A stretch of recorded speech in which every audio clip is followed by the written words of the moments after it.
The Mystery of a Hansom Cab by Fergus Hume. Chapter 1. What the Argus Said. The following report appeared in the Argus newspaper of Saturday, 28th July, 18 blank. Truth is said to be stranger than fiction, and certainly the extraordinary murder which took place in Melbourne on Thursday night, or rather Friday morning, goes a long way towards verifying this saying. A crime has been committed by an unknown assassin within a short distance of the principal streets of this great city, and is surrounded by an impenetrable mystery. Indeed, from the nature of the crime itself, the place where it was committed, and the fact that the assassin has escaped without leaving a trace behind him, it would seem as though the case itself had been taken bodily from one of Gaboreau's novels, and that his famous detective Lecoq alone would be able to unravel it. The facts of the case are simply these. On the 27th day of July, at the hour of 20 minutes to 2 o'clock in the morning, a hansom cab drove up to the police station in Grey Street, St Kilda, and the driver made the startling statement that his cab contained the body of a man who he had reason to believe had been murdered. Being taken into the presence of the inspector, the cabman, who gave his name as Malcolm Royston, related the following strange story. At the hour of 1 o'clock in the morning he was driving down Collins Street East when, as he was passing the Burke and Wills monument, he was hailed by a gentleman standing at the corner by the Scotch church. He immediately drove up and saw that the gentleman who hailed him was supporting the deceased, who appeared to be intoxicated. Both were in evening dress, but the deceased had on no overcoat, while the other wore a short overcoat of a light fawn colour, which was open. As Royston drove up, the gentleman in the light coat said, "Look here, cabby. Here's some fellow awfully tight. You'd better take him home." Royston then asked him if the drunken man was his friend, but this the other denied, saying that he had just picked him up from the footpath, and did not know him from Adam. At this moment the deceased turned his face up to the light of the lamp under which both were standing, and the other seemed to recognise him, for he recoiled a pace, letting the drunken man fall in a heap on the pavement, and gasping out, "You?" He turned on his heel and walked rapidly away down Russell Street in the direction of Burke Street. Royston was staring after him and wondering at his strange conduct, when he was recalled to himself by the voice of the deceased, who had struggled to his feet and was holding on to the lamp-post, swaying to and fro. "I want to go home," he said in a thick voice. "St Kilda." He then tried to get into the cab, but was too drunk to do so, and finally sat down again on the pavement. Seeing this, Royston got down and, lifting him up, helped him into the cab with some considerable difficulty. The deceased fell back into the cab and seemed to drop off to sleep. So, after closing the door, Royston turned to remount his driving seat, when he found the gentleman in the light coat whom he had seen holding up the deceased close to his elbow. Royston said, "Oh, you've come back." And the other answered, "Yes, I've changed my mind, and will see him home." As he said this, he opened the door of the cab, stepped in beside the deceased, and told Royston to drive down to St Kilda. Royston, who was glad that the friend of the deceased had come to look after him, drove as he had been directed, but near the Church of England Grammar School on the St Kilda road, the gentleman in the light coat called out to him to stop. He did so, and the gentleman got out of the cab, closing the door after him. "He won't let me take him home," he said. "so I'll just walk back to the city, and you can drive him to St Kilda." "What street, sir?" asked Royston. Grey Street, I fancy," said the other. "but my friend will direct you when you get to the junction." "Ain't he too much on, sir?" said Royston dubiously. "Oh no, I think he'll be able to tell you where he lives. It's Grey Street or Ackland Street, I fancy. I don't know which." He then opened the door of the cab and looked in.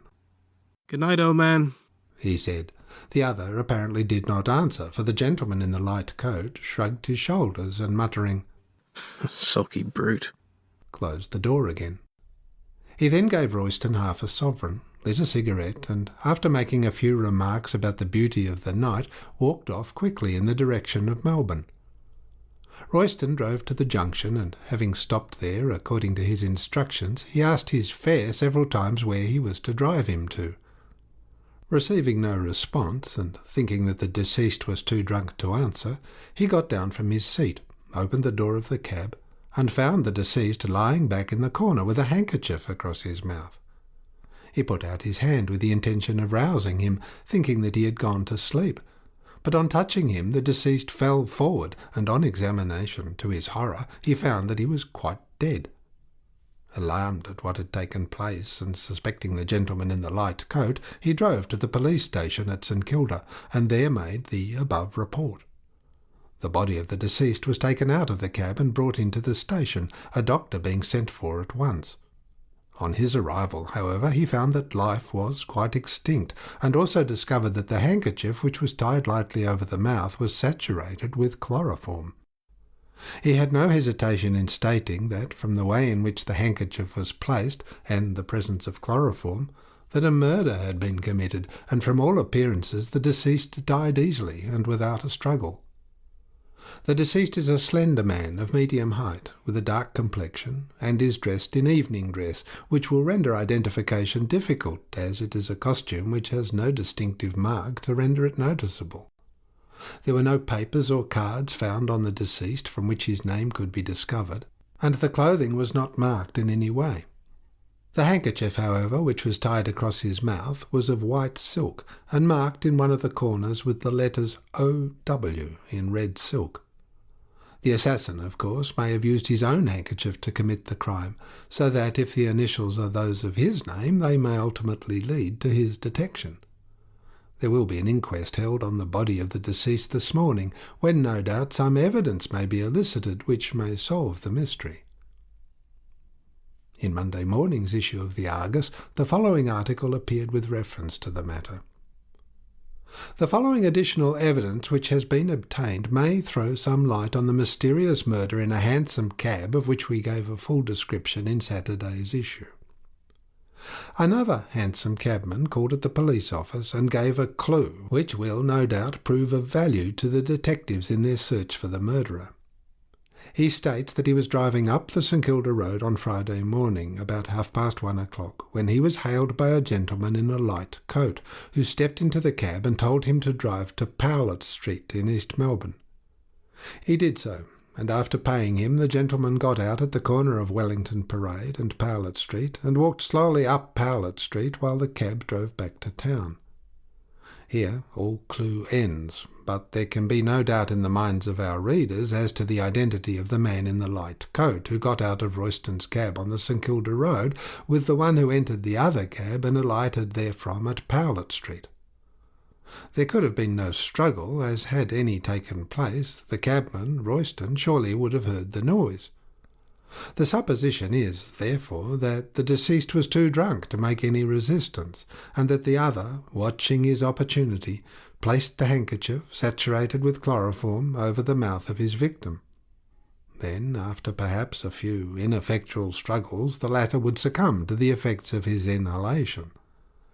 The man in the light coat, judging from his conduct before getting into the cab, appears to have known the deceased, though the circumstance of his walking away on recognition and returning again shows that his attitude towards the deceased was not altogether a friendly one. The difficulty is where to start from in the search after the author of what appears to be a deliberate murder, as the deceased seems to be unknown and his presumed murderer has escaped. But it is impossible that the body can remain long without being identified by someone, as though Melbourne is a large city, yet it is neither Paris nor London, where a man can disappear in a crowd and never be heard of again. The first thing to be done is to establish the identity of the deceased, and then, no doubt, a clue will be obtained leading to the detection of the man in the light coat, who appears to have been the perpetrator of the crime. It is of the utmost importance that the mystery in which the crime is shrouded should be cleared up, not only in the interests of justice, but also in those of the public, taking place, as it did, in a public conveyance and in the public street. To think that the author of such a crime is at present at large, walking in our midst and perhaps preparing for the committal of another, is enough to shake the strongest nerves. In one of Dubois-Gobey's stories, entitled An Omnibus Mystery, a murder closely resembling this tragedy takes place in an omnibus. But we question if even that author would have been daring enough to write about a crime being committed in such an unlikely place as a hansom cab. Here is a great chance for some of our detectives to render themselves famous, and we feel sure that they will do their utmost to trace the author of this cowardly and dastardly murder. End of Chapter 1. Chapter 2. The Evidence at the Inquest. At the inquest held on the body found in the hansom cab, the following articles taken from the deceased were placed on the table. 1. £2 10 in gold and silver. 2. The white silk handkerchief which was saturated with chloroform and was found tied across the mouth of the deceased, marked with the letters O.W. in red silk. 3. A cigarette case of Russian leather, half filled with Old Judge cigarettes. 4. A left-hand white glove of kid, rather soiled, with black seams down the back. Samuel Gorby of the Detective Office was present in order to see if anything might be said by the witnesses likely to point to the cause or to the author of the crime. The first witness called was Malcolm Royston, in whose cab the crime had been committed. He told the same story as had already appeared in the Argus, and the following facts were elicited by the coroner. Can you give a description of the gentleman in the light coat who was holding the deceased when you drove up? I did not observe him very closely, as my attention was taken up by the deceased, and besides, the gentleman in the light coat was in the shadow.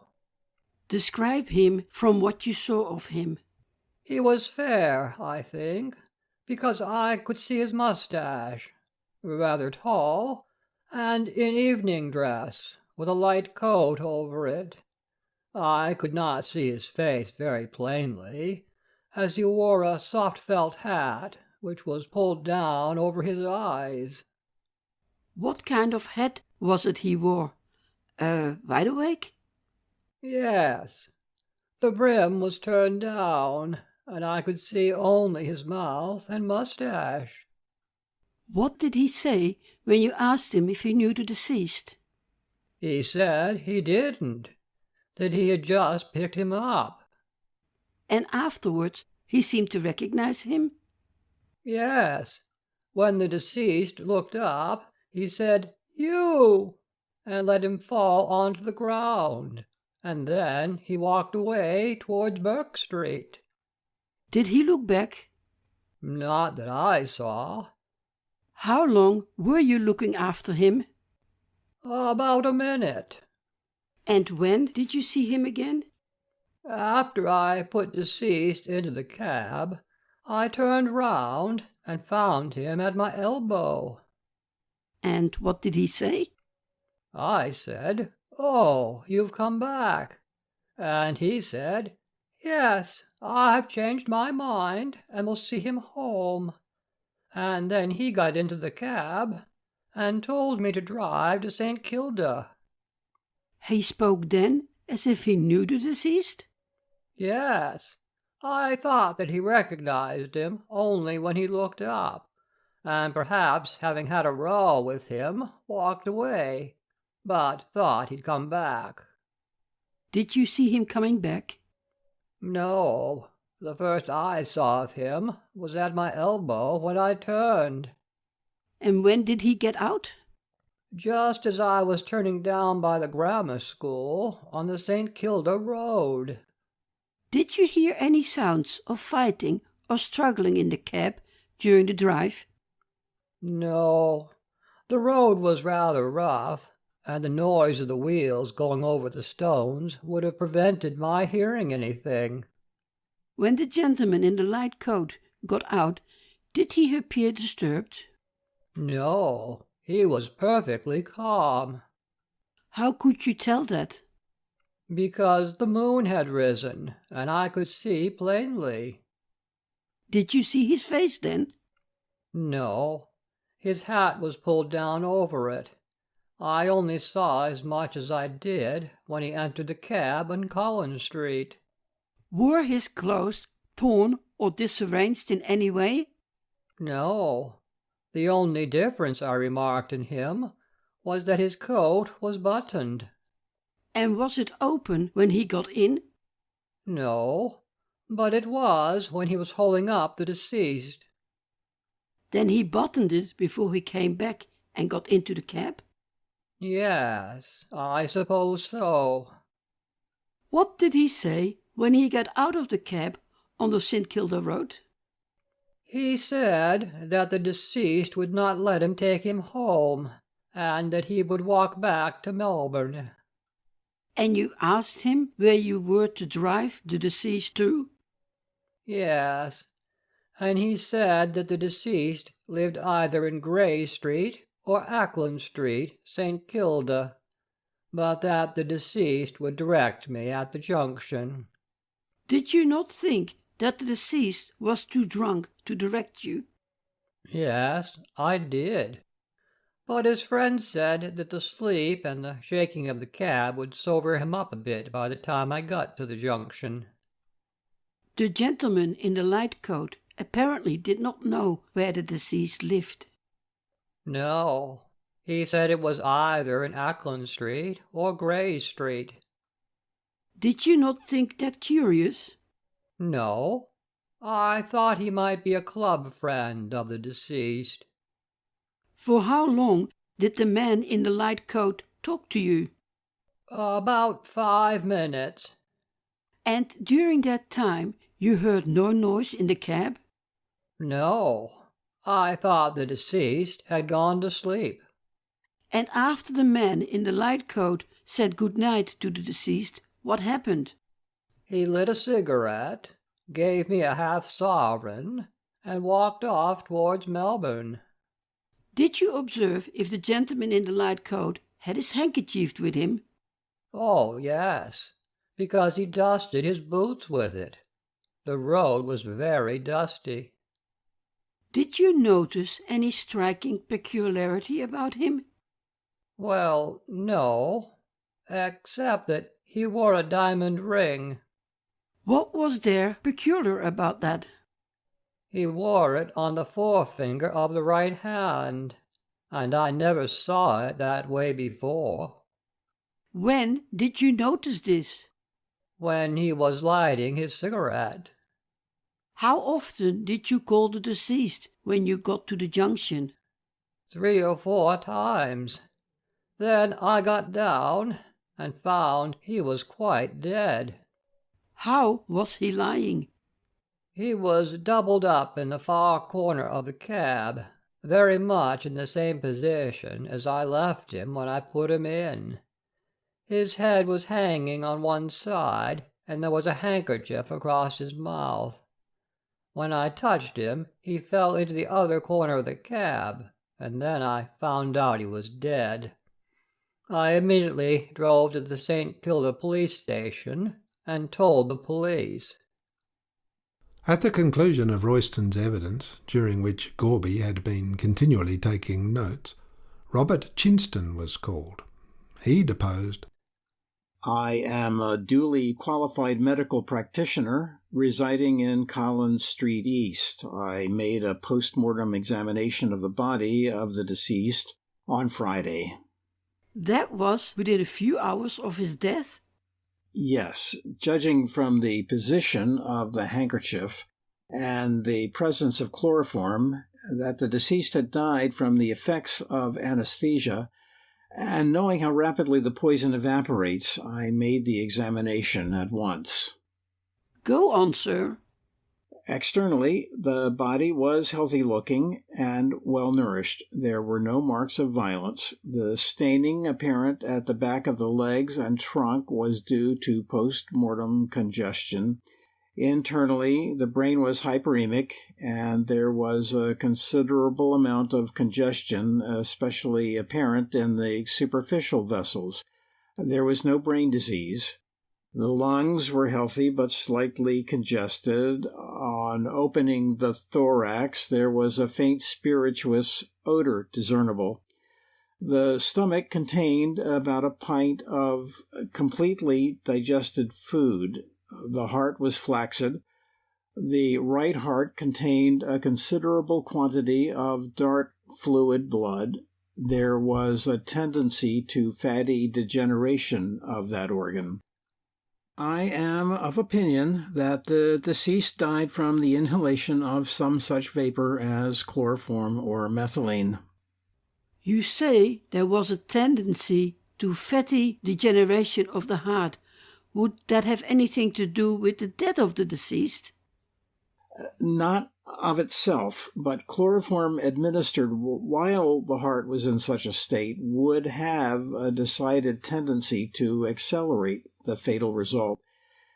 At the same time, I may mention that the post-mortem signs of poisoning by chloroform are mostly negative. Dr. Chinston was then permitted to retire, and Clement Rankin, another hansom cabman, was called.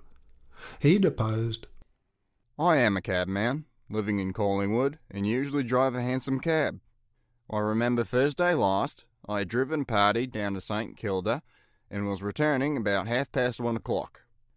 A short distance past the grammar school, I was hailed by a gentleman in a light coat. He was smoking a cigarette, and told me to drive him to Powlett Street, East Melbourne. I did so, and he got out at the corner of Wellington Parade and Powlett Street. He paid me half a sovereign for my fare, and then walked up Powlett Street while I drove back to town. What time was it when you stopped at Powlett Street? 2 o'clock exactly. How do you know? Because it was a still night, and I heard the post office clock strike 2 o'clock. Did you notice anything peculiar about the man in the light coat? No, he looked just the same as anyone else.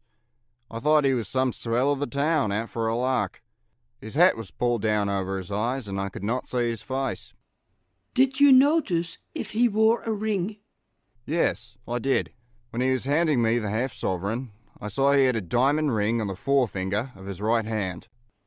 Did he not say why he was on the St Kilda Road at such an hour? No, he did not. Clement Rankin was then ordered to stand down, and the coroner then summed up in an address of half an hour's duration. There was, he pointed out, no doubt that the death of the deceased had resulted not from natural causes, but from the effects of poisoning. Only slight evidence had been obtained up to the present time regarding the circumstances of the case, but the only person who could be accused of committing the crime was the unknown man who entered the cab with the deceased on Friday morning at the corner of the Scotch Church near the Burke and Wills monument. It had been proved that the deceased, when he entered the cab, was, to all appearances, in good health, though in a state of intoxication. And the fact that he was found by the cabman Royston, after the man in the light coat had left the cab, with a handkerchief saturated with chloroform tied over his mouth, would seem to show that he had died through the inhalation of chloroform, which had been deliberately administered. All the obtainable evidence in the case was circumstantial, but nevertheless showed conclusively that a crime had been committed. Therefore, as the circumstances of the case pointed to one conclusion, the jury could not do otherwise than frame a verdict in accordance with that conclusion. The jury retired at 4 o'clock, and after an absence of a quarter of an hour returned with the following verdict. That the deceased, whose name there is no evidence to determine, died on the 27th day of July from the effects of poison, namely chloroform, feloniously administered by some person unknown, and the jury, on their oaths, say that the said unknown person feloniously, wilfully, and maliciously did murder the said deceased. End of Chapter 2. Chapter 3. £100 Reward. VR. Murder. £100 Reward. Whereas on Friday, the 27th day of July, the body of a man, name unknown, was found in a hansom cab, and whereas at an inquest held at St Kilda on the 30th day of July, a verdict of wilful murder against some person unknown was brought in by the jury, The deceased is of medium height, with a dark complexion, dark hair, clean shaved, has a mole on the left temple, and was dressed in evening dress. Notice is hereby given that a reward of £100 will be paid by the government for such information as will lead to the conviction of the murderer, who is presumed to be a man who entered the hansom cab with the deceased at the corner of Collins and Russell Streets on the morning of the 27th day of July. End of Chapter 3. Chapter 4. Mr. Gorby makes a start. Well, said Mr. Gorby, addressing his reflection in the looking-glass. I've been finding out things these last 20 years, but this is a puzzler, and no mistake. Mr. Gorby was shaving, and, as was his usual custom, conversed with his reflection. Being a detective, and of an extremely reticent disposition, he never talked about his business or made a confidant of anyone. When he did want to unbosom himself, he retired to his bedroom and talked to his reflection in the mirror. This method of procedure he found to work capitally, for it relieved his sometimes overburdened mind with absolute security to himself. Did not the barber of Midas, when he found out what was under the royal crown of his master, fret and chafe over his secret, until one morning he stole to the reeds by the river and whispered, "Midas has ass's ears." In the like manner, Mr. Gorby felt a longing at times to give speech to his innermost secrets, and having no fancy for chattering to the air, he made his mirror his confidant. So far it had never betrayed him, while for the rest it joyed him to see his own jolly red face nodding gravely at him from out of the shining surface, like a mandarin. This morning the detective was unusually animated in his confidences to his mirror. At times, too, a puzzled expression would pass over his face. The hansom cab murder had been placed in his hands for solution, and he was trying to think how he should make a beginning. Hang it, he said, thoughtfully stropping his razor. A thing with an end must have a start. And if I don't get the start, how am I to get the end? As the mirror did not answer this question, Mr. Gorby lathered his face and started shaving in a somewhat mechanical fashion, for his thoughts were with the case, and ran on in this manner. Here's a man, well, say a gentleman, who gets drunk, and therefore don't know what he's up to. Another gent who is on the square comes up and sings out for a cab for him. First he says he don't know him, and then he shows plainly he does. He walks away in a temper, changes his mind, comes back, and gets into the cab, after telling the cabby to drive down to St. Kilda. Then he polishes the drunk one off with chloroform, gets out of the cab, jumps into another, and after getting out at Powlett Street, vanishes. That's the riddle I've got to find out, and I don't think the Sphinx ever had a harder one. There are 3 things to be discovered. First, who is the dead man? Second, what was he killed for? And third, who did it? Once I get hold of the first, the other 2 won't be very hard to find out, for one can tell pretty well from a man's life whether it's to anyone's interest that he should be got off the books. The man that murdered that chap must have had some strong motive, and I must find out what that motive was. Love? No, it wasn't that. Men in love don't go to such lengths in real life. They do in novels and plays, but I've never seen it occurring in my experience. Robbery? No, there was plenty of money in his pocket. Revenge? Now, really it might be that. It's a kind of thing that carries most people further than they want to go. There was no violence used, for his clothes weren't torn, so he must have been taken sudden, and before he knew what the other chap was up to. By the way, I don't think I examined his clothes sufficiently.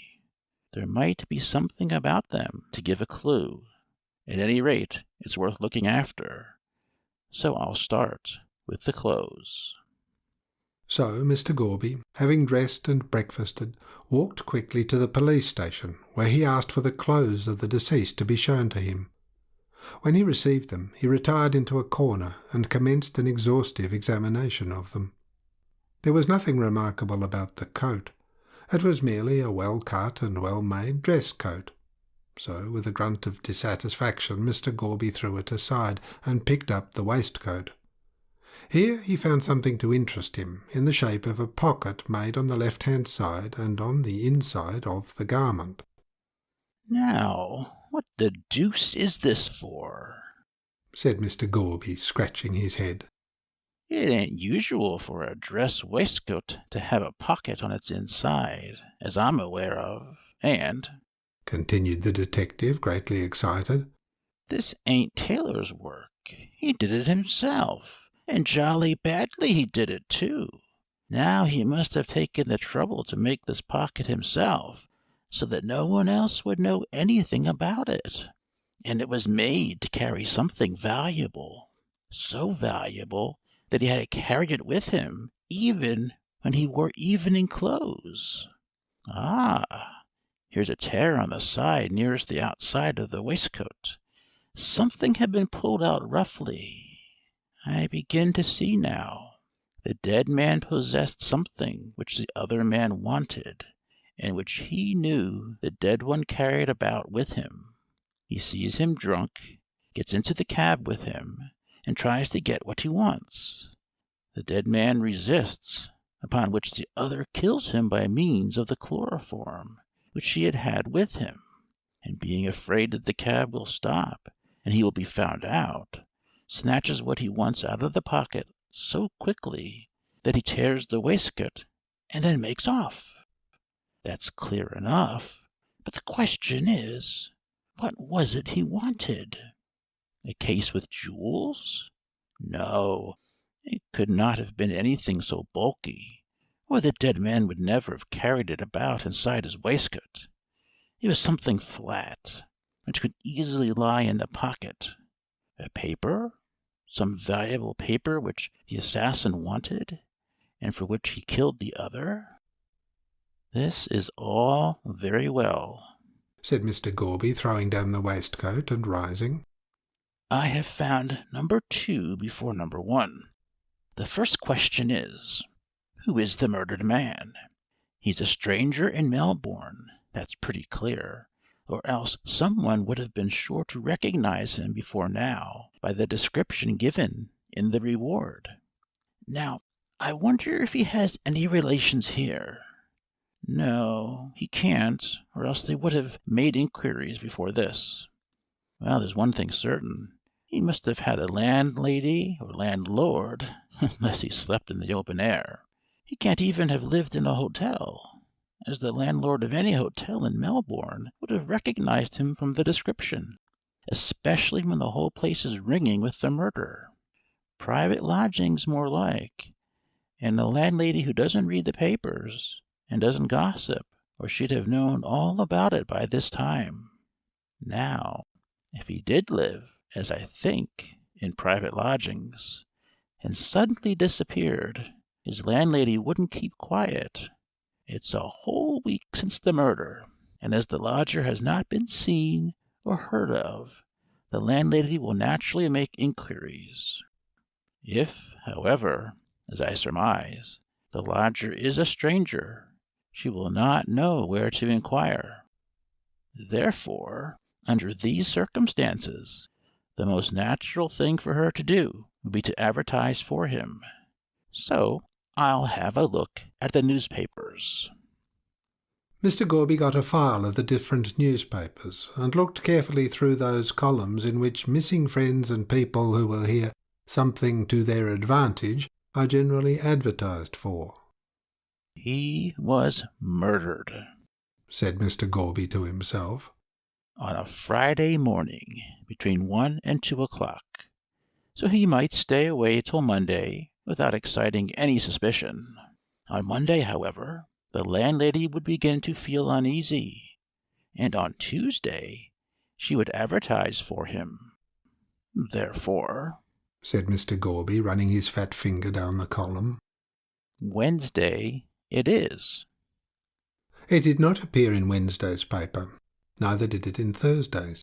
But in Friday's issue, exactly 1 week after the murder, Mr. Gorby suddenly came upon the following advertisement. If Mr. Oliver White does not return to Possum Villa, Grey Street, St Kilda, before the end of the week, his rooms will be let again. Rubina Appleton. Oliver White, repeated Mr. Gorby slowly. And the initials on the pocket handkerchief, which was proved to have belonged to the deceased, were O.W. So his name is Oliver White, is it? Now, I wonder if Rubina Appleton knows anything about this matter. At any rate, said Mr. Gorby, putting on his hat, as I'm fond of sea breezes, I think I'll go down and call at Possum Villa, Grey Street, St Kilda. End of Chapter 4. Chapter 5. Mrs. Hableton unbosoms herself. Mrs. Hableton was a lady with a grievance, as anybody who happened to become acquainted with her soon found out. It is Beaconsfield who says in one of his novels that no one is so interesting as when he is talking about himself, and judging Mrs. Hableton by this statement, she was an extremely fascinating individual, as she never by any chance talked upon any other subject. What was the threat of a Russian invasion to her so long as she had her special grievance? Once let that be removed, and she would have time to attend to such minor details as affected the colony. Mrs. Hableton's particular grievance was want of money. Not by any means an uncommon one, you might remind her, but she snappishly would tell you that Know that, but some people want like other people. In time one came to learn what she meant by this. She had come to the colonies in the early days when the making of money in appreciable quantity was an easier matter than it is now. Owing to a bad husband, she had failed to save any. The late Mr. Hableton, for he had long since departed this life, had been addicted to alcohol, and at those times when he should have been earning, he was usually to be found in a drinking shanty, spending his wife's earnings in shouting for himself and his friends. The constant drinking and the hot Victorian climate soon carried him off, and when Mrs. Hableton had seen him safely under the ground in the Melbourne cemetery, she returned home to survey her position and see how it could be bettered. She gathered together a little money from the wreck of her fortune, and, land being cheap, purchased a small section at St Kilda and built a house on it. She supported herself by going out charing, taking in sewing, and acting as a sick nurse. So, amongst this multiplicity of occupations, she managed to exist fairly well. And in truth it was somewhat hard upon Mrs. Hableton, for at the time when she should have been resting and reaping the fruit of her early industry, she was obliged to toil more assiduously than ever. It was little consolation to her that she was but a type of many women who, hard-working and thrifty themselves, are married to men who are nothing but an incubus to their wives and to their families. Small wonder, then, that Mrs. Hableton should condense all her knowledge of the male sex into the one bitter aphorism, Men is brutes. Possum Villa was an unpretentious-looking place with one bow window and a narrow veranda in front. It was surrounded by a small garden in which were a few sparse flowers, the especial delight of Mrs. Hableton. It was her way to tie an old handkerchief round her head and to go out into the garden and dig and water her beloved flowers until, from sheer desperation at the overwhelming odds, they gave up all attempt to grow. She was engaged in this favourite occupation about a week after her lodger had gone. She wondered where he was. Lying drunk in a public house, I'll be bound, she said viciously, pulling up a weed. A spending his rent and a spoiling his inside with beer. Men is brutes, drat 'em. Just as she said this, a shadow fell across the garden, and on looking up she saw a man leaning over the fence, staring at her. Get out, she said sharply, rising from her knees and shaking her trowel at the intruder. I don't want no apples today, and I don't care how cheap you sells 'em. Mrs. Hableton evidently laboured under the delusion that the man was a hawker, but seeing no handcart with him, she changed her mind. You're taking a plan of the house to rob it, are you? She said. Well, you needn't, 'cause there ain't nothing to rob.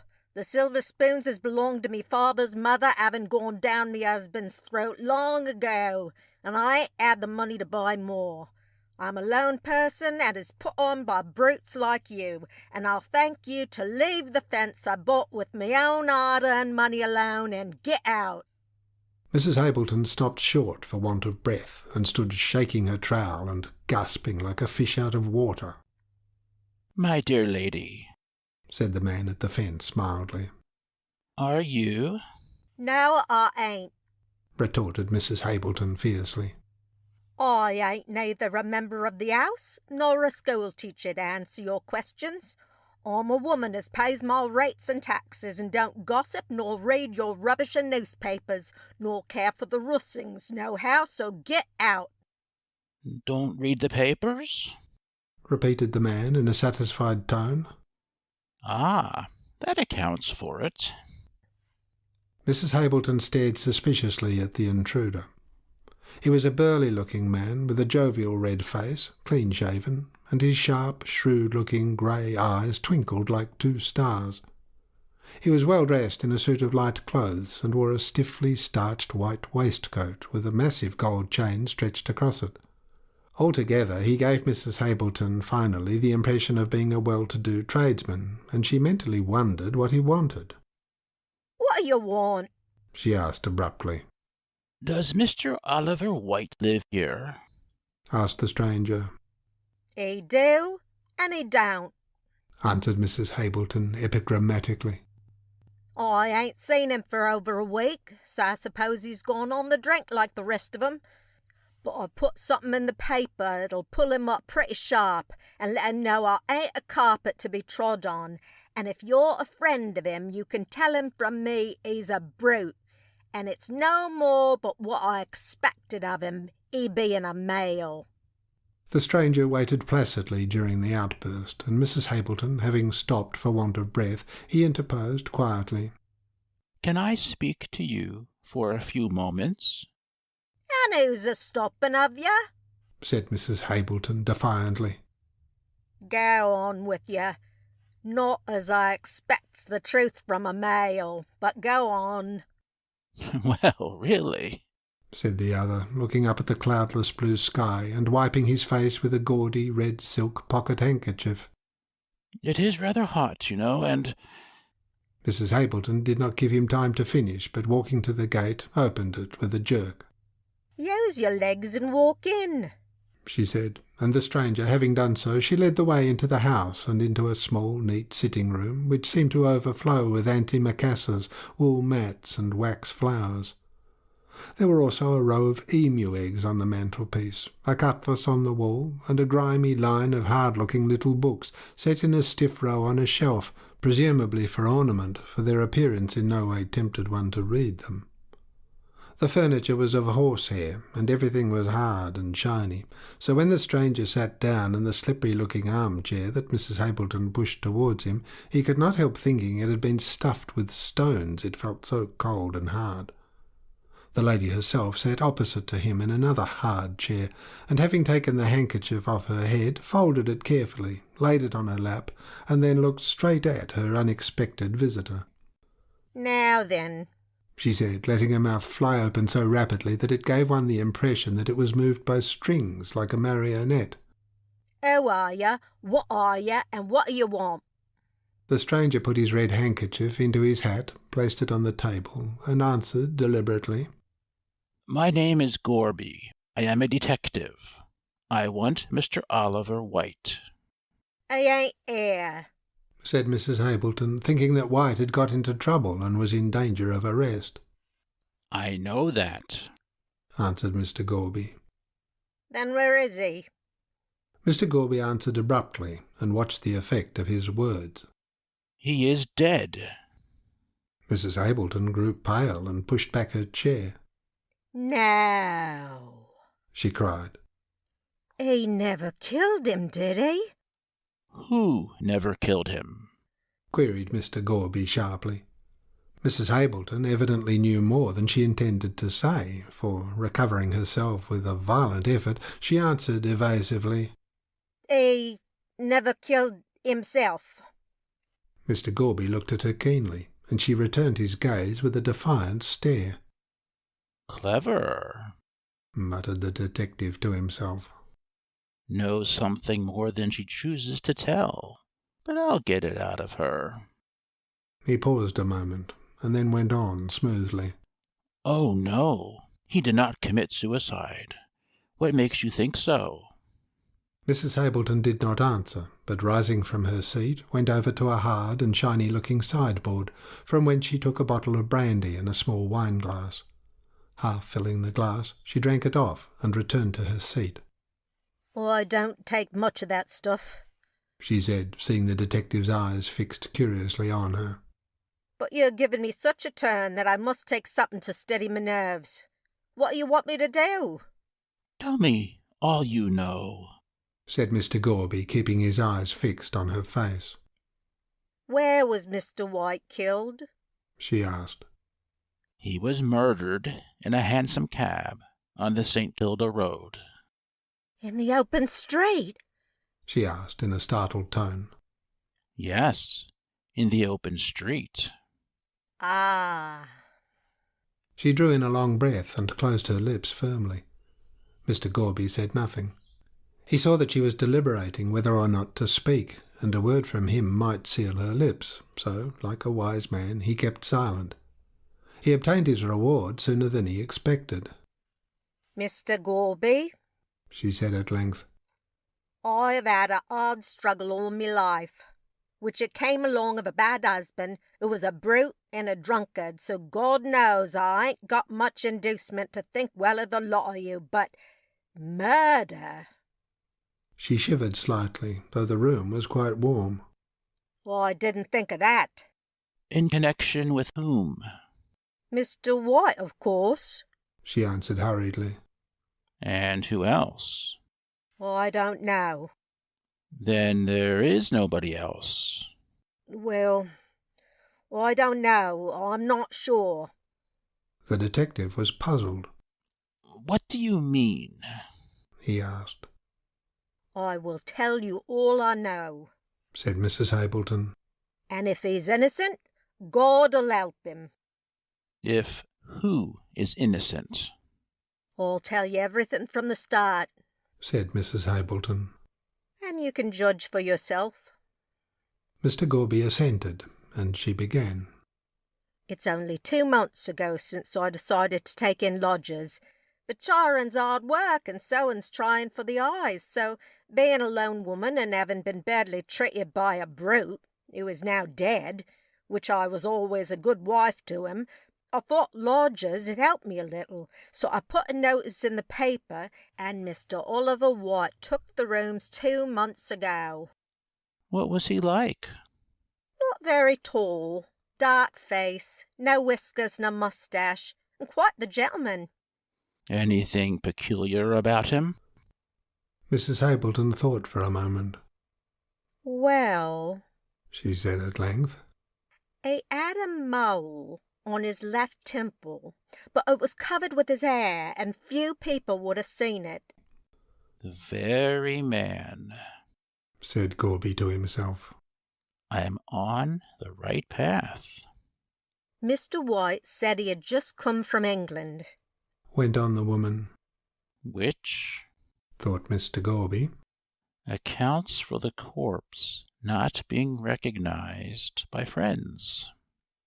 He took the rooms, and said he'd stay with me for 6 months, and paid a week's rent in advance, and he always paid up regular like a respectable man, though I don't believe in him myself. He said he'd lots of friends, and used to go out every night.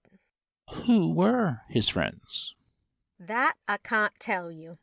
for he were very close, and when he went outdoors I never knowed where he went, which is just like 'em, for they says there's going to work and you finds 'em in a beer shop. Mr. White told me he was going to marry an heiress, he was. Ah, interjected Mr. Gorby sapiently. He had only one friend I ever saw, a Mr. Morland, who come there with him and was always with him, brother-like. what is this Mr. Morland like? Good-looking enough, said Mrs. Hableton sourly. but his habits weren't as good as his face. Handsome is as handsome does, is what I says. I wonder if he knows anything about this affair, thought Gorby to himself. Where is Mr. Morland to be found? He asked. Not knowing, can't tell. Retorted the landlady. He used to be irregular, but I ain't seen him for over a week. Strange, very, said Gorby, shaking his head. I should like to see this Mr. Morland. I suppose it's probable he'll call again. Habit being second nature, I suppose he will, answered the woman. He might call at any time, mostly having called at night. Ah, then I'll come down this evening on chance of seeing him, replied the detective. Coincidences happen in real life as well as in novels, and the gentleman in question may turn up in the nick of time. Now, what else about Mr. White? About 2 weeks ago, or 3, I'm not certain which, a gentleman called to see Mr. White. He was very tall and wore a light coat. Ah, a morning coat? No, he was in evening dress and wore a light coat over it and a soft hat. The very man, said the detective below his breath. Go on. He went into Mr. White's room and shut the door. I don't know how long they were talking together, but I was sitting in this very room and I heard their voices get angry. And they were a-swearing at one another, which is the way with men, the brutes. I got up and went into the passage in order to ask them not to make such a noise, when Mr. White's door opens and the gentleman in the light coat comes out and bangs along to the door. Mr. White, he comes to the door of his room and he hollers out, "She is mine. You can't do anything." And the other turns with his hand on the door and says, "I can kill you, and if you marry her, I'll do it, even in the open straight." Ah, said Mr. Gorby, drawing a long breath. And then? Then he bangs the door to, which it's never shut easy since, and I ain't got no money to get it put right, and Mr. White walks back into his room laughing. Did he make any remark to you? No, except he'd been worried by a lunatic. And what was the stranger's name? That I can't tell you, as Mr. White never told me. He was very tall and with a fair moustache, and dressed as I told you. Mr. Gorby was satisfied. That is the man, he said to himself, who got into the hansom cab and murdered White. There's no doubt of it. White and he were rivals for the heiress. What do you think of it? said Mrs. Hableton curiously. I think, said Mr. Gorby slowly, with his eyes fixed on her, I think that there is a woman at the bottom of this crime. End of Chapter 5. Chapter 6. Mr. Gorby makes further discoveries. When Mr. Gorby left Possum Villa, no doubt remained in his mind as to who had committed the murder. The gentleman in the light coat had threatened to murder White, even in the open street, these last words being especially significant, and there was no doubt he had carried out his threat. The committal of the crime was merely the fulfilment of the words uttered in anger. What the detective had now to do was to find who the gentleman in the light coat was, where he lived, and, that done, to ascertain his doings on the night of the murder, Mrs. Hableton had described him, but was ignorant of his name, and her very vague description might apply to dozens of young men in Melbourne.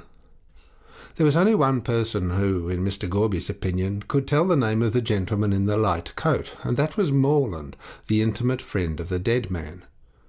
They appeared, from the landlady's description, to have been so friendly that it was more than likely White would have told Morland all about his angry visitor. Besides, Morland's knowledge of his dead friend's life and habits might be able to supply information on 2 points, namely, who was most likely to gain by White's death, and who the heiress was that the deceased boasted he would marry. But the fact that Morland should be ignorant of his friend's tragic death, notwithstanding that the papers were full of it, and that the reward gave an excellent description of his personal appearance, greatly puzzled Gorby. The only way in which to account for Morland's extraordinary silence was that he was out of town, and had neither seen the papers nor heard anyone talking about the murder. If this were the case, he might either stay away for an indefinite time, or return after a few days.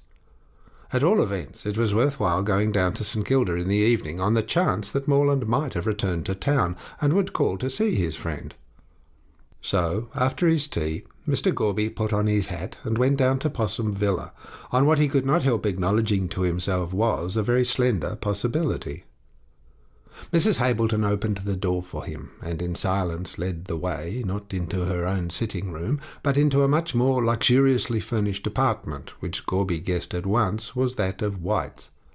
He looked keenly round the room, and his estimate of the dead man's character was formed at once. Fast, he said to himself. And a spendthrift. A man who would have his friends, and possibly his enemies, among a very shady lot of people. What led Mr. Gorby to this belief was the evidence which surrounded him of White's mode of life. The room was well furnished, the furniture being covered with dark red velvet, while the curtains on the windows and the carpet were all of the same somewhat sombre hue. "I did the thing properly," observed Mrs. Hableton, with a satisfactory smile on her hard face.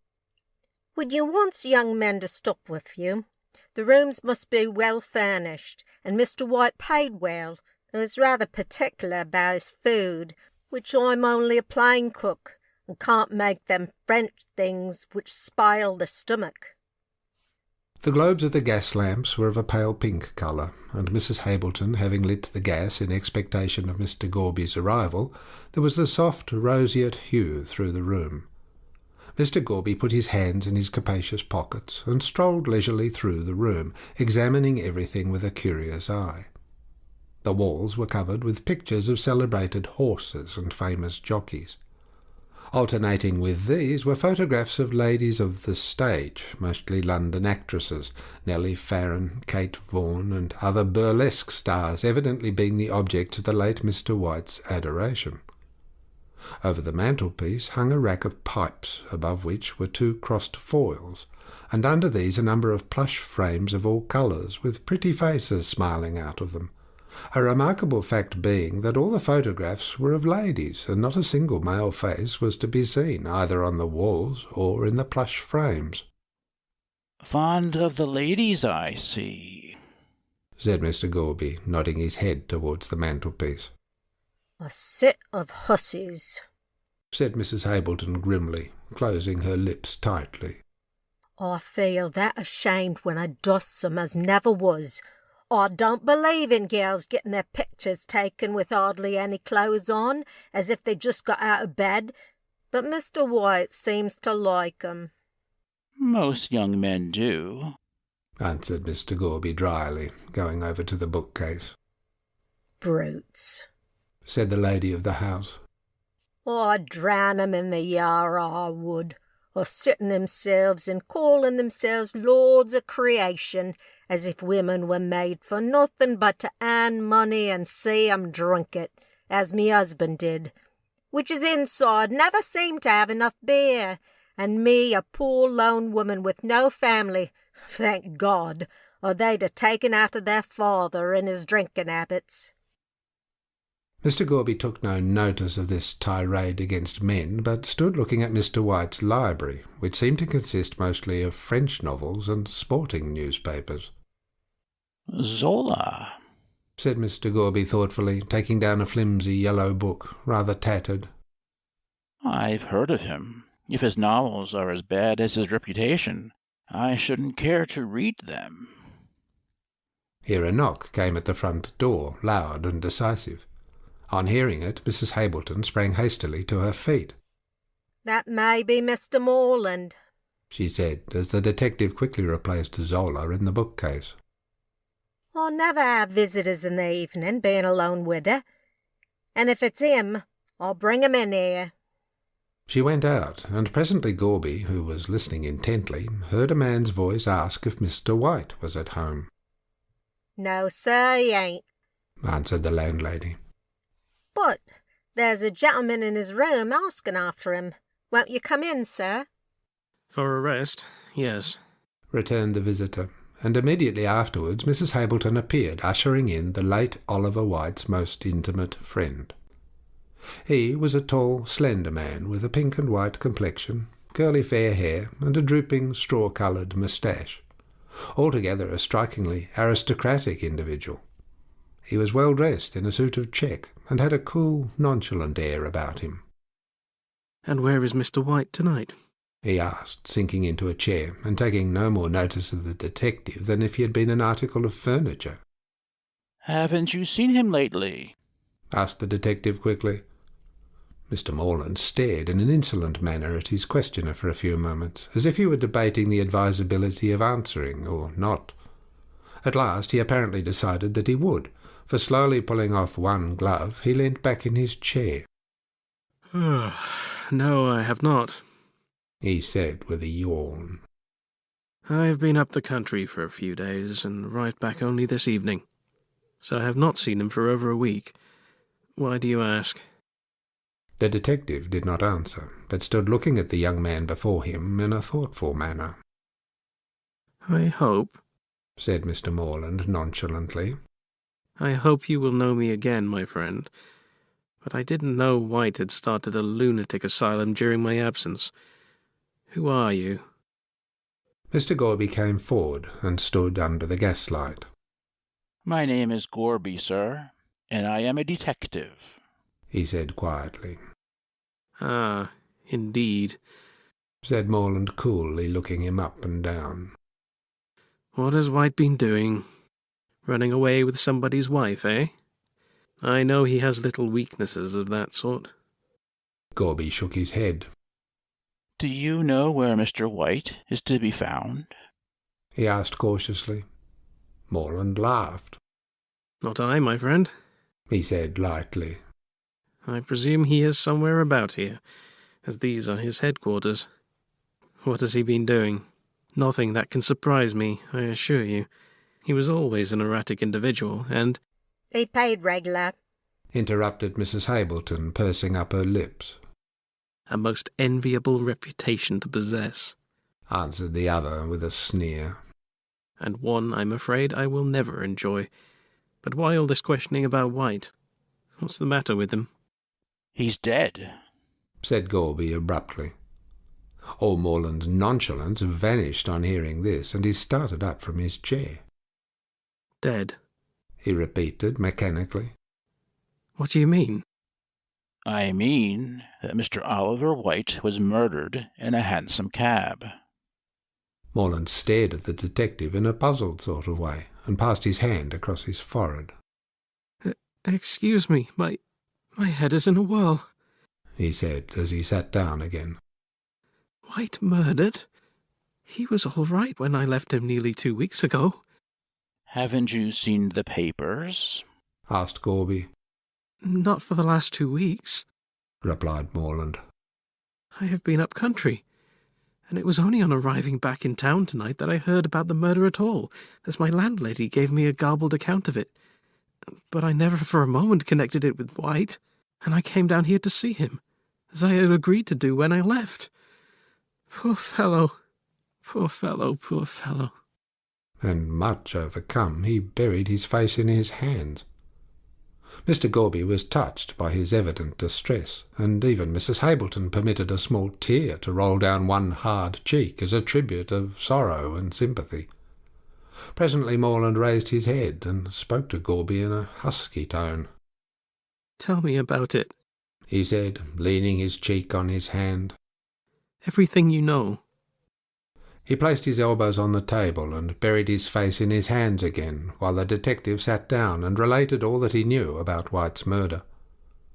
When it was done, he lifted up his head and looked sadly at the detective. "If I had been in town," he said, "this never would have happened, for I was always beside White." "You knew him very well, sir?" said the detective in a sympathetic tone. "We were like brothers," replied Morland mournfully. "I came out from England in the same steamer with him, and used to visit him constantly here." Mrs. Hableton nodded her head to imply that such was the case. "In fact," said Mr. Morland after a moment's thought, "I believe I was with him on the night he was murdered." Mrs. Hableton gave a slight scream and threw her apron over her face, but the detective sat unmoved, though Morland's last remark had startled him considerably. "What's the matter?" said Morland, turning to Mrs. Hableton. "Don't be afraid, I didn't kill him. No. But I met him last Thursday week, and I left for the country on Friday morning at 6:30. "And what time did you meet White on Thursday night?" asked Gorby. "Let me see," said Morland, crossing his legs and looking thoughtfully up to the ceiling. "It was about 9:30. I was in the Orient Hotel in Burke Street. We had a drink together, and then went up the street to a hotel in Russell Street, where we had another. In fact," said Morland coolly, "we had several other drinks." "Brutes," muttered Mrs. Hableton below her breath. "Yes?" said Gorby placidly. "Go on." "Well, it's hardly the thing to confess it," said Morland, looking from one to the other with a pleasant smile. "but in a case like this, I feel it is my duty to throw all social scruples aside. We both became very drunk." "Ah, White was, as we know, drunk when he got into the cab. And you?" "I was not quite so bad as White," answered the other. "I had my senses about me. I fancy he left the hotel some minutes before 1 o'clock on Friday morning." "And what did you do?" "I remained in the hotel. He left his overcoat behind him, and I picked it up and followed him shortly afterwards to return it. I was too drunk to see in which direction he had gone, and stood leaning against the hotel door in Burke Street, with the coat in my hand. Then someone came up and, snatching the coat from me, made off with it, and the last thing I remember was shouting, 'Stop! Thief!' Then I must have fallen down, for next morning I was in bed, with all my clothes on, and they were very muddy. I got up and left town for the country by the 6:30 train, so I knew nothing about the matter until I came back to Melbourne tonight. That's all I know." "And you had no impression that White was watched that night?" "No, I had not," answered Morland frankly. "He was in pretty good spirits, though he was put out at first." "What was the cause of his being put out?" Morland arose, and going to a side table, brought White's album, which he laid on the table and opened in silence. The contents were very much the same as the photographs in the room, burlesque actresses and ladies of the ballet predominating. But Mr. Morland turned over the pages till nearly the end, when he stopped at a large cabinet photograph and pushed the album towards Mr. Gorby. "That was the cause," he said. It was the portrait of a charmingly pretty girl, dressed in white, with a sailor hat on her fair hair, and holding a lawn tennis racket. She was bending half forward, with a winning smile, and in the background bloomed a mass of tropical plants. Mrs. Hableton uttered a cry of surprise at seeing this. "Why, it's Miss Frettlby," she said. "How did he know her?" "Knew her father. Letter of introduction and all that sort of thing," said Mr. Morland glibly. "Ah, indeed," said Mr. Gorby slowly. "So Mr. White knew Mark Frettlby, the millionaire. But how did he obtain a photograph of the daughter? She gave it to him, said Morland. The fact is, White was very much in love with Miss Frettleby. And she? Was in love with someone else, finished Morland. Exactly. Yes, she loved a Mr. Brian Fitzgerald, to whom she is now engaged. He was mad on her, and White and he used to quarrel desperately over the young lady. Indeed, said Mr. Gorby. And do you know this Mr. Fitzgerald? Oh dear, no, answered the other coolly. White's friends were not mine. He was a rich young man who had good introductions. I am only a poor devil on the outskirts of society, trying to push my way in the world. You are acquainted with his personal appearance, of course, observed Mr. Gorby. Oh, yes, I can describe that, said Morland. In fact, he's not at all unlike me, which I take to be rather a compliment, as he is said to be good-looking. He is tall, rather fair, talks in a bored sort of manner, and is altogether what one would call a heavy swell. But you must have seen him, he went on, turning to Mrs. Hableton. He was here 3 or 4 weeks ago. White told me. Oh, that was Mr. Fitzgerald, was it? said Mrs. Hableton in surprise. Yes. He is rather like you. The lady they quarrelled over must have been Miss Frettleby. Very likely, said Morland, rising. Well, I'm off. Here's my address, putting a card in Gorby's hand. I'm glad to be of any use to you in this matter, as White was my dearest friend, and I'll do all in my power to help you find out the murderer. I don't think that is a very difficult matter, said Mr. Gorby slowly. Oh, you have your suspicions? asked Morland, looking at him. I have. Then who do you think murdered White? Mr. Gorby paused a moment, and then said deliberately, I have an idea, but I am not certain. When I am certain, I'll speak. You think Fitzgerald killed my friend? said Morland. I see it in your face. Mr. Gorby smiled. Perhaps, he said ambiguously. Wait till I'm certain. End of Chapter 6. Chapter 7. The Wool King. The old Greek legend of Midas turning everything he touched into gold is truer than most people imagine. Medieval superstition changed the human being who possessed such a power into the philosopher's stone, the stone which so many alchemists sought in the Dark Ages. But we of the 19th century have given back into human hands this power of transformation. But we do not ascribe it either to Greek deity or to superstition. We call it luck. And he who possesses luck should be happy, notwithstanding the proverb which hints the contrary. Luck means more than riches. It means happiness in most of those things which the fortunate possessor of it may choose to touch. Should he speculate, he is successful. If he marry, his wife will surely prove everything to be desired. Should he aspire to a position, social or political, he not only attains it, but does so with comparative ease. Worldly wealth, domestic happiness, high position, and complete success, all these things belong to the man who has luck. Mark Frettleby was one of these fortunate individuals, and his luck was proverbial throughout Australia. If there was any speculation for which Mark Frettleby went in, other men would surely follow, and in every case the result turned out well, and in many cases even better than they expected. He had come out in the early days of the colony with comparatively little money, but his great perseverance and never-failing luck had soon changed his hundreds into thousands, and now at the age of 55 he did not himself know the extent of his income. He had large stations scattered all over the colony of Victoria, which brought him in a splendid income. A charming country house where at certain seasons of the year he dispensed hospitality to his friends, and a magnificent townhouse down in St Kilda, which would have been not unworthy of Park Lane. Nor were his domestic relations less happy. He had a charming wife, who was one of the best-known and most popular ladies in Melbourne, and an equally charming daughter, who, being both pretty and an heiress, naturally attracted crowds of suitors. But Madge Frettlby was capricious and refused innumerable offers. Being an extremely independent young person with a mind of her own, she decided to remain single, as she had not yet seen anyone she could love, and with her mother continued to dispense the hospitality of the mansion at St. Kilda.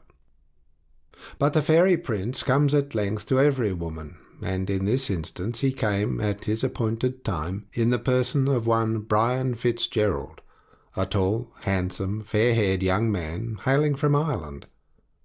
He had left behind him in the old country a ruined castle and a few acres of barren land, inhabited by discontented tenants who refused to pay the rent and talked darkly about the Land League and other agreeable things.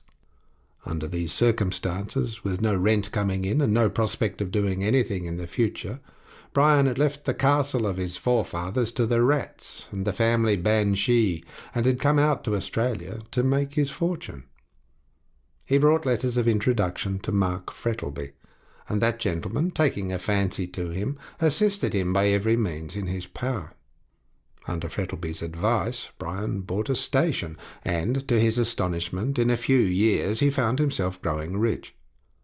The Fitzgeralds had always been more famous for spending than for saving, and it was an agreeable surprise to their latest representative to find the money rolling in instead of out. He began to indulge in castles in the air concerning that other castle in Ireland, with the barren acres and discontented tenants.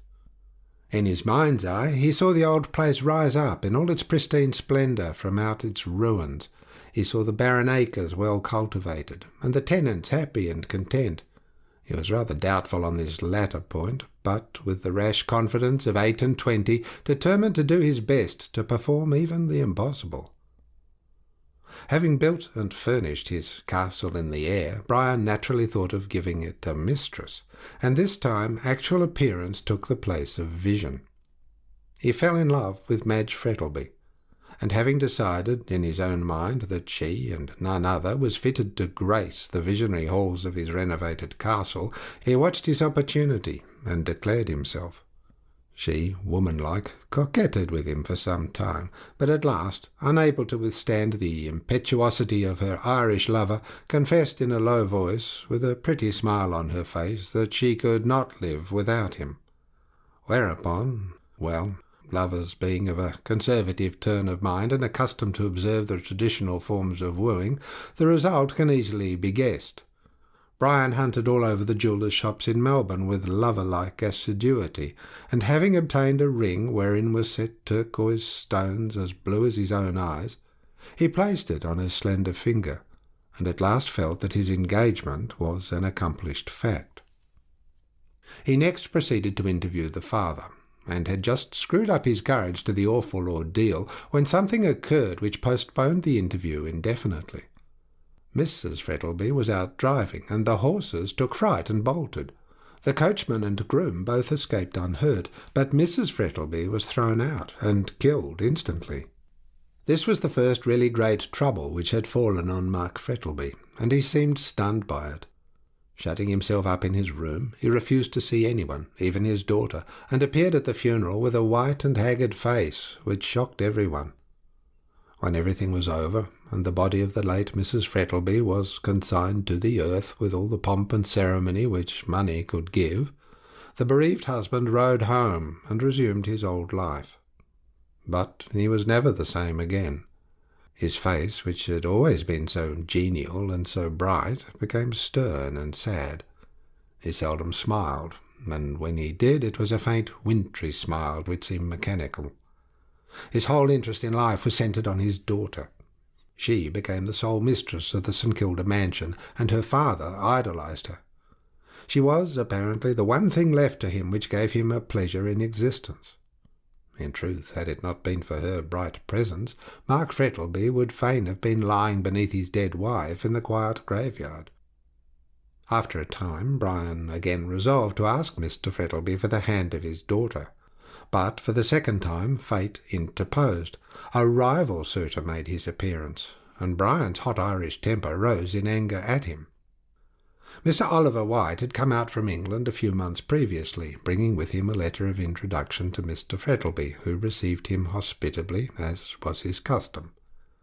Taking advantage of this, White lost no time in making himself perfectly at home in the St. Kilda mansion. From the outset, Brian took a dislike to the newcomer. He was a student of Lavater, and prided himself on his perspicuity in reading character. His opinion of White was anything but flattering to that gentleman, while Madge shared his repulsion towards the newcomer. On his part, Mr. White was nothing if not diplomatic. He affected not to notice the coldness of Madge's reception of him.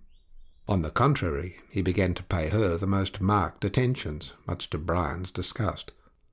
At length he asked her to be his wife, and, notwithstanding her prompt refusal, spoke to her father on the subject. Much to the astonishment of his daughter, Mr. Frettlby not only consented to White paying his address to Madge, but gave that young lady to understand that he wished her to consider his proposals favourably. In spite of all Madge could say, he refused to alter his decision, and White, feeling himself safe, began to treat Brian with an insolence which was highly galling to Fitzgerald's proud nature. He had called on White at his lodgings, and after a violent quarrel he had left the house vowing to kill him should he marry Madge Frettlby. The same night Fitzgerald had an interview with Mr. Frettlby. He confessed that he loved Madge, and that his love was returned. So, when Madge added her entreaties to Brian's, Mr. Frettlby found himself unable to withstand the combined forces, and gave his consent to their engagement.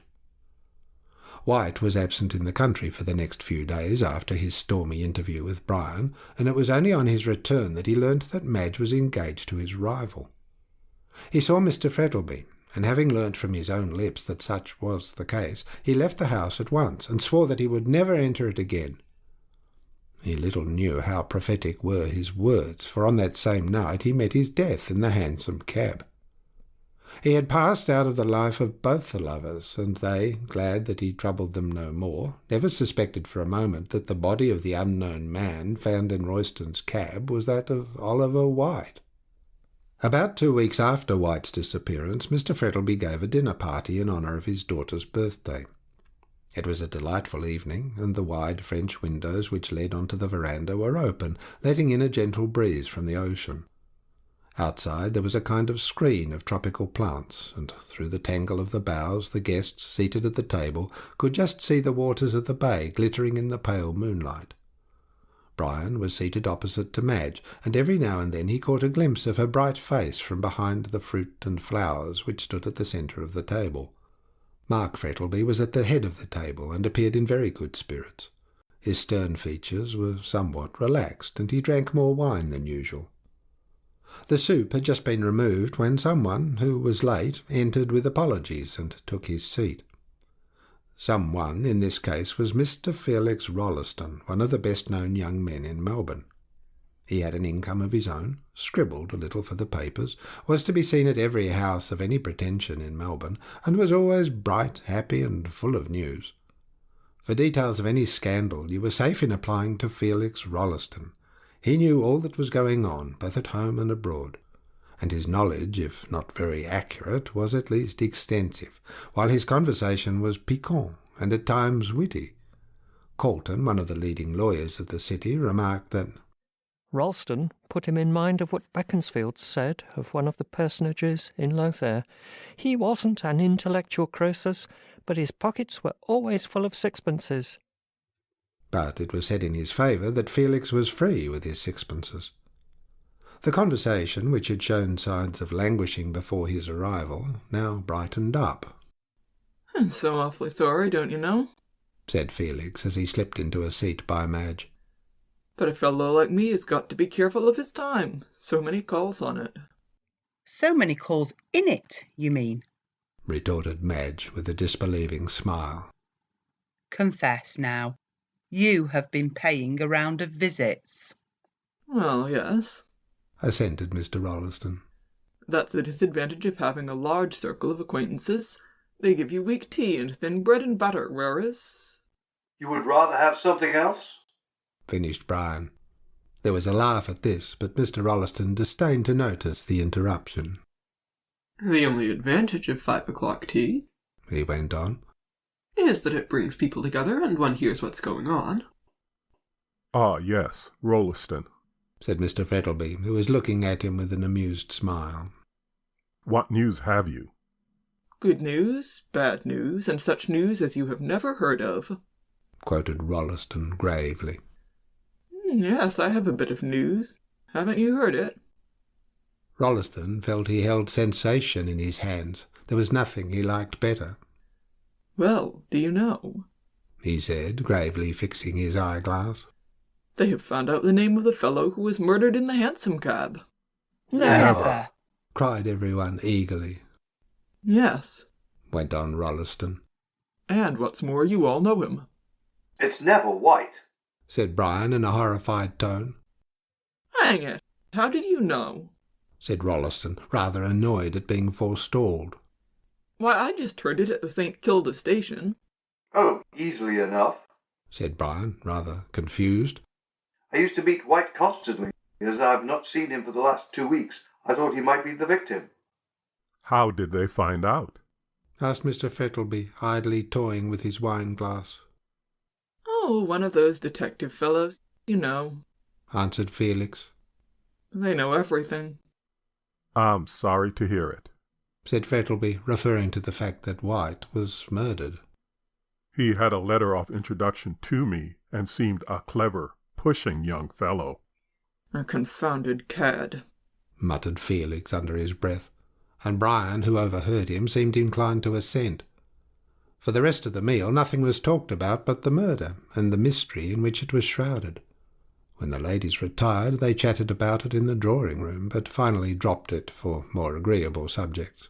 The men, however, when the cloth was removed, filled their glasses and continued the discussion with unabated vigour. Brian alone did not take part in the conversation. He sat moodily staring at his untasted wine, wrapped in a brown study. What I can't make out, observed Rolleston, who was amusing himself with cracking nuts, is why they did not find out who he was before. That is not hard to answer, said Fettlby, filling his glass. He was comparatively little known here, as he had been out from England such a short time, and I fancy that this was the only house at which he visited. And look here, Rolleston, said Colton, who was sitting near him. If you were to find a man dead in a hansom cab, dressed in evening clothes, which 9 men out of 10 are in the habit of wearing in the evening, no cards in his pockets, and no name on his linen, I rather think you would find it hard to discover who he was. I consider it reflects great credit on the police for finding out so quickly. Puts one in mind of the Leavenworth case and all that sort of thing, said Felix, whose reading was of the lightest description. Awfully exciting, like putting a Chinese puzzle together. Gad, I wouldn't mind being a detective myself. I'm afraid if that were the case, said Mr. Fettlby with an amused smile, criminals would be pretty safe. Oh, I don't know so much about that, answered Felix shrewdly. Some fellows are like trifle at a party. Froth on top, but something better underneath. What a greedy simile, said Colton, sipping his wine. But I'm afraid the police will have a more difficult task in discovering the man who committed the crime. In my opinion, he's a deuced clever fellow. Then you don't think he will be discovered? Asked Brian, rousing himself out of his brown study. Well, I don't go as far as that, rejoined Colton. But he has certainly left no trace behind him, and even the Red Indian, in whom instinct for tracking is so highly developed, needs some sort of a trail to enable him to find out his enemies. Depend upon it, went on Colton, warming to his subject, the man who murdered White is no ordinary criminal. The place he chose for the committal of the crime was such a safe one. Do you think so? said Rolleston. Why, I should think that a hansom cab in a public street would be very unsafe. It is that very fact that makes it safer, replied Mr. Colton epigrammatically. You read De Quincey's account of the Marr murders in London, and you will see that the more public the place, the less risk there is of detection. There is nothing about the gentleman in the light coat who murdered White to excite Royston's suspicions. He entered the cab with White. No noise or anything likely to attract attention was heard, and then he alighted. Naturally enough, Royston drove to St. Kilda, and never suspected White was dead till he looked inside and touched him. As to the man in the light coat, he doesn't live in Powlett Street, no, nor in East Melbourne either. Why not? Asked Fettlby. Because he wouldn't have been such a fool as to leave a trail to his own door. He did what the fox often does. He doubled. My opinion is that he went either right through East Melbourne to Fitzroy, or he walked back through the Fitzroy Gardens into town. There was no one about at that time of the morning, and he could return to his lodgings, hotel, or wherever he is staying with impunity. Of course, this is a theory that may be wrong, but from what insight into human nature my profession has given me, I think that my idea is a correct one. All present agreed with Mr. Caulton's idea, as it really did seem the most natural thing that would be done by a man desirous of escaping detection. "Tell you what," said Felix to Brian as they were on their way to the drawing-room.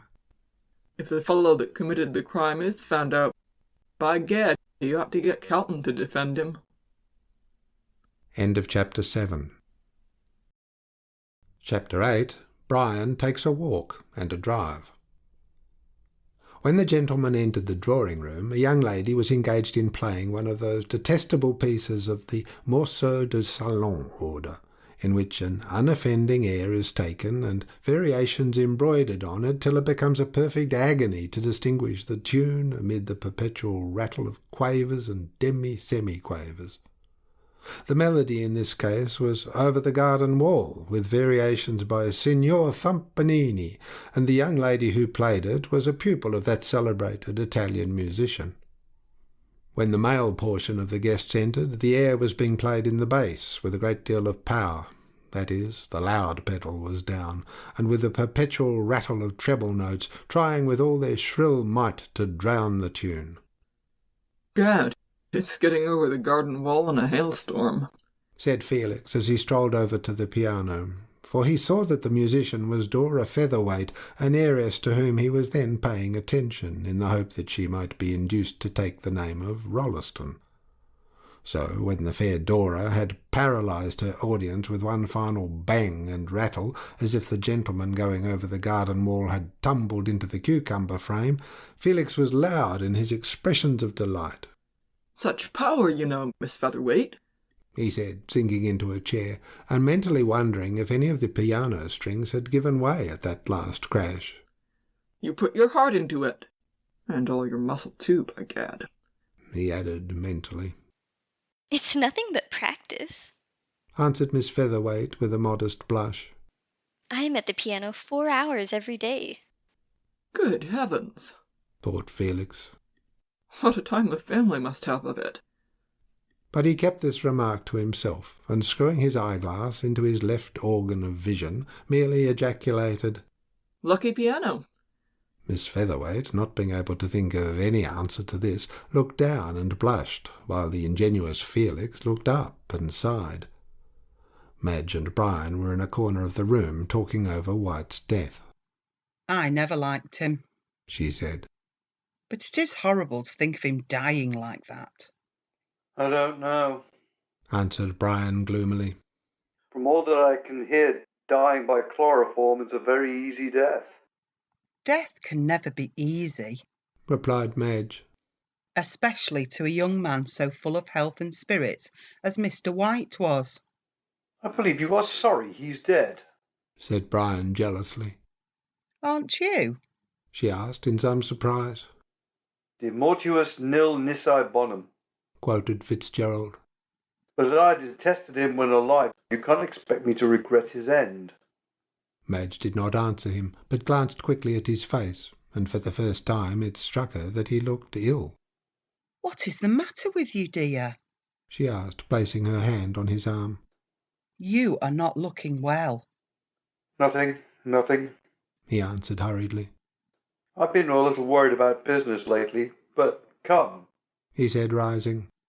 Let us go outside for I see your father has got that girl with the steam whistle voice to sing. The girl with the steam whistle voice was Julia Featherweight, the sister of Rolleston's inamorata, and Madge stifled a laugh as she went onto the veranda with Fitzgerald. What a shame of you! She said, bursting into a laugh when they were safely outside. She's been taught by the best masters. How I pity them, retorted Brian grimly as Julia wailed out, "Meet me once again," with an ear-piercing shrillness. I'd much rather listen to our ancestral banshee as to meeting her again. One interview would be more than enough. Madge did not answer, but leaning lightly over the high rail of the veranda, looked out into the beautiful moonlit night. There were a number of people passing along the esplanade, some of whom stopped and listened to Julia's shrill notes. One man in particular seemed to have a taste for music, for he persistently stared over the fence of the house. Brian and Madge talked of diverse subjects, but every time Madge looked up, she saw the man watching the house. What does that man want, Brian? She asked. What man? Asked Brian, starting. Oh, he went on indifferently, as the watcher moved away from the gate and crossed the road onto the footpath. He's taken up with the music, I suppose, that's all. Madge said nothing, but she could not help thinking that there was more in it than the music. Presently Julia ceased, and she proposed to go in. Why? Asked Brian, who was lying back in a comfortable seat, smoking a cigarette. It's nice enough here. I must attend to my guests, she answered, rising. You stop here and finish your cigarette. And with a gay laugh she flitted into the house. Brian sat and smoked, staring out into the moonlight the while. Yes, the man was certainly watching the house, for he sat on one of the seats and kept his eyes fixed on the brilliantly lighted windows. Brian threw away his cigarette and shivered slightly. Could anyone have seen me? He muttered, rising uneasily. For sure, of course not. And the cabman would never recognize me again. Curse White! I wish I had never set eyes upon him. He gave one glance at the dark figure on the seat, and then, with a shiver, passed into the warm, well-lighted room. He did not feel easy in his mind, and he would have felt still less so had he known that the man on the seat was one of the cleverest of the Melbourne detectives. Mr. Gorby had been watching the Frettlby mansion the whole evening, and was getting rather annoyed. Morland did not know where Fitzgerald lived, and as that was one of the primary facts the detective wished to ascertain, he determined to watch Brian's movements and to trace him home. If he's the lover of that pretty girl, I'll wait till he leaves the house, argued Mr. Gorby to himself as he took his seat on the esplanade. He won't long remain away from her, and once he leaves the house, it will be no difficult matter to find out where he lives. When Brian made his appearance early in the evening on his way to Mark Frettlby's mansion, he wore evening dress, a light overcoat, and a soft hat. Well, I'm dashed, ejaculated Mr. Gorby when he saw Fitzgerald disappear. If he isn't a fool, I don't know who is, to go about in the very clothes he wore when he polished White off, and think he won't be recognized. Melbourne ain't Paris or London that he can afford to be so careless, and when I put the darbies on him, he will be astonished. Ha! Well, he went on, lighting his pipe and taking a seat on the esplanade, I suppose I'll have to wait here till he comes out. Mr. Gorby's patience was pretty severely tried, for hour after hour passed and no one appeared. He smoked several pipes and watched the people strolling along in the soft silver moonlight. A bevy of girls passed by with their arms round one another's waists. Then a young man and woman, evidently lovers, came walking along. They sat down by Mr. Gorby and looked hard at him to hint that he need not stay. But the detective took no heed of them and kept his eyes steadily upon the great house opposite. Finally the lovers took themselves off with a very bad grace. Then Mr. Gorby saw Madge and Brian come out onto the veranda and heard in the stillness of the night a sound weird and unearthly. It was Miss Featherweight singing. He saw Madge go in, shortly followed by Brian. The latter turned and stared at him for a moment. "Ah," said Gorby to himself as he relit his pipe. "Your conscience is a-smiting you, is it? Wait a bit, my boy, till I have you in jail." Then the guests came out of the house, and their black figures disappeared one by one from the moonlight as they shook hands and said good night. Shortly after, Brian came down the path with Frettleby at his side, and Madge hanging on her father's arm. Frettleby opened the gate and held out his hand. "Good night, Fitzgerald," he said in a hearty voice. "Come soon, again." Good night, Brian dearest, said Madge, kissing him. And don't forget tomorrow. Then father and daughter closed the gate, leaving Brian outside, and walked back to the house. "Ah," said Mr. Gorby to himself. "If you only knew what I know, you wouldn't be so precious kind to him." Brian strolled along the esplanade and, crossing over, passed by Gorby and walked on till he was opposite the Esplanade Hotel. Then he leaned his arms on the fence and, taking off his hat, enjoyed the calm beauty of the hour. "What a good-looking fellow," murmured Mr. Gorby in a regretful tone. "I can hardly believe it of him, but the proofs are too clear." The night was perfectly still. Not a breath of wind stirred, for what breeze there had been had long since died away. But Brian could see the white wavelets breaking lightly on the sands. The long, narrow pier ran out like a black thread into the sheet of gleaming silver, and away in the distance the line of Williamstown lights sparkled like some fairy illumination. Over all this placid scene of land and water was a sky such as Doré loved, a great heavy mass of rain clouds heaped one on top of the other, as the rocks of the Titans piled to reach Olympus. Then a break in the woof, and a bit of dark blue sky could be seen glittering with stars, in the midst of which sailed the serene moon, shedding down her light on the cloudland beneath, giving to it all one silver lining. Somewhat to the annoyance of Mr. Gorby, who had no eye for the picturesque, Brian gazed at the sky for several minutes, admiring the wonderful beauty of its broken masses of light and shade. At length he lit a cigarette and walked down the steps onto the pier. "Oh, suicide, is it?" muttered Mr. Gorby. "Not if I can help it." And he lit his pipe and followed him. He found Brian leaning over the parapet at the end of the pier, looking at the glittering waters beneath, which kept rising and falling in a dreamy rhythm that soothed and charmed the ear. "Poor girl, poor girl," the detective heard him mutter as he came up. "If she only knew all, if she—" At this moment he heard the approaching step and turned round sharply. The detective saw that his face was ghastly pale in the moonlight, and his brows wrinkled in anger. "What the devil do you want?" he burst out as Gorby paused. "What do you mean by following me all over the place?" "Saw me watching the house," said Gorby to himself. "I'm not following you, sir," he said aloud. "I suppose the pier ain't private property. I only came down here for a breath of fresh air." Fitzgerald did not answer, but turned sharply on his heel and walked quickly up the pier, leaving Gorby staring after him. "He's getting frightened," soliloquized the detective to himself as he strolled easily along, keeping the black figure in front well in view. "I'll have to keep a sharp eye on him, or he'll be clearing out of Victoria." Brian walked rapidly up to the St. Kilda station, for on looking at his watch he found that he would just have time to catch the last train. He arrived a few minutes before it started, so getting into the smoking carriage at the near end of the platform, he lit a cigarette and, leaning back in his seat, watched the latecomers hurrying into the station.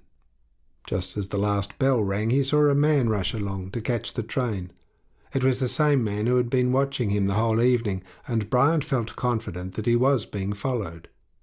He comforted himself, however, with the thought that this pertinacious follower might lose the train, and being in the last carriage himself, he kept a lookout along the platform, expecting to see his friend of the Esplanade standing disappointed on it.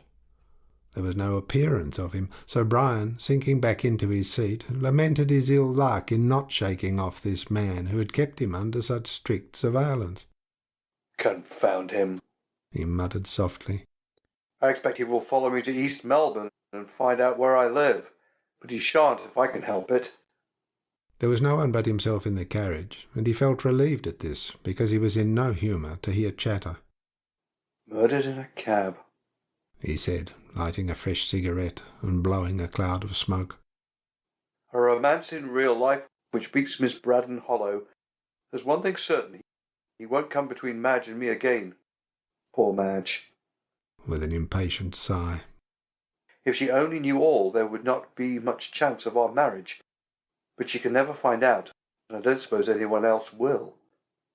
Here a thought suddenly struck him, and rising out of his seat, he walked to the other end of the carriage and threw himself on the cushions, as if desirous to escape from himself. What grounds can that man have for suspecting me? He said aloud. No one knows I was with White on that night, and the police can't possibly bring forward any evidence to show that I was. For sure, he went on, impatiently buttoning up his coat. I am like a child, afraid of my shadow. The fellow on the pier is only someone out for a breath of fresh air. As he said himself, I am quite safe. At the same time, he felt by no means easy in his mind, and as he stepped out onto the platform at the Melbourne station, he looked round apprehensively, as if he half expected to feel the detective's hand upon his shoulder. But he saw no one at all like the man he had met on the St Kilda pier, and, with a sigh of relief, he left the station. Mr Gorby, however, was not far away. He was following at a safe distance. Brian walked slowly along Flinders Street, apparently deep in thought. He turned up Russell Street, and did not stop until he found himself close to the Burke and Wills monument, the exact spot where the cab had stopped on the night of White's murder. Ah, said the detective to himself as he stood in the shadow on the opposite side of the street. You're going to have a look at it, aren't you? I wouldn't, if I were you. It's dangerous. Fitzgerald stood for a few minutes at the corner, and then walked up Collins Street. When he got to the cab stand opposite the Melbourne Club, still suspecting he was followed, he hailed a hansom and drove away in the direction of Spring Street. Gorby was rather perplexed at this sudden move, but without delay he hailed another cab and told the driver to follow the first till it stopped. Two can play at that game, he said, settling himself back in the cab. And I'll get the better of you, clever as you are, and you are clever, he went on in a tone of admiration as he looked round the luxurious hansom. To choose such a convenient place for murder, no disturbance, and plenty of time for escape after you had finished. It's a pleasure going after a chap like you, instead of after men who tumble down like ripe fruit and ain't got any brains to keep their crime quiet. While the detective thus soliloquized, his cab, following on the trail of the other, had turned down Spring Street and was being driven rapidly along the Wellington Parade in the direction of East Melbourne. It then turned up Powlett Street, at which Mr Gorby was glad. Ain't so clever as I thought, he said to himself. Shows his nest right off, without any attempt to hide it. The detective, however, had reckoned without his host, for the cab in front kept driving on through an interminable maze of streets until it seemed as though Brian were determined to drive the whole night. "Look 'ere, sir," cried Gorby's cabman, looking through his trap-door in the roof of the hansom. "How long's this 'ere game a-goin' to larst? My 'oss is knocked up, 'e is, and his blessed old legs is a-giving way under him." Go on, answered the detective impatiently. I'll pay you well. The cabman's spirits were raised by this, and by dint of coaxing and a liberal use of the whip, he managed to get his jaded horse up to a pretty good pace. They were in Fitzroy by this time, and both cabs turned out of Gertrude Street into Nicholson Street, thence passed on to Evelyn Street and along Spring Street, until Brian's cab stopped at the corner of Collins Street, and Gorby saw him alight and dismiss his cabman. He then walked down the street and disappeared into the Treasury Gardens. "Confound it!" said the detective as he got out and paid his fare, which was by no means a light one, but over which he had no time to argue. "We've come in a circle, and I do believe he lives in Powlett Street after all." He went into the gardens and saw Brian some distance ahead of him, walking rapidly. It was bright moonlight, and he could easily distinguish Fitzgerald by his light coat. As he went along that noble avenue with its elms in their winter dress, the moon shining through their branches wrought a fantastic tracery on the smooth asphalt. And on either side Gorby could see the dim white forms of the old Greek gods and goddesses, Venus Victrix with the apple in her hand, which Mr. Gorby, in his happy ignorance of heathen mythology, took for Eve offering Adam the forbidden fruit, Diana with the hound at her feet, and Bacchus and Ariadne, which the detective imagined were the babes in the wood. He knew that each of the statues had queer names, but thought they were merely allegorical. Passing over the bridge with the water rippling quietly underneath, Brian went up the smooth yellow path to where the statue of Hebe, holding the cup, seems instinct with life, and turning down the path to the right, he left the gardens by the end gate, near which stands the statue of the dancing faun, with the great bush of scarlet geranium burning like an altar before it. Then he went along the Wellington Parade and turned up Powlett Street, where he stopped at a house near Cairns Memorial Church, much to Mr. Gorby's relief, who, being like Hamlet, fat and scant of breath, found himself rather exhausted. He kept well in the shadow, however, and saw Fitzgerald give one final look round before he disappeared into the house. Then Mr. Gorby, like the robber captain in Ali Baba, took careful stock of the house, and fixed its locality and appearance well in his mind, as he intended to call at it on the morrow. "What I'm going to do," he said as he walked slowly back to Melbourne, "is to see his landlady when he's out, and find out what time he came in on the night of the murder. If it fits into the time he got out of Rankin's cab, I'll get a warrant and arrest him straight off." End of Chapter 8. Chapter 9. Mr. Gorby is satisfied at last. In spite of his long walk and still longer drive, Brian did not sleep well that night. He kept tossing and turning, or lying on his back wide awake, looking into the darkness and thinking of White. Towards dawn, when the first faint glimmer of morning came through the Venetian blinds, he fell into a sort of uneasy doze, haunted by horrible dreams.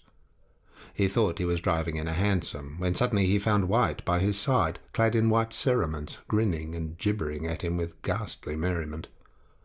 Then the cab went over a precipice, and he fell from a great height, down, down, with the mocking laughter still sounding in his ears, until he woke with a loud cry, and found it was broad daylight, and that drops of perspiration were standing on his brow. It was no use trying to sleep any longer, so, with a weary sigh, he arose and went to his tub, feeling jaded and worn out by worry and want of sleep. His bath did him some good. The cold water brightened him up and pulled him together. Still, he could not help giving a start of surprise when he saw his face reflected in the mirror, old and haggard-looking, with dark circles round the eyes. "A pleasant life I'll have of it if this sort of thing goes on," he said bitterly. "I wish I had never seen or heard of White." He dressed himself carefully. He was not a man to neglect his toilet, however worried and out of sorts he might happen to feel. Yet, notwithstanding all his efforts, the change in his appearance did not escape the eye of his landlady. She was a small, dried-up little woman, with a wrinkled yellowish face. She seemed parched up and brittle. Whenever she moved, she crackled, and one went in constant dread of seeing a wizen-looking limb break off short like the branch of some dead tree. When she spoke, it was in a voice hard and shrill, not unlike the chirp of a cricket. When, as was frequently the case, she clothed her attenuated form in a faded brown silk gown, her resemblance to that lively insect was remarkable. And as on this morning she crackled into Brian's sitting room with the Argus and his coffee, a look of dismay at his altered appearance came over her stony little countenance. "Dear me, sir," she chirped out in her shrill voice as she placed her burden on the table. "are you took bad?" Brian shook his head. Want of sleep, that's all, Mrs. Sampson, he answered, unfolding the Argus. "Ah, that's because you ain't got enough blood in your head," said Mrs. Sampson wisely, for she had her own ideas on the subject of health. "If you ain't got blood, you ain't got sleep." Brian looked at her as she said this, for there seemed such an obvious want of blood in her veins that he wondered if she had ever slept in all her life. "There was my father's brother, which of course makes him my uncle. Went on the landlady, pouring out a cup of coffee for Brian. And the blood he had was something astounding, which it made him sleep that long as they had to draw pints from him afore he'd wake in the morning." Brian had the Argus before his face, and under its friendly cover he laughed quietly to himself. "His blood poured out like a river," went on the landlady, still drawing from the rich stores of her imagination. "and the doctor was struck dumb with astonishment at seeing the niger which burst from him, but I'm not so full-blooded myself." Fitzgerald again stifled a laugh, and wondered that Mrs. Sampson was not afraid of being treated as were Ananias and Sapphira. However, he said nothing, but merely intimated that if she would leave the room, he would take his breakfast. "And if you wants anything else, Mr. Fitzgerald," she said, going to the door, "you knows your way to the bell and easily as I do to the kitchen." and with a final chirrup she crackled out of the room. As soon as the door was closed, Brian put down his paper and roared in spite of his worries. He had that extraordinary vivacious Irish temperament which enables a man to put all trouble behind his back and thoroughly enjoy the present. His landlady, with her Arabian Night-like romances, was a source of great amusement to him, and he felt considerably cheered by the odd turn her humour had taken this morning. After a time, however, his laughter ceased, and his troubles came crowding on him again. He drank his coffee, but pushed away the food which was before him, and looked through the Argus for the latest report about the murder case. What he read made his cheek turn a shade paler than before. He could feel his heart thumping wildly. "They found a clue, have they?" he muttered, rising and pacing restlessly up and down. "I wonder what it can be. I threw that man off the scent last night, but if he suspects me, there'll be no difficulty in his finding out where I live. Bah, what nonsense am I talking? I'm the victim of my own morbid imagination. There is nothing to connect me with the crime, so I need not be afraid of my shadow. I've a good mind to leave town for a while, but if I am suspected, that would excite suspicion. Oh, Madge, my darling," he cried passionately, "if you only knew what I suffer, I know that you would pity me. But you must never know the truth. Never, never." And sinking into a chair by the window, he covered his face with his hands. After remaining in this position for some minutes, occupied with his own gloomy thoughts, he arose and rang the bell. A faint crackle in the distance announced that Mrs. Sampson had heard it, and she soon came into the room, looking more like a cricket than ever. Brian had gone into his bedroom and called out to her from there. "I am going down to St. Kilda, Mrs. Sampson," he said, "and I shall probably not be back all day." "Which I hopes it'll do you good, she answered, for you've eaten nothing, and the sea breezes is miraculous for making you take to your victuals. My mother's brother, being a sailor and wonderful for his stomach, which when he had done a meal, the table looked as if a locust had gone over it." "A what?" asked Fitzgerald, buttoning his gloves. "A locust," replied the landlady in surprise at his ignorance. "as I've read in Holy Writ, as how John the Baptist was partial to 'em. Not that I think they'd be very filling, though, to be sure. He had a sweet tooth, and ate honey with 'em. Oh, you mean locusts? Said Brian, now enlightened. And what else? Asked Mrs. Simpson indignantly. Which, though not being a scholar, I speaks English. I hopes my mother's second cousin haven't had first prize at a spelling bee, though he died early through brain fever, having crowded his head over much with the dictionary. Dear me, answered Brian mechanically. How unfortunate. He was not listening to Mrs. Sampson's remarks. He suddenly remembered an arrangement which Madge had made and which up till now had slipped his memory. Mrs. Sampson, he said, turning round at the door. I am going to bring Mr. Frettleby and his daughter to have a cup of afternoon tea here, so you might have some ready. You have only to ask and to have, answered Mrs. Sampson hospitably, with a gratified crackle of all her joints. I'll make the tea, sir, and also some of my own particular cakes, being a special kind I have, which my mother showed me how to make, having been taught by a lady as she must through the scarlet fever, though being of a weak constitution, she died soon arter, being in the habit of contracting any disease she might chance on. Brian hurried off, lest in her Poe-like appreciation of them Mrs. Sampson should give vent to more charnel house horrors. At one period of her life the little woman had been a nurse, and it was told of her that she had frightened one of her patients into convulsions during the night by narrating to her the history of all the corpses she had laid out. This ghoul-like tendency in the end proved fatal to her professional advancement. As soon as Fitzgerald had gone, she went over to the window and watched him as he walked slowly down the street, a tall, handsome man, of whom any woman would be proud. What an awful thing it are to think he'll be a corpse some day, she chirped cheerily to herself.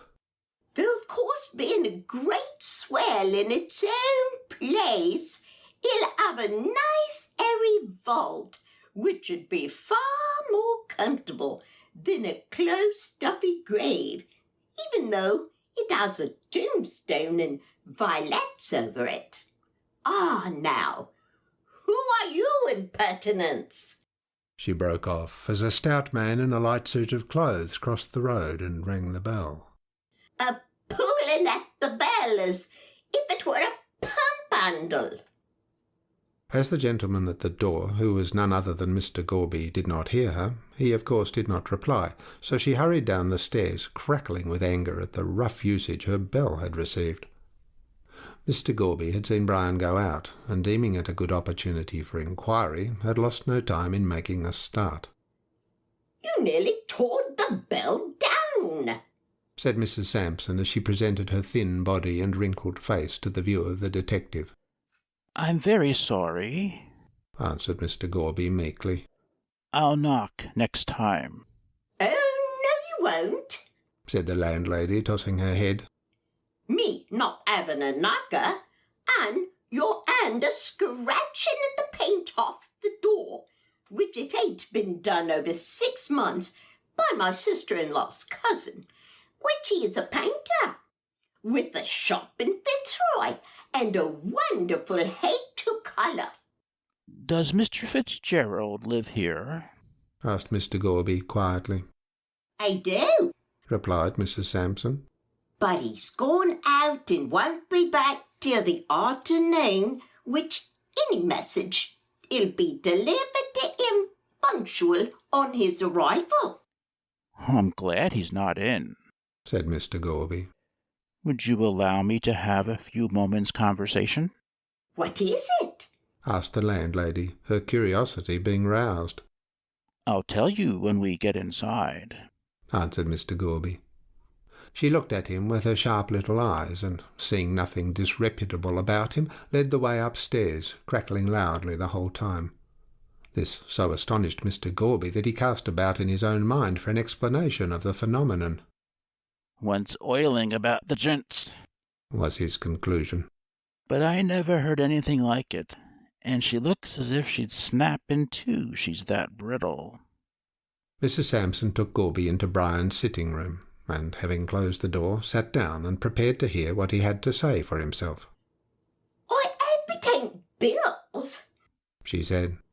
"Mr. Fitzgerald having money in the bank and everything respectable, like a gentleman, as he is, though, to be sure, your bill might come down on him unbeknown, he not having kept it in mind, which it ain't everybody as have sich a good memory as my aunt on my mother's side. She haven't been famous for a dates like a history, not to speak of a multiplication tables and the numbers of people's houses."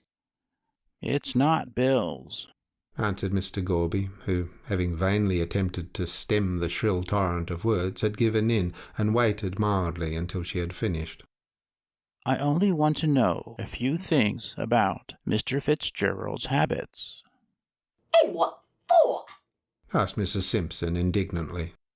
"Are you a newspaper a-putting in articles about people who don't want to see themselves in print, which I knows your habits. My late husband having been a printer on a paper which bust up, not having the money to pay wages to which there was due to him the sum of £1 7 and 6 halfpenny, which I, being his widder, ought to have. Not that I expects to see it on this side of the grave. Oh dear no." And she gave a shrill, elfish laugh. Mr. Gorby, seeing that unless he took the bull by the horns he would never be able to get what he wanted, grew desperate and plunged in, medias res.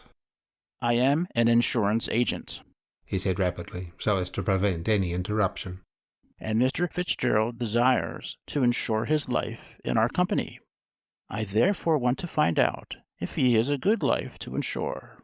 Does he live temperately, keep early hours, and, in fact, all about him?"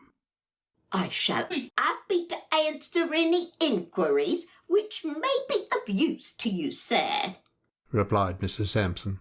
"knowing, as I do, how good a insurance is to a family should the head of it be taken off unexpected, leaving a widder, which, as I know, Mr. Fitzgerald is a-going to be married soon, and I hopes he'll be happy, though through it I loses Elijah, as has always paid regular and behaved like a gentleman."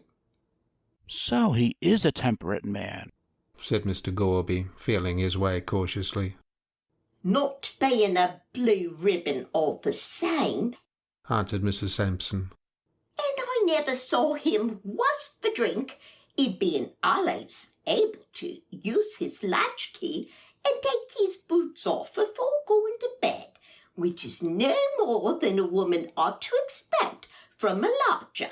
She having to do her own washing." "And he keeps good hours?" "Always in afore the clock strikes 12. answered the landlady. "Though, to be sure, I uses it as a figure of speech, none of the clocks in the house striking but one, which is being mended, having broke through overwinding." "Is he always in before 12? asked Mr. Gorby, keenly disappointed at this answer. Mrs. Sampson eyed him waggishly, and a smile crept over her wrinkled little face. "Young men not being old men," she replied cautiously. "and sinners not being saints, it's not natural as latchkeys should be made for ornament instead of use. And Mr. Fitzgerald being one of the handsomest men in Melbourne, it ain't to be expected as he should let his latchkey get rusty, though having a good moral character, and uses it with moderation. But I suppose you are seldom awake when he comes in really late, said the detective. Not as a rule, assented Mrs. Sampson. Being a heavy sleeper and much disposed for bed, but I have heard him come in after 12, the last time being Thursday week. Ah. Mr. Gorby drew a long breath, for Thursday week was the night upon which the murder was committed. Being troubled with my head, said Mrs. Sampson. Through having been out in the sun all day a-washing, I did not feel so partial to my bed that night as in general, so went down to the kitchen with the intent of getting a linseed poultice to put at the back of my head, it being calculated to remove pain, as was taught to me when a nurse by a doctor in a hospital, and now being in business for himself at Geelong with a large family, having married early. Just as I was leaving the kitchen, I had Mr. Fitzgerald a-coming in and turning round, looked at the clock, that having been my custom when my late husband came in the early morning, I began a-preparing his meal. And the time was? asked Mr. Gorby breathlessly. 5 minutes to 2 o'clock, replied Mrs. Sampson. Mr. Gorby thought for a moment. Cab was hailed at 1 o'clock. Started for St. Kilda at about 10 minutes past. Reached grammar school, say at 25 minutes past. Fitzgerald talks 5 minutes to cabman, making it past. Say, he waited 10 minutes for other cab to turn up, makes it 20 minutes to 2. It would take another 20 minutes to get to East Melbourne, and 5 minutes to walk up here. That makes it 5 minutes past 2 instead of before. Confound it. Was your clock in the kitchen right? He asked aloud. Well, I think so, answered Mrs. Sampson. It does get a little slow sometimes, not having been cleaned for some time, which my nevy, being a watchmaker, always hands it over to him. Of course it was slow on that night, said Gorby triumphantly. He must have come in at 5 minutes past 2, which makes it right. Makes what right? asked the landlady sharply. And how do you know my clock is 10 minutes wrong? Oh, it was it? asked Gorby eagerly. I'm not denying it, replied Mrs. Sampson. Clocks ain't always to be relied on more than men and women, but it won't be anything again its insurance, will it? As in general, isn't a 412? Oh, all that will be quite safe, answered the detective, delighted with the information he had obtained. Is this Mr. Fitzgerald's room? Yes, it is, replied the landlady. But he furnished it himself, being of a luxurious turn of mind, not but what his taste is good, though far be it for me to deny I helped him to select. But having another room of the same to let, any friends as you might have in search of a home, I'd be well looked after, my references being varying, and my cooking tasty, and it... Here a ring at the front door bell called Mrs. Sampson away, so with a hurried word to Gorby she crackled downstairs. Left to himself, Mr. Gorby arose and looked round the room. It was excellently furnished, and the pictures were good. At one end of the room, by the window, there was a writing-table covered with papers. It's no good looking for the papers he took out of White's pocket, I suppose, said the detective to himself as he turned over some letters. As I don't know what they are, and I couldn't tell them if I saw them. But I'd like to find that missing glove, and the bottle that held the chloroform, unless he's done away with them. There doesn't seem to be any sign of them here, so I'll have a look in his bedroom. There was no time to lose, as Mrs. Sampson might return at any moment, so Mr. Gorby walked quickly into the bedroom, which opened off the sitting-room. The first thing that caught the detective's eye was a large photograph in a plush frame of Madge Frettlby. It stood on the dressing-table, and was similar to that one which he had already seen in White's album. He took it up with a laugh. "You're a pretty girl," he said, apostrophizing the picture. "But you give your photograph to two young men, both in love with you, and both hot-tempered. The result is that one is dead, and the other won't survive him long. That's what you've done." He put it down again, and looking round the room, caught sight of a light covert coat hanging behind the door, and also a soft hat. "Ah," said the detective, going up to the door. "Here is the very coat you wore when you killed that poor fellow. Wonder what you have in the pockets." And he plunged his hand into them in turn.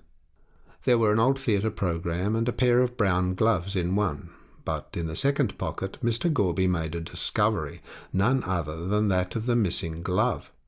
There it was, a soiled white glove for the right hand, with black bands down the back, and the detective smiled in a gratified manner as he put it carefully in his pocket. "My morning has not been wasted," he said to himself. "I found out that he came in at a time which corresponds to all his movements after 1 o'clock on Thursday night, and this is the missing glove, which clearly belonged to White. If I could only get hold of the chloroform bottle, I'd be satisfied."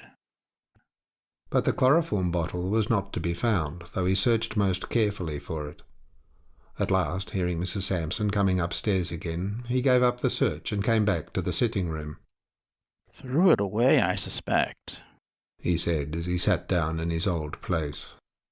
"But it doesn't matter. I think I can form a chain of evidence from what I have discovered, which will be sufficient to convict him. Besides, I expect when he is arrested he will confess everything. He seems to feel a remorse for what he has done." The door opened, and Mrs. Sampson entered the room in a state of indignation. "One of them Chinese hawkers," she explained. "He's been a-trying to get the better of me over carrots, as if I didn't know what carrots was. And I'm a-talking about a shilling in his gibberish, as if he hadn't been brought up in a place where they don't know what a shilling is. But I never could abide foreigners ever since a Frenchman has taught me his language, made off with my mother's silver teapot, unbeknown to her, it being set out on the sideboard for company." Mr. Gorby interrupted these domestic reminiscences of Mrs. Sampson's by stating that, now she had given him all necessary information, he would take his departure. "And I hopes," said Mrs. Sampson as she opened the door for him, "as I'll have the pleasure of seeing you again, should any business on behalf of Mr. Fitzgerald require it." "Oh, I'll see you again," said Mr. Gorby, with heavy jocularity. "And in a way you won't like, as you'll be called as a witness," he added mentally. "Did I understand you to say, Mrs. Sampson," he went on, "that Mr. Fitzgerald would be at home this afternoon?" "Oh, yes, sir, he will," answered Mrs. Sampson. "A-drinking tea with this young lady who is Miss Frettlby, and has got no end of money. Not but what I might have had the same had I been born in a Spear." "You need not tell Mr. Fitzgerald I have been here," said Gorby, closing the gate. "I'll probably call and see him myself this afternoon." "What a stout person ye are," said Mrs. Sampson to herself as the detective walked away. Just like my late father, who was always fleshy, being a great eater and fond of his glass. But I took on to my mother's family, they being thin-like, and proud of keeping themselves so, as the vinegar they drink could testify. Not that I indulge in it myself. She shut the door and went upstairs to take away the breakfast things, while Gorby was being driven along at a good pace to the police office to obtain a warrant for Brian's arrest on a charge of wilful murder. End of Chapter 9. Chapter 10. In the Queen's Name. It was a broiling hot day, one of those cloudless days with the blazing sun beating down on the arid streets and casting deep black shadows. A real Australian December day, dropped by mistake of the clerk of the weather into the middle of August. The previous week having been really chilly, it was all the more welcome. It was Saturday morning, and fashionable Melbourne was doing the block. Collins Street is to the southern city what Bond Street and the Row are to London, and the boulevards to Paris.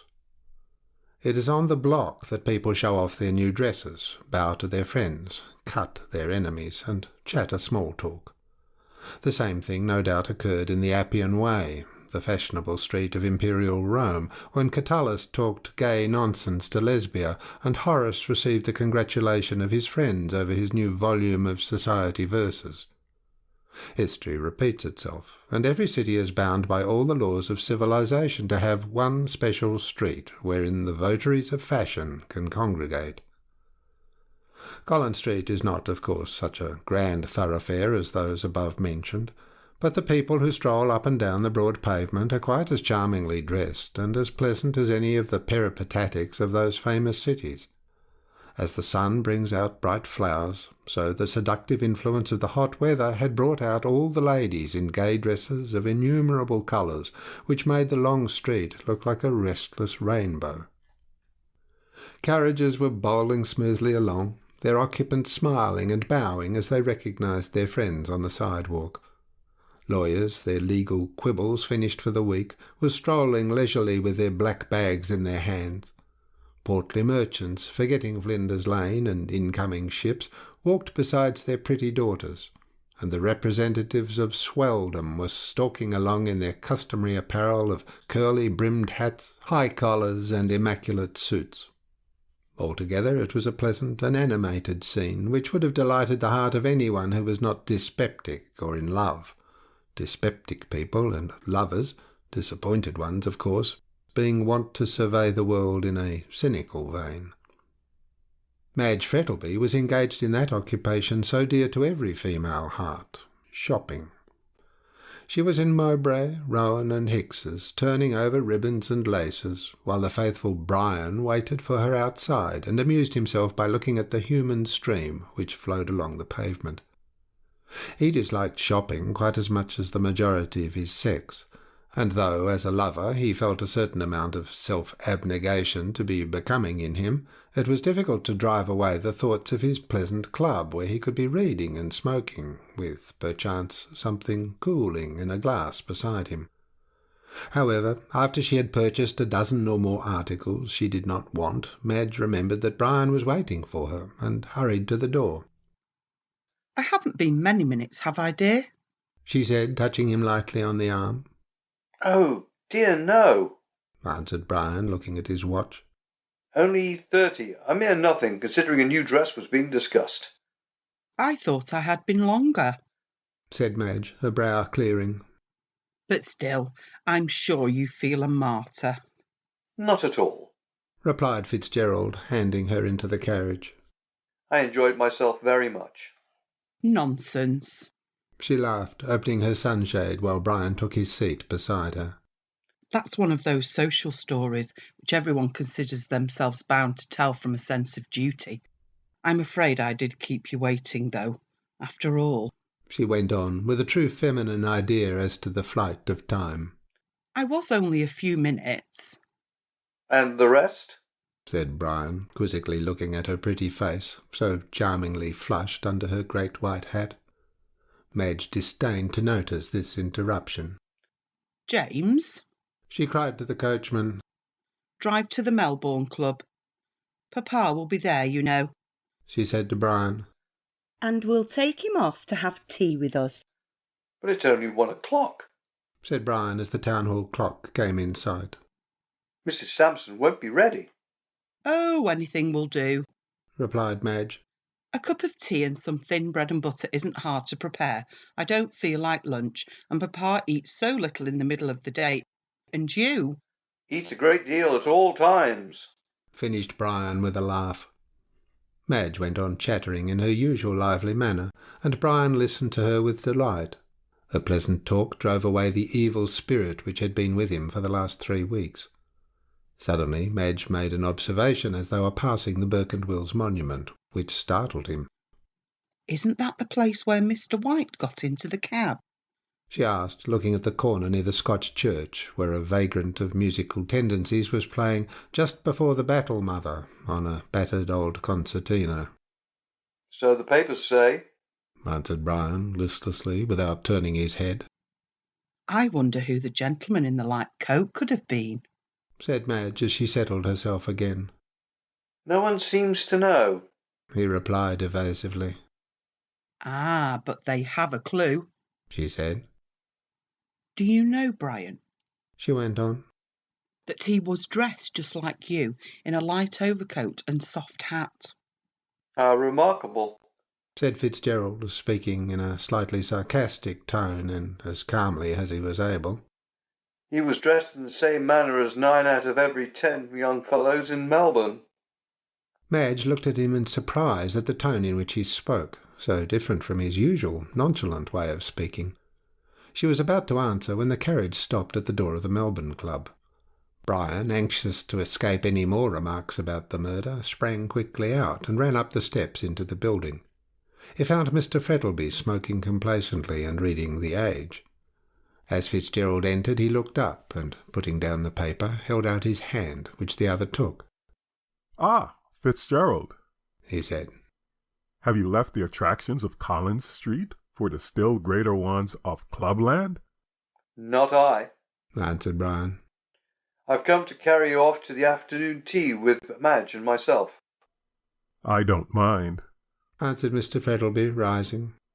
But isn't afternoon tea at 1:30 rather an anomaly? What's in a name? said Fitzgerald absently as they left the room. What have you been doing all morning? I've been in here for the last half-hour reading, answered the other carelessly. Wool market, I suppose? No, the hansom cab murder. Oh, that thing, said Brian hastily.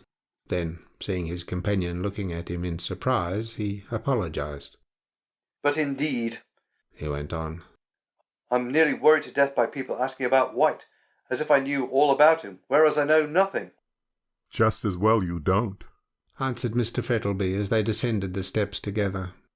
He was not a very desirable companion. It was on the tip of Brian's tongue to say, And yet you wanted him to marry your daughter. But he wisely refrained, and they reached the carriage in silence. Now then, Papa, said Madge when they were all settled in the carriage and it was rolling along smoothly in the direction of East Melbourne. What have you been doing? Enjoying myself, answered her father. Until you and Brian came and dragged me out into this blazing sunshine. Well, Brian has been so good of late, said Madge, that I had to reward him, so I knew that nothing would please him better than to play host. Certainly, said Brian, rousing himself out of a fit of abstraction. Especially when one has such charming visitors. Madge laughed at this and made a little grimace. If your tea is only equal to your compliments, she said lightly, I'm sure Papa will forgive us for dragging him away from his club. Papa will forgive anything, murmured Mr. Frettlby, tilting his hat over his eyes.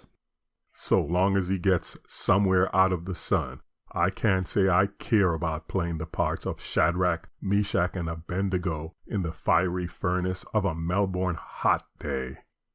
There now, Papa is quite a host in himself, said Madge mischievously as the carriage drew up at Mrs. Sampson's door. No, you are wrong, said Brian as he alighted and helped her out.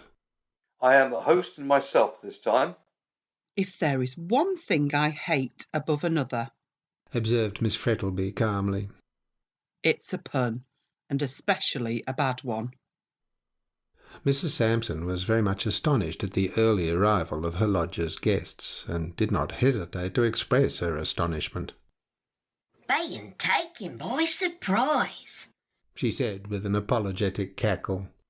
It ain't to be supposed as miracles can be performed with regard to cooking, the fire having gone out, not being kept alight on account of the heat of the day, which was that hot as never was, though to be sure, being a child in the early days, I remember it were that hot as my sister's aunt was in the habit of roasting her gents in the sun.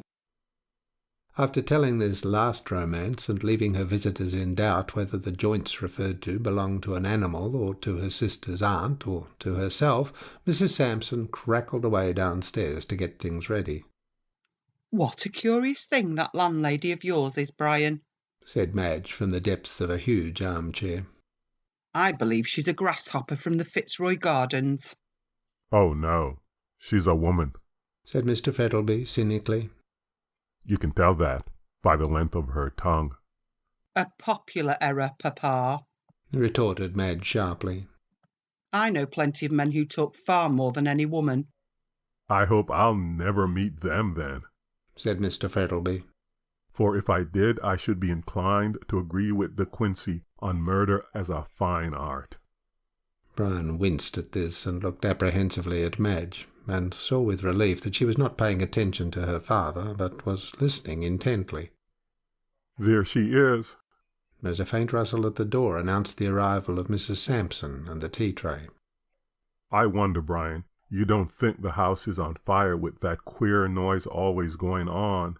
She wants oil.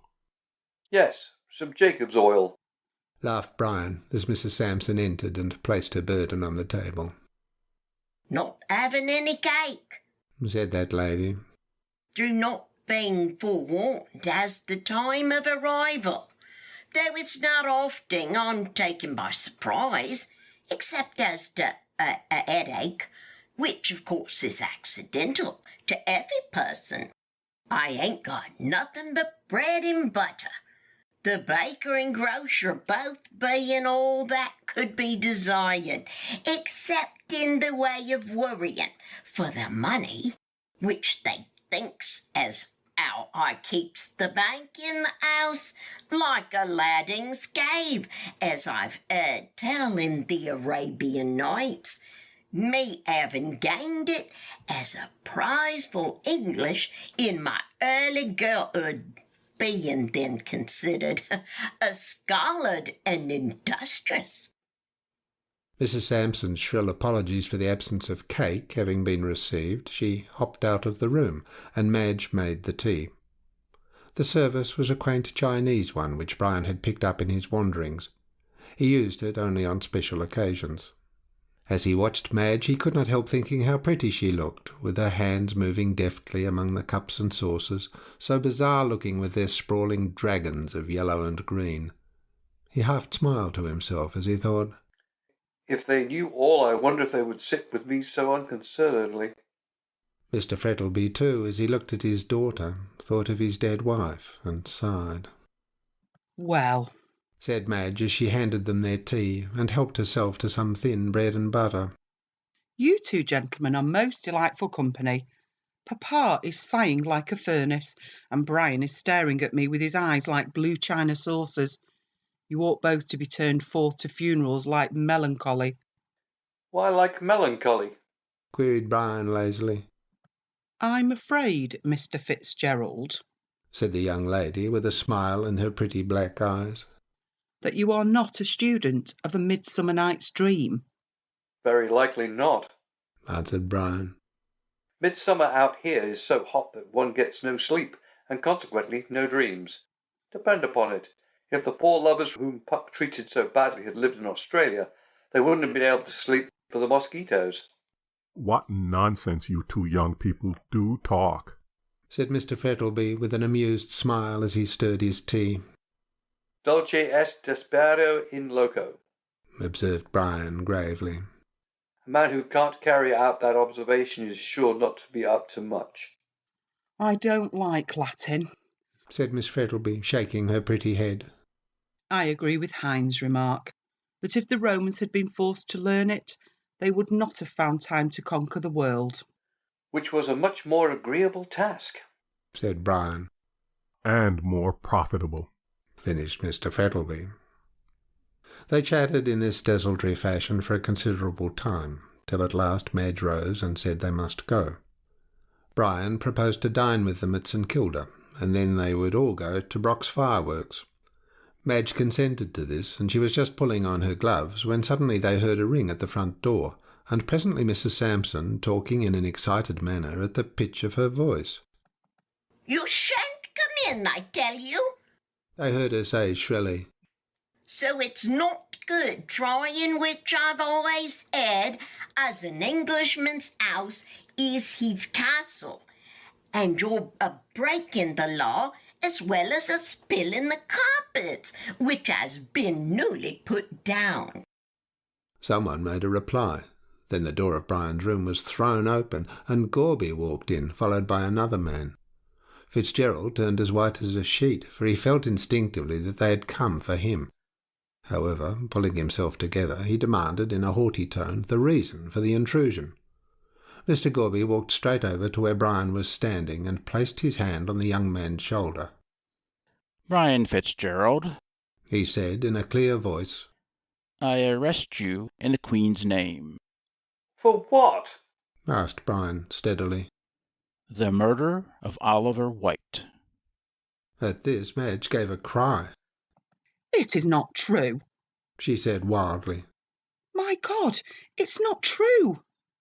Brian did not answer, but, ghastly pale, held out his hands. Gorby slipped the handcuffs onto his wrists with a feeling of compunction, despite his joy in running his man down. This done, Fitzgerald turned round to where Madge was standing, pale and still, as though turned into stone. Madge, he said in a clear, low voice. I am going to prison, perhaps to death, but I swear to you by all that I hold most sacred that I am innocent of this murder. My darling. She made a step forward, but her father stepped before her. Keep back, he said in a hard voice. There is nothing between you and that man now. She turned round with an ashen face, but with a proud look in her clear eyes. You are wrong, she answered with a touch of scorn in her voice. I love him more now than ever. Then, before her father could stop her, she placed her arm round her lover's neck and kissed him wildly. My darling, she said, with the tears streaming down her white cheeks. Whatever the world may say, you are always dearest of all to me. Brian kissed her passionately and moved away. Madge fell down at her father's feet in a dead faint. End of chapter 10. Chapter 11. Counsel for the prisoner. Brian Fitzgerald was arrested at a few minutes past 3 o'clock, and by 5 all Melbourne was ringing with the news that the perpetrator of the now famous hansom cab murder had been caught. The evening papers were full of the affair, and the Herald went through several editions, the demand being far in the excess of the supply. Such a crime had not been committed in Melbourne since the Greer shooting case in the Opera House, and the mystery by which it was surrounded made it even more sensational. The committal of the crime in such an extraordinary place as a hansom cab had been startling enough, but the discovery that the assassin was one of the most fashionable young men in Melbourne was still more so. Brian Fitzgerald, being well known in society as a wealthy squatter and the future husband of one of the richest and prettiest girls in Victoria, it was no wonder that his arrest caused some sensation. The Herald, which was fortunate enough to obtain the earliest information about the arrest, made the best use of it, and published a flaming article in its most sensational type, somewhat after this fashion. Hansom cab tragedy. Arrest of the supposed murderer. Startling revelations in high life. It is needless to say that some of the reporters had painted the lily pretty freely, but the public were ready to believe everything that came out in the papers. Mr. Frettlby, the day after Brian's arrest, had a long conversation with his daughter, and wanted her to go up to Yabba station until the public excitement had somewhat subsided. But this Madge flatly refused to do. "I'm not going to desert him when he most needs me," she said resolutely. "Everybody has turned against him, even before they have heard the facts of the case. He says he is not guilty, and I believe him." "Then let him prove his innocence," said her father, who was pacing slowly up and down the room. "If he did not get into the cab with White, he must have been somewhere else, so he ought to set up the defence of an alibi." "He can easily do that," said Madge, with a ray of hope lighting up her sad face. "He was here till 11 o'clock on Thursday night." "Very probably," returned her father dryly. "But where was he at 1 o'clock on Friday morning?" "Besides, Mr. White left the house long before Brian did," she went on rapidly. "You must remember, it was when you quarrelled with Mr. White." "My dear Madge," said Frettlby, stopping in front of her with a displeased look, "you are incorrect. White and myself did not quarrel. He asked me if it were true that Fitzgerald was engaged to you, and I answered yes. That was all, and then he left the house." "Yes, and Brian didn't go until 2 hours after," said Madge triumphantly. "He never saw Mr. White the whole night." "So he says," replied Mr. Frettlby significantly. "I believe Brian before anyone else in the world," said his daughter hotly, with flushed cheeks and flashing eyes. "Ah, but will a jury?" queried her father. "You have turned against him too," answered Madge, her eyes filling with tears. "You believe him guilty." "I am not prepared either to deny or confirm his guilt," said Mr. Frettlby coldly. "I have done what I could to help him. I have engaged Carlton to defend him, and if eloquence and skill can save him, you may set your mind at rest." "My dear father," said Madge, throwing her arms around his neck, "I knew you would not desert him altogether for my sake." "My darling," replied her father in a faltering voice as he kissed her, "there is nothing in the world I would not do for your sake." Meanwhile, Brian was sitting in his cell in the Melbourne jail, thinking, sadly enough, about his position. He saw no hope of escape except one, and that he did not intend to take advantage of. "It would kill her! It would kill her!" he said feverishly as he paced to and fro over the echoing stones. "Better that the last of the Fitzgerald should perish like a common thief than that she should know the bitter truth. If I engage a lawyer to defend me," he went on, "the first question he will ask me is where was I on that night? And if I tell him, all will be discovered, and then... No, I cannot do it. It would kill her, my darling." And throwing himself down on the bed, he covered his face with his hands. He was roused by the opening of the door of his cell, and on looking up saw that it was Carlton who entered. He was a great friend of Fitzgerald's, and Brian was deeply touched by his kindness in coming to see him. Duncan Carlton had a kindly heart and was anxious to help Brian, but there was also a touch of self-interest in the matter.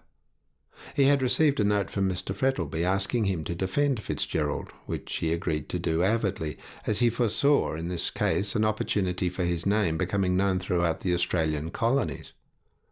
It is true that he was already a celebrated lawyer, but his reputation was purely a local one, and as he foresaw that Fitzgerald's trial for murder would cause a great sensation throughout Australia and New Zealand, he determined to take advantage of it as another step in the ladder which led to fame, wealth, and position.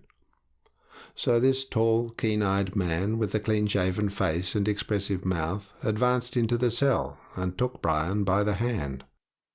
"It's very kind of you to come and see me," said Fitzgerald. "It's at a time like this that one appreciates friendship." Yes, of course, answered the lawyer, fixing his keen eyes on the other's haggard face, as if he would read his innermost thoughts.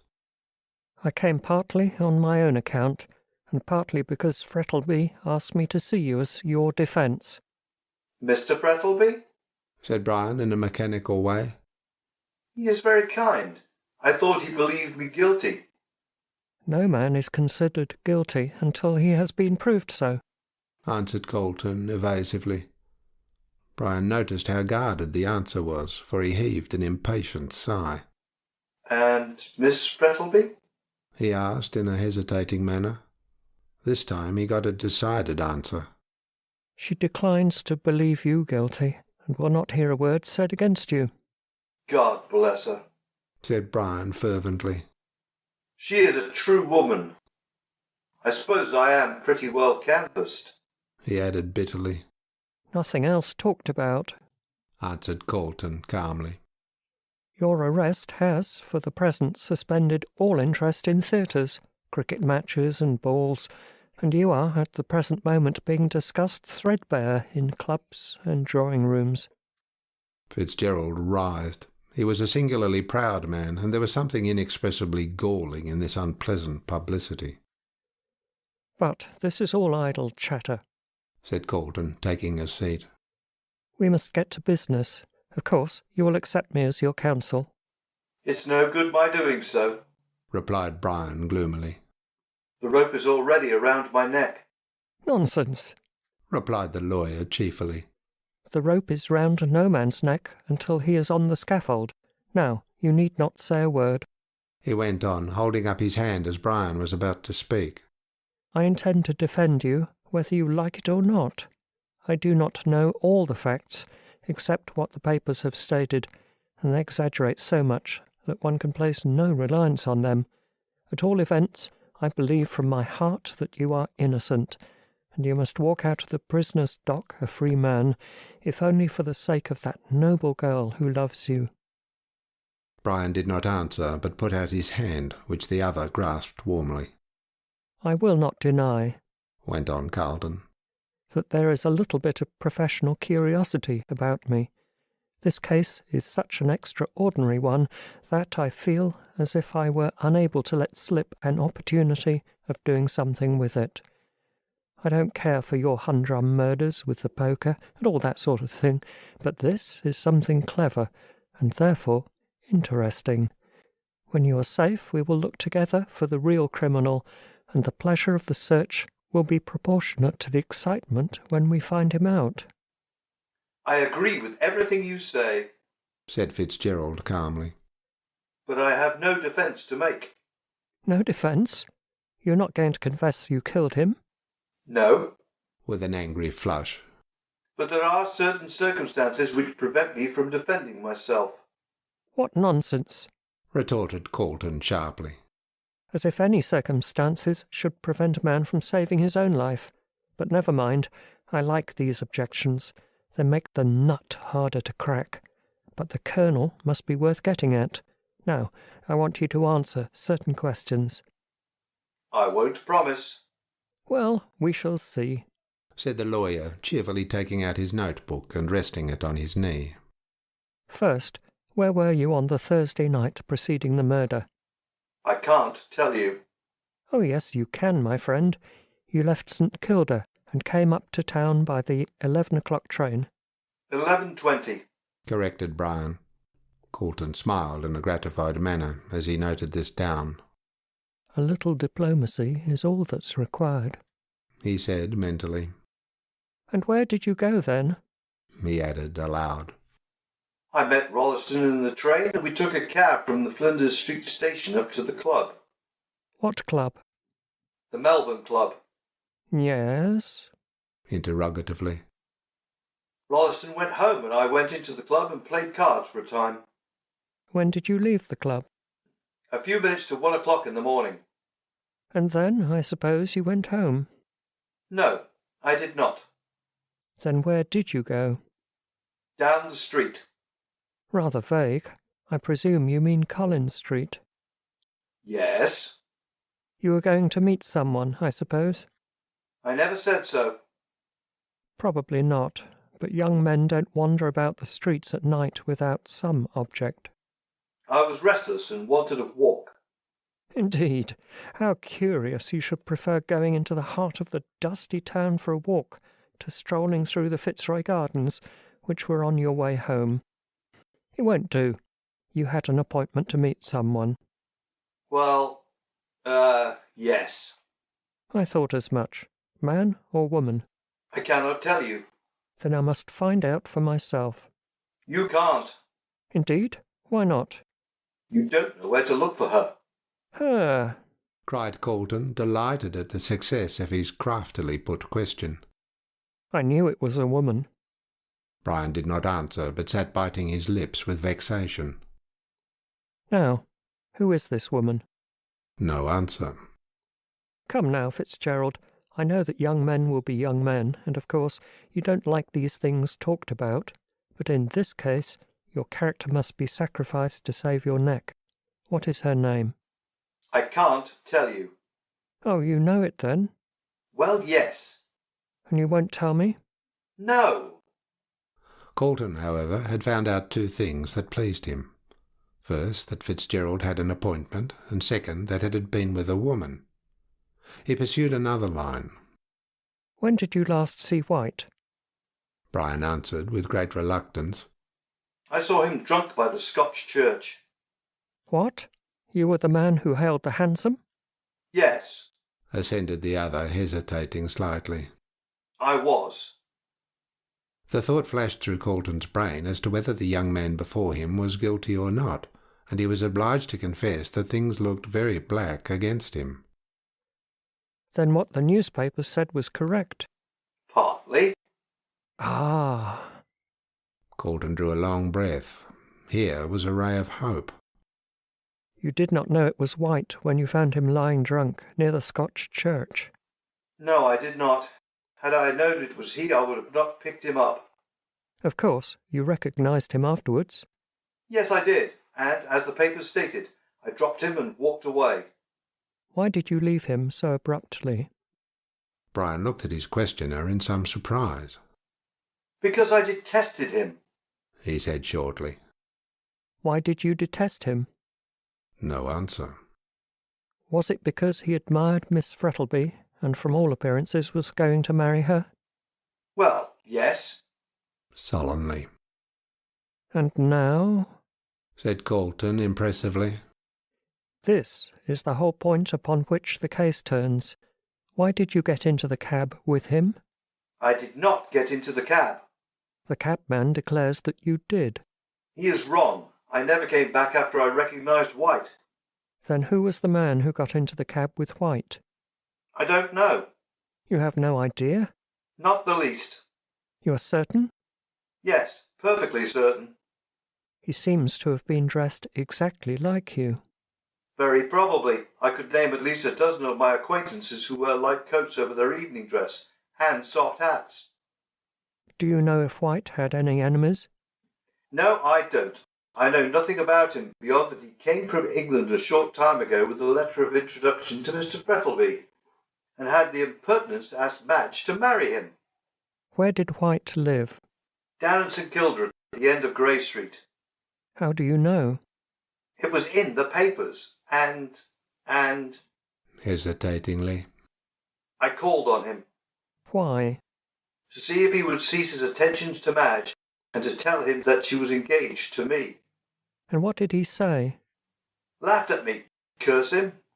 You had high words, evidently. Brian laughed bitterly. Yes, we had. Did anyone hear you? The landlady did, I think. I saw her in the passage as I left the house. The prosecution will bring her forward as a witness. Very likely. Indifferently. Did you say anything likely to incriminate yourself? Fitzgerald turned away his head. Yes, he answered in a low voice. I spoke very wildly indeed. I did not know at the time what I said. Did you threaten him? Yes, I did. I told him I would kill him if he persisted in his plan of marrying Madge. Ah, if the landlady can swear that she heard you say so, it will form a strong piece of evidence against you. So far as I can see, there is only one defence, and that is an easy one. You must prove an alibi. No answer. You say you did not come back and get into the cab? Said Calton, watching the face of the other closely. No, it was someone else, dressed like me. And you have no idea who it was? No, I have not. Then, after you left White and walked along Russell Street, where did you go? I can't tell you. Were you intoxicated? No. Indignantly. Then you remember? Yes. And where were you? I can't tell you. You refuse? Yes, I do. Take time to consider. You may have to pay a heavy price for your refusal. If necessary, I will pay it. And you won't tell me where you were? No, I won't. Calton was beginning to feel annoyed. You're very foolish, he said. Sacrificing your life to some feeling of false modesty, you must prove an alibi. No answer. At what hour did you get home? About 2 o'clock in the morning. Did you walk home? Yes, through the Fitzroy Gardens. Did you see anyone on your way home? I don't know. I wasn't paying attention. Did anyone see you? Not that I know of. Then you refuse to tell me where you were between 1 and 2 o'clock on Friday morning? Absolutely. Calton thought for a moment to consider his next move. Did you know that White carried valuable papers about with him? Fitzgerald hesitated and turned pale. No, I did not know, he said reluctantly. The lawyer made a master stroke. Then why did you take them from him? What? Had he it with him? Calton saw his advantage and seized it at once. Yes, he had it with him. Why did you take it? I did not take it. I didn't even know he had it with him. Indeed. Will you kindly tell me what it is? Brian saw the trap into which he had fallen. No, I will not, he answered steadily. Was it a jewel? No. Was it an important paper? I don't know. Ah, it was a paper. I can see it in your face. And what was that paper of importance to you? Why do you ask? Calton fixed his keen grey eyes steadily on Brian's face. Because, he answered slowly, the man to whom that paper was of such value murdered White. Brian started up, ghastly pale. My God! He almost shrieked, stretching out his hands. It is true after all. And he fell down on the stone pavement in a dead faint. Calton, alarmed, summoned the jailer, and between them they placed him on the bed and dashed some cold water over his face. He recovered and moaned feebly, while Calton, seeing that he was unfit to be spoken to, left the prison. When he got outside, he stopped for a moment and looked back on the grim grey walls. Brian Fitzgerald, he said to himself. You did not commit the murder yourself, but you know who did. End of chapter 11. Chapter 12. She was a true woman. Melbourne society was greatly agitated over the hansom cab murder. Before the assassin had been discovered, it had been looked upon merely as a common murder, and one of which society need take no cognizance beyond the bare fact of its committal. But now that one of the most fashionable young men in Melbourne had been arrested as the assassin, it bade fair to assume gigantic proportions. Mrs. Grundy was shocked, and openly talked about having nourished in her bosom a viper which had unexpectedly turned and stung her. Morn, noon, and night, in Toorak drawing-rooms and Melbourne clubs, the case formed the principal subject of conversation, and Mrs. Grundy was horrified. Here was a young man, well born. The Fitzgeralds, my dear, An Irish family with royal blood in their veins. Well bred. Most charming manners, I assure you, and so very good looking. And engaged to one of the richest girls in Melbourne. Pretty enough, madame, no doubt, but he wanted her money. Sly dog. And this young man, who had been petted by the ladies, voted a good fellow by the men, and was universally popular both in drawing-room and club, had committed a vulgar murder. It was truly shocking. What was the world coming to, and what were jails and lunatic asylums built for if men of young Fitzgerald's calibre were not put in them and kept from killing people? And then, of course, everybody asked everybody else who White was and why he had never been heard of before. All people who had met Mr. White were worried to death with questions about him, and underwent a species of social martyrdom as to who he was, what he was like, why he was killed, and all the rest of the insane questions which some people will ask. It was talked about everywhere, in fashionable drawing-rooms at 5 o'clock tea, over thin bread and butter and souchong, at clubs over brandies and sodas and cigarettes, by working men over their midday pint, and by their wives in the congenial atmosphere of the backyard over the wash-tub. The papers were full of paragraphs about the famous murder, and the society papers gave an interview with the prisoner by their special reporters, which had been composed by those gentlemen out of the floating rumours which they heard around, and their own fertile imaginations. As to the prisoner's guilt, everyone was certain of it. The cabman Royston had sworn that Fitzgerald had got into the cab with White, and when he got out, White was dead. There could be no stronger proof than that, and the general opinion was that the prisoner would put in no defence, but would throw himself on the mercy of the court. Even the Church caught the contagion, and ministers, Anglican, Roman Catholic, and Presbyterian, together with the lesser lights of minor denominations, took the hansom cab murder as a text whereon to preach sermons on the profligacy of the age, and to point out that the only ark which could save men from the rising flood of infidelity and immorality was their own particular church. Gad, as Colton remarked, after hearing 5 or 6 ministers each claim their own church as the one special vessel of safety. There seems to be a whole fleet of arks. For Mr. Felix Rolleston, acquainted as he was with all concerned, the time was one of great and exceeding joy. He was ever to the fore in retailing to his friends, plus certain garnishments of his own, any fresh evidence that chanced to come to light. His endeavour was to render it the more piquant, if not dramatic. If you asked him for his definite opinion as to the innocence or guilt of the accused, Mr. Felix shook his head sagaciously, and gave you to understand that neither he nor his dear friend Colton, he knew Colton to nod to, had yet been able to make up their minds about the matter. Fact is, don't you know, observed Mr. Rolleston wisely, there's more in this than meets the eye, and all that sort of thing. Think detective feller's wrong myself. Don't think Fitz killed White. Jolly well sure he didn't. This would be followed invariably by a query in chorus of, Who killed him then? Uh-huh. Felix would retort, putting his head on one side like a meditative sparrow. Detective fellers can't find out. That's the difficulty. Good mind to go on the prowl myself, by Jove. But do you know anything of the detective business? Someone would ask. Oh dear, yes. With an airy wave of the hand. I've read Gaboriau, you know. Awfully jolly life, detectives.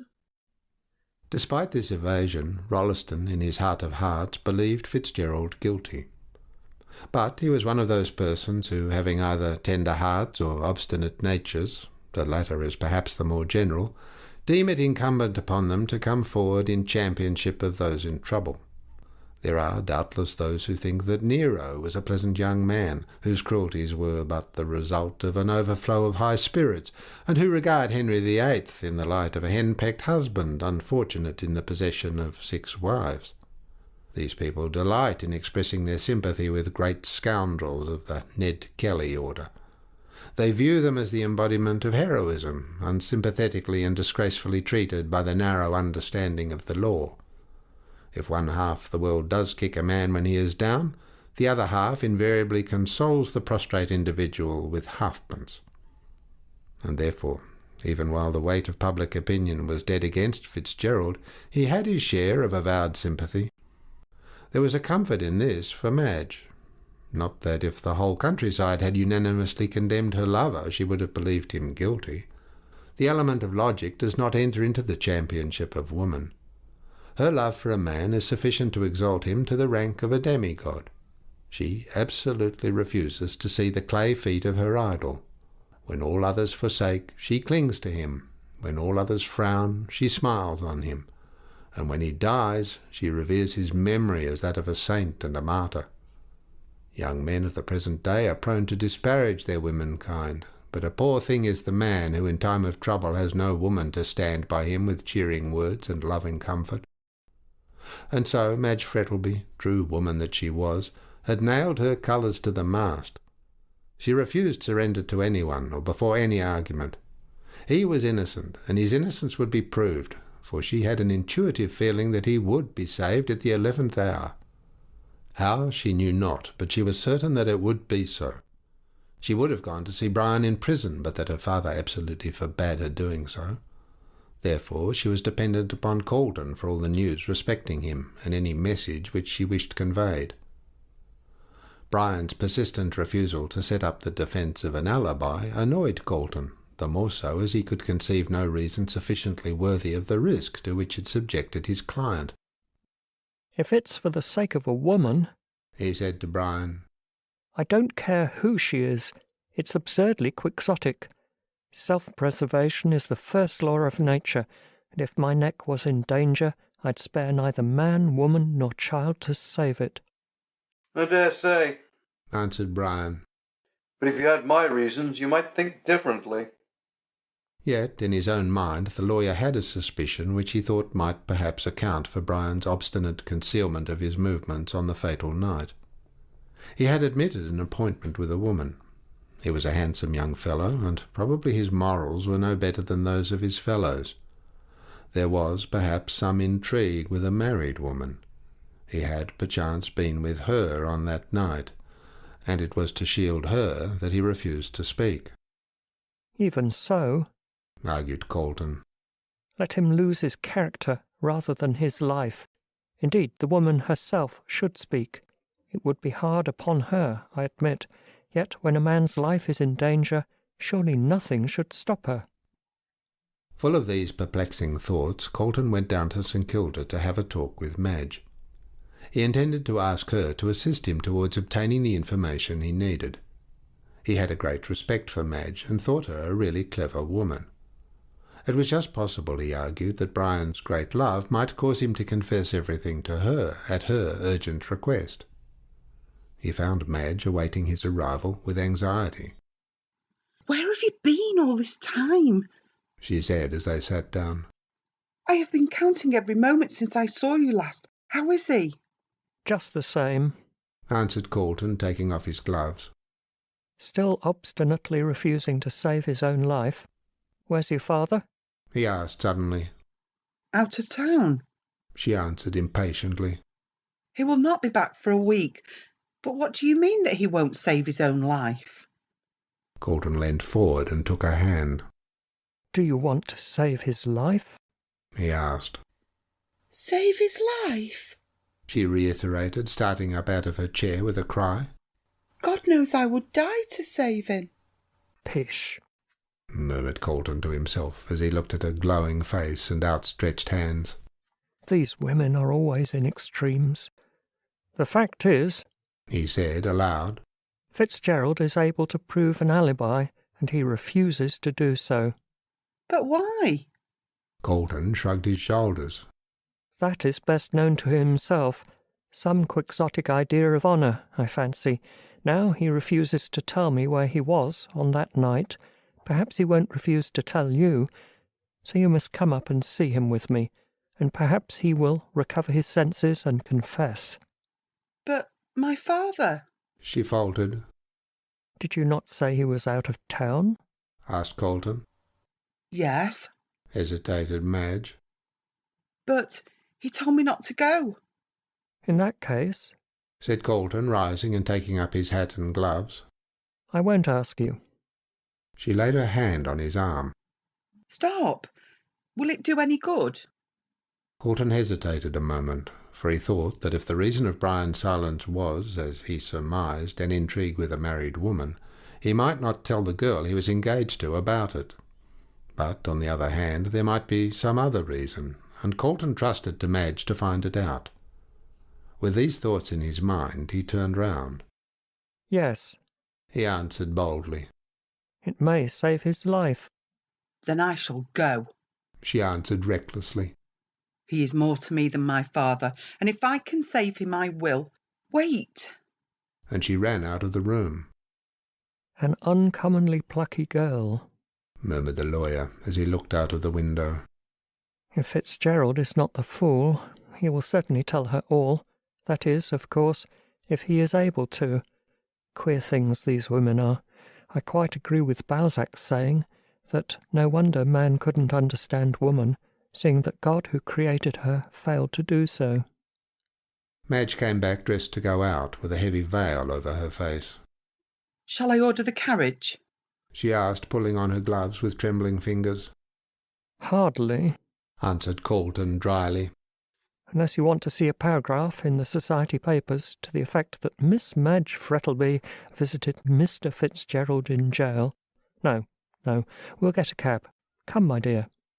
And taking her arm, he led her away.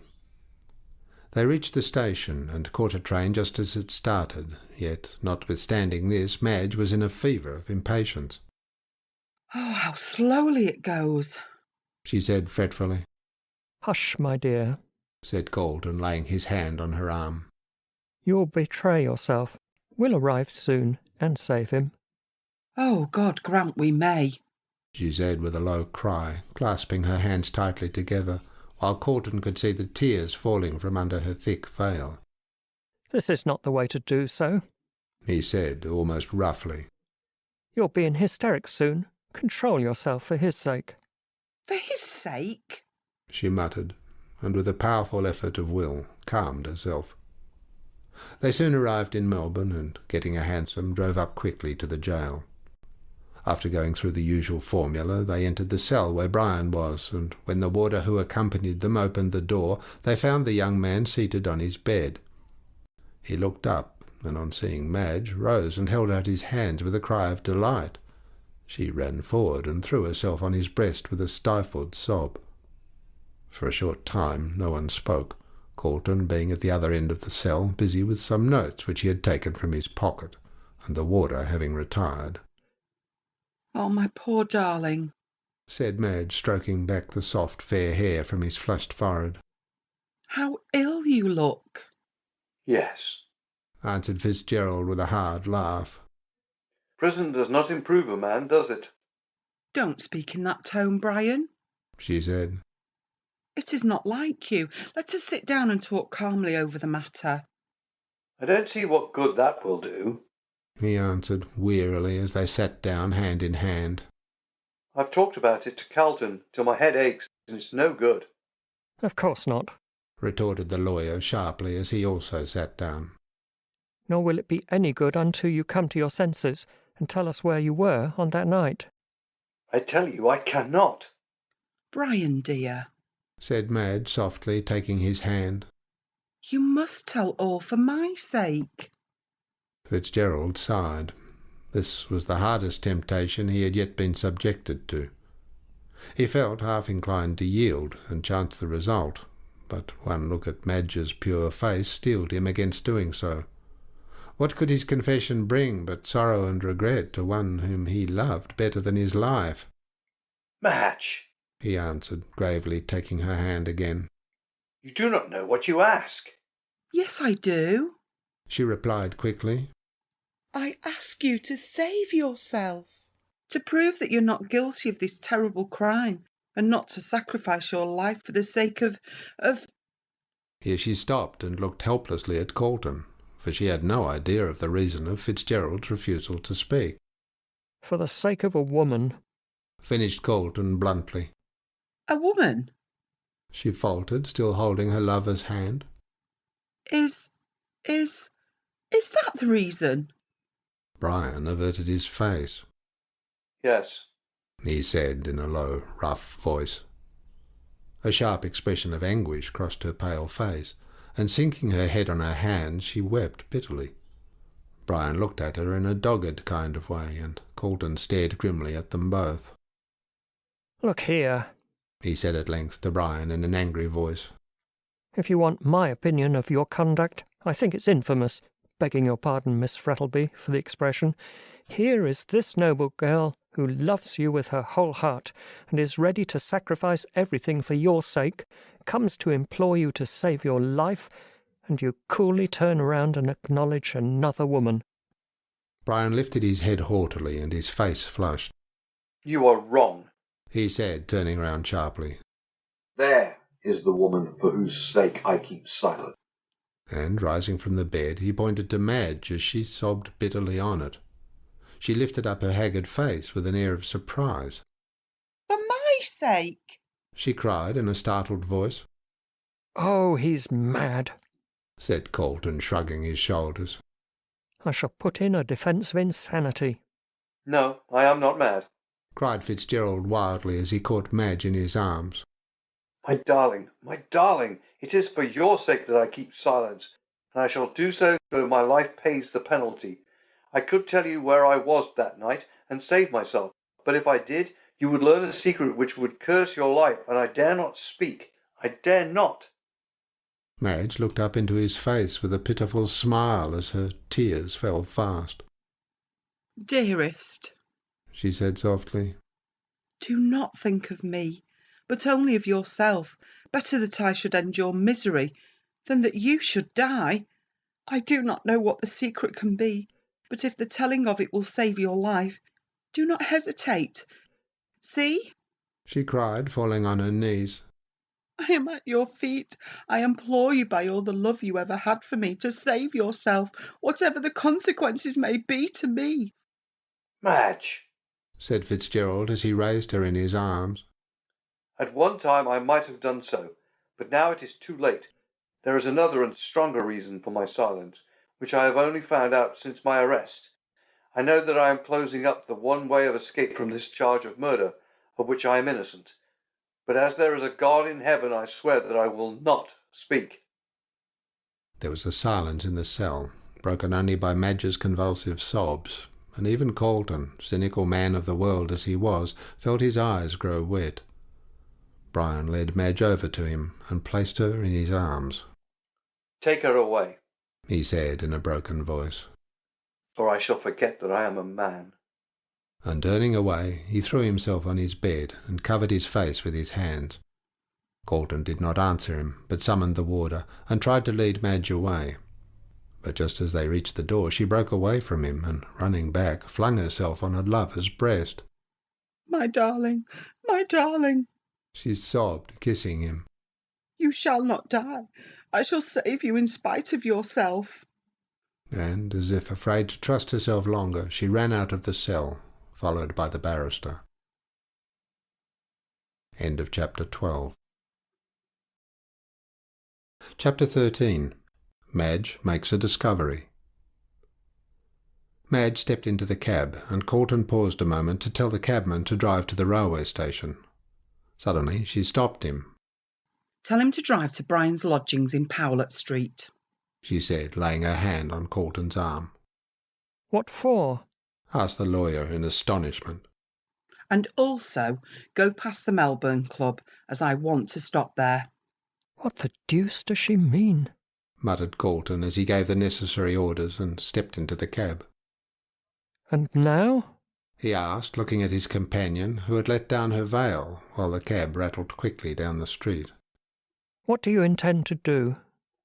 She threw back her veil, and he was astonished to see the sudden change which had come over her. There were no tears now, and her eyes were hard and glittering, while her mouth was firmly closed. She looked like a woman who had determined to do a certain thing, and would carry out her intention at whatever cost. "I intend to save Brian in spite of himself," she said very distinctly. "But how?" You think that being a woman I can do nothing," she said bitterly. "Well, you shall see." "I beg your pardon," retorted Colton with a grim smile. My opinion of your sex has always been an excellent one. Every lawyer's is. Stands to reason that it should be so, seeing that a woman is at the bottom of 9 cases out of 10. The old cry. Nevertheless, a true one, answered Colton.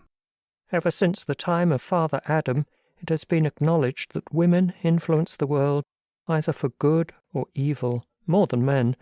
But this is not the point. He went on rather impatiently. What do you propose to do? Simply this, she answered. In the first place, I may tell you that I do not understand Brian's statement that he keeps silence for my sake, as there are no secrets in my life that can justify his saying so. The facts of the case are simply these. Brian, on the night in question, left our house at St Kilda at 11 o'clock. He told me that he would call at the club to see if there were any letters for him and then go straight home. But he might have said that merely as a blind. Madge shook her head.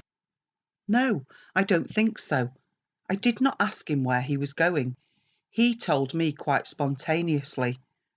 I know Brian's character, and he would not tell a deliberate lie, especially when there was no necessity for it. I'm quite certain that he intended to do as he said and go straight home. When he got to the club, he found a letter there, which caused him to alter his mind. From whom was the letter? Can't you guess? She said impatiently. From the person, man or woman, who wanted to see him and reveal this secret about me, whatever it is. He got the letter at his club and went down Collins Street to meet the writer. At the corner of the Scotch church he found Mr. White, and on recognising him, left in disgust and walked down Russell Street to keep his appointment. Then you don't think he came back? I am certain he did not. For as Brian told you, there are plenty of young men who wear the same kind of coat and hat as he does. Who the second man who got into the cab was, I do not know, but I will swear that it was not Brian. And are you going to look for that letter? Yes, in Brian's lodgings. He might have burnt it. He might have done 1,000 things, but he did not. She answered. Brian is the most careless man in the world.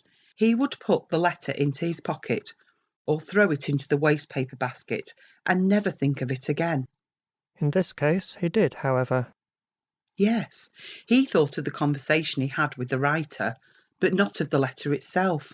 Depend upon it, we shall find it in his desk, or in one of the pockets of the clothes he wore that night. Then there's another thing, said Colton thoughtfully. The letter might have been delivered to him between the Elizabeth Street railway station and the club. We can soon find out about that, answered Madge. For Mr. Rolleston was with him at the time. So he was, answered Colton. And here is Rolleston coming down the street. We'll ask him now. The cab was just passing the Burke and Wills monument, and Colton's quick eye had caught a glimpse of Rolleston walking down the left-hand side. What first attracted Colton's attention was the glittering appearance of Felix. His well-brushed top hat glittered, his varnished boots glittered, and his rings and scarf-pin glittered. In fact, so resplendent was his appearance that he looked like an animated diamond coming along in the blazing sunshine. The cab drove up to the curb and Rolleston stopped short as Colton sprang out directly in front of him. Madge lay back in the cab and pulled down her veil, not wishing to be recognised by Felix, as she knew that if he did it would soon be all over the town. "Hello, old chap," said Rolleston in considerable astonishment. "Where did you spring from?" From the cab, of course, answered Colton with a laugh. "A kind of deus ex machina," replied Rolleston, attempting a bad pun. Exactly, said Colton. Look here, Rolleston, do you remember the night of White's murder? You met Fitzgerald at the railway station. "In the train," corrected Felix. Well, no matter. You came up with him to the club. "Yes, and left him there." Did you notice if he received any message while he was with you? "Any message?" repeated Felix. "No, he did not. We were talking together the whole time, and he spoke to no one but me." Was he in good spirits? Excellent. Made me laugh awfully. But why all this thusness? Oh, nothing, answered Colton, getting back into the cab. I wanted a little information from you. I'll explain next time I see you. Goodbye. But I say, began Felix, but the cab had already rattled away, so Mr. Rolleston turned angrily away. I never saw anything like these lawyers, he said to himself. Carlton's a perfect whirlwind, by Jove. Meanwhile, Colton was talking to Madge. You were right, he said. There must have been a message for him at the club, for he got none from the time he left your place. And what shall we do now? asked Madge, who, having heard all the conversation, did not trouble to ask the lawyer about it. Find out at the club if any letter was waiting for him on that night, said Colton as the cab stopped at the door of the Melbourne Club. Here we are. And with a hasty word to Madge, he ran up the steps. He went to the office of the club to find out if any letters had been waiting for Fitzgerald, and found there a waiter with whom he was pretty well acquainted. Look here, Brown, said the lawyer. Do you remember on that Thursday night, when the Hansom cab murder took place, if any letters were waiting here for Mr. Fitzgerald? Well, really, sir, hesitated Brown. It's so long ago that I almost forget. Colton gave him a sovereign. Oh, it's not that, Mr. Carlton, said the waiter, pocketing the coin nonetheless. But I really do forget. Try and remember, said Colton shortly. Brown made a tremendous effort of memory, and at last gave a satisfactory answer. No, sir, there were none. Are you sure? said Colton, feeling a thrill of disappointment. Quite sure, sir, replied the other confidently. I went to the letter rack several times that night, and I am sure there were none for Mr. Fitzgerald.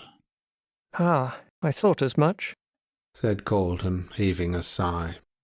Stop, said Brown, as though struck with a sudden idea. Though there was no letter came by post, sir, there was one brought to him on that night. Ah, said Colton, turning sharply. At what time?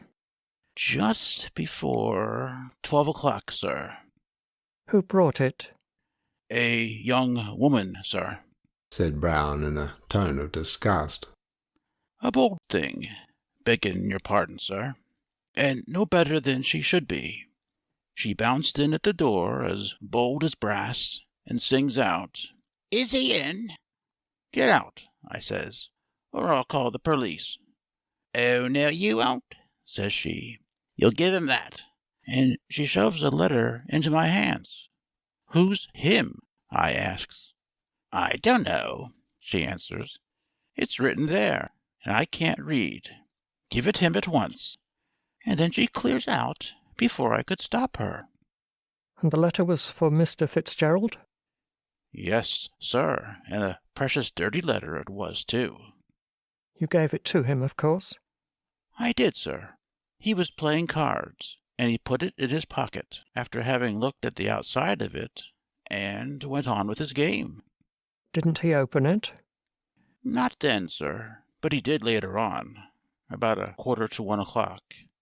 I was in the room, and he opens it and reads it.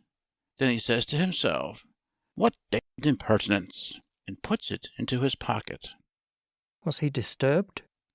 Well, sir, he looked angry like, and put his coat and hat on, and walked out about 5 minutes to 1. Ah, and he met White at 1, muttered Colton. There's no doubt about it. The letter was an appointment, and he was going to keep it. What kind of letter was it? He asked. Very dirty, sir, in a square envelope, but the paper was good, and so was the writing. That will do, said Colton.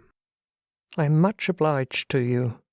And he hurried down to where Madge awaited him in the cab. You are right, he said to her when the cab was once more in motion. He got a letter on that night and went to keep his appointment at the time he met White. I knew it, cried Madge with delight. You see, we will find it in his lodgings. I hope so, answered Calden. But we must not be too sanguine. He may have destroyed it. No, he has not, she replied. I am convinced it is there. Well, answered Calden, looking at her. I don't contradict you, for your feminine instincts have done more to discover the truth than my reasonings. But that is often the case with women. They jump in the dark where a man would hesitate, and in 9 cases out of 10 land safely. Alas for the 10th, said Miss Frettlby. She has to be the one exception to prove the rule. She had in great measure recovered her spirits, and seemed confident that she would save her lover. But Mr. Calden saw that her nerves were strung up to the highest pitch, and that it was only her strong will that kept her from breaking down altogether. By Jove, he muttered in an admiring tone as he watched her. She's a plucky girl, and Fitzgerald is a lucky man to have the love of such a woman. They soon arrived at Brian's lodgings, and the door was opened by Mrs. Sampson, who looked very disconsolate indeed. The poor cricket had been blaming herself severely for the information she had given to the false insurance agent, and the floods of tears which she had wept had apparently had an effect on her physical condition, for she crackled less loudly than usual, though her voice was as shrill as ever. That such a thing should have happened to him, she wailed in a thin, high voice. And me that proud of him, not having any family of my own, except one as died and went up to Avon arter his father, which I hopes as they both are now angels and friendly, as his nature had not developed in this valley of the shadow to determine his failings toward his father when he died, being carried off by a chill caused by the change from hot to cold, the weather being that contrary. They had arrived in Brian's sitting-room by this time, and Madge sank into a chair, while Calden, anxious to begin the search, hinted to Mrs. Sampson that she could go. I'm departing, sir, piped the cricket, with a sad shake of her head as she opened the door. Knowing as I do, as he's as innocent as an unborn babe, and to think of me having told that horrid person who had no regard for the truth all about him, as is now in a cold cell, not as what the weather ain't warm, and he won't want a fire as long as they allows him blankets. What did you tell him? asked Calden sharply. And you may well say that, lamented Mrs. Sampson, rolling her dingy handkerchief into a ball and dabbing at her red-rimmed eyes, which presented quite a bacchanalian appearance, due, be it said in justice, to grief, not to liquor. Having been beguiled by that sapping in light clothes as wanted to know if he always come home afore 12, which I said he was in the habit of doing, though, to be sure, he did sometimes use his latchkey. The night of the murder, for instance? Oh, don't say that, sir, said Mrs. Sampson in a terrified crackle. Me being weak and ailing, though coming of a strong family, as always lived to a good age, through being in the habit of wearing flannels, which my mother's father thought better nor a spilling the inside with chemistry. Clever man, that detective, muttered Calden to himself. He got out of her by strategy what he never would have done by force. It's a strong piece of evidence against Fitzgerald, but it does not matter much if he can prove an alibi. You'll likely be called as a witness for the prosecution, he said aloud. Me, sir? squeaked Mrs. Sampson, trembling violently and thereby producing a subdued rustle as of wind in the trees.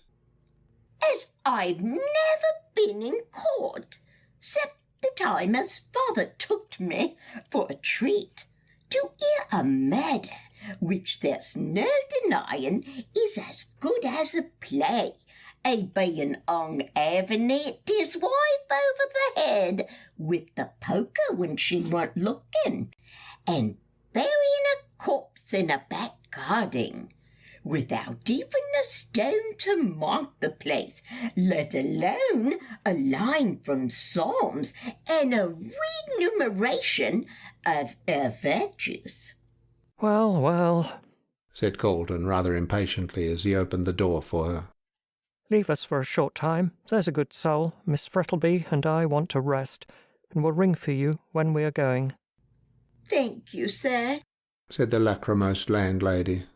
And I hopes they won't hang him, which is such a choky way of dying. But in life we are in death, She went on rather incoherently.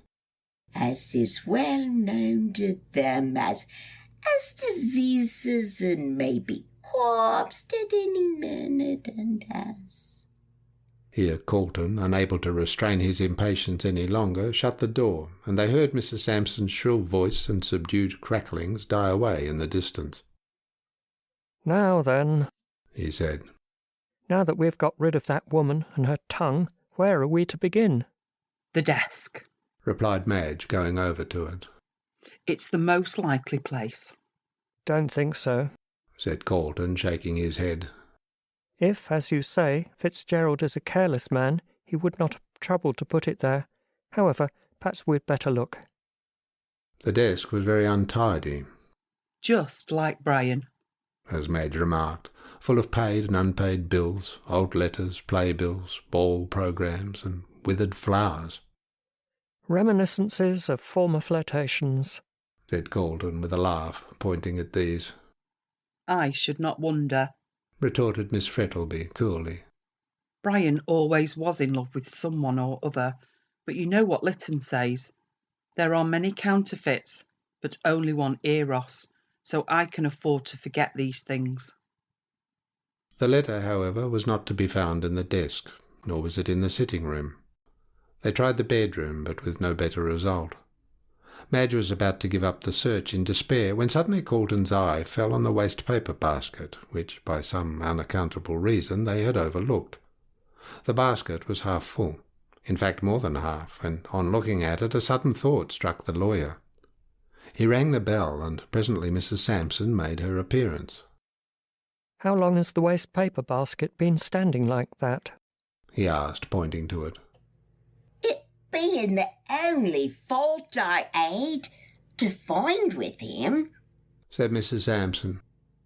He being that untidy that ain't never let me clean it out until he told me personally. He said as how he throwed things into it as he might have to look up again. And I haven't touched it for more nor 6 weeks. Hoping you won't think me a bad housekeeper, it being his own wish, being fond of litter and such like. 6 weeks, repeated Colton with a look at Madge. Ah, and he got the letter 4 weeks ago. Depend upon it, we shall find it there. Madge gave a cry, and falling on her knees, emptied the basket out on the floor, and both she and Colton were soon as busy amongst the fragments of paper as though they were rag-pickers. Open they off their heads, murmured Mrs. Sampson as she went to the door.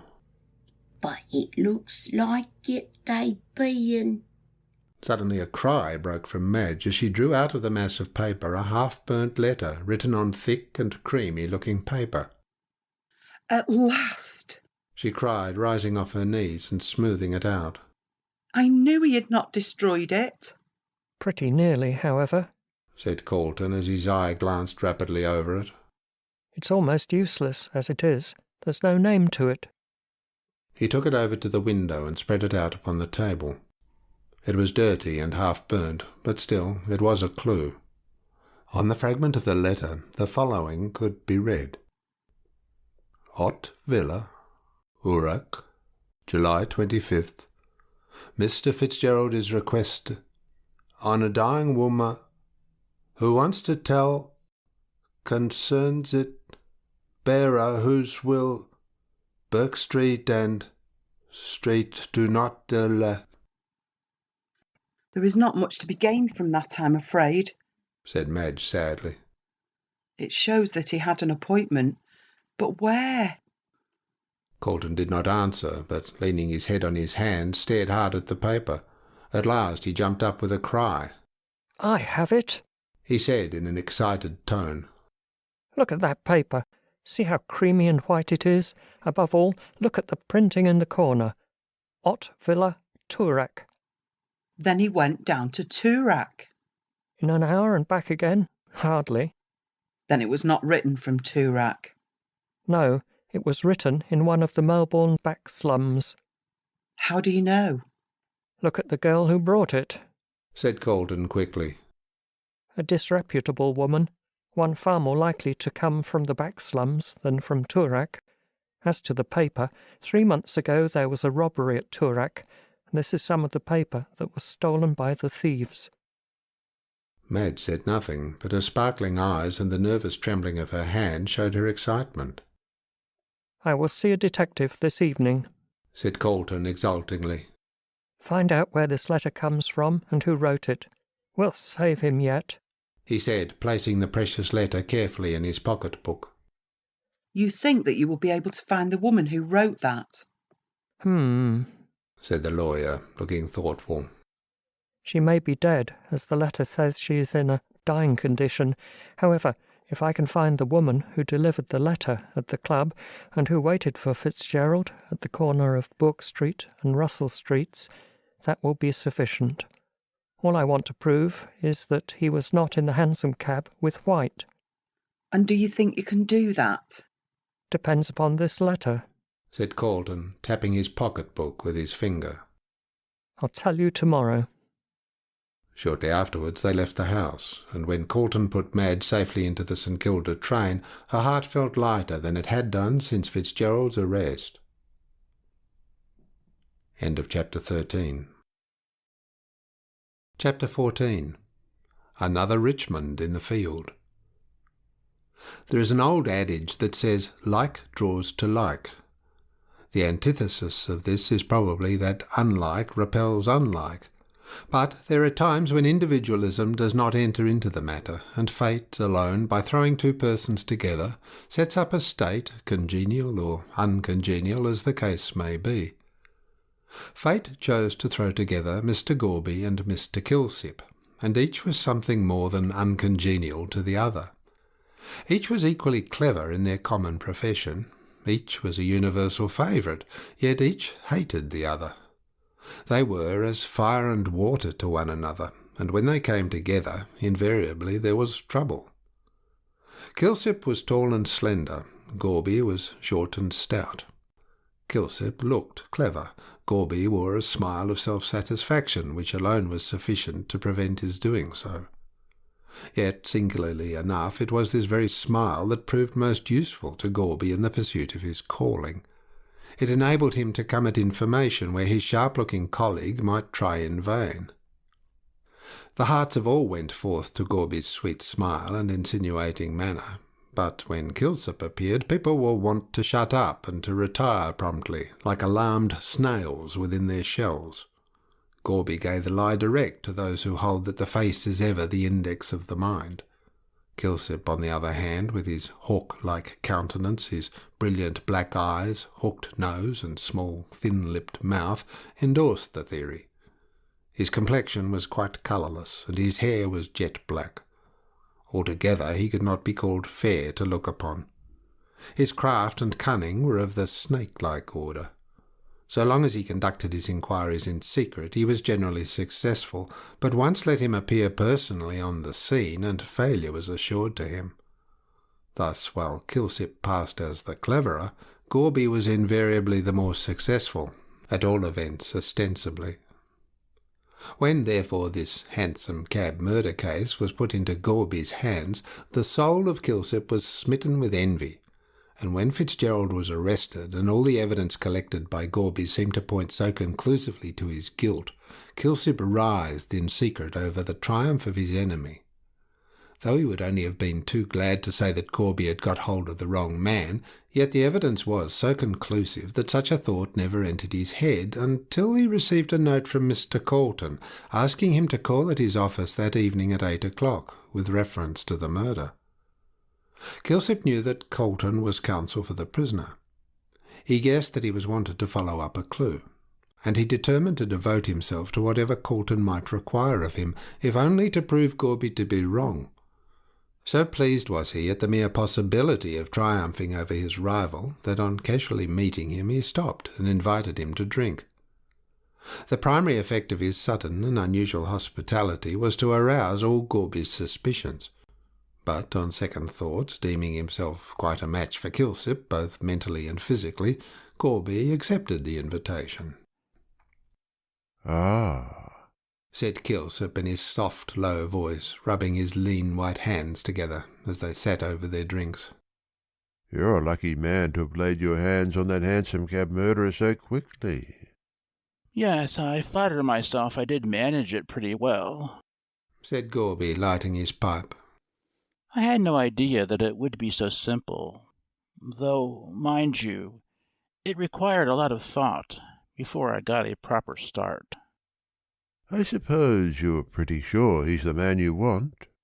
pursued Kilsip softly, with a brilliant flash of his black eyes. "Pretty sure indeed," retorted Mr. Gorby scornfully. "There ain't no pretty sure about it. I take my Bible oath he's the man. He and White hated one another. He says to White, 'I'll kill you if I've got to do it in the open street.' He meets White drunk, a fact which he acknowledges himself. He clears out, and the cabman swears he comes back. Then he gets into the cab with a living man, and when he comes out, leaves a dead one. He drives to East Melbourne, and gets into the house at a time which his landlady can prove, just the time that a cab would take to drive from the grammar school on the St. Kilda road. If you ain't a fool, Kilsip, you'll see as there's no doubt about it." "It looks all square enough," said Kilsip, who wondered what evidence Colton could have found to contradict such a plain statement of fact. "And what's his defence?" "Mr. Colton's the only man as knows that," answered Gorby, finishing his drink. "But, clever and all as he is, he can't put anything in that can go against my evidence." "Don't you be too sure of that," sneered Kilsip, whose soul was devoured with envy. "Oh, but I am," retorted Gorby, getting as red as a turkey cock at the sneer. "You're jealous, you are, because you haven't got a finger in the pie." "Ah, but I may have yet." "Going a-hunting yourself, are you?" said Gorby with an indignant snort. "A-hunting for what? For a man who is already caught?" "I don't believe you got the right man," remarked Kilsip deliberately. Mr. Gorby looked upon him with a smile of pity. "No, of course you don't, just because I've caught him. Perhaps, when you see him hanged, you'll believe it then." "You're a smart man, you are," retorted Kilsip. "But you ain't the Pope to be infallible." "And what grounds have you for saying he's not the right man?" demanded Gorby. Kilsip smiled and stole softly across the room like a cat. "You don't think I'm such a fool as to tell you, but you ain't so safe nor clever as you think." And with another irritating smile he went out. "He's a regular snake," said Gorby to himself as the door closed on his brother detective. "But he's bragging now. There isn't a link missing in the chain of evidence against Fitzgerald. So I defy him. He can do his worst." At 8 o'clock on that night, the soft-footed and soft-voiced detective presented himself at Colton's office. He found the lawyer impatiently waiting for him. Kilsip closed the door softly, and then, taking a seat opposite to Colton, waited for him to speak. The lawyer, however, first handed him a cigar, and then, producing a bottle of whisky and 2 glasses from some mysterious recess, he filled one and pushed it towards the detective. Kilsip accepted these little attentions with the utmost gravity, yet they were not without their effect on him, as the keen-eyed lawyer saw. Colton was a great believer in diplomacy, and never lost an opportunity of inculcating it into young men starting in life. Diplomacy, said Colton to one young aspirant for legal honours, is the oil we cast on the troubled waters of social, professional, and political life, and if you can, by a little tact, manage mankind, you're pretty certain to get on in this world. Colton was a man who practised what he preached. He believed Kilsip to have that feline nature which likes to be stroked, to be made much of, and he paid him these little attentions, knowing full well they would bear their fruit. He also knew that Kilsip entertained no friendly feeling for Gorby, that in fact he bore him hatred, and he determined that this feeling which existed between the two men should serve him to the end he had in view. I suppose, he said, leaning back in his chair and watching the wreaths of blue smoke curling from his cigar. I suppose you know all the ins and outs of the hansom cab murder? I should rather think so, said Kilsip, with a curious light in his queer eyes. Why, Gorby does nothing but brag about it, and his smartness in catching the supposed murderer. Aha, said Colton, leaning forward and putting his arms on the table. Supposed murderer, eh? Does that mean that he hasn't been convicted by jury, or that you think that Fitzgerald is innocent? Kilsip stared hard at the lawyer in a vague kind of way, slowly rubbing his hands together. Well, he said at length in a deliberate manner, before I got your note, I was convinced Gorby had got hold of the right man. But when I heard that you wanted to see me, and knowing that you are defending the prisoner, I guessed that you must have found something in his favour which you wanted me to look after. Right, said Colton laconically. As Mr. Fitzgerald said, he met White at the corner and hailed the cab, went on the detective. How do you know that? Interrupted Colton sharply.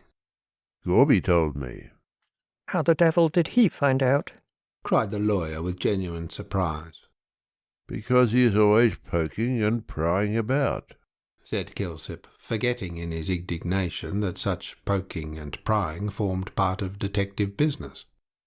But, at any rate, he went on quickly, if Mr. Fitzgerald did leave Mr. White, the only chance he's got of proving his innocence is that he did not come back, as the cabman alleged. Then I suppose you think that Fitzgerald will prove an alibi, said Colton. Well, sir, answered Kilsip modestly. Of course, you know more about the case than I do, but that is the only defence I can see he can make. Well, he's not going to put in such a defence. Then he must be guilty, said Kilsip promptly. Not necessarily, returned the barrister dryly. But if he wants to save his neck, he'll have to prove an alibi, persisted the other. That's just where the point is, answered Colton. He doesn't want to save his neck. Kilsip, looking rather bewildered, took a sip of whisky and waited to hear what Mr. Colton had to say. The fact is, said Colton, lighting a fresh cigar, he has some extraordinary idea in his head. He refuses absolutely to say where he was on that night. I understand, said Kilsip, nodding his head. Woman? No, nothing of the kind, retorted Colton hastily. I thought so at first, but I was wrong. He went to see a dying woman who wished to tell him something. What about? That's just what I can't tell you, answered Colton quickly. It must have been something important, for she sent for him in great haste, and he was by her bedside between the hours of 1 and 2 on Friday morning. Then he did not return to the cab? No, he did not. He went to keep his appointment, but, for some reason or other, he won't tell where this appointment was. I went to his rooms today and found this half-burned letter asking him to come. Galton handed the letter to Kilsip, who placed it on the table and examined it carefully. This was written on Thursday, said the detective. Of course, you can see that from the date, and White was murdered on Friday the 27th. It was written at something Villa, Toorak, pursued Kilsip, still examining the paper. Oh, I understand. He went down there. Hardly, retorted Galton in a sarcastic tone. He couldn't very well go down there, have an interview, and be back in East Melbourne in 1 hour. The cabman, Royston, can prove that he was at Russell Street at 1 o'clock, and his landlady that he entered his lodging in East Melbourne at 2. No, he wasn't at Toorak. When was this letter delivered? Shortly before 12 o'clock at the Melbourne Club by a girl who, from what the waiter saw of her, appears to be a disreputable individual. You will see it says bearer will wait him at Bourke Street, and as another street is mentioned, and as Fitzgerald, after leaving White, went down Russell Street to keep his appointment, the most logical conclusion is that the bearer of the letter waited for him at the corner of Bourke and Russell Streets. Now, went on the lawyer, I want to find out who the girl that brought the letter is. But how? God bless my soul, Kilsip, how stupid you are, cried Galton, his irritation getting the better of him. Can't you understand? That paper came from one of the back slums. Therefore, it must have been stolen. A sudden light flashed into Kilsip's eyes. Talbot Villa, Toorak, he cried quickly, snatching up the letter again and examining it with great attention. Where that burglary took place. Exactly, said Galton, smiling complacently. Now do you understand what I want? You must take me to the crib in the back slums where the articles stolen from the house in Toorak were hidden. This paper, pointing to the letter, is part of the swag left behind and must have been used by someone there. Brian Fitzgerald obeyed the directions given in the letter, and he was there at the time of the murder. I understand, said Kilsip with a gratified purr. There were 4 men engaged in that burglary, and they hid the swag in Mother Guttersnipe's crib, in the lane off Little Bourke Street.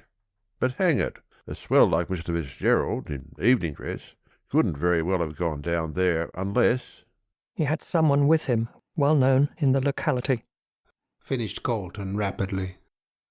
Exactly that woman who delivered the letter at the club guided him. Judging from the waiter's description of her appearance, I should think she was pretty well known about the slums. Well, said Kilsip, rising and looking at his watch, it is now 9 o'clock, so if you like we'll go down to the old hag's place at once. Dying woman, he said, as if struck by a sudden thought. There was a woman who died there about 4 weeks ago. Who was she? Asked Galton, who was putting on his overcoat. Some relation of Mother Guttersnipe's, I fancy, answered Kilsip as they left the office. I don't know exactly what she was. She was called the Queen, and a precious handsome woman she must have been. Came from Sydney about 3 months ago, and from what I can make out, was not long from England. Died of consumption on the Thursday night before the murder. End of chapter 14. Chapter 15. A Woman of the People. Bourke Street is a more crowded thoroughfare than Collins Street, especially at night. The theatres that it contains are in themselves sufficient for the gathering of a considerable crowd. It is a grimy crowd for the most part. Round the doors of the hotels a number of ragged and shabby-looking individuals collect, waiting till some kind friend shall invite them to step inside. Further on, a knot of horsey-looking men are to be seen standing under the Opera House veranda, giving and taking odds about the Melbourne Cup or some other meeting. Here and there a ragged street Arab selling matches and newspapers, and against the veranda post, in the full blaze of the electric light, leans a weary, draggled-looking woman, one arm clasping a baby to her breast, and the other holding a pile of newspapers, while she drones out in a hoarse voice, "Herald, third edition, 1 penny." until the ear wearies of the constant repetition. Cabs rattle incessantly along the street. Here a fast-looking hansom with a rakish horse bearing some gilded youth to his club.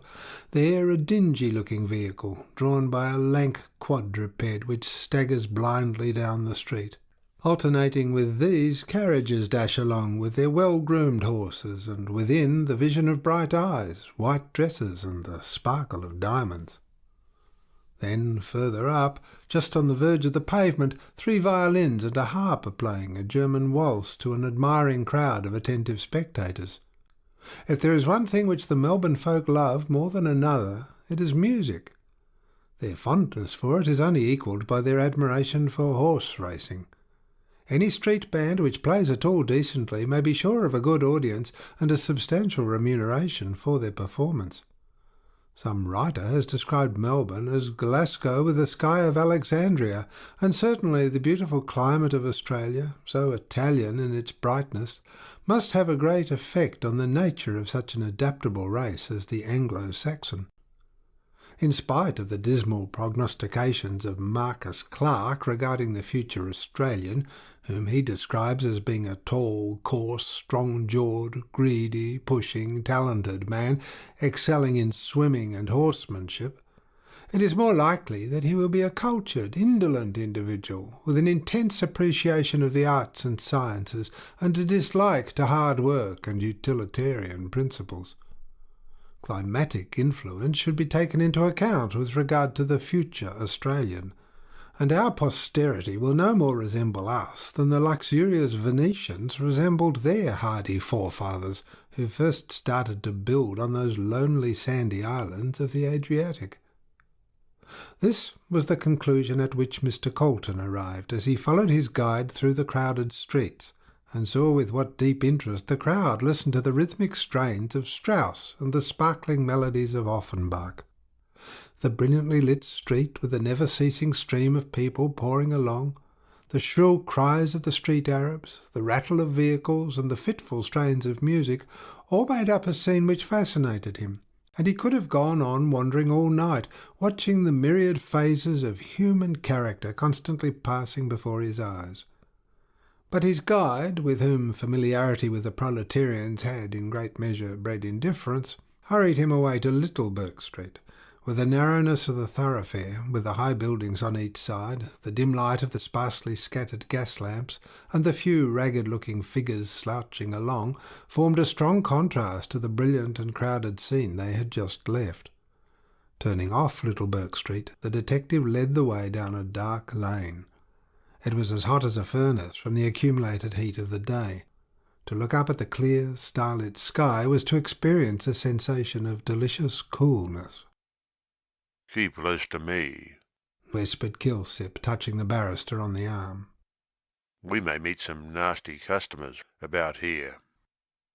It was not quite dark, for the atmosphere had that luminous kind of haze so observable in Australian twilights, and this weird light was just sufficient to make the darkness visible. Kilsip and the barrister kept for safety in the middle of the alley, so that no one could spring upon them unaware, and they could see sometimes on the one side a man cowering back into the black shadow, or on the other a woman with disordered hair and bare bosom, leaning out of a window trying to get a breath of fresh air. There were also some children playing in the dried-up gutter, and their shrill young voices came echoing strangely through the gloom, mingling with a bacchanalian sort of song, sung by a man as he slouched along unsteadily over the rough stones. Now and then a mild-looking string of Chinamen stole along, clad in their dark-hued blue blouses, either chattering shrilly like a lot of parrots, or moving silently down the alley, with a stolid oriental apathy in their yellow faces. Here and there came a stream of warm light through an open door, and within the Mongolians were gathered round the gambling tables, playing fantan, or leaving the seductions of their favourite pastime to glide soft-footed to the many cook-shops, where enticing-looking fowls and turkeys already cooked were awaiting purchasers. Kilsip, turning to the left, led the barrister down another and still narrower lane, the darkness and gloom of which made the lawyer shudder, as he wondered how human beings could live in such murky places.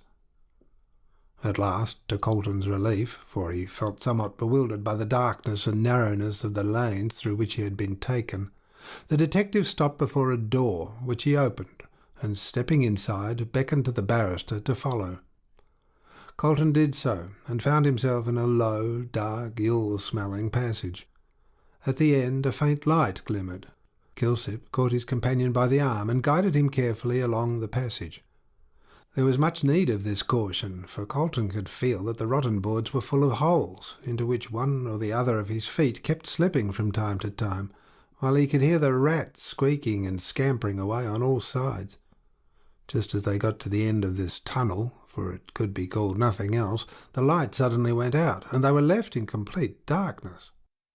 "Light that!" cried the detective in a peremptory tone of voice. "What do you mean by dousing the glim?" Thieves' argot was evidently well understood there, for there was a shuffle in the dark, a muttered voice, and someone lit a candle. Colton saw that the light was held by an elfish-looking child. Tangled masses of black hair hung over her scowling white face. As she crouched down on the floor against the damp wall, she looked up defiantly, yet fearfully, at the detective. "Where's Mother Guttersnipe?" asked Kilsip, touching her with his foot. She seemed to resent the indignity, and rose quickly to her feet. "Upstairs," she replied, jerking her head in the direction of the right wall. Following her direction, Colton, his eyes now somewhat accustomed to the gloom, could discern a gaping black chasm, which he presumed was the stair alluded to. "You won't get much out of her tonight. She's going to start her booze, she is." "Never mind what she's doing or about to do," said Kilsip sharply. "Take me to her at once." The girl looked him sullenly up and down. Then she led the way into the black chasm and up the stairs. They were so shaky as to make Colton fear they might give way. As they toiled slowly up the broken steps, he held tightly to his companion's arm. At last they stopped at a door, through the cracks of which a faint glimmer of light was to be seen. Here the girl gave a shrill whistle, and the door opened. Still preceded by their elfish guide, Colton and the detective stepped through the doorway. A curious scene was before them. A small square room with a low roof, from which the paper mildewed and torn hung in shreds. On the left hand, at the far end, was a kind of low stretcher, upon which a woman, almost naked, lay amid a heap of greasy clothes. She appeared to be ill, for she kept tossing her head from side to side restlessly, and every now and then sang snatches of song in a cracked voice. In the centre of the room was a rough deal table, upon which stood a guttering tallow candle, which but faintly illuminated the scene, and a half-empty rectangular bottle of schnapps with a broken cup beside it. In front of these signs of festivities sat an old woman with a pack of cards spread out before her, and from which she had evidently been telling the fortune of a villainous-looking young man who had opened the door, and who stood looking at the detective with no very friendly expression of countenance. He wore a greasy brown velvet coat, much patched, and a black wide-awake hat pulled down over his eyes. From his expression, so scowling and vindictive was it, the barrister judged his ultimate destiny to lie between Pentridge and the gallows. As they entered, the fortune-teller raised her head, and shading her eyes with one skinny hand, looked curiously at the newcomers. Colton thought he had never seen such a repulsive-looking old crone, and in truth her ugliness was, in its very grotesqueness, well worthy the pencil of a Doré. Her face was seamed and lined with innumerable wrinkles, clearly defined by the dirt which was in them. Bushy grey eyebrows, drawn frowningly over two piercing black eyes, whose light was undimmed by age. A hook nose like the beak of a bird of prey, and a thin-lipped mouth devoid of teeth. Her hair was very luxurious and almost white, and was tied up in a great bunch by a greasy bit of black ribbon. As to her chin, Colton, when he saw it wagging to and fro, involuntarily quoted Macbeth's lines.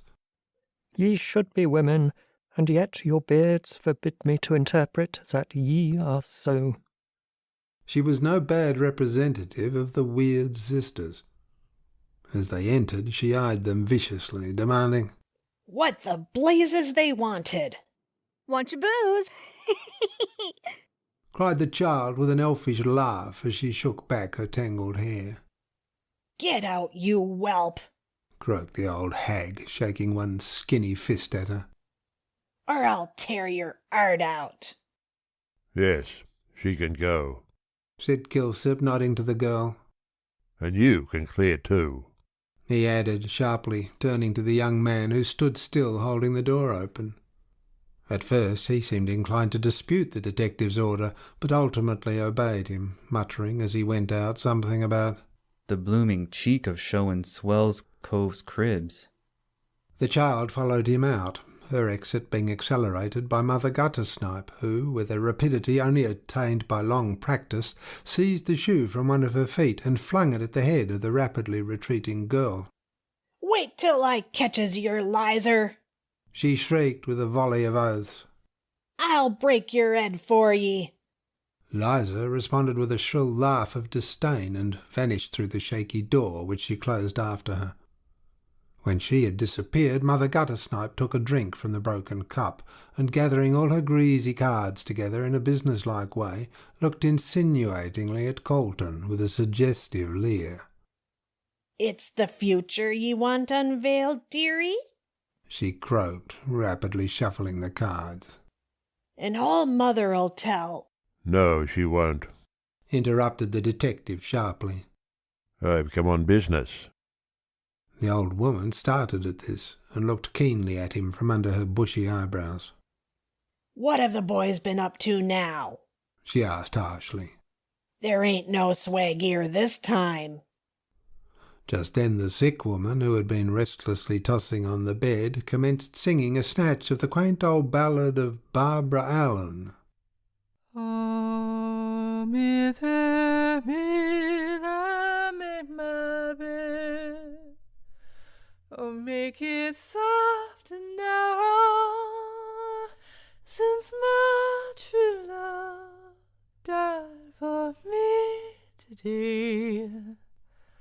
I'll die for him tomorrow. "Shut up, cuss you!" yelled Mother Guttersnipe viciously. "Or I'll knock your bloomin' head orf." And she seized the square bottle as if to carry out her threat, but altering her mind, she poured some of its contents into the cup and drank it off with avidity. "The woman seems ill," said Colton, casting a shuddering glance at the stretcher. "So she are," growled Mother Guttersnipe angrily. "She ought to be in Yarrer Bend, she ought, instead of stopping here and singing them beastly things which makes my blood run cold. Just hear her," she said viciously as the sick woman broke out once more. Oh, little did me mother think when first she cradled me, I died so far away from upon the gallows tree. "Yah," said the old woman, hastily drinking some more gin out of the cup. "She's allays a-talking of dyin' and gallers, as if they were nice things to jar about." Who was that woman who died here 3 or 4 weeks ago? asked Kilsip sharply. "How should I know?" retorted Mother Guttersnipe sullenly. "I didn't kill her, did I? It were the brandy she drank. She was allays drinkin', cuss her." Do you remember the night she died? "No, I don't," answered the beldame frankly. "I were drunk, blind, bloomin', blazin' drunk, s'help me." You're always drunk, said Kilsip. What if I am? snarled the woman, seizing her bottle. You don't pay for it. Yes, I'm drunk. I'm always drunk. I was drunk last night and the night before, and I'm a-going to get drunk tonight. With an impressive look at the bottle. And tomorrow night, and I'll keep it up till I'm rotten in the grave. Colton shuddered. So full of hatred and suppressed malignity was her voice, but the detective merely shrugged his shoulders. "More fool you," he said briefly. "Come now, on the night the Queen, as you call her, died, there was a gentleman came to see her?" So she said, retorted Mother Guttersnipe. But lor, I dunno anything. I were drunk. "Who said? The Queen?" No, my granddaughter, Sal. The Queen sent her to fetch the toff to see her cut her lucky. Wanted him to look at his work, I s'pose, cuss him. And Sal prigged some paper from my box. She shrieked indignantly. Prigged it when I were too drunk to stop her. The detective glanced at Colton, who nodded to him with a gratified expression on his face. They were right as to the paper having been stolen from the villa at Toorak. "You did not see the gentleman who came?" said Kilsip, turning again to the old hag. Not I, cuss you, she retorted politely. He came about 1:30 in the morning, and you don't expects we can stop up all night, do ye? 1:30 o'clock, repeated Colton quickly. The very time. Is this true? Wish I may die if it ain't, said Mother Guttersnipe graciously. My granddaughter Sal can tell ye. "Where is she?" asked Kilsip sharply. At this the old woman threw back her head and howled in dismay. She's hooked it, she wailed, drumming on the ground with her feet. Gone and left her poor old gran and joined the army, cuss 'em, a-comin' around and a-spilin' business. Here the woman on the bed broke out again. Since the flowers of the forest are weed. Hold your jar, yelled Mother Guttersnipe, rising and making a dart at the bed. I'll choke the life out of ye, s'help me. Do you want me to murder ye singing 'em funeral things? Meanwhile, the detective was talking rapidly to Mr. Colton. "The only person who can prove Mr. Fitzgerald was here between 1 and 2 o'clock, he said quickly, is Sal Rawlins, as everyone else seems to have been drunk or asleep. And as she has joined the Salvation Army, I'll go to the barracks the first thing in the morning and look for her." I hope you'll find her, answered Colton, drawing a long breath. A man's life hangs on her evidence. They turned to go, Colton having first given Mother Guttersnipe some loose silver, which he seized on with an avaricious clutch. You'll drink it, I suppose, said the barrister, shrinking back from her. Very likely, retorted the hag with a repulsive grin, tying the money up in a piece of her dress, which she tore off for the purpose. I'm affording to the public house, I am, and it's the only pleasure I have in my life, cuss it. The sight of money had a genial effect on her nature, for she held the candle at the head of the stairs as they went down, so that they should not break their heads. As they arrived safely, they saw the light vanish, and heard the sick woman singing the last rose of summer. The street door was open, and after groping their way along the dark passage with its pitfalls, they found themselves in the open street. Thank heaven, said Colton, taking off his hat and drawing a long breath. Thank heaven we are safely out of that den.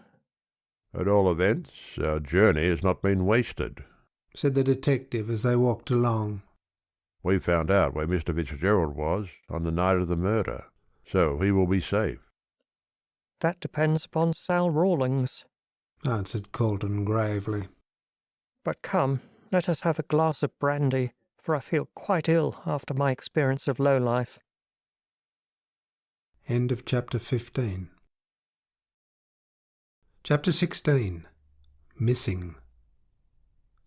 The next day Kilsip called at Colton's office late in the afternoon and found the lawyer eagerly expecting him.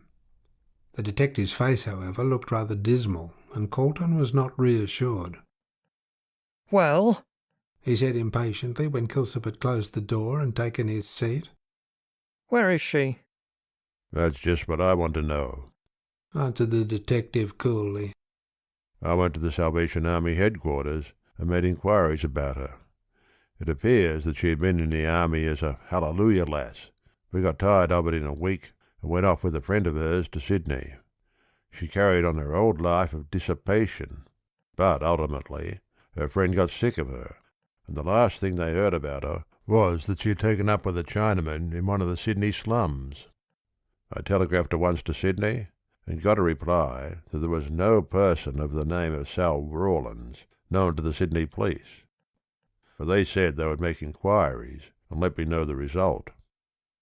"Ah, she has no doubt changed her name," said Colton thoughtfully, stroking his chin. "I wonder why." "Wanted to get rid of the army, I expect," answered Kilsip dryly. "The straying lamb did not care about being hunted back to the fold."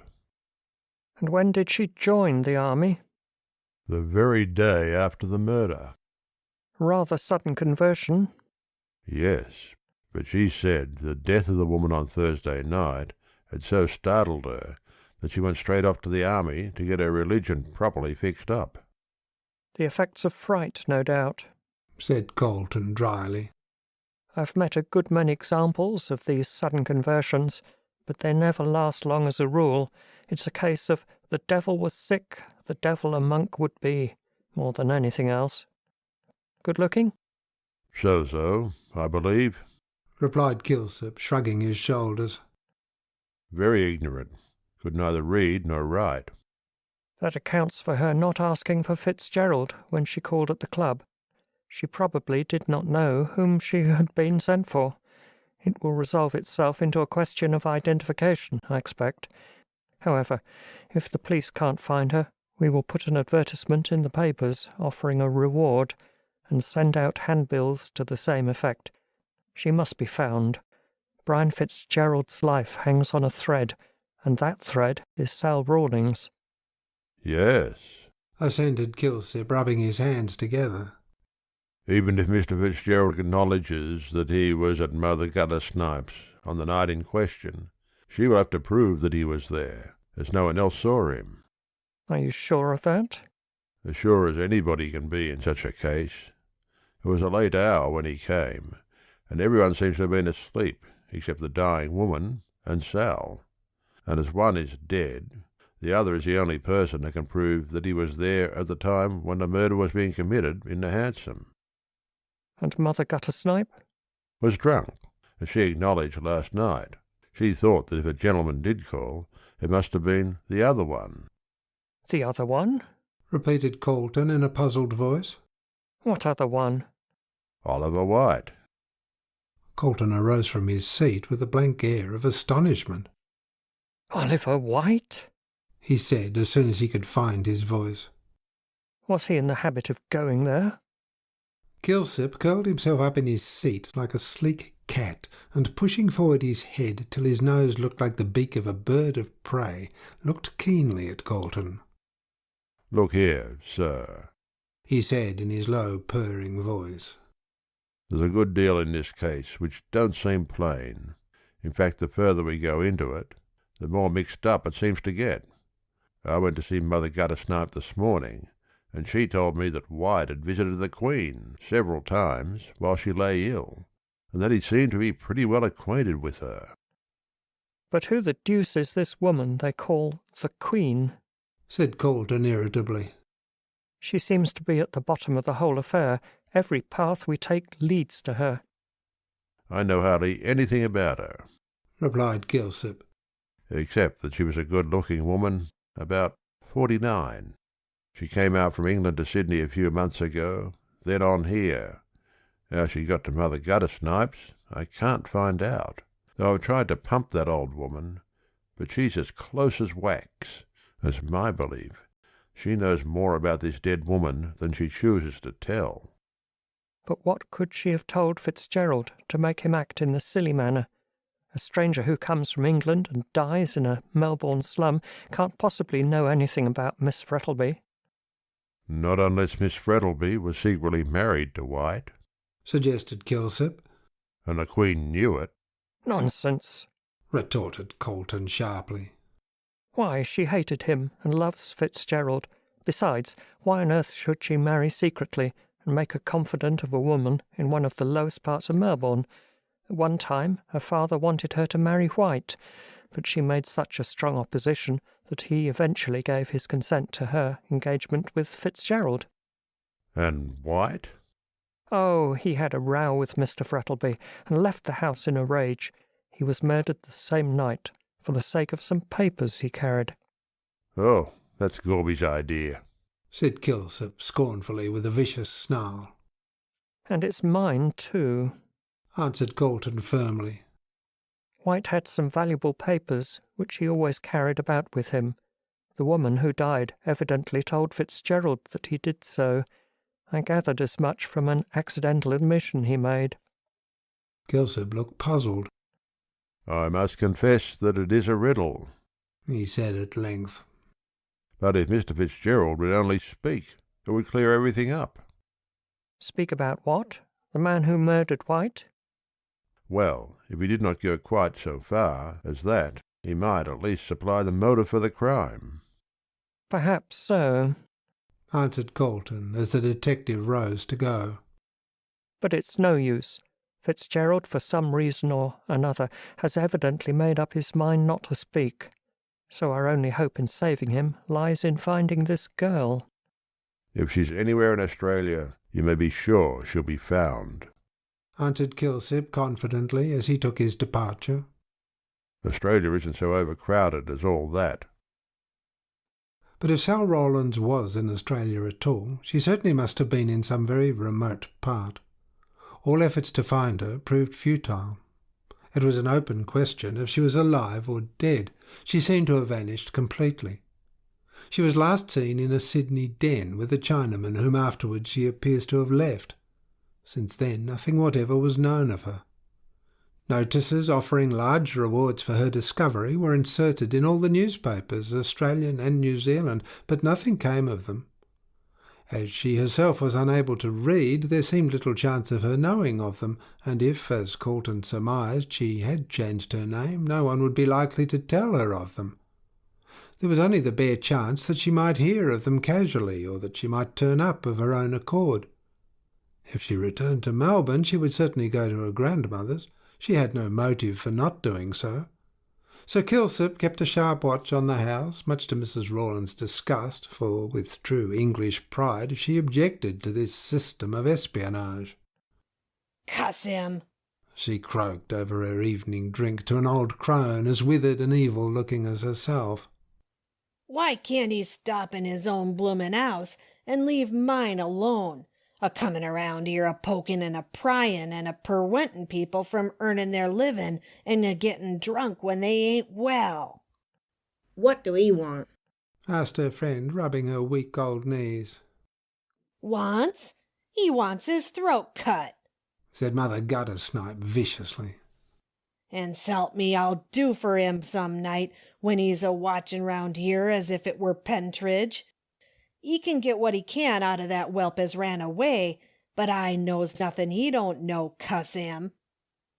She ended with a senile laugh, and her companion, having taken advantage of the long speech to drink some gin out of the broken cup, Mother Guttersnipe seized the unfortunate old creature by the hair, and in spite of her feeble cries, banged her head against the wall. "I'll have the police in at you," whimpered the assaulted one as she tottered as quickly away as her rheumatics would allow her. "See if I don't." "Get out," retorted Mother Guttersnipe indifferently as she filled herself a fresh cup.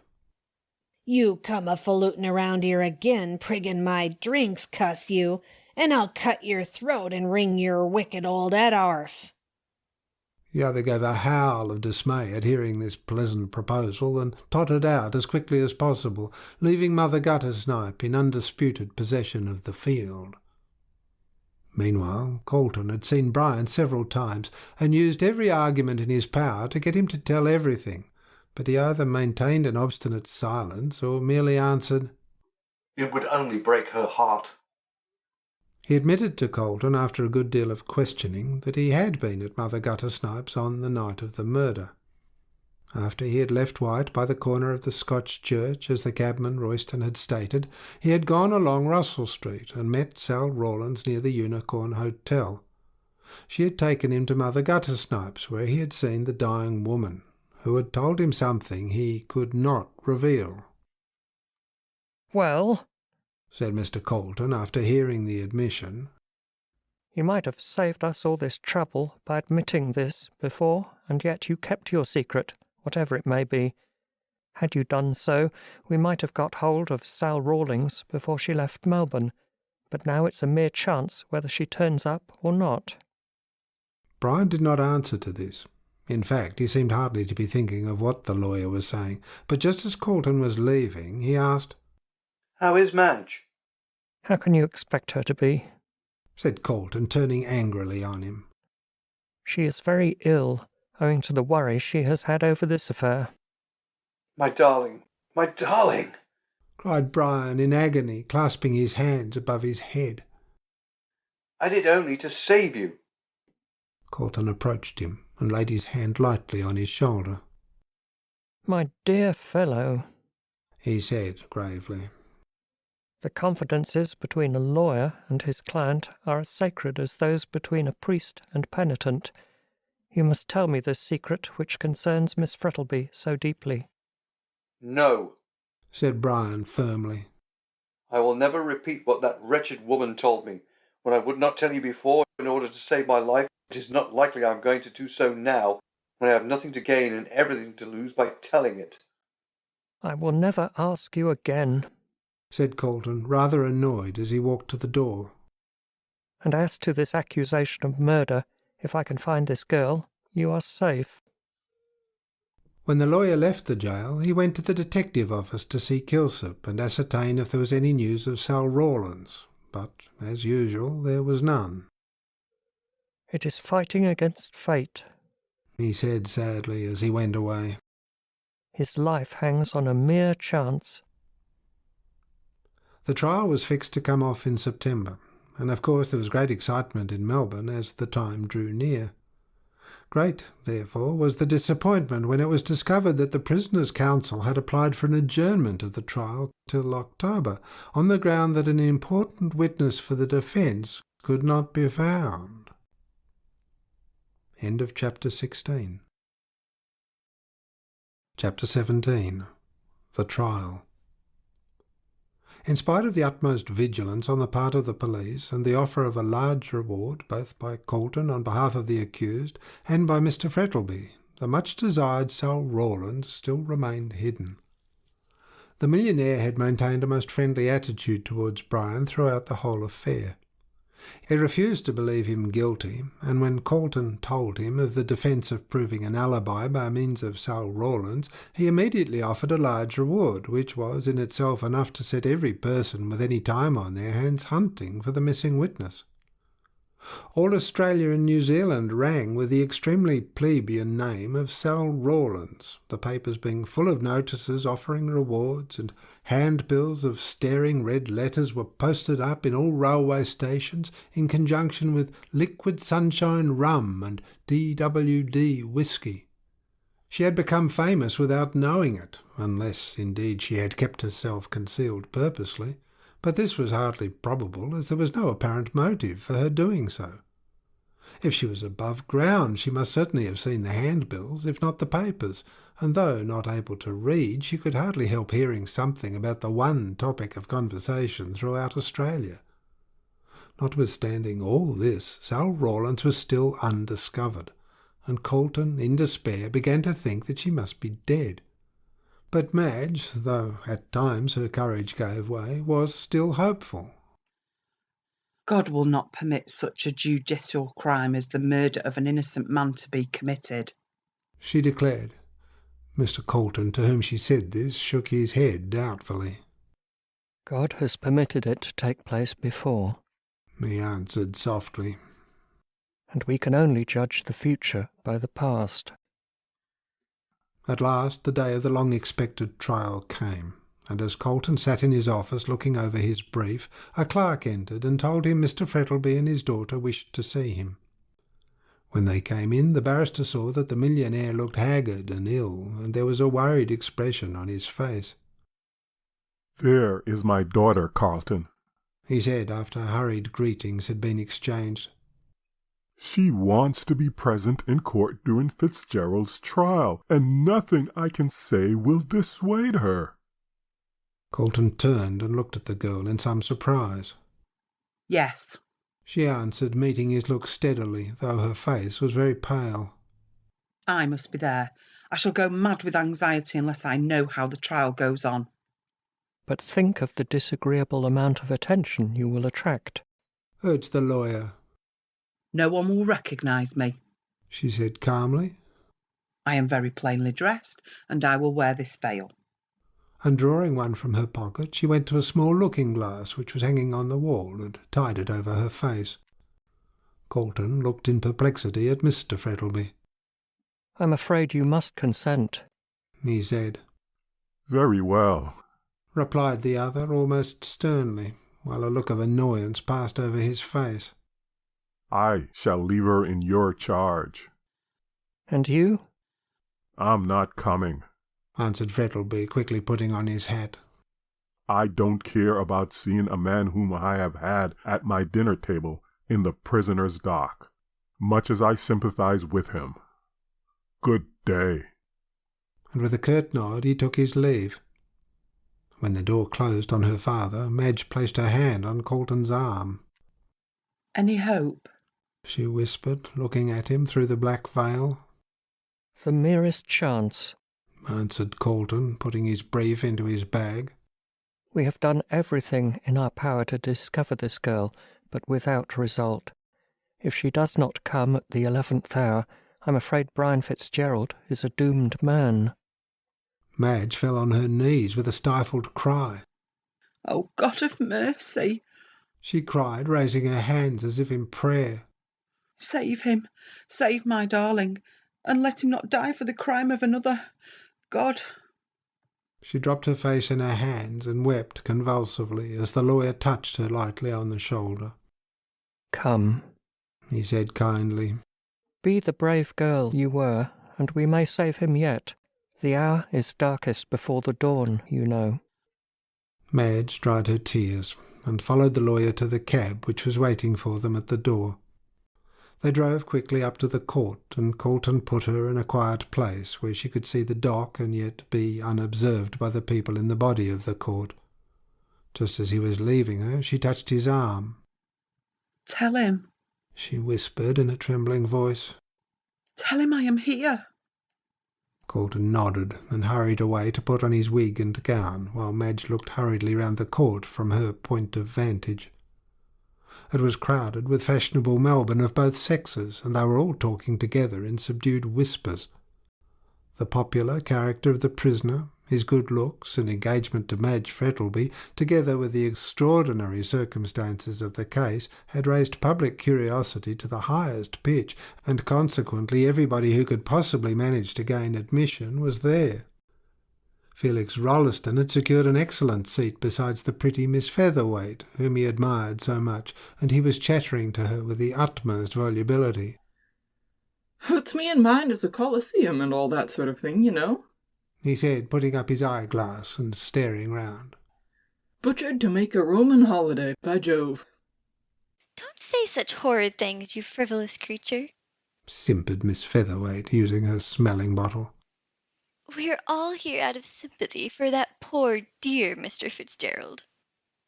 The mercurial Felix, who had more cleverness in him than people gave him credit for, smiled outright at this eminently feminine way of covering an overpowering curiosity.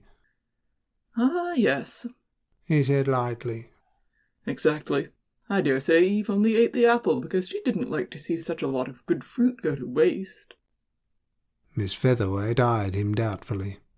She was not quite certain whether he was in jest or earnest. Just as she was about to reply to the effect that she thought it wicked to make the Bible a subject for joking, the judge entered, and the court rose. When the prisoner was brought in, there was a great flutter among the ladies, and some of them even had the bad taste to produce opera glasses. Brian noticed this, and he flushed up to the roots of his fair hair, for he felt his degradation acutely. He was an intensely proud man, and to be placed in the criminal dock with a lot of frivolous people who had called themselves his friends, looking at him as though he were a new actor or a wild animal, was galling in the extreme. He was dressed in black and looked pale and worn, but all the ladies declared that he was as good-looking as ever, and they were sure he was innocent. The jury was sworn in, and the Crown Prosecutor rose to deliver his opening address. Most of those present knew the facts only through the medium of the newspapers and such floating rumours as they had been able to gather. They were therefore unaware of the true history of events which had led to Fitzgerald's arrest, and they prepared to listen to the speech with profound attention. The ladies ceased to talk, the men to stare round, and nothing could be seen but row after row of eager and attentive faces, hanging on the words that issued from the lips of the Crown Prosecutor. He was not a great orator, but he spoke clearly and distinctly, and every word could be heard in the dead silence. He gave a rapid sketch of the crime, merely a repetition of what had been published in the newspapers, and then proceeded to enumerate the witnesses for the prosecution. He would call the landlady of the deceased to show that ill feeling existed between the prisoner and the murdered man, and that the accused had called on the deceased a week prior to the committal of the crime and threatened his life. There was great excitement at this, and several ladies decided on the spur of the moment that the horrid man was guilty, but the majority of them still refused to believe in the guilt of such a good-looking young fellow. He would call a witness who would prove that White was drunk on the night of the murder, and went along Russell Street in the direction of Collins Street. The cabman Royston could swear to the fact that the prisoner had hailed the cab, and after going away for a short time, returned and entered the cab with the deceased. He would also prove that the prisoner left the cab at the grammar school in the St Kilda Road, and on the arrival of the cab at the junction he discovered the deceased had been murdered. The cabman Rankin would prove that he drove the prisoner from the St Kilda Road to Powlett Street in East Melbourne, where he got out, and he would call the prisoner's landlady to prove that the prisoner resided in Powlett Street, and that on the night of the murder he had not reached home till after 2 o'clock. He would also call the detective who had charge of the case to prove the finding of a glove belonging to the deceased in the pocket of the coat which the prisoner wore on the night of the murder, and the doctor who had examined the body of the deceased would give evidence that the death was caused by inhalation of chloroform. As he had now fully shown the chain of evidence which he had proposed to prove, he would call the first witness. Malcolm Royston. Royston, on being sworn, gave the same evidence as he had given at the inquest, from the time that the cab was hailed up to his arrival at St Kilda police station with the dead body of White. In the cross-examination, Colton asked him if he was prepared to swear that the man who hailed the cab and the man who got in with the deceased were one and the same person. Witness. I am. Colton. You are quite certain? Witness. Yes, quite certain. Colton. Do you recognise the prisoner as the man who hailed the cab? Witness, hesitatingly. Oh, I cannot swear to that. The gentleman who hailed the cab had his hat pulled down over his eyes, so that I could not see his face, but the height and general appearance of the prisoner are the same. Colton.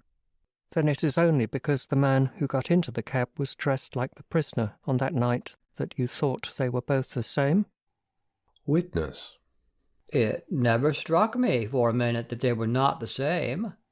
Besides, he spoke as if he had been there before. I said, "Oh, you've come back," and he said, "Yes, I'm going to take him home," and got into my cab. Colton. Did you notice any difference in his voice? Witness. No, except that the first time I saw him, he spoke in a loud voice, and the second time he came back very low. Colton. You were sober, I suppose? Witness, indignantly. Yes, quite sober. Colton. Ah, you did not have a drink, say, at the Oriental Hotel, which I believe is near the rank where your cab stands? Witness, hesitating. Well, I might have had a glass. Colton. So you might. You might have had several. Witness, sulkily. Well, there's no law against a cove feeling thirsty. Colton. Certainly not. And I suppose you took advantage of the absence of such a law? Witness, defiantly. Yes, I did. Colton. And you were elevated? Witness. Yes, on my cab. Laughter. Colton, severely. You are here to give evidence, sir, not to make jokes, however clever they may be. Were you, or were you not, slightly the worse for drink? Witness. I might have been. Colton. So you were in such a condition that you did not observe very closely the man who hailed you? Witness. No, I didn't. There was no reason why I should. I didn't know a murder was going to be committed. Colton. And it never struck you it might be a different man? Witness. No, I thought it was the same man the whole time. This closed Royston's evidence, and Colton sat down very dissatisfied at not being able to elicit anything more definite from him. One thing appeared clear, that someone must have dressed himself to resemble Brian and have spoken in a low voice for fear of betraying himself. Clement Rankin, the next witness, deposed to having picked up the prisoner on the St Kilda Road between 1 and 2 on Friday morning and driven him to Powlett Street, East Melbourne. In the cross-examination, Colton elicited one point in the prisoner's favour. Colton. Is the prisoner the same gentleman you drove to Powlett Street? Witness, confidently. Oh, yes. Colton. How do you know? Did you see his face? Witness. No, his hat was pulled down over his eyes, and I could only see the ends of his moustache and his chin. But he carried himself the same as the prisoner, and his moustache is the same light colour. Colton. When you drove up to him on St Kilda Road, where was he, and what was he doing? Witness. He was near the grammar school, walking quickly in the direction of Melbourne, and he was smoking a cigarette. Colton. Did he wear gloves? Witness. Yes. One on the left hand, the other was bare. Colton. Did he wear any rings on the right hand? Witness. Yes, a large diamond one on the forefinger. Colton. Are you sure? Witness. Yes, because I thought it was a curious place for a gentleman to wear a ring, and when he was paying me my fare, I saw the diamond glitter on his finger in the moonlight. Colton. That will do. The counsel for the defence was pleased with this bit of evidence, as Fitzgerald detested rings and never wore any, so he made a note of the matter on his brief. Mrs. Hableton, the landlady of the deceased, was then called, and deposed that Oliver White had lodged with her for nearly 2 months. He seemed a quiet enough young man, but often came home drunk. The only friend she knew he had was a Mr. Morland, who was often with him. On the 14th July, the prisoner called to see Mr. White, and they had a quarrel. She heard White say, "She is mine. You can't do anything with her." And the prisoner answered, "I can kill you, and if you marry her, I shall do so in the open street." She had no idea at the time of the name of the lady they were talking about. There was a great sensation in the court at these words, and half the people present looked upon such evidence as being sufficient in itself to prove the guilt of the prisoner. In cross-examination, Colton was unable to shake the evidence of the witness, as she merely reiterated the same statements over and over again. The next witness was Mrs. Sampson, who crackled into the witness box, dissolved in tears, and gave her answers in a piercingly shrill tone of anguish. She stated that the prisoner was in the habit of coming home early, but on the night of the murder had come in shortly before 2 o'clock. Crown Prosecutor, referring to his brief. You mean after 2? Witness. Having made a mistake once by saying 5 minutes after 2 to the policeman as called himself a insurance agent, which he put the words into my mouth. I ain't a-going to do so again, it being 5 minutes afore 2, as I can swear to. Crown Prosecutor. You are sure your clock was right? Witness. It hadn't been but my nevy being a watchmaker, called unbeknown to me, and made it right on Thursday night, which it was Friday morning when Mr. Fitzgerald came home. Mrs. Sampson bravely stuck to this statement and ultimately left the witness box in triumph, the rest of her evidence being comparatively unimportant as compared with this point of time. The witness Rankin, who drove the prisoner to Powlett Street, as sworn to by him, was recalled and gave evidence that it was 2 o'clock when the prisoner got down from his cab in Powlett Street. Crown Prosecutor. How do you know that? Witness. Because I heard the post office clock strike. Crown Prosecutor. Could you hear it at East Melbourne? Witness. It was a very still night, and I heard the chimes and then the hour strike quite plainly. This conflicting evidence as to time was a strong point in Brian's favour. If, as the landlady stated, on the authority of the kitchen clock, which had been put right on the day previous to the murder, Fitzgerald had come into the house at 5 minutes to 2, he could not possibly be the man who had alighted from Rankin's cab at 2 o'clock at Powlett Street. The next witness was Dr. Chinston, who swore to the death of the deceased by means of chloroform administered in a large quantity, and he was followed by Mr. Gorby, who deposed as to the finding of the glove belonging to the deceased in the pocket of the prisoner's coat. Roger Morland, an intimate friend of the deceased, was next called. He stated that he had known the deceased in London and had met him in Melbourne. He was with him a great deal. On the night of the murder he was in the Orient Hotel in Burke Street. White came in and was greatly excited.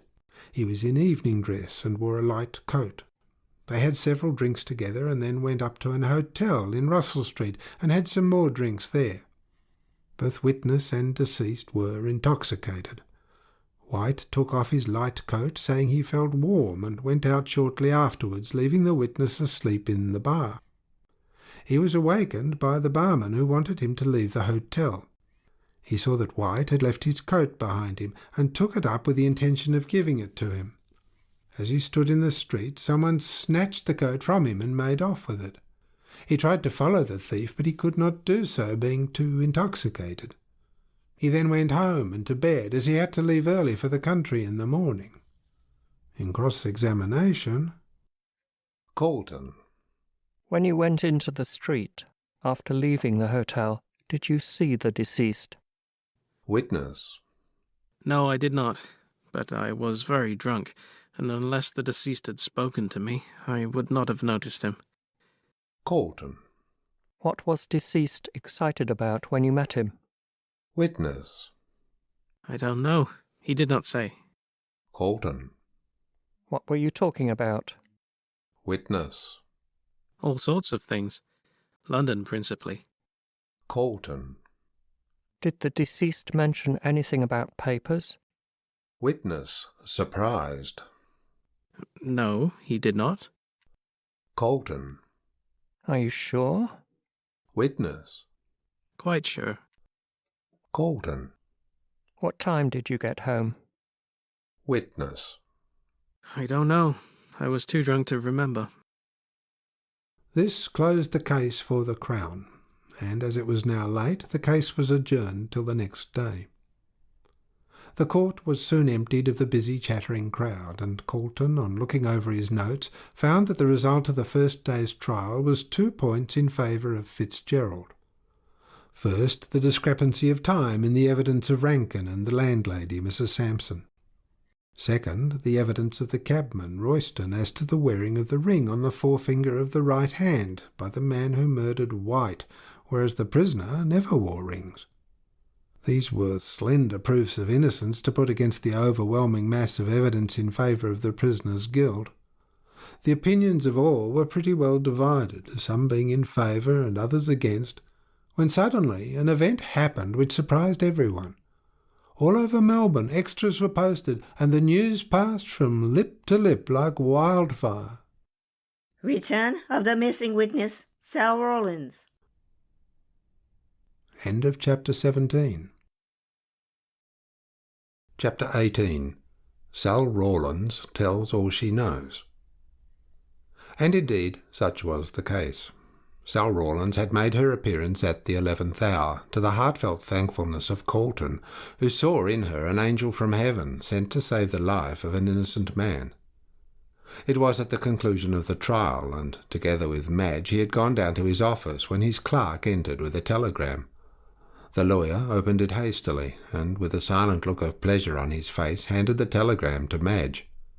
She, womanlike, being more impulsive, gave a cry when she read it, and falling on her knees thanked God for having heard her prayers and saved her lover's life. "Take me to her at once," she implored the lawyer. She was anxious to hear from Sal Rawlins' own lips the joyful words which would save Brian from a felon's death. "No, my dear," answered Colton firmly but kindly. "I can hardly take a lady to the place where Sal Rawlins lives. You will know all tomorrow, but meanwhile you must go home and get some sleep." "And you will tell him?" she whispered, clasping her hands on Colton's arm. "At once," he answered promptly. "And I will see Sal Rawlins tonight and hear what she has to say. Rest content, my dear," he added, and placed her in the carriage. "He is perfectly safe now." Brian heard the good news with a deep feeling of gratitude, knowing that his life was safe, and that he could still keep his secret. It was the natural revulsion of feeling after the unnatural life he had been leading since his arrest. When one is young and healthy and has all the world before one, it is a terrible thing to contemplate a sudden death. And yet, in spite of his joy at being delivered from the hangman's rope, there mingled with his delight the horror of that secret which the dying woman had told him with such malignant joy. I had rather she had died in silence than she should have bequeathed me this legacy of sorrow. And the gaoler, seeing his haggard face the next morning, muttered to himself, "He were blessed if the swell weren't sorry he were safe." So, while Brian was pacing up and down his cell during the weary watches of the night, Madge, in her own room, was kneeling beside her bed and thanking God for his great mercy. And Colton, the good fairy of the two lovers, was hurrying towards the humble abode of Mrs. Rawlins, familiarly known as Mother Guttersnipe. Kilsip was beside him, and they were talking eagerly about the providential appearance of the invaluable witness. "What I like," observed Kilsip in his soft purring tone, "is the cellar will be for that Gorby. You were so certain that Mr. Fitzgerald was the man, and when he gets off tomorrow, Gorby will be in a rage." "Where was Sal the whole time?" asked Colton absently, not thinking of what the detective was saying. "Ill," answered Kilsip. "After she left the Chinaman, she went into the country, caught cold by falling into some river, and ended up by getting brain fever. Some people found her, took her in, and nursed her. When she got well, she came back to her grandmother's." "But why didn't the people who nursed her tell her she was wanted? They must have seen the papers." "Not they," retorted the detective. "They knew nothing." "Vegetables," muttered Colton contemptuously. "How can people be so ignorant? Why, all Australia has been ringing with the case. At any rate, it's money out of their pocket. Well?" "There's nothing more to tell," said Kilsip. except that she turned up tonight at 5 o'clock, looking more like a corpse than anything else. When they entered the squalid, dingy passage that led to Mother Guttersnipe's abode, they saw a faint light streaming down the stair. As they climbed up, they could hear the rancorous voice of the old hag pouring forth alternate blessings and curses on her prodigal offspring, and the low tones of a girl's voice in reply. On entering the room, Coulton saw that the sick woman, who had been lying in the corner on the occasion of his last visit, was gone. Mother Guttersnipe was seated in front of the deal table, with a broken cup and her favourite bottle of spirits before her. She evidently intended to have a night of it in order to celebrate Sal's return, and had commenced early so as to lose no time. Sal herself was seated on a broken chair and leaned wearily against the wall. She stood up as Coulton and the detective entered, and they saw that she was a tall, slender woman of about 25, not bad-looking, but with a pallid and haggard appearance from recent illness. She was clothed in a kind of tawdry blue dress, much soiled and torn, and had over her shoulders an old tartan shawl which she drew tightly across her breast as the strangers entered. Her grandmother, who looked more weird and grotesquely horrible than ever, saluted Coulton and the detective on their entrance with a shrill yell and a volley of choice language. "Oh, ye've come again, have ye?" she screeched, raising her skinny arms. "To take my gal away from her poor old grandmother as nussed her, cuss her, when her own mother had gone a-gallivantin' with swells. I'll have the law of ye both, s'elp me, I will." Kilsip paid no attention to this outbreak of the old fury, but turned to the girl. "This is a gentleman who wants to speak to you," he said gently, making the girl sit on the chair again, for indeed she looked too ill to stand. "Just tell him what you told me." "'Bout the Queen, sir?" said Sal in a low, hoarse voice, fixing her wild eyes on Coulton. "If I'd only known as you was a-wantin' me, I'd have come afore." "Where were you?" asked Coulton in a pitying tone. "New South Wales," answered the girl with a shiver. "The cove as I went with to Sydney left me. Yes, left me to die like a dog in the gutter." "Cuss him," croaked the old woman in a sympathetic manner as she took a drink from the broken cup. "I tooked up with a Chinaman," went on her granddaughter wearily, "and lived with him for a bit. It's orful, ain't it?" she said with a dreary laugh as she saw the disgust on the lawyer's face. "But Chinamen ain't bad. They treat a poor girl a dashed sight better nor a white cove does. They don't beat the life out of 'em with their fists, nor drag 'em about the floor by the hair." "Cuss him," croaked Mother Guttersnipe drowsily. "I'll tear their hearts out." "I think I must have gone mad, I must," said Sal, pushing her tangled hair off her forehead. "For arter I left the China cove, I went on walking and walking right into the bush, a-trying to cool my head, for it felt on fire like. I went into a river and got wet, and then I took my hat and boots orf and laid down on the grass, and then the rain comed on, and I walked to a house as was near, where they took me in. Oh, sich kind people!" she sobbed, stretching out her hands. "That didn't badger me about my soul, but gave me good food to eat. I gave 'em a wrong name. I was so 'fraid of that army a-finding me. Then I got ill and knowed nothing for weeks. They said I was orf my chump. And then I came back here to see Gran." "Cuss ye," said the old woman, but in such a tender tone that it sounded like a blessing. "And did the people who took you in never tell you anything about the murder?" asked Coulton. Sal shook her head. "No, it were a long way in the country, and they never knowed anything, they didn't." "Ah, that explains it," muttered Coulton to himself. "Come now," he said cheerfully. "Tell me all that happened on the night you brought Mr. Fitzgerald to see the Queen." "Who's he?" asked Sal, puzzled. "Mr. Fitzgerald, the gentleman you brought the letter for to the Melbourne Club." "Oh, 'im?" said Sal, a sudden light breaking over her wan face. I never knowed his name afore. Colton nodded complacently. I knew you didn't, he said. That's why you didn't ask for him at the club. She never told me his name, said Sal, jerking her head in the direction of the bed. Then whom did she ask you to bring to her? Asked Colton eagerly. No one, replied the girl. This was the way of it. On that night she was orful ill, and I sat beside her while Gran was asleep. I was drunk, broke in Gran fiercely. None of your lies. I was blazing drunk.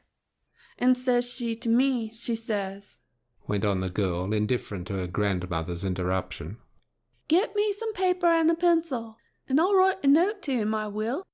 So I goes and gets her what she asks for out of Gran's box. Stole it, cuss ye! shrieked the old hag, shaking her fist.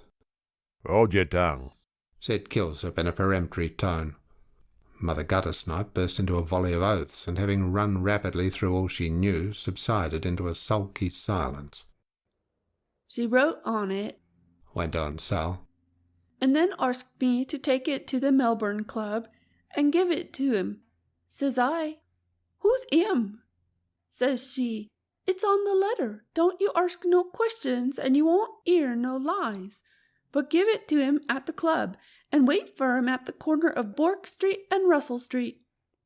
So out I goes and gives it to a cove at the club, and then he comes along, and says he, take me to her. And I tooked him. And what like was the gentleman? Oh, very good looking, said Sal. Very tall, with yeller hair and moustache. He had party clothes on, and a masher coat and a soft hat. That's Fitzgerald right enough, muttered Colton. And what did he do when he came? He goes right up to her, and she says, are you he? And he says, I am. Then says she, do you know what I'm a-going to tell you? And he says, no. Then she says, it's about her. And says he, looking very white, how dare you have her name on your vile lips? And she gets up and screeches, turn that gal out, and I'll tell you. And he takes me by the arm, and he says, here, get out. And I gets out, and that's all I knows. And how long was he with her? asked Colton, who had been listening attentively. About half an hour, answered Sal. It takes him back to Russell Street about 25 minutes to 2, 'cause I looked at the clock on the post office, and he gives me a sov, and then he goes a-tearing up the street like anything. Take him about 20 minutes to walk to East Melbourne, said Colton to himself. So he must just have got in at the time Mrs. Sampson said. He was in with the Queen the whole time, I suppose? He asked, looking keenly at Sal. I was at the door, said Sal, pointing to it. And he couldn't have got out unless I'd have seen him. Oh, it's all right, said Colton, nodding to Kilsip. There won't be any difficulty in proving an alibi. But I say, he added, turning to Sal. What were they talking about? I don't know, answered Sal. I was at the door, and they talks that quiet I couldn't hear 'em. Then he sings out, my God, it's too terrible. And I hear her a-larfing like the bust, and then he comes to me and says, quite wild-like, take me out of this owl. And I tooked him. And when you came back? She was dead. Dead? As a blessed doornail, said Sal cheerfully. And I never knowed I was in the room with a corpse, wailed Mother Guttersnipe, waking up. Cuss her, she was allays a-doing contrary things. How do you know? said Colton sharply as he rose to go. I knowed her longer nor you, croaked the old woman, fixing one evil eye on the lawyer. And I know what you'd like to know, but ye shan't, ye shan't. Colton turned from her with a shrug of his shoulders. You will come to the court tomorrow with Mr. Kilsip, he said to Sal. and tell what you have just now told me. It's all true, s'help me, said Sal eagerly. He was here all the time. Colton stepped towards the door, followed by the detective, when Mother Guttersnipe rose. Where's the money for finding her? She screeched, pointing one skinny finger at Sal. Well, considering the girl found herself, said Colton dryly. The money is in the bank and will remain there. And I'm to be down and out of my hard-earned tin, s'help me? Howled the old fury. Cuss ye, I'll have the lar of ye, and get ye put in quad. You'll go there yourself if you don't take care, said Kilsip in his soft, purring tones. Yah! Shrieked Mother Guttersnipe, snapping her fingers at him. What do I care about your quad? Ain't I been in Pentrig, and it ain't hurt me, ain't it? I'm as lively as a gal, I am. And the old fury, to prove the truth of her words, danced a kind of war dance in front of Mr. Colton, snapping her fingers and yelling out curses as an accompaniment to her ballet. Her luxurious white hair streamed out during her gyrations, and with her grotesque appearance and the faint light of the candle, she presented a gruesome spectacle. Colton remembered the tales he had heard of the women of Paris at the Revolution, and the way they danced la carmagnole. Mother Guttersnipe would have been in her element in that sea of blood and turbulence, he thought. But he merely shrugged his shoulders and walked out of the room, as, with a final curse delivered in a hoarse voice, Mother Guttersnipe sank exhausted on the floor and yelled for gin. End of chapter 18. Chapter 19. The verdict of the jury. Next morning the court was crowded, and numbers were unable to gain admission. The news that Sal Rawlins, who alone could prove the innocence of the prisoner, had been found and would appear in court that morning had spread like wildfire, and the acquittal of the prisoner was confidently expected by a large number of sympathising friends, who seemed to have sprung up on all sides like mushrooms in a single night. There were, of course, plenty of cautious people who waited to hear the verdict of the jury before committing themselves, and who still believed him to be guilty. But the unexpected appearance of Sal Rawlins had turned the great tide of public feeling in favour of the prisoner, and many who had been loudest in their denunciations of Fitzgerald were now more than half convinced of his innocence. Pious clergymen talked in an incoherent way about the finger of God and the innocent not suffering unjustly, which was a case of counting unhatched chickens, as the verdict had yet to be given. Felix Rolleston awoke and found himself famous in a small way. Out of good-natured sympathy and a spice of contrariness, he had declared his belief in Brian's innocence, and now, to his astonishment, he found that his view of the matter was likely to prove correct. He received so much praise on all sides for his presumed perspicuity that he soon began to think that he had believed in Fitzgerald's innocence by a calm course of reasoning, and not because of a desire to differ from everyone else in their opinion of the case. After all, Felix Rolleston is not the only man who has been astonished to find greatness thrust upon him and come to believe himself worthy of it. He was a wise man, however, and while in the full tide of prosperity, he seized the flying moment and proposed to Miss Featherweight, who, after some hesitation, agreed to endow him with herself and her thousands. She decided that her future husband was a man of no common intellect, seeing that he had long ago arrived at a conclusion which the rest of Melbourne were only beginning to discover now. So she determined that, as soon as she assumed marital authority, Felix, like Strephon and Iolantha, should go into Parliament, and with her money and his brains she might some day be the wife of a premier. Mr. Rolleston had no idea of the political honours which his future spouse intended for him, and was seated in his old place in the court, talking about the case. Knew he was innocent, don't you know? He said with a complacent smile. Fitzgerald's too jolly good-looking a fellow, and all that sort of thing, to commit murder. Whereupon a clergyman, happening to overhear the lively Felix make this flippant remark, disagreed with it entirely, and preached a sermon to prove that good looks and crime were closely connected, and that both Judas Iscariot and Nero were beauty men. Ah, said Colton when he heard the sermon. If this unique theory is a true one, what a truly pious man that clergyman must be. This allusion to the looks of the reverend gentleman was rather unkind, for he was by no means bad-looking. But then Colton was one of those witty men who would rather lose a friend than suppress an epigram. When the prisoner was brought in, a murmur of sympathy ran through the crowded court, so ill and worn out he looked. But Colton was puzzled to account for the expression of his face, so different from that of a man whose life had been saved, or rather was about to be saved, for in truth it was a foregone conclusion. You know who stole those papers? He thought as he looked at Fitzgerald keenly. And the man who did so is the murderer of White. The judge having entered and the court being opened, Colton rose to make his speech, and stated in a few words the line of defence he intended to take. He would first call Albert Dendy, a watchmaker, to prove that on Thursday night at 8 o'clock in the evening he had called at the prisoner's lodgings while the landlady was out, and while there had put the kitchen clock right and had regulated the same. He would also call Felix Rolleston, a friend of the prisoner's, to prove that the prisoner was not in the habit of wearing rings, and frequently expressed his detestation of such a custom. Sebastian Brown, a waiter at the Melbourne Club, would be called to prove that on Thursday night a letter was delivered to the prisoner at the club by one Sarah Rowlands, and that the prisoner left the club shortly before 1 o'clock on Friday morning.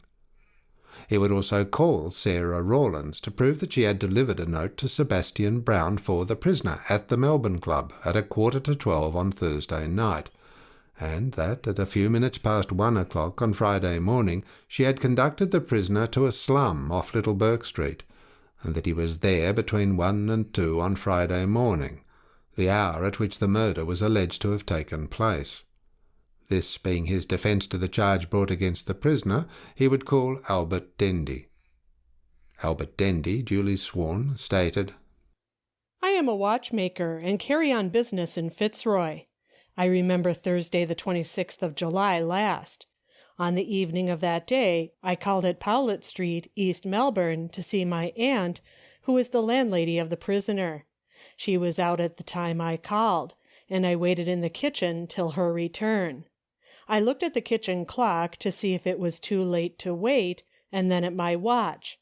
I found that the clock was 10 minutes fast, upon which I put it right and regulated it properly. Colton. At what time did you put it right?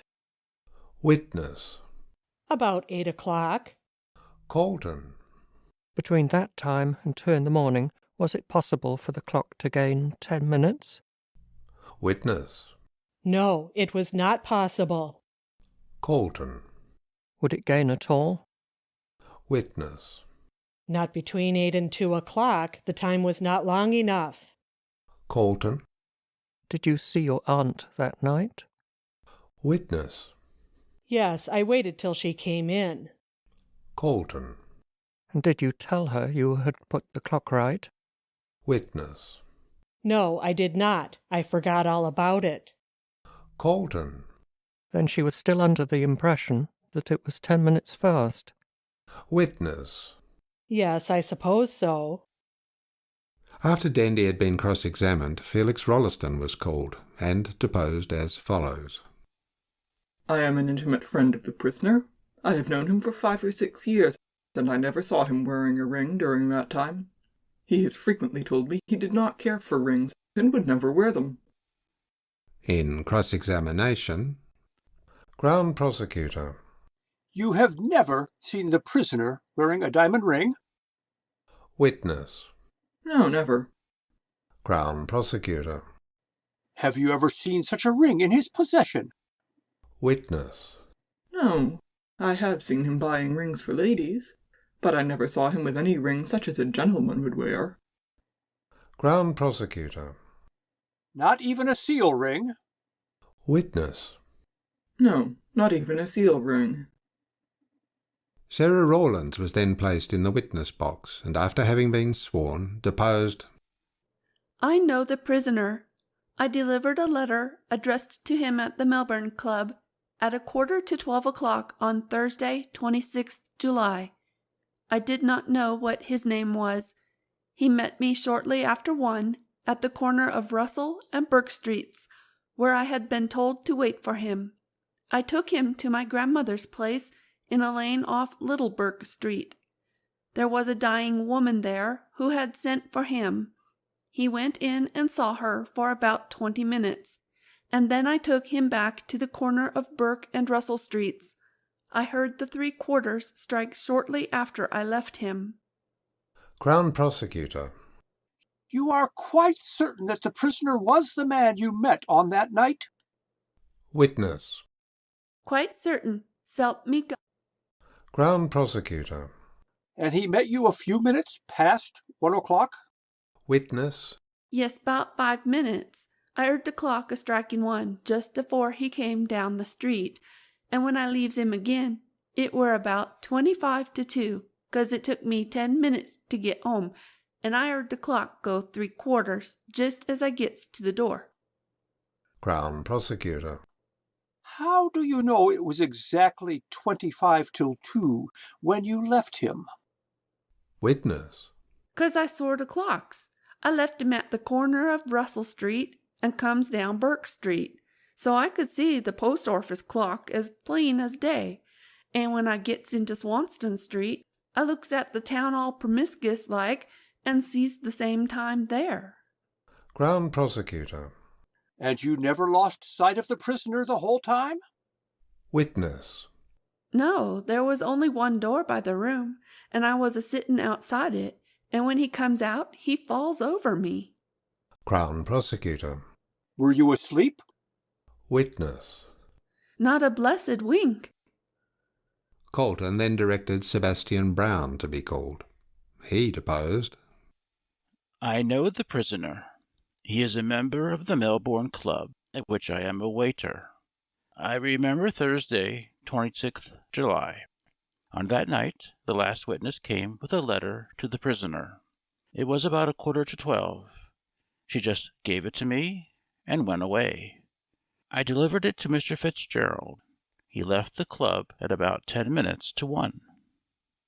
This closed the evidence for the defence, and after the Crown Prosecutor had made his speech, in which he pointed out the strong evidence against the prisoner, Colton arose to address the jury. He was a fine speaker, and made a splendid defence. Not a single point escaped him, and that brilliant piece of oratory is still remembered and spoken of admiringly in the purlieus of Temple Court and Chancery Lane. He began by giving a vivid description of the circumstances of the murder, of the meeting of the murderer and his victim in Collins Street East, the cab driving down to St Kilda, the getting out of the cab of the murderer after committing the crime, and the way in which he had secured himself against pursuit. Having thus enchained the attention of the jury by the graphic manner in which he described the crime, he pointed out that the evidence brought forward by the prosecution was purely circumstantial, and that they had utterly failed to identify the prisoner in the dock with the man who entered the cab. The supposition that the prisoner and the man in the light coat were one and the same person rested solely upon the evidence of the cabman, Royston, who, although not intoxicated, was, judging from his own statements, not in a fit state to distinguish between the man who hailed the cab and the man who got in. The crime was committed by means of chloroform. Therefore, if the prisoner was guilty, he must have purchased the chloroform in some shop or obtained it from some friends. At all events, the prosecution had not brought forward a single piece of evidence to show how and where the chloroform had been obtained. With regard to the glove belonging to the murdered man found in the prisoner's pocket, he picked it up off the ground at the time when he first met White, when the deceased was lying drunk near the Scotch church. Certainly there was no evidence to show that the prisoner had picked it up before the deceased entered the cab, but, on the other hand, there was no evidence to show that it had been picked up in the cab. It was far more likely that the glove, and especially a white glove, would be picked up under the light of the lamp near the Scotch church, where it was easily noticeable, than in the darkness of a cab, where there was very little room, and where it would be quite dark, as the blinds were drawn down. The cabman, Royston, swore positively that the man who got out of his cab on the St Kilda road wore a diamond ring on the forefinger of his right hand, and the cabman, Rankin, swore to the same thing about the man who got out at Powlett Street. Against this could be placed the evidence of one of the prisoner's most intimate friends, who had seen him almost daily for the last 5 years, and he had sworn positively that the prisoner was not in the habit of wearing rings. The cabman, Rankin, had also sworn that the man who entered his cab on the St Kilda Road alighted at Powlett Street, East Melbourne, at 2 o'clock on Friday morning, as he heard that hour strike from the post office clock, whereas the evidence of the prisoner's landlady showed plainly that he entered the house 5 minutes previously, and her evidence was further supported by that of the watchmaker, Dendy. Mrs. Sampson saw the hand of her kitchen clock point to 5 minutes to 2, and thinking it was 10 minutes slow, told the detective that the prisoner did not enter the house till 5 minutes past 2, which would just give the man who alighted from the cab, presuming him to have been the prisoner, sufficient time to walk up to his lodgings. The evidence of the watchmaker, Dendy, however, showed clearly that he had put the clock right at the hour of 8 on Thursday night, that it was impossible for it to gain 10 minutes before 2 on Friday morning, and therefore the time, 5 minutes to 2, seen by the landlady, was the correct one, and the prisoner was in the house 5 minutes before the other man alighted from the cab in Powlett Street. These points in themselves were sufficient to show that the prisoner was innocent, but the evidence of the woman Rawlins must prove conclusively to the jury that the prisoner was not the man who committed the crime. The witness Brown had proved that the woman Rawlins had delivered a letter to him, which he gave to the prisoner, and that the prisoner left the club to keep the appointment spoken of in the letter, which letter, or rather the remains of it, had been put in evidence.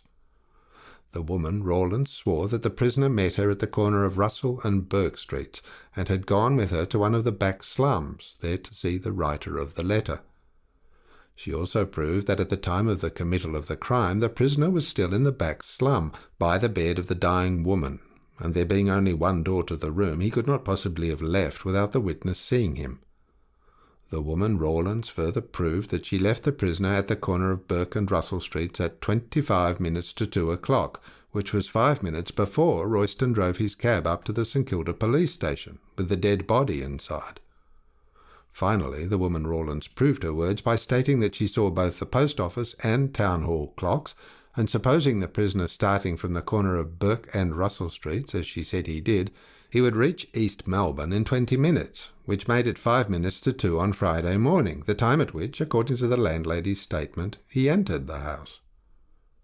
All the evidence given by the different witnesses agreed completely, and formed a chain which showed the whole of the prisoner's movements at the time of the committal of the murder. Therefore, it was absolutely impossible that the murder could have been committed by the man in the dock. The strongest piece of evidence brought forward by the prosecution was that of the witness Hableton, who swore that the prisoner used threats against the life of the deceased. But the language used was merely the outcome of a passionate Irish nature, and was not sufficient to prove the crime to have been committed by the prisoner. The defence which the prisoner set up was that of an alibi, and the evidence of the witnesses for the defence proved conclusively that the prisoner could not and did not commit the murder. Finally, Colton wound up his elaborate and exhaustive speech, which lasted for over 2 hours, by a brilliant peroration, calling upon the jury to base their verdict upon the plain facts of the case, and if they did so, they could hardly fail in bringing in a verdict of not guilty. When Colton sat down, a subdued murmur of applause was heard, which was instantly suppressed, and the judge began to sum up, strongly in favour of Fitzgerald. The jury then retired, and immediately there was a dead silence in the crowded court, an unnatural silence such as must have fallen on the blood-loving Roman populace when they saw the Christian martyrs kneeling on the hot yellow sands of the arena, and watched the long, lithe forms of lion and panther creeping steadily towards their prey. The hour being late, the gas had been lighted, and there was a sickly glare through the wide hall. Fitzgerald had been taken out of the court on the retiring of the jury, but the spectators stared steadily at the empty dock, which seemed to enchain them by some indescribable fascination. They conversed among themselves only in whispers, until even the whispering ceased, and nothing could be heard but the steady ticking of the clock, and now and then the quick-drawn breath of some timid onlooker. Suddenly a woman whose nerves were overstrung shrieked, and the cry rang weirdly through the crowded hall. She was taken out, and again there was silence, every eye being now fixed on the door through which the jury would reissue with their verdict of life or death. The hands of the clock moved slowly round, a quarter, a half, 3/4, and then the hour sounded with a silvery ring which startled everyone.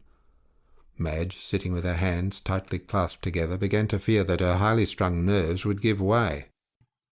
My God, She muttered softly to herself. will this suspense never end? Just then the door opened, and the jury re-entered. The prisoner was again placed in the dock, and the judge resumed his seat, this time with the black cap in his pocket, as everyone guessed. The usual formalities were gone through, and when the foreman of the jury stood up, every neck was craned forward, and every ear was on the alert to catch the words that fell from his lips. The prisoner flushed a little, and then grew pale as death, giving a quick, nervous glance at the quiet figure in black, of which he could just catch a glimpse. Then came the verdict, sharp and decisive. Not guilty. On hearing this, a cheer went up from everyone in the court, so strong was the sympathy with Brian. In vain the crier of the court yelled, "Order!" until he was red in the face. In vain the judge threatened to commit all present for contempt of court. His voice being inaudible, it did not matter much. The enthusiasm could not be restrained, and it was 5 minutes before order was obtained. The judge, having recovered his composure, delivered his judgment, and discharged the prisoner in accordance with the verdict. Colton had won many cases, but it is questionable if he had ever heard a verdict which gave him so much satisfaction as that which proclaimed Fitzgerald innocent. And Brian, stepping down from the dock a free man, passed through the crowd of congratulating friends to a small room off the court, where a woman was waiting for him, a woman who clung round his neck and sobbed out, My darling, I knew that God would save you. End of chapter 19. Chapter 20.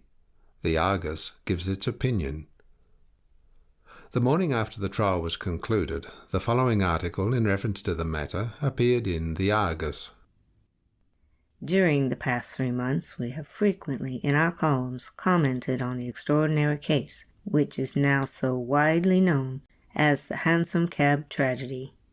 We can safely say that it is the most remarkable case which has ever come under the notice of our criminal court, and the verdict given by the jury yesterday has enveloped the matter in a still deeper mystery.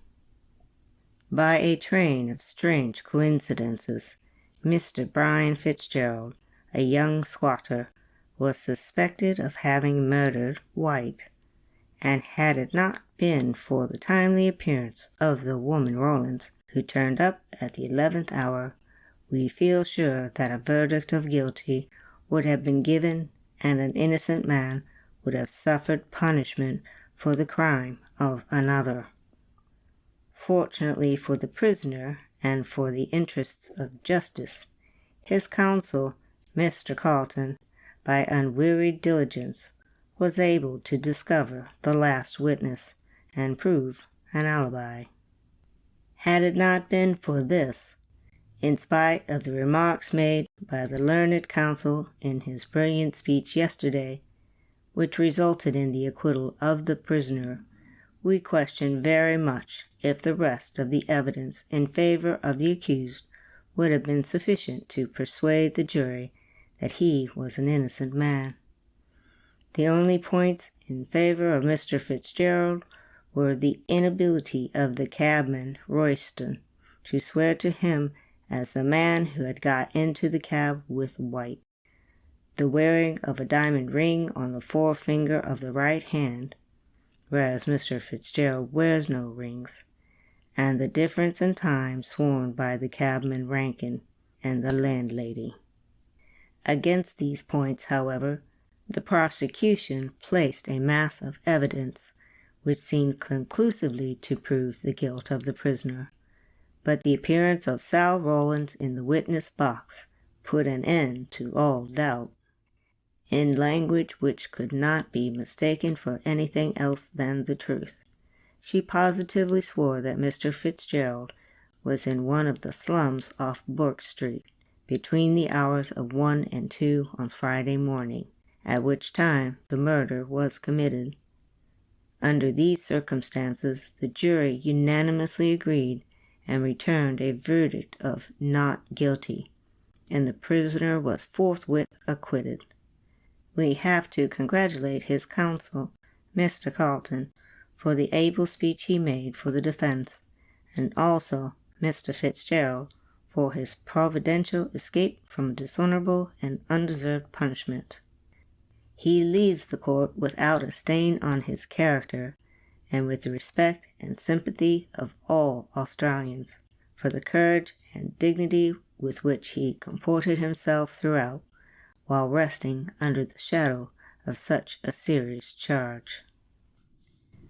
But now that it has been conclusively proved that he is innocent, the question arises in everyone's mind, who is the murderer of Oliver White?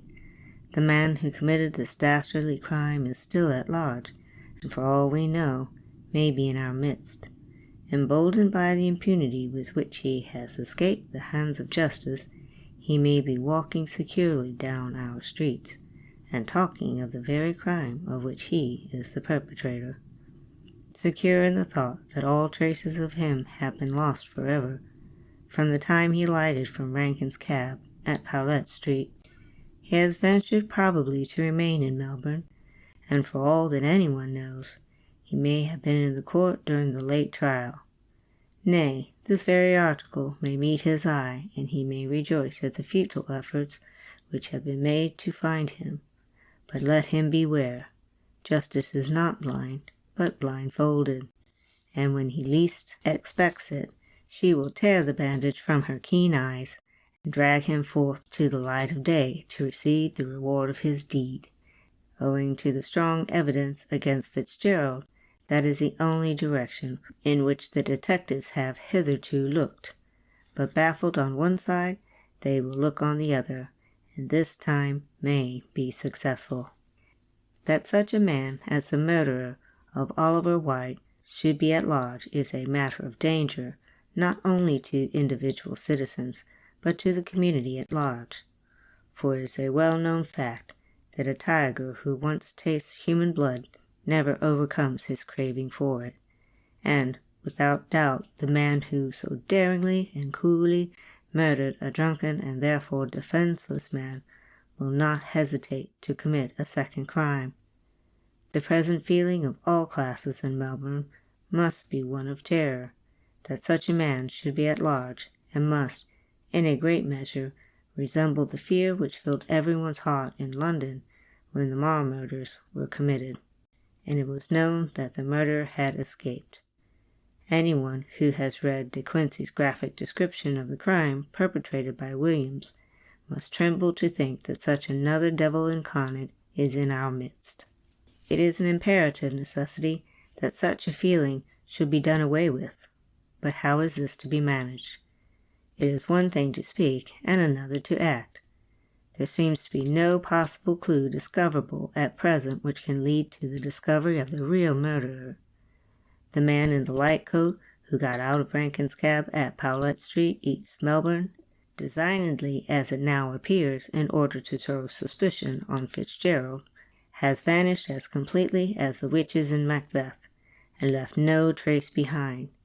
It was 2 o'clock in the morning when he left the cab, and in a quiet suburb like East Melbourne, no one would be about, so that he could easily escape unseen.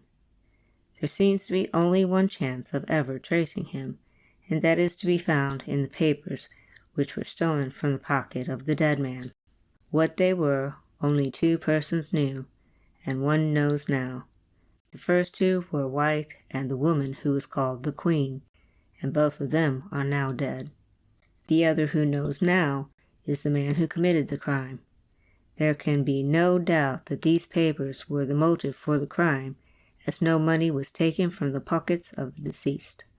The fact also that the papers were carried in a pocket made inside the waistcoat of the deceased shows that they were of value. Now, the reason we think that the dead woman knew of the existence of these papers is simply this. It appears that she came out from England with White as his mistress, and after staying some time in Sydney, came on to Melbourne. How she came into such a foul and squalid den as that she died in, we are unable to say, unless seeing that she was given to drink, She was picked up drunk by some Samaritan of the slums and carried to Mrs. Rowland's humble abode. White visited her there frequently, but appears to have made no attempt to remove her to a better place, alleging as his reason that the doctor said she would die if taken into the air. Our reporter learned from one of the detectives that the dead woman was in the habit of talking to White about certain papers, and on one occasion was overheard to say to him, "They'll make your fortune if you play your cards well." This was told to the detective by the woman Rawlins, to whose providential appearance Mr. Fitzgerald owes his escape. From this it can be gathered that the papers, whatever they might be, were of value, and sufficient to tempt another to commit a murder in order to obtain them. White, therefore, being dead, and his murderer having escaped, the only way of discovering the secret which lies at the root of this tree of crime is to find out the history of the woman who died in the slum. Traced back for some years, circumstances may be discovered which will reveal what these papers contained, and once that is found, we can confidently say that the murderer will soon be discovered.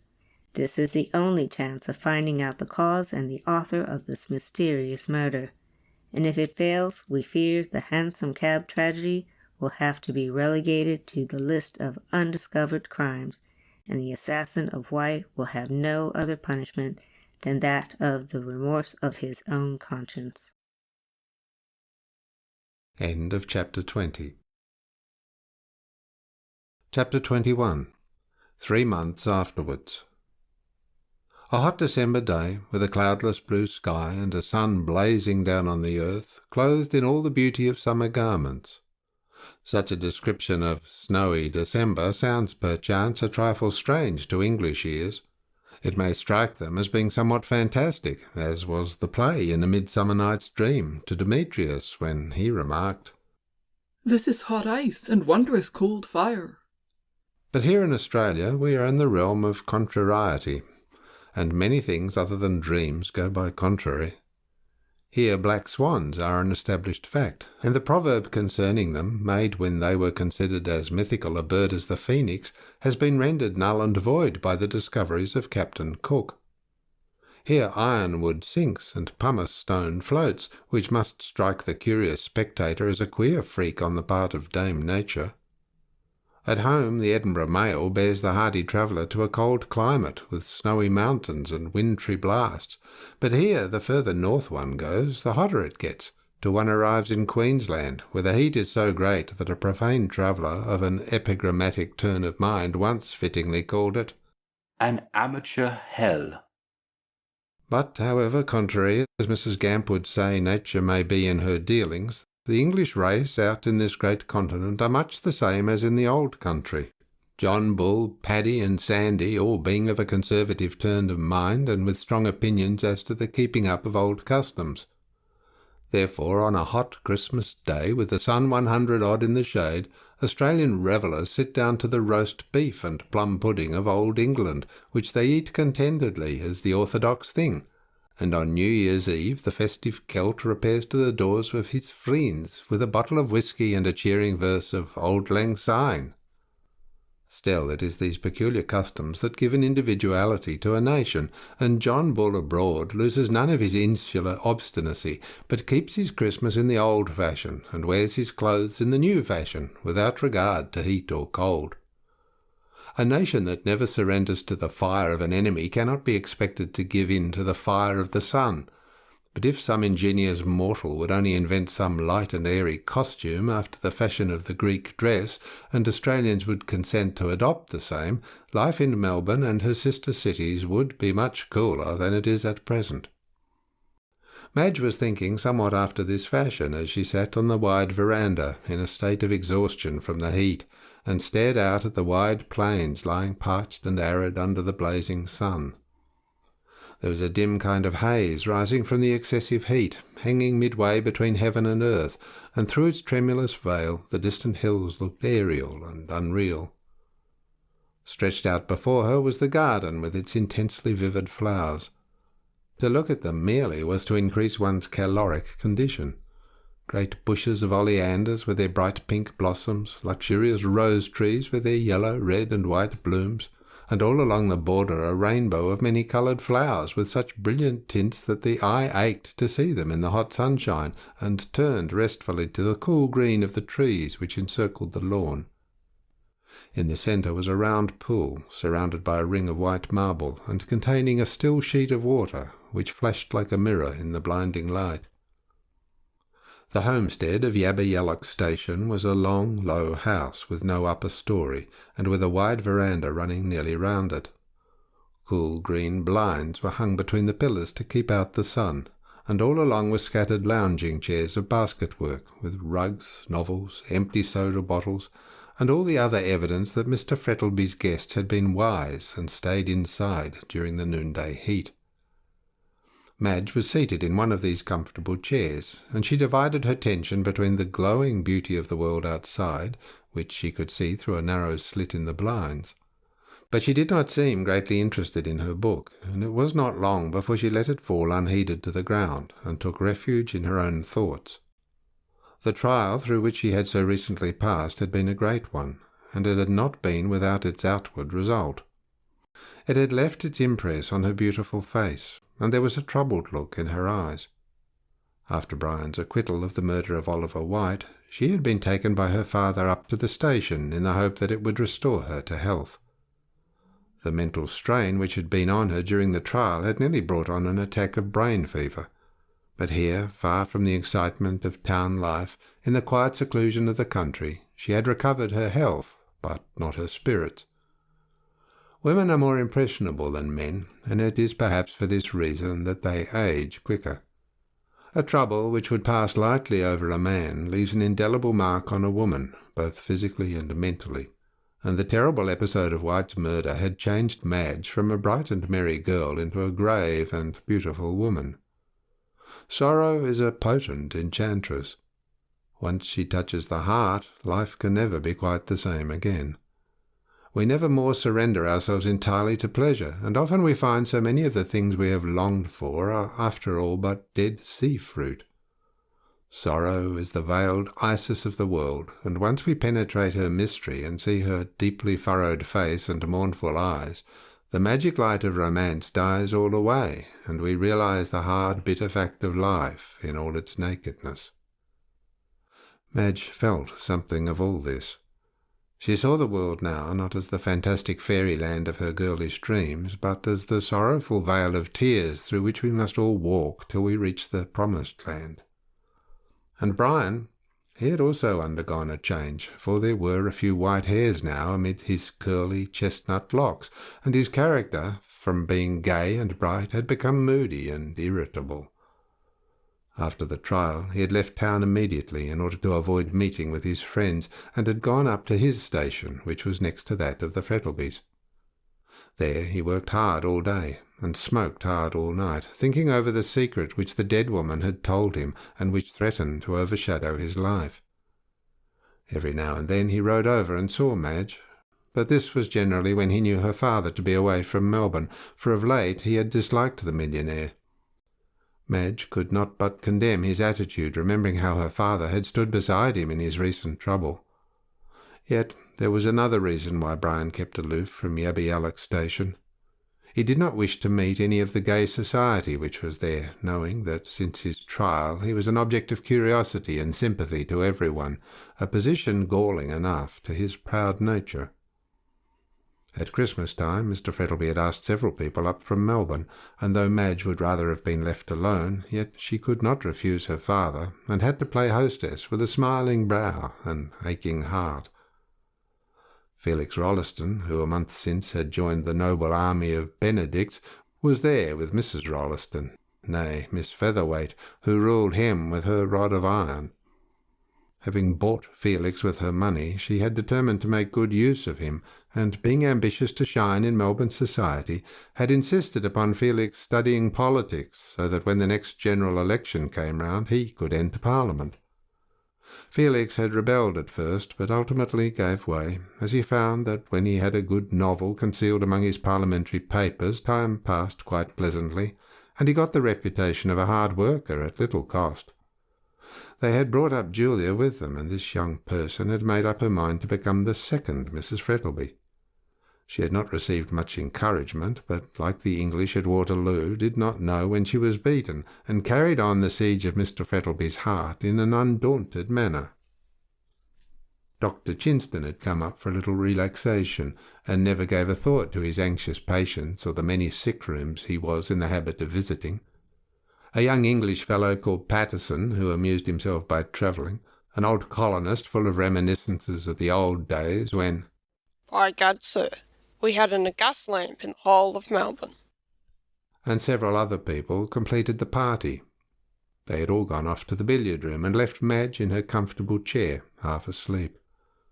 Suddenly she started as she heard a step behind her, and turning saw Sal Rawlins in the neatest of black gowns, with a coquettish white cap and apron, and an open book. Madge had been so delighted with Sal for saving Brian's life that she had taken her into her service as maid. Mr. Frettlby had offered strong opposition at first that a fallen woman like Sal should be near his daughter, but Madge was determined to rescue the unhappy girl from the life of sin she was leading, and so at last he reluctantly consented. Brian, too, had objected, but ultimately yielded, as he saw that Madge had set her heart on it. Mother Guttersnipe objected at first, characterizing the whole affair as "Cussed humbug." But she likewise gave in, and Sal became maid to Miss Frettlby, who immediately set to work to remedy Sal's defective education by teaching her to read. The book she held in her hand was a spelling book, and this she handed to Madge. "I think I knows it now, miss," she said respectively as Madge looked up with a smile. "Do you indeed?" said Madge gaily. "You will be able to read in no time, Sal." "Read this?" said Sal, touching "Tristan, a romance by Zoe." "Hardly," said Madge, picking it up with a look of contempt. "I want you to learn English and not a confusion of tongues like this thing, but it's too hot for lessons, Sal," she went on, leaning back in her seat. "So get a chair and talk to me." Sal complied, and Madge looked out at the brilliant flower beds and at the black shadow of the tall wych elm which grew on one side of the lawn. She wanted to ask a certain question of Sal, and did not know how to do it. The moodiness and irritability of Brian had troubled her very much of late, and with the quick instinct of her sex she ascribed it indirectly to the woman who had died in the back slum. Anxious to share his troubles and lighten his burden, she determined to ask Sal about this mysterious woman, and find out, if possible, what secret had been told to Brian which affected him so deeply. "Sal," she said, after a short pause, turning her clear grey eyes on the woman. "I want to ask you something." The other shivered and turned pale. About that?" Madge nodded. Sal hesitated a moment, and then flung herself at the feet of her mistress. "I will tell you," she cried. "You have been kind to me, and have a right to know. I will tell you all I know." "Then," asked Madge firmly, as she clasped her hands tightly together, "who was this woman whom Mr. Fitzgerald went to see, and where did she come from?" "Gran and me found her one evening in Little Burke Street," answered Sal. "just near the theatre. She was quite drunk, and we took her home with us." "How kind of you," said Madge. "Oh, it wasn't that," replied the other dryly. "Gran wanted her clothes. She was awful swell dressed." "And she took the clothes? How wicked!" "Anyone would have done it down our way," answered Sal indifferently.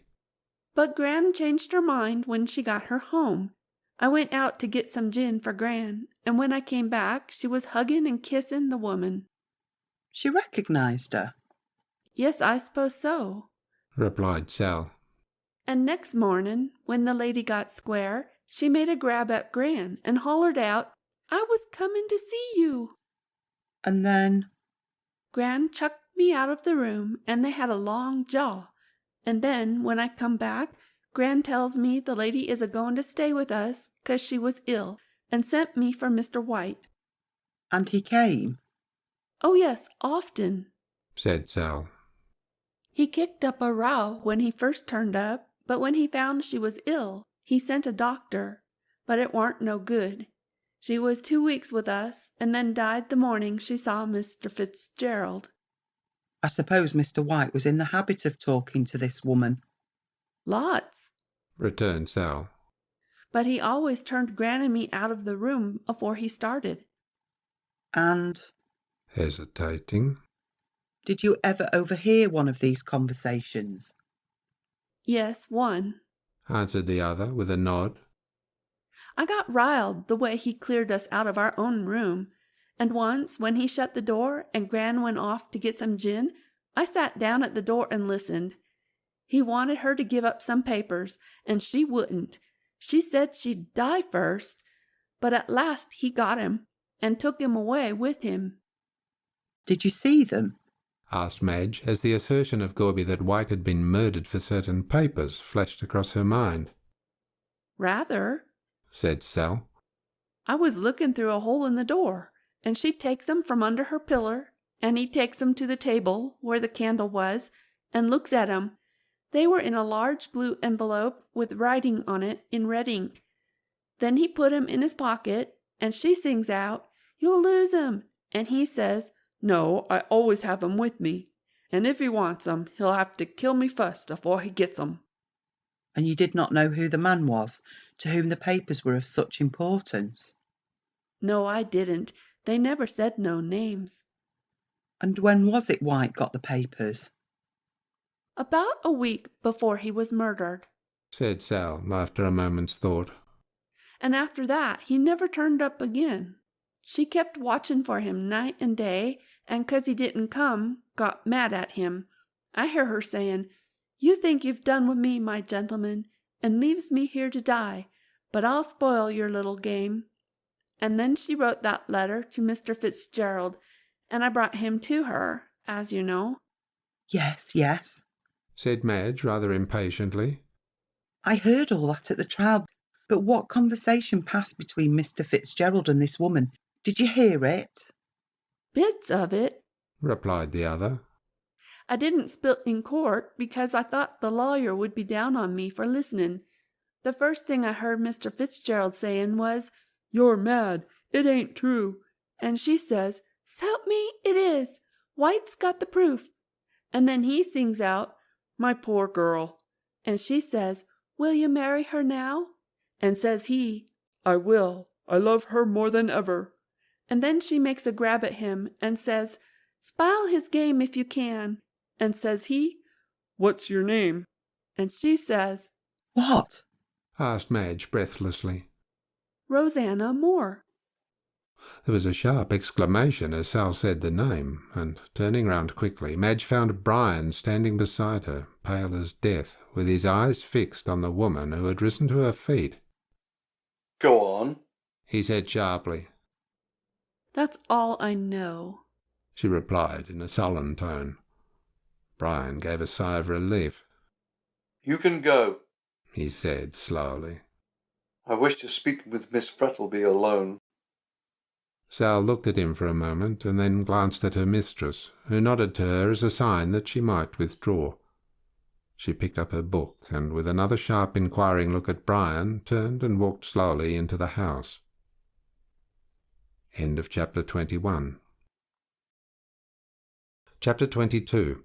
A Daughter of Eve. After Sal had gone, Brian sank into a chair beside Madge with a weary sigh. He was in riding dress, which became his stalwart figure well, and he looked remarkably handsome, but ill and worried. "What on earth were you questioning that girl about?" he said abruptly, taking his hat off and tossing it and his gloves onto the floor. Madge flushed crimson for a moment, and then taking Brian's two strong hands in her own, looked steadily into his frowning face. "Why don't you trust me?" she asked in a quiet tone. "It is not necessary that I should," he answered moodily. "The secret that Rosanna Moore told me on her deathbed is nothing that would benefit you to know." "Is it about me?" she persisted. "It is and it is not," he answered epigrammatically. "I suppose that means that it is about a third person and concerns me." she said calmly, releasing his hands. Well, yes. Impatiently striking his boot with his riding whip. But it is nothing can harm you so long as you don't know it. Or God help you should anyone tell it to you, for it would embitter your life. Oh, my life being so very sweet now, answered Madge with a slight sneer. You were trying to put out a fire by pouring oil on it, and what you say only makes me more determined to learn what it is. Madge, I implore you not to persist in this foolish curiosity, he said almost fiercely. It will bring you only misery. If it concerns me, I have a right to know it, she answered curtly. When I marry you, how can we be happy together with the shadow of a secret between us? Brian rose and leant against the veranda post with a dark frown on his face. Do you remember that verse of Browning's? He said coolly. Where the apple reddens never pry, lest we lose our Edens, Eve and I. Singularly applicable to our present conversation, I think. She said, her pale face flushing with anger. You want me to live in a fool's paradise which may end at any moment? That depends upon yourself, he answered coldly. I never roused your curiosity by telling you that there was a secret, but betrayed it inadvertently to Carlton's cross-questioning. I tell you candidly that I did learn something from Rosanna Moore, and it concerns you, though indirectly through a third person. But it would do no good to reveal it, and would ruin both our lives. She did not answer, but looked straight before her into the glowing sunshine. Brian fell on his knees beside her and stretched out his hands with an entreating gesture. Oh, my darling, he cried sadly. Cannot you trust me? The love which has stood such a test as yours cannot fail like this. Let me bear the misery of knowing it alone, without blighting your young life with the knowledge of it. I would tell you if I could, but God help me, I cannot. I cannot. And he buried his face in his hands. Madge closed her mouth firmly and touched his comely head with her cool white fingers. There was a struggle going on in her breast between her feminine curiosity and her love for the man at her feet. The latter conquered, and she bowed her head over his. Brian, she whispered softly. Let it be as you wish. I will never again try to learn this secret, since you do not desire it. He rose to his feet and caught her in his strong arms with a glad smile. My dearest, he said, kissing her passionately, and then for a few moments neither of them spoke. We will begin a new life, he said at length. We will put the sad past away from us and think of it only as a dream. But this secret will still fret you, she murmured. It will wear away with time and with change of scene, he answered sadly. Change of scene? She repeated in a startled tone. Are you going away? Yes, I sold my station and intend leaving Australia forever during the next 3 months. And where are you going? asked the girl, rather bewildered. Anywhere, he said a little bitterly. I am going to follow the example of Cain and be a wanderer on the face of the earth. Alone? That is what I have come to see you about, said Brian, looking steadily at her. I have come to ask you if you will marry me at once, and we will leave Australia together. She hesitated. I know it is asking a great deal, he said hurriedly. To leave your friends and position and, with hesitation, your father. But think of my life without you. Think how lonely I shall be, wandering round the world by myself. But you will not desert me now. I have so much need of you. You will come with me and be my good angel in future, as you have been in the past. She put her hand on his arm, and looking at him with her clear grey eyes, said, Yes. Thank God for that, said Brian reverently, and there was again a silence. Then they sat down and talked about their plans, and built castles in the air after the fashion of lovers. I wonder what Papa will say, observed Madge, idly twisting her engagement ring round and round. Brian frowned, and a dark look passed over his face. I suppose I must speak to him about it, he said at length, reluctantly. Yes, of course. she replied lightly. It is merely a formality, still one that must be observed. And where is Mr. Frettlby? Asked Fitzgerald, rising. In the billiard room, she answered, as she followed his example. No, she continued, as she saw her father step onto the veranda. Here he is. Brian had not seen Mark Frettlby for some time, and was astonished at the change which had taken place in his appearance. Formerly he had been as straight as an arrow, with a stern, fresh-coloured face, but now he had a slight stoop, and his face looked old and withered. His thick black hair had streaked here and there with white. His eyes alone were unchanged. They were as keen and bright as ever. Brian knew full well how he himself had altered. He knew too that Madge was not the same, and now he could not but wonder whether the great change that was apparent in her father was attributable to the same source, to the murder of Oliver White. Sad and thoughtful as Mr. Frettlby looked, as he came along, a smile broke over his face as he caught sight of his daughter. "My dear Fitzgerald," he said, holding out his hand. "This is indeed a surprise. When did you come over?" About half an hour ago, replied Brian, reluctantly taking the extended hand of the millionaire. I came to see Madge and have a talk with you. "Ah, that's right," said the other, putting his arm round his daughter's waist. "So that's what has brought the roses to your face, young lady," he went on, pinching her cheek playfully. "You will stay to dinner, of course, Fitzgerald?" Thank you, no, answered Brian hastily. My dress. "Nonsense," interrupted Frettlby hospitably. "We are not in Melbourne, and I'm sure Madge will excuse your dress. You must stay." Yes, do, said Madge in a beseeching tone, touching his hand lightly. I don't see much of you that I can let you off with half an hour's conversation. Brian seemed to be making a violent effort. Very well, in a low voice. I shall stay. "And now," said Frettlby in a brisk tone as he sat down, "the important question of dinner being settled, what is it you want to see me about? Your station?" No, answered Brian, leaning against the veranda post, while Madge slipped her hand through his arm. I have sold it. "Sold it?" echoed Frettlby, aghast. "What for?" I felt restless and wanted a change. "Ah, a rolling stone," said the millionaire, shaking his head. "Gathers no moss, you know." Stones don't roll of their own accord, replied Brian in a gloomy tone.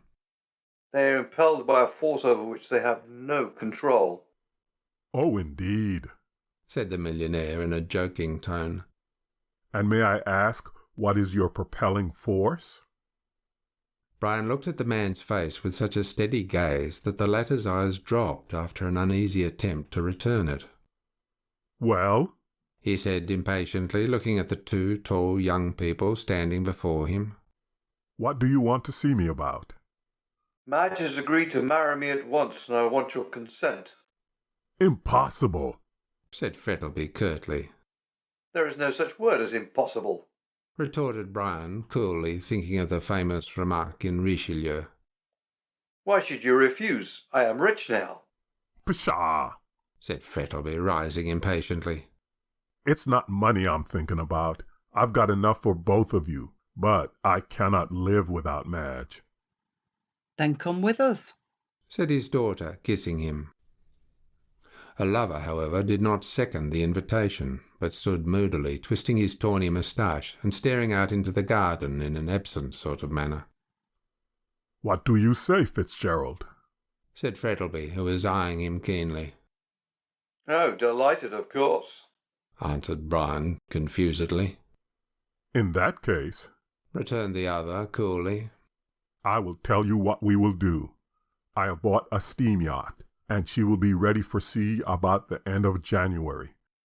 You will marry my daughter at once and go around New Zealand for your honeymoon. When you return, if I feel inclined, and you two turtle doves don't object, I will join you, and we will make a tour of the world." Oh, how delightful, cried Madge, clasping her hand.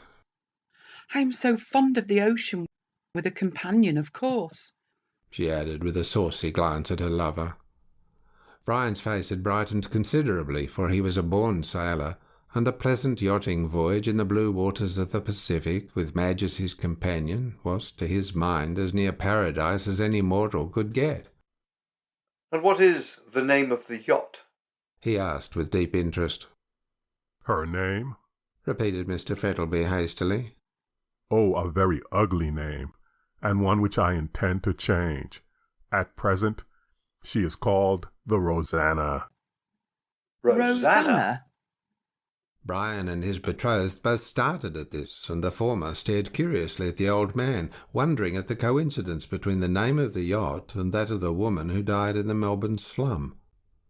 Mr. Frettlby flushed a little when he saw Brian's eyes fixed on him with such an inquiring gaze, and rose with an embarrassed laugh. You are a pair of moonstruck lovers, he said gaily, taking an arm of each and leading them into the house. But you forget, dinner will soon be ready. End of chapter 22. Chapter 23. Across the Walnuts and the Wine. Moore, sweetest of bards, sings, "Oh, there's nothing half so sweet in life as love's young dream." But he made this assertion in his callow days, before he had learned the value of a good digestion. To a young and fervid youth, love's young dream is no doubt very charming, lovers as a rule having a small appetite. But to a man who has seen the world and drunk deeply of the wine of life, there is nothing half so sweet in the whole of his existence as a good dinner. A hard heart and a good digestion will make any man happy. So said Talleyrand, a cynic if you like, but a man who knew the temper of his day and generation. Ovid wrote about the art of love, Brillat-Savarin of the art of dining, yet I warrant you the gastronomical treatise of the brilliant Frenchman is more widely read than the passionate songs of the Roman poet. Who does not value as the sweetest in the whole 24 the hour when, seated at an artistically laid table, with delicately cooked viands, good wines, and pleasant company, all the cares and worries of the day give place to a delightful sense of absolute enjoyment? Dinner with the English people is generally a very dreary affair, and there is a heaviness about the whole thing which communicates itself to the guests, who eat and drink with a solemn persistence, as though they were occupied in fulfilling some sacred rite. But there are men, alas, few and far between, who possess the rare art of giving good dinners, good in the sense of socially as well as in that of cookery. Mark Frettlby was one of these rare individuals. He had an innate genius of getting pleasant people together, people who, so to speak, dovetailed into one another. He had an excellent cook, and his wines were irreproachable, so that Brian, in spite of his worries, was glad that he had accepted the invitation. The bright gleam of the silver, the glitter of glass, and the perfume of flowers, all collected under the subdued crimson glow of a pink-shaded lamp which hung from the ceiling, could not but give him a pleasurable sensation. On one side of the dining-room were the French windows opening onto the veranda, and beyond appeared the vivid green of the trees and the dazzling colours of the flowers, somewhat tempered by the soft, hazy glow of the twilight. Brian had made himself as respectable as possible under the odd circumstances of dining in his riding dress, and sat next to Madge, contentedly sipping his wine and listening to the pleasant chatter which was going on around him. Felix Rolleston was in great spirits, the more so as Mrs. Rolleston was at the further end of the table, hidden from his view. Julia Featherweight sat near Mr. Frettlby and chatted to him so persistently that he wished she would become possessed of a dumb devil. Dr. Chinston and Peterson were seated on the other side of the table, and the old colonist, whose name was Valpy, had the post of honour on Mr. Frettlby's right hand. The conversation had turned on to the subject, evergreen and fascinating, of politics, and Mr. Rolleston thought it a good opportunity to air his views as to the government of the colony, and to show his wife that he really meant to obey her wish and become a power in the political world. "By Jove, you know," he said with a wave of his hand as though he were addressing the house, "the country is going to the dogs and all that sort of thing. What we want is a man like Beaconsfield." Ah, But you can't pick up a man like that every day, said Frettlby, who was listening with an amused smile to Rolliston's disquisitions. Rather a good thing, too, observed Dr. Chinston dryly. Genius would become too common. Well, when I am elected, said Felix, who had his own views, which modesty forbade him to publish on the subject of the coming colonial Disraeli, I probably shall form a party. To advocate what? asked Peterson curiously. Oh, well, you see, hesitated Felix. I haven't drawn up a program yet, so can't say at present. Yes, you can hardly give a performance without a program, said the doctor, taking a sip of wine, and then everybody laughed. And on what are your political opinions founded? asked Mr. Frettlby absently, without looking at Felix. Oh, you see, I've read the parliamentary reports, and constitutional history, and Vivian Grey, said Felix, who began to feel himself somewhat at sea. The last of which is what the author called it, a lusus naturae, observed Chinston. Don't erect your political schemes on such bubble foundations as are in that novel, for you won't find a Marquis Carabas out here. Unfortunately, no, observed Felix mournfully.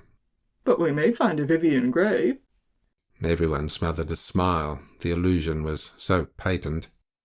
Well, he didn't succeed in the end, cried Peterson.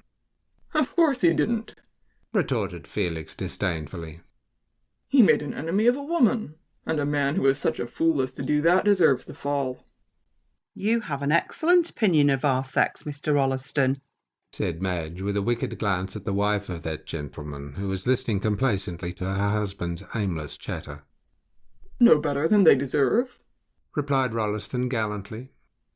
But you have never gone in for politics, Mr. Frettlby. Who? I? No, said the host, rousing himself out of the brown study into which he had fallen.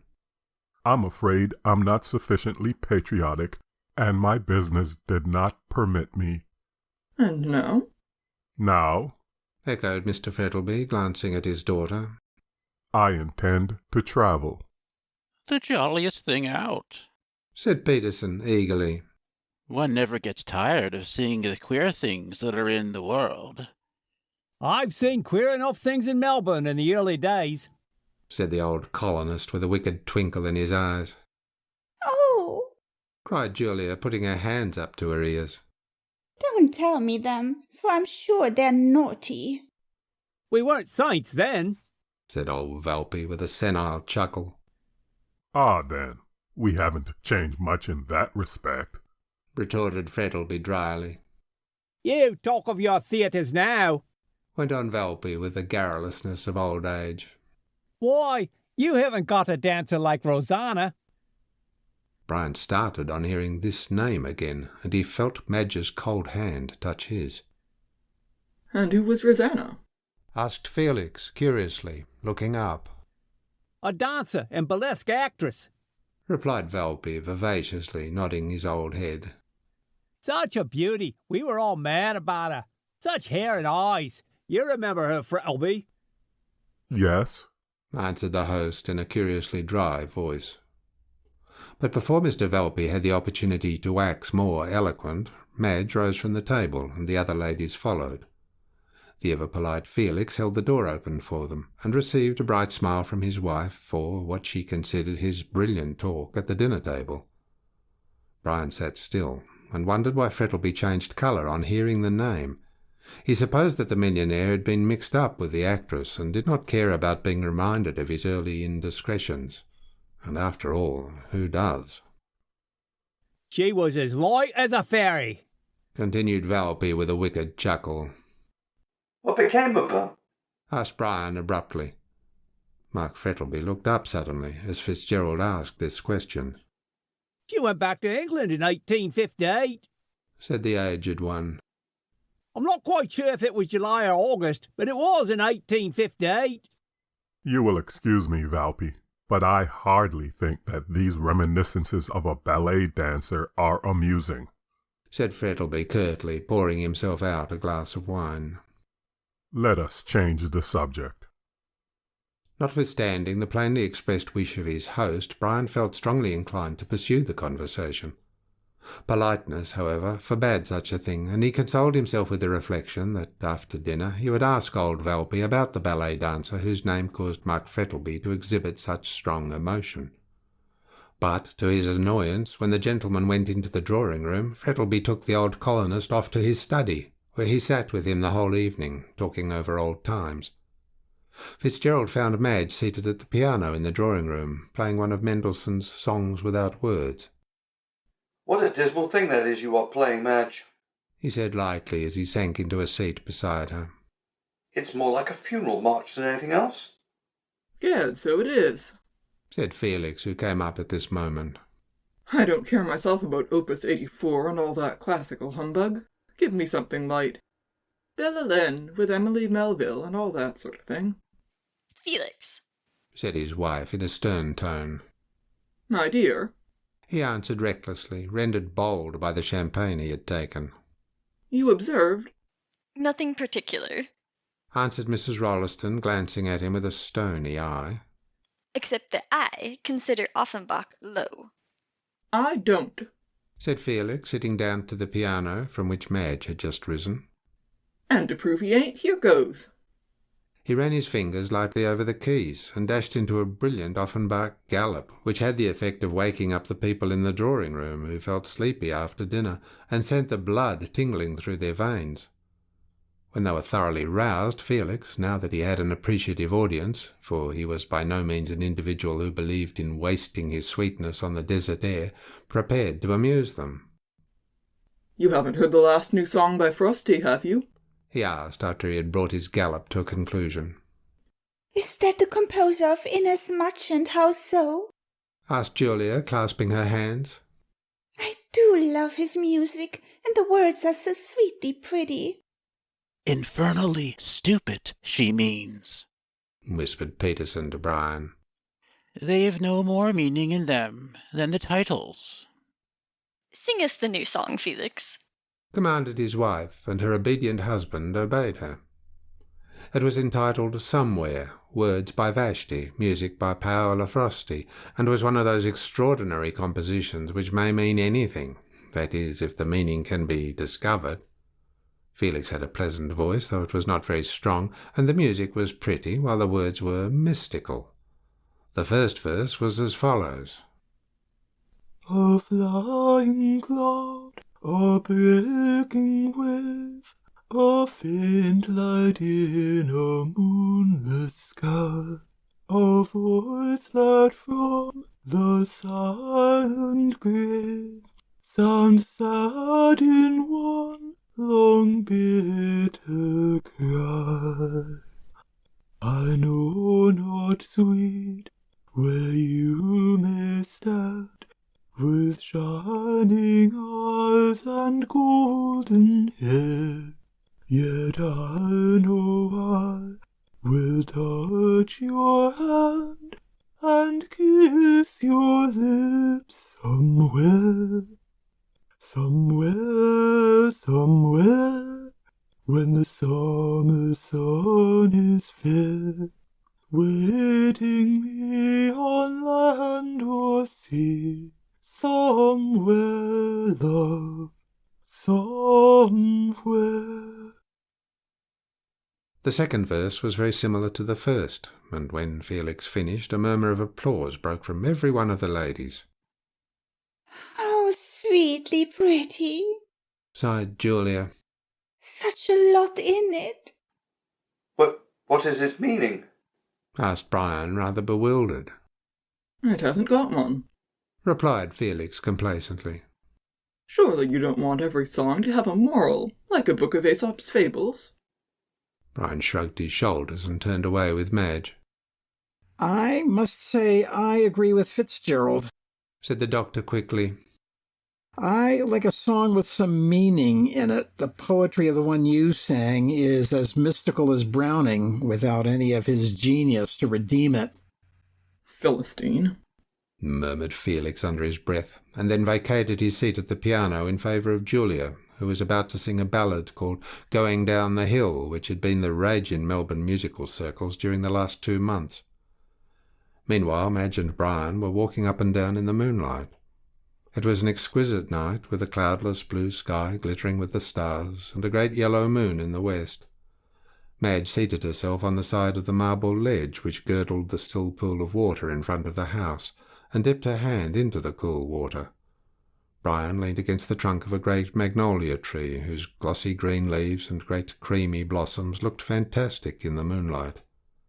In front of them was the house, with the ruddy lamplight streaming through the wide windows, and they could see the guests within, excited by the music, waltzing to Rolliston's playing, and their dark figures kept passing and repassing the windows, while the charming music of the waltz mingled with their merry laughter.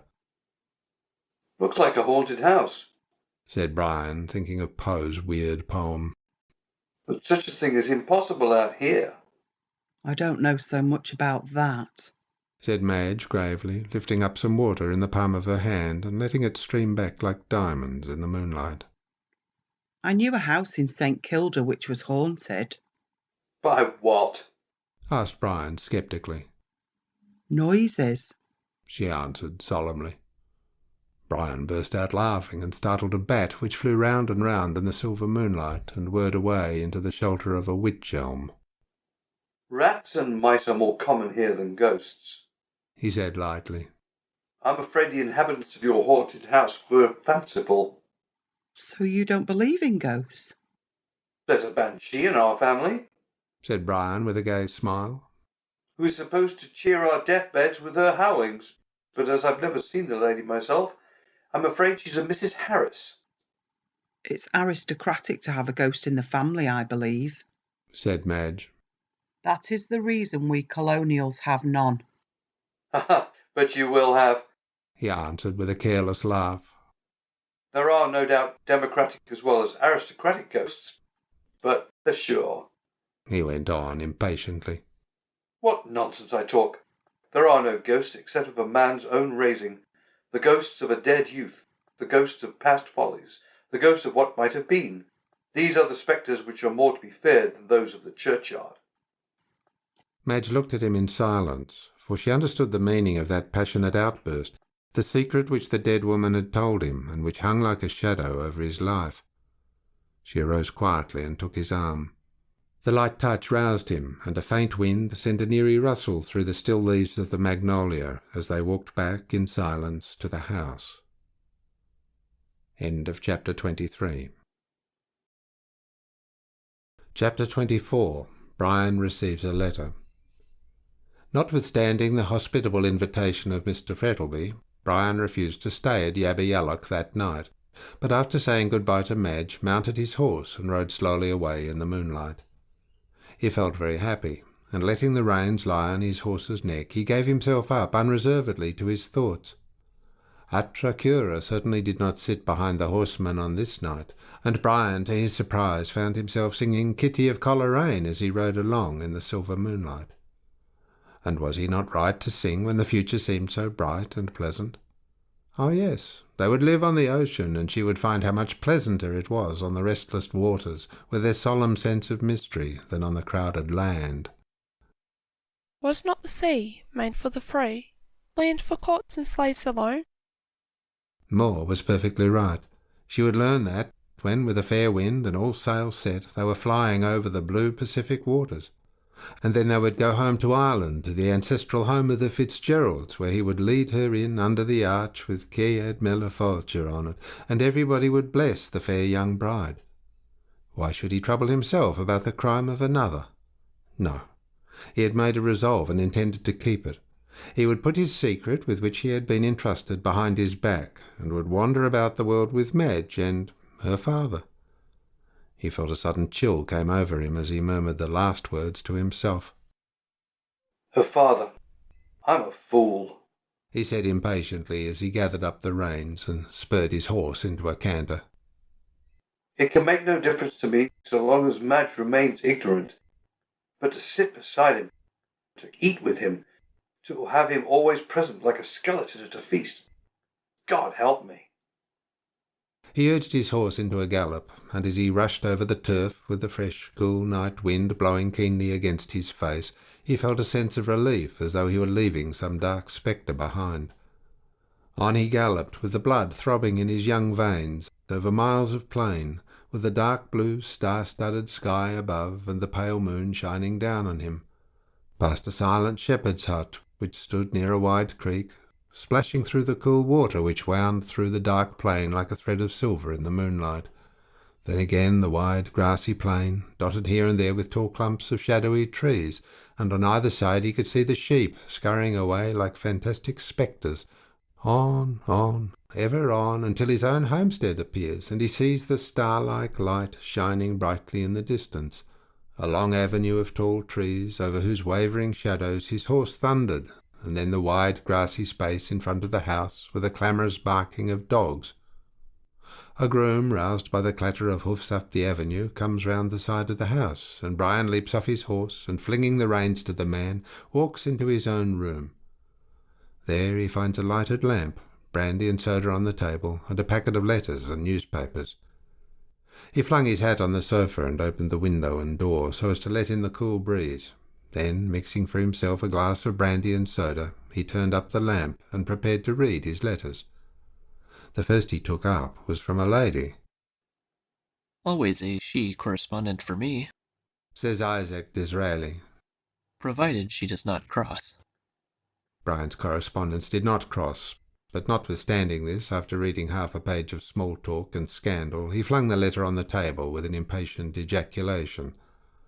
The other letters were principally business ones, but the last one proved to be from Colton, and Fitzgerald opened it with a sensation of pleasure.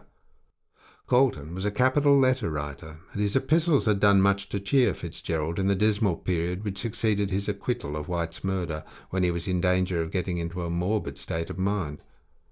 Brian, therefore, sipped his brandy and soda, and, lying back in his chair, prepared to enjoy himself.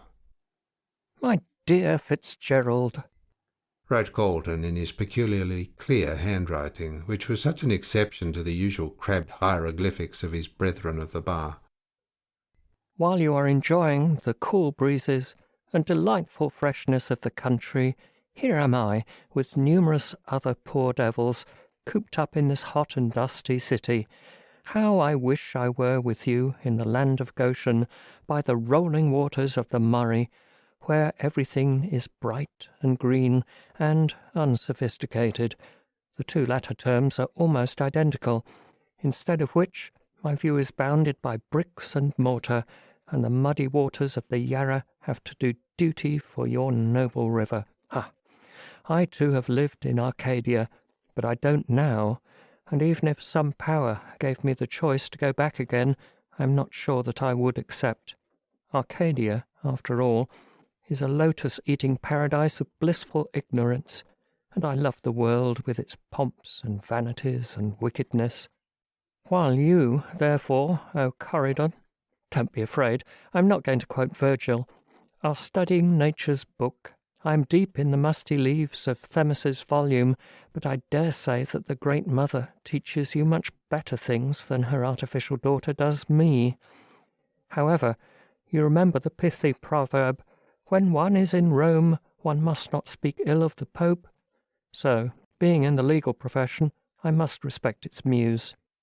I suppose when you saw that this letter came from a law office, you wondered what the deuce a lawyer was writing to you for, and my handwriting no doubt suggested a writ.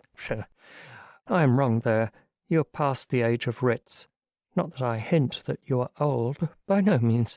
You are just at that appreciative age when a man enjoys life most, when the fire of youth is tempered by the experience of age, and one knows how to enjoy to the utmost the good things of this world, vide lecit, love, wine, and friendship. I am afraid I am growing poetical, which is a bad thing for a lawyer, for the flower of poetry cannot flourish in the arid wastes of the law. On reading what I have written, I find I have been as discursive as Pride's vicar, and as this letter is supposed to be a business one, I must deny myself the luxury of following out a train of idle ideas and write sense. I suppose you still hold the secret which Rosanna Moore entrusted you with. Ah, you see I know her name. And why? Simply because, with the natural curiosity of the human race, I have been trying to find out who murdered Oliver White. And as the Argus very cleverly pointed out, Rosanna Moore is likely to be at the bottom of the whole affair. I've been learning her past history. The secret of White's murder, and the reason for it, is known to you, but you refuse, even in the interest of justice, to reveal it. Why, I don't know, but we all have our little faults, and from an amiable though mistaken sense of, shall I say, duty, you refuse to deliver up the man whose cowardly crime so nearly cost you your life. After your departure from Melbourne, everyone said, the hansom cab tragedy is at an end, and the murderer will never be discovered. I ventured to disagree with the wiseacres who made such a remark, and asked myself, who was this woman who died at Mother Guttersnipe's? Receiving no satisfactory answer from myself, I determined to find out, and took steps accordingly. In the first place, I learnt from Roger Morland, who, if you remember, was a witness against you at the trial, that White and Rosanna Moore had come out to Sydney in the John Elder about a year ago as Mr. and Mrs. White. I need hardly say that they did not think it needful to go through the formality of marriage, as such a tie might have been found inconvenient on some future occasion. Morland knew nothing about Rosanna Moore, and advised me to give up the search, as, coming from a city like London, it would be difficult to find anyone that knew her there. Notwithstanding this, I telegraphed home to a friend of mine, who is a bit of an amateur detective. Find out the name and all about the woman who left England in the John Elder on the 21st day of August 18, as wife of Oliver White. Mirabile dictu. He found out all about her, and knowing as you do what a maelstrom of humanity London is, you must admit my friend was clever. It appears, however, that the task I set him was easier than he expected, for the so-called Mrs. White was rather a notorious individual in her own way. She was a burlesque actress at the Frivolity Theatre in London, and being a very handsome woman, had been photographed innumerable times. Consequently, when she very foolishly went with White to choose a berth on board the boat, she was recognised by the clerks in the office as Rosanna Moore, better known as Musette of the Frivolity. Why she ran away with White I cannot tell you. With reference to men understanding women, I refer you to Balzac's remark anent the same. Perhaps Musette got weary of St. John's Wood and champagne suppers, and longed for the purer air of her native land. Ah, you open your eyes at this latter statement. You are surprised. No, on second thoughts you are not, because she told you herself that she was a native of Sydney and had gone home in 1858, after a triumphant career of acting in Melbourne. And why did she leave the applauding Melbourne public and flashpots of Egypt? You know this also. She ran away with a rich young squatter, with more money than morals, who happened to be in Melbourne at the time. She seems to have had a weakness for running away, but why she chose White to go with this time puzzles me. He was not rich, not particularly good-looking, had no position, and a bad temper. How do I know all these traits of Mr. White's character, morally and socially? Easily enough. My omniscient friend found them all out. Mr. Oliver White was the son of a London tailor, and his father, being well off, retired into a private life, and ultimately went the way of all flesh. His son, finding himself with a capital income and a pretty taste for amusement, cut the shop of his late lamented parent, found out that his family had come over with the Conqueror. Glanville de White helped to sew the Bayeux tapestry, I suppose, and graduated at the Frivolity Theatre as a masher. In common with the other gilded youth of the day, he worshipped at the gaslit shrine of Musette, and the goddess, pleased with his incense, left her other admirers in the lurch, and ran off with the fortunate Mr. White. So far as this goes, there is nothing to show why the murder was committed. Men do not perpetrate crimes for the sake of lighter loves like Musette, unless, indeed, some wretched youth embezzles money to buy jewellery for his divinity. The career of Musette in London was simply that of a clever member of the demi-monde, and, as far as I can learn, no one was so much in love with her as to commit a crime for her sake. So far, so good. The motive of the crime must be found in Australia. White had spent nearly all his money in England, and consequently Musette and her lover arrived in Sydney with comparatively very little cash. However, with an Epicurean-like philosophy, they enjoyed themselves on what little they had, and then came to Melbourne, where they stayed at a second-rate hotel. Musette, I may tell you, had one special vice, a common one, drink. She loved champagne, and drank a good deal of it. Consequently, on arriving at Melbourne and finding that a new generation had arisen, which knew not Musette, she drowned her sorrows in the flowing bowl, and went out, after a quarrel with Mr. White, to view Melbourne by night. A familiar scene to her, no doubt. What took her to Little Bourke Street, I don't know. Perhaps she got lost. Perhaps it had been a favourite walk of hers in the old days. At all events, she was found dead drunk in that unsavoury locality by Sal Rawlings. I know this is so because Sal told me so herself.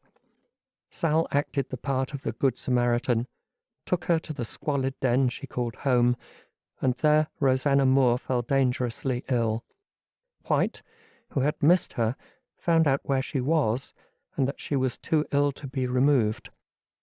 I presume he was rather glad to get rid of such an encumbrance, so he went back to his lodgings at St. Kilda, which, judging from the landlady's story, he must have occupied for some time, while Rosanna Moore was drinking herself to death in a quiet hotel.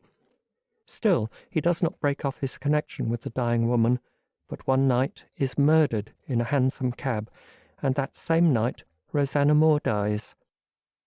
So, from all appearance, everything is ended. Not so, for before dying Rosanna sends for Brian Fitzgerald at his club, and reveals to him a secret which he locks up in his own heart. The writer of this letter has a theory, a fanciful one, if you will, that the secret told to Brian Fitzgerald contains the mystery of Oliver White's death. Now then, have I not found out a good deal without you, and do you still decline to reveal the rest? I do not say you know who killed White, but I do say you know sufficient to lead to the detection of the murderer. If you tell me, so much the better, both for your own sense of justice and for your peace of mind. If you do not, well, I shall find out without you. I have taken and still take a great interest in this strange case, and I have sworn to bring the murderer to justice. So I make this last appeal to you to tell me what you know. If you refuse, I will set to work to find out all about Rosanna Moore prior to her departure from Australia in 1858, and I am certain, sooner or later, to discover the secret which led to White's murder. If there is any strong reason why it should be kept silent, I, perhaps, will come round to your view and let the matter drop. But if I have found it out myself, the murderer of Oliver White need expect no mercy at my hands. So think over what I have said.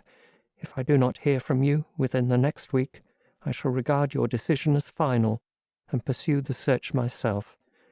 I am sure, my dear Fitzgerald, you will find this letter too long, in spite of the interesting story it contains, so I will have pity on you and draw to a close. Remember me to Miss Frettlby and to her father. With kind regards to yourself, I remain, yours very truly, Duncan Carlton. When Fitzgerald had finished the last of the closely written sheets, he let the letter fall from his hands, and leaning back in his chair, stared blankly into the dawning light outside. He arose after a few moments, and pouring himself out a glass of brandy, drank it quickly. Then, mechanically lighting a cigar, he stepped out of the door into the fresh beauty of the dawn. There was a soft crimson glow in the east, which announced the approach of the sun, and he could hear the chirping of the awakening birds in the trees. But Brian did not see the marvellous breaking of the dawn. He stood staring at the red light flaring in the east, and thinking of Calton's letter. "I can do no more," he said bitterly, leaning his head against the wall of the house. "There is only one way of stopping Carlton, and that is by telling him all. My poor Madge, my poor Madge." A soft wind arose and rustled among the trees, and there appeared great shafts of crimson light in the east. Then, with a sudden blaze, the sun peered over the brim of the wide plain. The warm yellow rays touched lightly the comely head of the weary man, and, turning round, he held up his arms to the great luminary as though he were a fire-worshipper. "I accept the omen of the dawn, he cried, for her life and for mine." End of chapter 24. Chapter 25. What Dr. Chinston Said. His resolution taken, Brian did not let the grass grow under his feet, but rode over in the afternoon to tell Madge of his intended departure. The servant told him she was in the garden, so he went there, and guided by the sound of merry voices and the laughter of pretty women, soon found his way to the lawn tennis ground. Madge and her guests were there, seated under the shade of a great wych-elm, and watching with great interest a single-handed match being played between Rolleston and Peterson, both of whom were capital players. Mr. Fettleby was not present. He was inside writing letters and talking with old Mr. Valpy, and Brian gave a sigh of relief as he noted his absence. Madge caught sight of him as he came down the garden path, and flew quickly towards him with outstretched hands as he took his hat off. "How good of you to come," she said in a delighted tone as she took his arm. "And on such a hot day." Yes, it's something fearful in the shade, said pretty Mrs. Rolleston with a laugh, putting up her sunshade. "Pardon me if I think the contrary," replied Fitzgerald, bowing, with an expressive look at the charming group of ladies under the great tree. Mrs. Rolleston blushed and shook her head. Ah, it's easy seeing you come from Ireland, Mr. Fitzgerald, she observed as she resumed her seat. You are making Madge jealous. "So he is," answered Madge with a gay laugh. "I shall certainly inform Mr. Rolleston about you, Brian, if you make these gallant remarks." "Here he comes, then," said her lover, as Rolleston and Peterson, having finished their game, walked off the tennis ground and joined the group under the tree. Though in tennis flannels, they both looked remarkably warm, and throwing aside his racket, Mr. Rolleston sat down with a sigh of relief. "Thank goodness it's over, and that I have won," he said, wiping his heated brow. "Galley slaves couldn't have worked harder than we have done, while all you idle folks sat sub tigmine fagi." Which means? asked his wife lazily. "I had onlookers see most of the game," answered her husband impudently. "I suppose that's what you call a free and easy translation," said Peterson, laughing. "Mrs. Rolleston ought to give you something for your new and original adaptation of Virgil." "Let it be iced, then," retorted Rolleston, lying full length on the ground and staring up at the blue of the sky as seen through the network of leaves. "I always like my something iced." "It's a way you've got," said Madge with a laugh as she gave him a glass filled with some sparkling golden-coloured liquor, with a lump of ice clinking musically against the side of it. "He's not the only one who's got that way," said Peterson gaily when he had been similarly supplied. "It's a way we've got in the army, it's a way we've got in the navy, it's a way we've got in the varsity, and so say all of us," finished Rolleston, and holding out his glass to be replenished. "I'll have another, please. Whew, it is hot." "What, the drink?" asked Julia, with a giggle. "No, the day," answered Felix, making a face at her. "It's the kind of day one feels inclined to adopt Sidney Smith's advice, by getting out of one's skin and letting the wind whistle through one's bones." with such a hot wind blowing, said Peterson gravely. I'm afraid they'd soon be broiled bones. Go, giddy one, retorted Felix, throwing his hat at him. Or I'll drag you into the blazing sun and make you play another game. Not I, replied Peterson coolly. Not being a salamander, I'm hardly used to your climate yet, and there is a limit even to lawn tennis. And turning his back on Rolleston, he began to talk to Julia Featherweight. Meanwhile, Madge and her lover, leaving all this frivolous chatter behind them, were walking slowly towards the house, and Brian was telling her of his approaching departure, though not of his reasons for it. I received a letter last night, he said, turning his face away from her. And as it's about some important business, I must start at once. I don't think it will be long before we follow, answered Madge thoughtfully. Papa leaves here at the end of the week. Why? I'm sure I don't know, said Madge petulantly. He is so restless and never seems to settle down to anything. He says for the rest of his life he's going to do nothing but wander all over the world. There suddenly flashed across Fitzgerald's mind a line from Genesis which seemed singularly applicable to Mr. Frettlby. A fugitive and a vagabond thou shalt be in the earth. Everyone gets these restless fits sooner or later, he said idly. In fact, with an uneasy laugh, I believe I'm in one myself.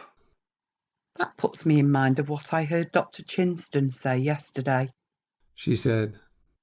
This is the age of unrest, as electricity and steam have turned us all into bohemians.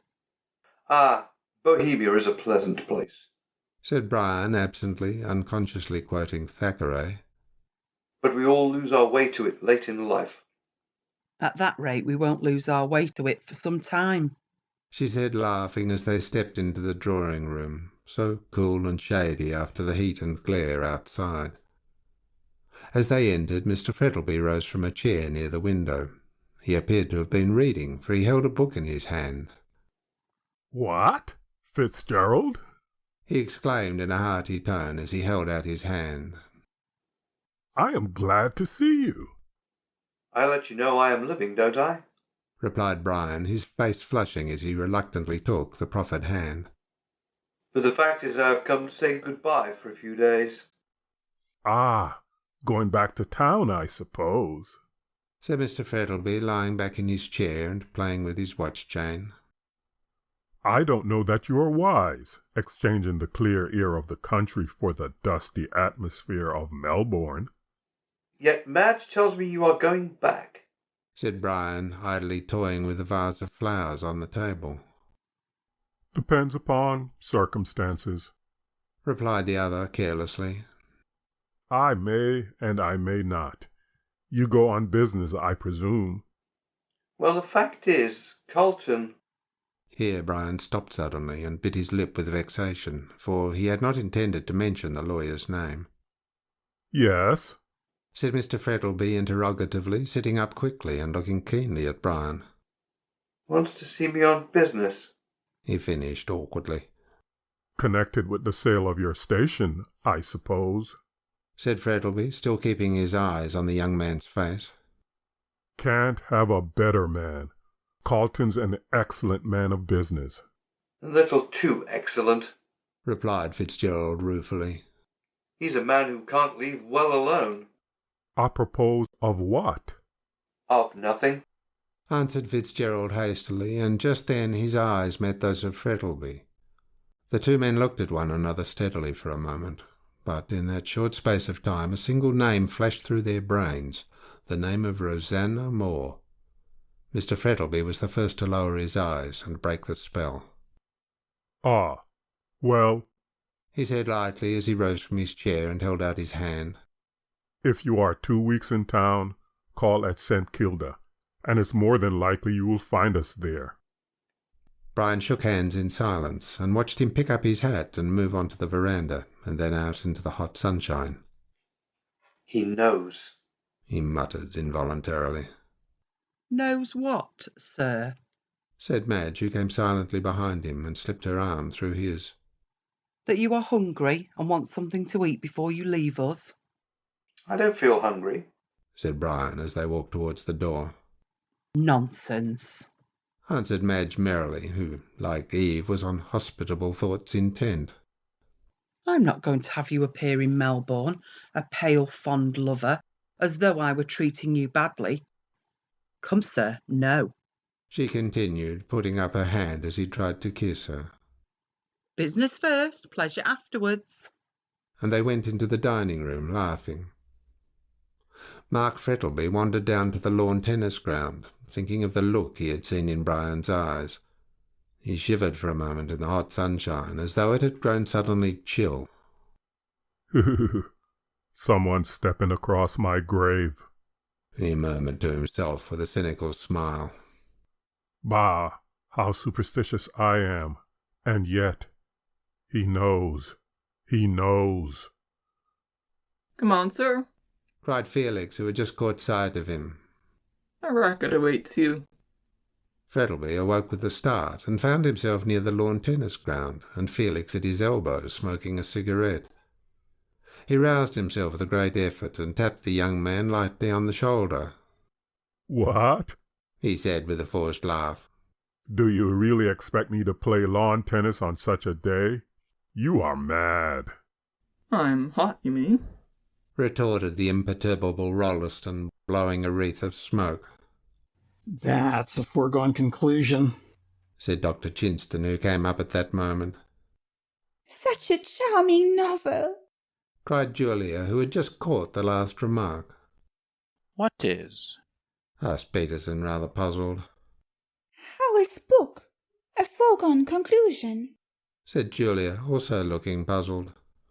Weren't you talking about it? I'm afraid this talk is getting slightly incoherent, said Felix with a sigh. We all seem madder than usual today. Speak for yourself, said Chinston indignantly. I'm as sane as any man in the world. Exactly, retorted the other coolly. That's what I say. And you, being a doctor, ought to know that every man and woman in the world is more or less mad. Where are your facts? asked Chinston, smiling. My facts are all visible ones, said Felix, gravely pointing to the company.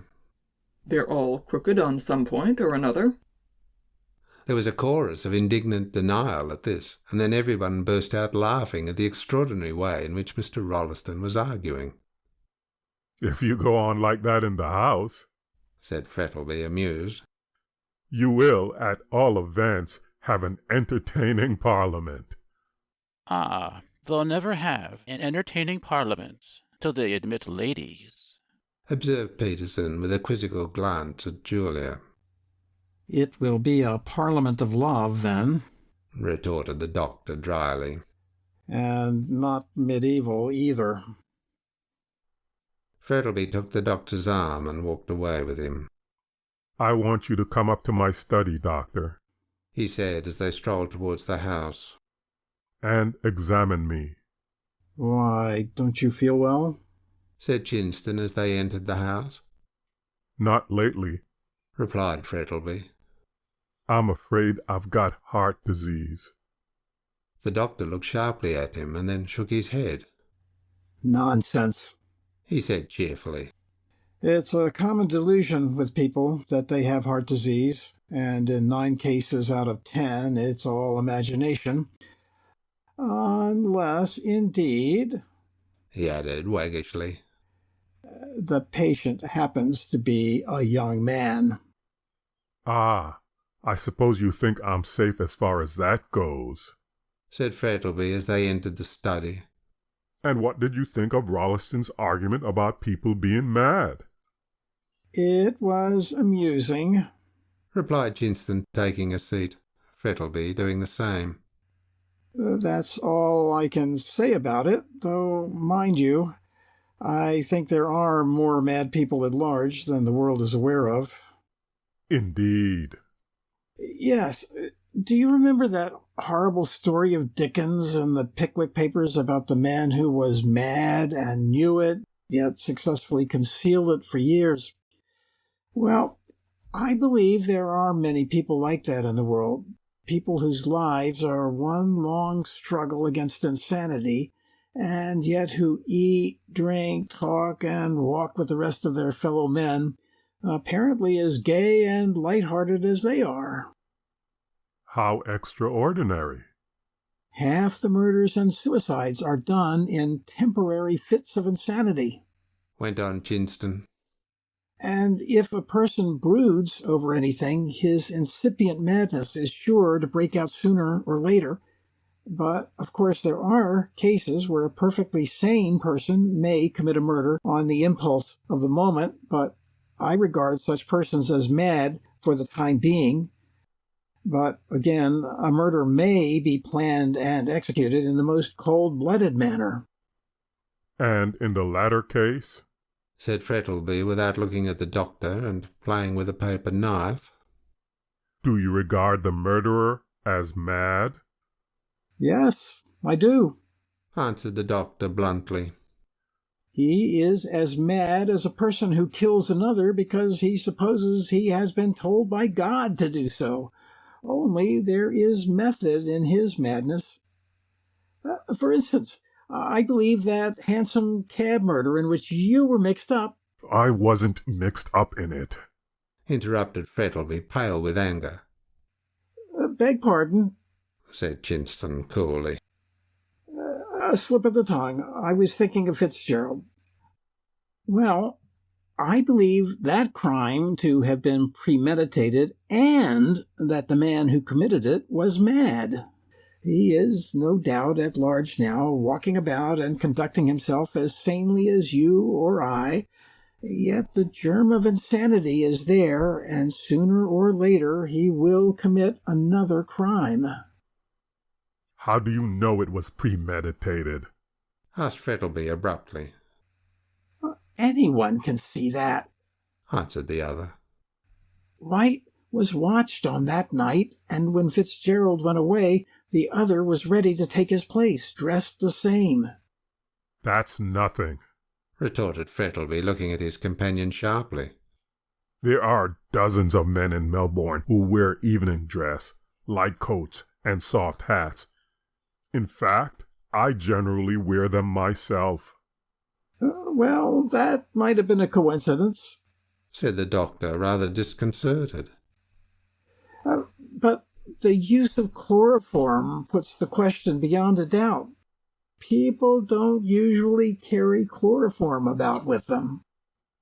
I suppose not, answered the other, and then the matter dropped. Chinston made an examination of Mark Frettleby, and when he had finished, his face was very grave, though he laughed at the millionaire's fears. You are all right, he said gaily. Action of the heart a little weak, that's all. Only, impressively, avoid excitement. Avoid excitement. Just as Frettleby was putting on his coat, a knock came to the door, and Madge entered. Brian is gone, she began. Oh, I beg your pardon, Doctor, but is Papa ill? She asked with sudden fear.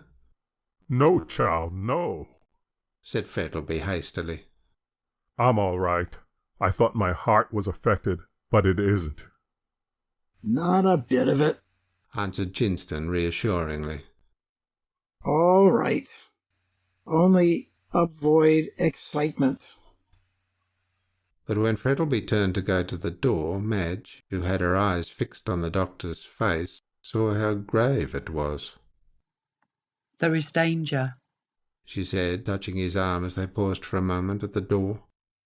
No, no, he answered hastily. Yes, there is, she persisted. Tell me the worst. It is best for me to know. The doctor looked at her in some doubt for a few moments, and then placed his hand on her shoulder. My dear young lady, he said gravely, I will tell you what I have not dared to tell your father. What? she asked in a low voice, her face growing pale. His heart is affected. And there is great danger. Yes, great danger. In the event of any sudden shock. He hesitated. Yes. He would probably drop down dead. My God. End of chapter 25. Chapter 26. Kilsip has a theory of his own. Mr. Colton sat in his office reading a letter he had just received from Fitzgerald, and judging from the complacent smile upon his face, it seemed to give him the greatest satisfaction. I know, wrote Brian, that now that you have taken up the affair, you will not stop until you find out everything. So, as I want the matter to rest as at present, I will anticipate you and reveal all. You were right in your conjecture I knew something likely to lead to the detection of White's murderer. But when I tell you my reasons for keeping such a thing secret, I'm sure you will not blame me. Mind you, I do not say that I know who committed the murder, but I have suspicions, very strong suspicions, and I wish to God Rosanna Moore had died before she told me what she did. However, I will tell you all and leave you to judge as to whether I was justified in concealing what I was told. I will call at your office sometime next week, and then you will learn everything that Rosanna Moore told me. But once you are possessed of the knowledge, you will pity me. Most extraordinary, mused Colton, leaning back in his chair as he laid down the letter. I wonder if he's about to tell me that he killed White after all, and that Sal Rawlings perjured herself to save him. No, that's nonsense. Or she'd have turned up in better time, and wouldn't have risked his neck up to the last moment. Though I make it a rule never to be surprised at anything, I expect what Brian Fitzgerald has to tell me will startle me considerably. I've never met with such an extraordinary case, and from all appearances the end isn't reached yet. After all, said Mr. Colton thoughtfully, truth is stranger than fiction. Here a knock came to the door, and in answer to an invitation to enter, it opened, and Kilsip glided into the room. "You're not engaged, sir?" he said in his soft, low voice. Oh dear, no, answered Colton carelessly. Come in, come in.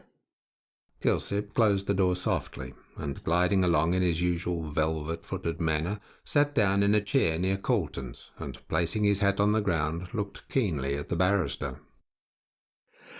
Well, Kilsip, said Colton with a yawn, playing with his watch-chain. Any good news to tell me? Well, nothing particularly new, purred the detective, rubbing his hands together. Nothing new and nothing true and no matter, said Colton, quoting Emerson. And what have you come to see me about? The hansom cab murder, replied the other quietly. The deuce!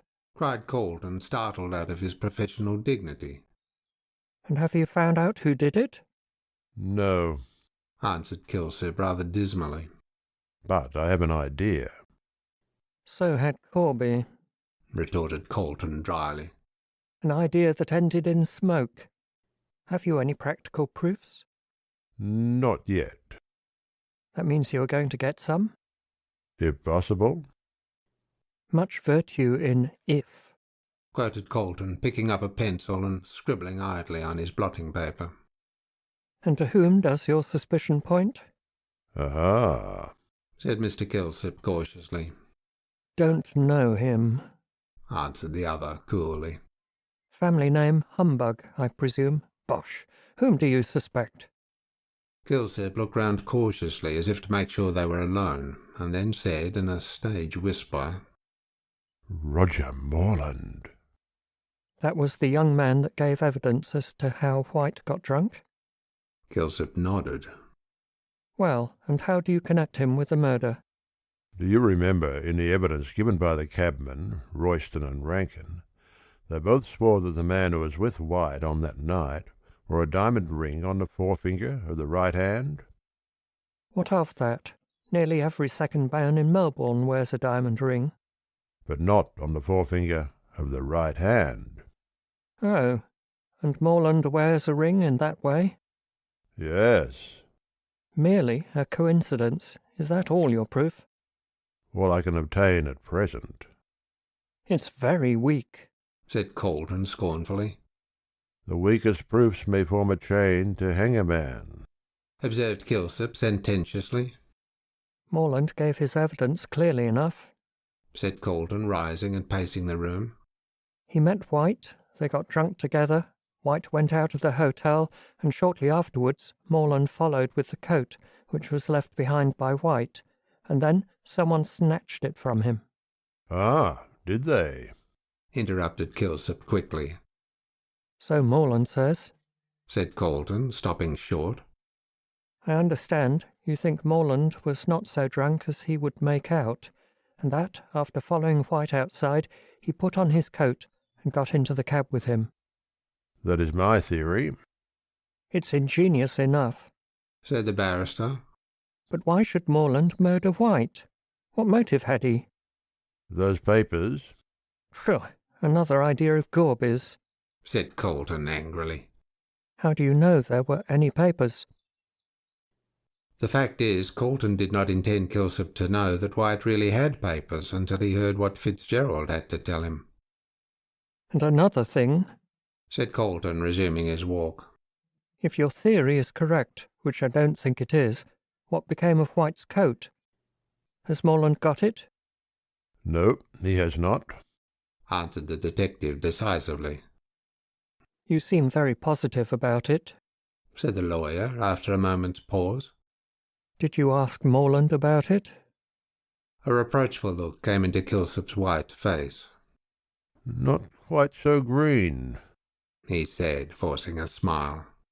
I thought you'd a better opinion of me than that, Mr. Carlton. Ask him? No. Then how did you find out? The fact is, Morland is employed as a barman in a Kangaroo Hotel. A barman? Echoed Colton. And he came out here as a gentleman of independent fortune. Why, hang it, man, that in itself is sufficient to prove that he had no motive to murder White. Morland pretty well lived on White, so what could have induced him to kill his golden goose and become a barman? Phew, the idea is absurd. Well, you may be right about the matter, said Kilsip rather angrily. And if Gorby makes mistakes, I don't pretend to be infallible. But at all events, when I saw Morland at the bar, he wore a silver ring on the forefinger of his right hand. Silver isn't a diamond. No, but it shows that was the finger he was accustomed to wear his ring on. When I saw that, I determined to search his room. I managed to do so while he was out, and found... A mare's nest? Kilsip nodded. And so your castle of cards falls to the ground, said Colton jestingly. Your idea is absurd. Morland no more committed the murder than I did. Why, he was too drunk on that night to do anything. So he says. Well, men don't calumniate themselves for nothing. It was a lesser danger to avert a greater one, replied Kilsip coolly. I am sure that Morland was not drunk on that night. He only said so to escape awkward questions as to his movements. Depend upon it, he knows more than he lets out. Well, and how do you intend to set about the matter? I shall start looking for the coat first. Ah, you think he has hidden it? I'm sure of it. My theory is this. When Morland got out of the cab at Powlett Street... But he didn't, interrupted Colton angrily. Let us suppose, for the sake of argument, that he did, said Kilsip quietly. I say when he left the cab, he walked up Powlett Street, turned to the left down George Street, and walked back to town through the Fitzroy Gardens. Then, knowing that the coat was noticeable, he threw it away, or rather, hid it, and walked out of the gardens through the town. In evening dress, more noticeable than the coat. He wasn't in evening dress, said Kilsip quietly. No, neither was he, observed Colton, eagerly recalling the evidence at the trial. Another blow to your theory. The murderer was in evening dress. The cabman said so. Yes, because he had seen Mr. Fitzgerald in evening dress a few minutes before, and thought he was the same man who got into the cab with White. Well, what of that? If you remember, the second man had his coat buttoned up. Morland wore dark trousers, at least I suppose so, and with the coat buttoned up, it was easy for the cabman to make the mistake, believing, as he did, that it was Mr. Fitzgerald. That sounds better, said Galton thoughtfully. And what are you going to do? Look for the coat in the Fitzroy Gardens. Sure, a wild goose chase. Possibly, said Kilsip as he arose to go. And when shall I see you again? Said Galton. Oh, tonight, said Kilsip, pausing at the door. I'd nearly forgotten. Mother Guttersnipe wants to see you. Why, what's up? She's dying and wants to tell you some secret. Rosanna Moore, by Jove, said Galton. She'll tell me something about her. I'll get to the bottom of this yet. All right, I'll be here at 8 o'clock. Very well, sir. And the detective glided out. I wonder if that old woman knows anything, said Galton to himself as he resumed his seat. She may have overheard some conversation between White and his mistress, and intends to divulge it. Well, I'm afraid when Fitzgerald does confess, I shall know all about it beforehand. End of chapter 26. Chapter 27. Mother Guttersnipe joins the majority. Punctual to his appointment, Kilsip called at Coulson's office at 8 o'clock in order to guide him through the squalid labyrinths of the slums. He found the barrister waiting impatiently for him. The fact is, Coulson had got it into his head that Rosanna Moore was at the bottom of the whole mystery, and every new piece of evidence he discovered went to confirm this belief. When Rosanna Moore was dying, she might have confessed something to Mother Guttersnipe, which would hint at the name of the murderer, and he had a strong suspicion that the old hag had received hush money in order to keep quiet. Several times before, Coulson had been on the point of going to her and trying to get the secret out of her, that is, if she knew it, but now fate appeared to be playing into his hands, and a voluntary confession was much more likely to be true than one dragged piecemeal from unwilling lips. By the time Kilsip made his appearance, Coulson was in a high state of excitement. I suppose we'd better go at once, he said to Kilsip as he lit a cigar. That old hag may go off at any moment. She might, assented Kilsip doubtfully. But I wouldn't be a bit surprised if she pulled through. Some of these old women have 9 lives, like a cat. Not improbable, retorted Coulson as they passed into the brilliantly lighted street. Her nature seemed to me to be essentially feline. But tell me, he went on, what's the matter with her? Old age? Partly. Drink also, I think, answered Kilsip. Besides, her surroundings are not very healthy, and her dissipated habits have pretty well settled her. It isn't anything catching, I hope, cried the barrister with a shudder as they passed into the crowd of Burke Street. Don't know, sir, not being a doctor, answered the detective stolidly. Oh, ejaculated Coulson in dismay. It will be all right, sir, said Kilsip reassuringly. I've been there dozens of times, and I'm all right. I dare say, retorted the barrister. But I may go there once and catch it, whatever it is. Take my word, sir, it's nothing worse than old age and drink. Has she a doctor? Won't let one come near her. Prescribes for herself. Gin, I suppose. Much more unpleasant than the usual run of medicines. In a short time they found themselves in Little Burke Street, and after traversing a few dark and narrow lanes, by this time they were more or less familiar to Coulson, they found themselves before Mother Guttersnipe's den. They climbed the rickety stairs which groaned and creaked beneath their weight, and found Mother Guttersnipe lying on the bed in the corner. The elfish black-haired child was playing cards with a slatternly-looking girl at a deal table by the faint light of a tallow candle. They both sprang to their feet as the strangers entered, and the elfish child pushed a broken chair in a sullen manner towards Mr. Coulson, while the other girl shuffled into a far corner of the room and crouched down there like a dog. The noise of their entry awoke the hag from an uneasy slumber into which she had fallen. Sitting up in bed, she huddled the clothes round her.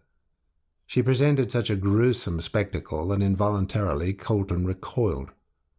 Her white hair was unbound and hung in tangled masses over her shoulders in snowy profusion.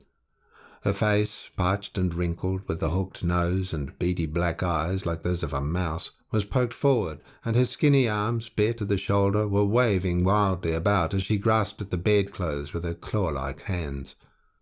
The square bottle and the broken cup lay beside her, and filling herself a dram, she lapped it up greedily. The irritant brought on a paroxysm of coughing, which lasted until the elfish child shook her well and took the cup from her. Greedy old beast, muttered the amiable infant, peering into the cup.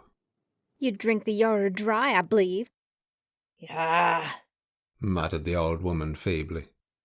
Who's they, Lizer? She said, shading her eyes with one trembling hand, while she looked at Colton and the detective. The police cove in the swell, said Liza suddenly. Come to see you turn up your toes. I ain't dead yet, ye whelp, snarled the hag with sudden energy. And if I gets up, I'll turn your toes, cuss ye.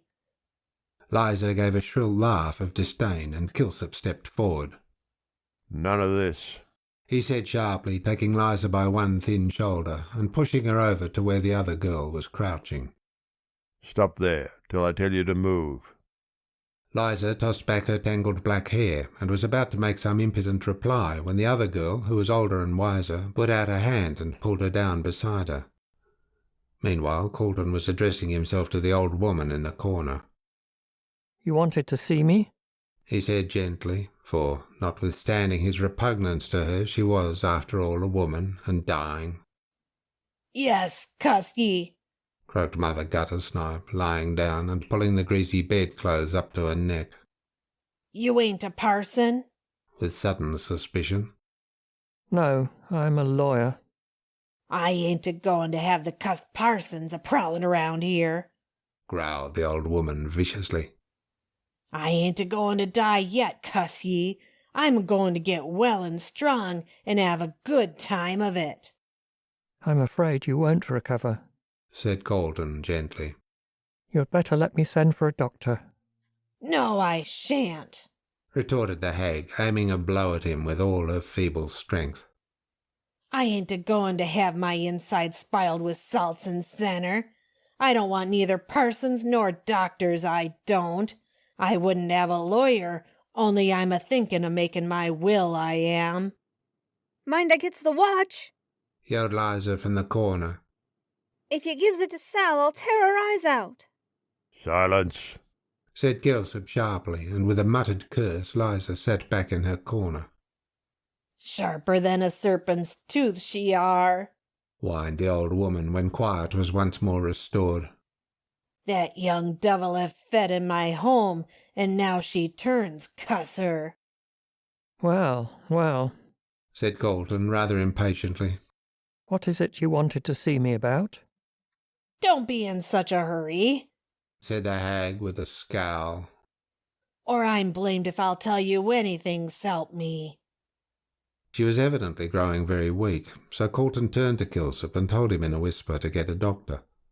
The detective scribbled a note on some paper, and giving it to Liza, ordered her to take it.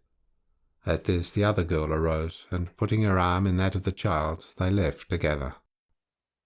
Them two young ussies gone? said Mother Guttersnipe. Right you are, for I don't want what I've got to tell to get into the newspaper, I don't. And what is it? asked Colton, bending forward. The old woman took another drink of gin, and it seemed to put life into her, for she sat up in the bed and commenced to talk rapidly, as though she were afraid of dying before her secret was told. You've been here afore? she said, pointing one skinny finger at Colton. And you wanted to find out all about her, but you didn't. She wouldn't let me tell, for she was always a proud jade, a-flouncing round while her poor mother was a-starvin'. Her mother? Are you Rosanna Moore's mother? cried Colton, considerably astonished. May I die if I ain't, croaked the hag. Her poor father died of drink, cuss him, and I'm a follerin' him to the same place in the same way. You weren't about town in the old days, or you'd have been after her, cuss ye. After Rosanna? The wary girl, answered Mother Guttersnipe. She were on the stage, she were, and my eye, what a swell she were, with all the coves a-dyin' for her, and she dancin' over their black arts, cuss 'em. But she was always good to me till E came. Who came? E! yelled the old woman, raising herself on her arm, her eyes sparkling with vindictive fury. E! A-comin' round with diamonds and gold, and a-ruinin' my poor girl. And how he's held his bloomin' head up all these years, as if he were a saint, cuss him! Cuss him! Whom does she mean? whispered Colton to Kilsip. Mean? Screamed Mother Guttersnipe, whose sharp ears had caught the muttered question. Why, Mark Frettleby! Good God! Colton rose up in his astonishment, and even Kilsip's inscrutable countenance displayed some surprise. Aye, he were a swell in them days, pursued Mother Guttersnipe. And he comes a philanderin' around my gal, cuss him, and ruins her, and leaves her and the child to starve, like a blackguarded villain as he were. The child? Her name? Bah! retorted the hag with scorn. As if you didn't know my granddaughter Sal. Sal? Mark Frettleby's child? Yes, and as pretty a girl as the other, though she happened to be born on the wrong side of the edge. Oh, I've seen her a-sweepin' along in her silks and satins, as though we were dirt. And Sal, her half-sister, cuss her. Exhausted by the effort she had made, the old woman sank back in her bed, while Colton sat dazed, thinking over the astounding revelation that had just been made.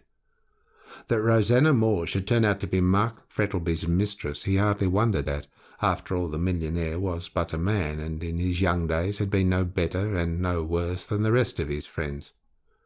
Rosanna Moore was pretty, and was evidently one of those women who, rakes at heart, prefer the untrammelled freedom of being a mistress to the sedate bondage of a wife. In questions of morality, so many people live in glass houses that there are few nowadays who can afford to throw stones. Colton did not think any the worse of Frettleby for his youthful follies. But what did surprise him was that Frettleby should be so heartless as to leave his child to the tender mercies of an old hag like Mother Guttersnipe. It was so entirely different from what he knew of the man that he was inclined to think that the old woman was playing him a trick. Did Mr. Frettleby know Sal was his child? he asked. Not he, snarled Mother Guttersnipe in an exultant tone. He thought she was dead, he did, arter Rosanna gave him the go-by. And why did you not tell him? 'Cause I wanted to break his heart if he had any, said the old beldame vindictively.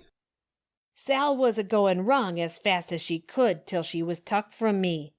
If she had gone and got into quod, I'd have gone to him and said, "Look at your daughter, how I've ruined her as you did mine." You wicked woman, said Colton, revolted at the malignity of the scheme. You sacrificed an innocent girl for this. None of your preachin', retorted the hag suddenly. I ain't been brought up for a saint, I ain't, and I wanted to pay him out. He paid me well to hold my tongue about my daughter, and I've got it here. Laying a hand on the pillow. All gold, good gold, and mine, cuss me. Colton rose. He felt quite sick at this exhibition of human depravity, and longed to be away.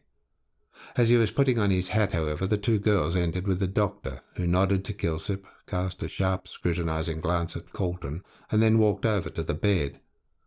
The two girls went back to their corner and waited in silence for the end. Mother Guttersnipe had fallen back in the bed, with one claw-like hand clutching the pillow, as if to protect her beloved gold, and over her face a deadly paleness was spreading, which told the practised eye of the doctor that the end was near. He knelt down beside the bed for a moment, holding the candle to the dying woman's face. She opened her eyes and muttered drowsily, "Who's you? Get out." But then she seemed to grasp the situation again, and she started up with a shrill yell which made the hearers shudder, it was so weird and eerie. "My money!" she yelled, clasping the pillow in her skinny arms. "It's all mine. Ye shan't have it, cuss ye." The doctor arose from his knees and shrugged his shoulders. "Not worth while doing anything," he said coolly. "She'll be dead soon." The old woman, mumbling over her pillow, caught the word and burst into tears. "Dead! Dead! My poor Rosanna, with her golden hair, always loving her poor mother till he took her away, and she came back to die. Die! Oh!" Her voice died away in a long melancholy wail that made the two girls in the corner shiver and put their fingers in their ears. "My good woman," said the doctor, bending over the bed, "would you not like to see a minister?" She looked at him with her bright, beady eyes, already somewhat dimmed with the mists of death, and said in a harsh, low whisper, "Why?" "Because you have only a short time to live," said the doctor gently. "You are dying." Mother Guttersnipe sprang up and seized his arm with a scream of terror. "Dying! Dying! No! No!" she wailed, clawing his sleeve. "I ain't fit to die. Cuss me! Save me! Save me! I don't know where I'd go to. S'help me! Save me!" The doctor tried to remove her hands, but she held on with wonderful tenacity. "It is impossible," he said briefly. The hag fell back in her bed. "I'll give you money to save me," she shrieked. "Good money! All mine! All mine! See, here, sovereigns!" And tearing her pillow open, she took out a canvas bag, and from it poured a gleaming stream of gold. Gold, gold, it rolled all over the bed, over the floor, away into the dark corners, yet no one touched it, so enchained were they by the horrible spectacle of the dying woman clinging to life. She clutched some of the shining pieces and held them up to the three men as they stood silently beside the bed, but her hands trembled so that sovereigns kept falling from them on the floor with metallic clinks. "All mine! All mine!" she shrieked loudly. "Give me my life! Gold! Money! Cuss ye! I sold my soul for it! Save me! Give me my life!" And with trembling hands she tried to force the gold on them. They said no word, but stood silently looking at her, while the two girls in the corner clung together and trembled with fear. "Don't look at me! Don't!" cried the hag, falling down again amid the shining gold. "Ye want me to die! I shan't! I shan't! Give me my gold!" Clawing at the scattered sovereigns. "I'll take it with me! I shan't die! Whimpering. I ain't done nothing! Let me live! Give me a Bible! Save me! Cuss it! She fell back on the bed, a corpse. The faint light of the candle flickered on the shining gold and on the dead face framed in tangled white hair, while the three men, sick at heart, turned away in silence to seek assistance with that wild cry still ringing in their ears. Save me! End of chapter 27. Chapter 28. Mark Frettlby as a visitor. According to the copybooks of our youth, procrastination is the thief of time. Now Brian found the truth of this. He had been in town almost a week, but he had not yet been to see Calton. Each morning, or something very near it, he set out, determined to go direct to Chancery Lane, but he never arrived there. He had returned to his lodgings in East Melbourne, and had passed his time either in the house or in the garden. When, perhaps, business connected with the sale of his station compelled his presence in town, he drove straight there and back. Curiously enough, he shrank from meeting any of his friends. He felt keenly his recent position in the prisoner's dock, and even when walking by the Yarra, as he frequently did, he was conscious of an uneasy feeling, a feeling that he was an object of curiosity, and that people turned to look at him out of a morbid desire to see one who had been so nearly hanged for murder. As soon as his station should be sold and he married to Madge, he determined to leave Australia and never set foot on it again. But until he could leave the place, he would see no one, nor would he mix with his former friends, so great was his dread of being stared at. Mrs. Sampson, who had welcomed him back with shrill exclamations of delight, was loud in her expressions of disappointment as to the way he was shutting himself up. "Your eyes being hollow," said the sympathising Cricket. "It is natural as it's want of air, which my husband's uncle, being a druggist and well-to-do in Collingswood, says as our want of oxygen, being a French name, as he called the atmosphere, were fearful for pulling people down and making 'em go off their food, which you hardly eats anything, and not being a butterfly, it's expected as your appetite would be larger." "Oh, I'm all right," said Brian, absently lighting a cigarette and only half listening to his landlady's garrulous chatter. "But if anyone calls, tell them I'm not in. I don't want to be bothered by visitors." "Being as wise a thing as Solomon ever said," answered Mrs. Sampson energetically. "which, no doubt, he was in good health when seeing the Queen of Sheba, as is necessary when anyone calls, and not feeling disposed to speak, which I'm often that way myself on occasions, my spirits being low, as I've heard tell.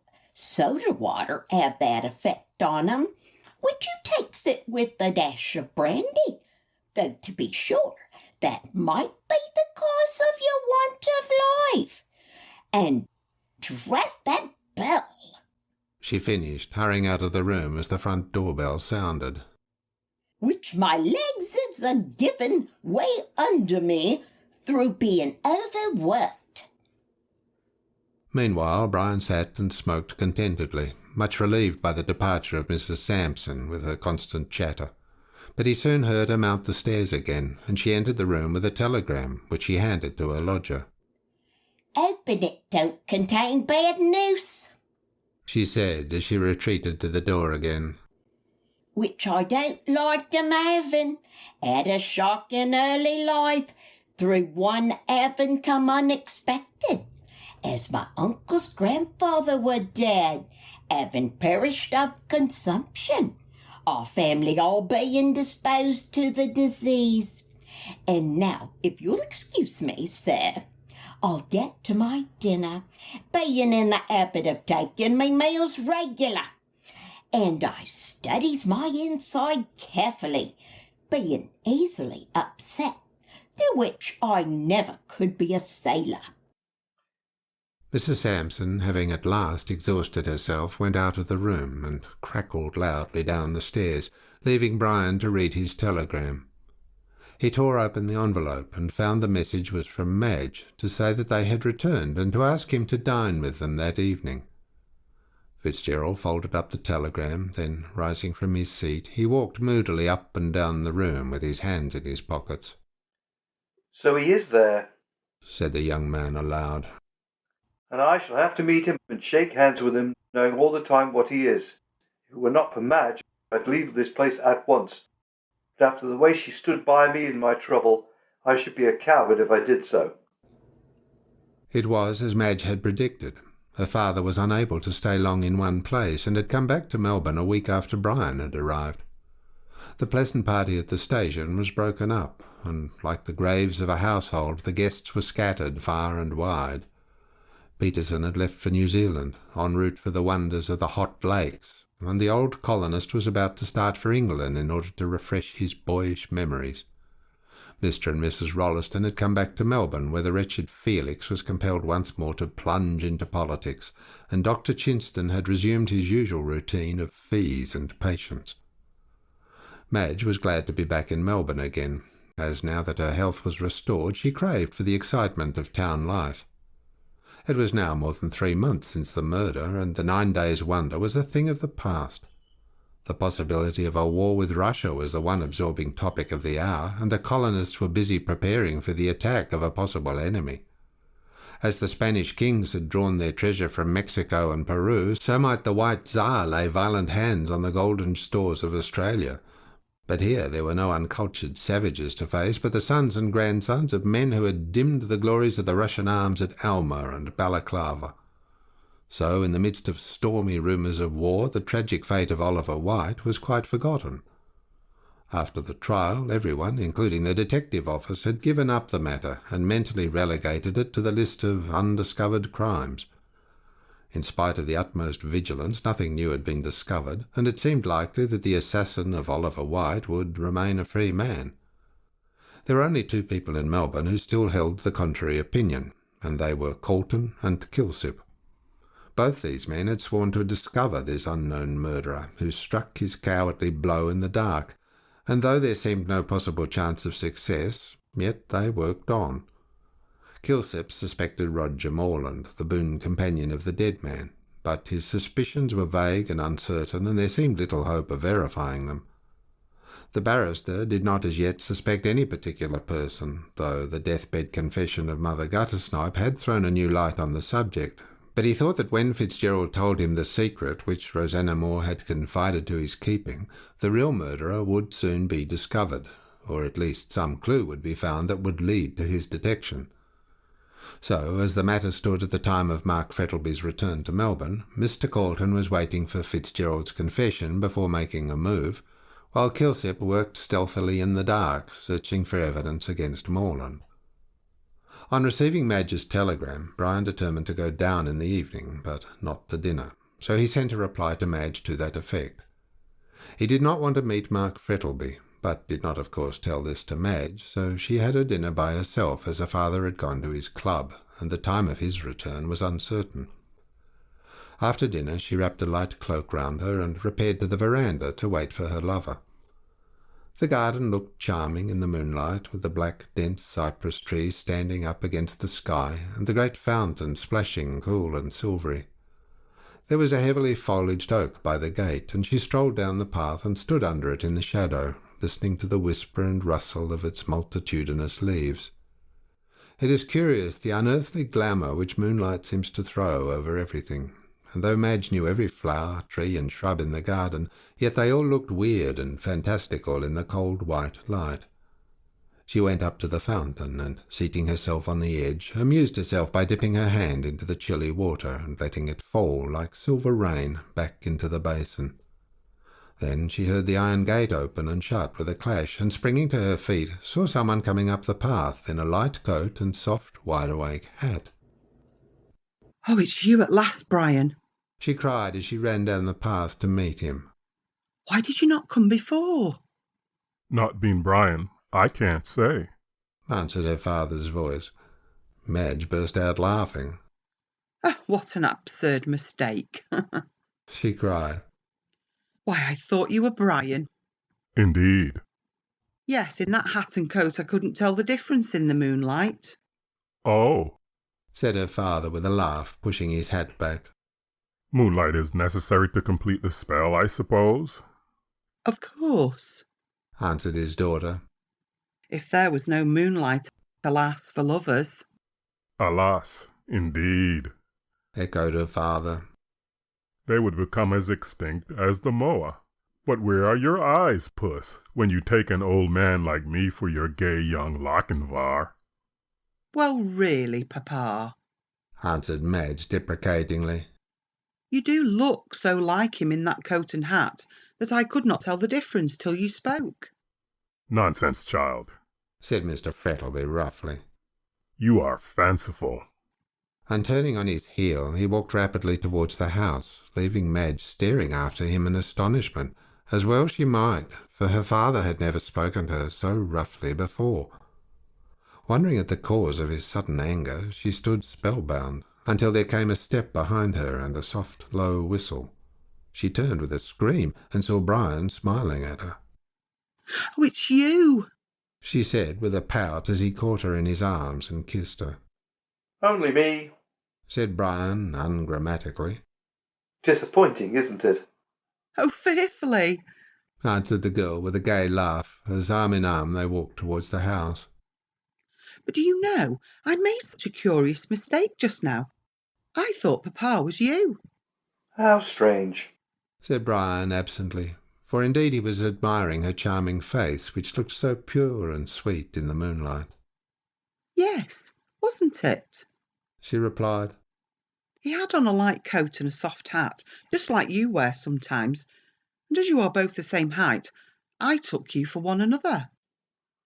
Brian did not answer, but there was a cold feeling at his heart as he saw a possibility of his worst suspicion being confirmed. For just at that moment there came into his mind the curious coincidence of the man who got into the hansom cab being dressed similarly to himself. What if— Nonsense, he said aloud, rousing himself out of the train of thought the resemblance had suggested.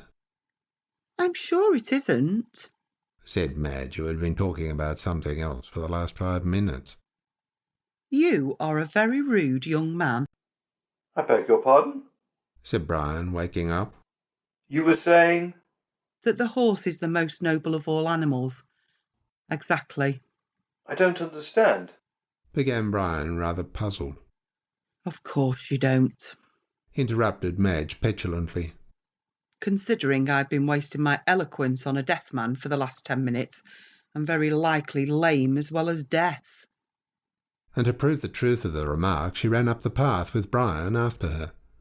He had a long chase of it, for Madge was nimble and better acquainted with the garden than he was, but at last he caught her just as she was running up the steps into the house, and then— history repeats itself. They went into the drawing-room and found that Mr. Frettlby had gone up to his study and did not want to be disturbed. Madge sat down to the piano, but before she struck a note, Brian took both her hands prisoners. Madge, he said gravely as she turned round. What did your father say when you made that mistake? "He was very angry," she answered. "Quite cross. I'm sure I don't know why." Brian sighed as he released her hands, and was about to reply when the visitor's bell sounded. They heard the servant answer it, and then someone was taken upstairs to Mr. Frettlby's study. When the footman came in to light the gas, Madge asked who it was that had come to the door. "I dunno, miss," he answered. "He said he wanted to see Mr. Frettlby particularly, so I took him up to the study." "But I thought that Papa said he was not to be disturbed." "Yes, miss, but the gentleman had an appointment with him." "Poor Papa," sighed Madge, turning again to the piano. "He has always got such a lot to do." Left to themselves, Madge began playing Waldteuffel's Last New Waltz, a dreamy, haunting melody with a touch of sadness in it, and Brian, lying lazily on the sofa, listened. Then she sang a gay little French song about love and a butterfly, with a mocking refrain which made Brian laugh. A memory of Offenbach, he said, rising and coming over to the piano. We certainly can't approach the French in writing these airy trifles. "They're unsatisfactory, I think," said Madge, running her fingers over the keys. "They mean nothing." Of course not, he replied. But don't you remember that De Quincey says there is no moral either big or little in the Iliad? "Well, I think there's more music in Barbara Allen than all those frothy things," said Madge with fine scorn. "Come and sing it." A 5-act funeral it is, groaned Brian as he rose to obey. Let's have Gary Owen instead. Nothing else, however, would suit the capricious young person at the piano, so Brian, who had a pleasant voice, sang the quaint old ditty of a cruel Barbara Allen who treated her dying love with such disdain. Sir John Graham was an ass, said Brian when he had finished. Or, instead of dying in such a silly manner, he'd have married her right off without asking her permission. I don't think she was worth marrying, replied Madge, opening a book of Mendelssohn's duets. Or she wouldn't have made such a fuss over her health, not being drunk. Depend upon it, she was a plain woman, remarked Brian gravely. And was angry because she wasn't toasted among the rest of the country belles. I think the young man had a narrow escape. She'd always have reminded him about that unfortunate oversight. You seem to have analysed her nature pretty well, said Madge a little dryly. However, we'll leave the failings of Barbara Allen alone and sing this. This was Mendelssohn's charming duet, Would That My Love, which was a great favourite of Brian's.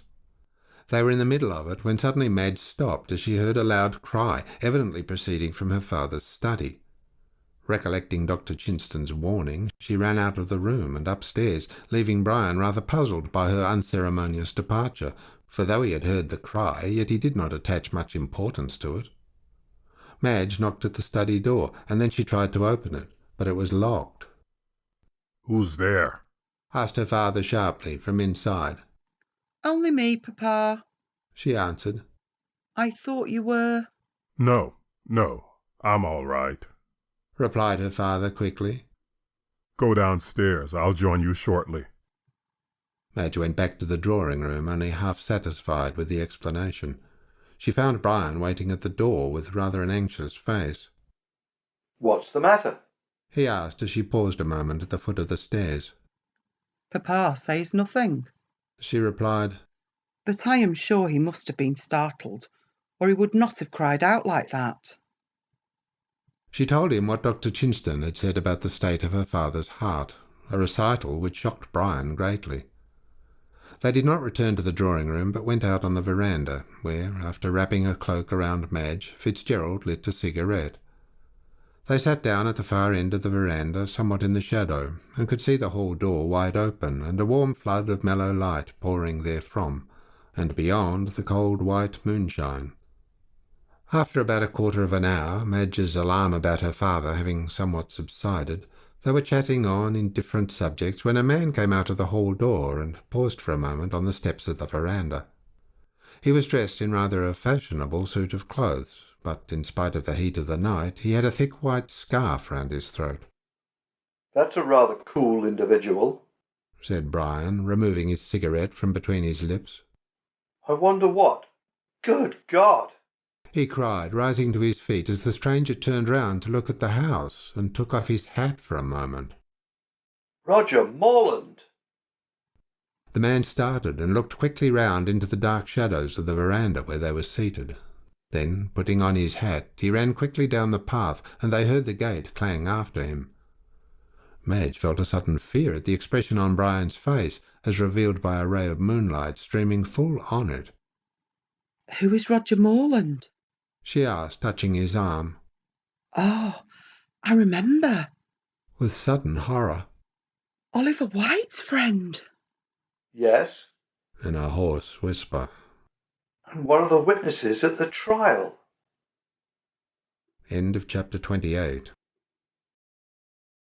Chapter 29. Mr. Colton's curiosity is satisfied. There was not much sleep for Brian that night. He left Madge almost immediately and went home, but he did not go to bed. He felt too anxious and ill at ease to sleep, and passed the greater part of the night walking up and down his room, occupied with his own sad thoughts. He was wondering in his own mind what could be the meaning of Roger Morland's visit to Mark Frettlby. All the evidence that he had given at the trial was that he had met White and had been drinking with him during the evening. White then went out, and that was the last Morland had seen of him. Now the question was, what did he go to see Mark Frettlby for? He had no acquaintance with him, and yet he called by appointment. It is true he might have been in poverty, and the millionaire being well known as an extremely generous man, Morland might have called on him for money. But then the cry which Frettlby had given after the interview had lasted a short time proved that he had been startled.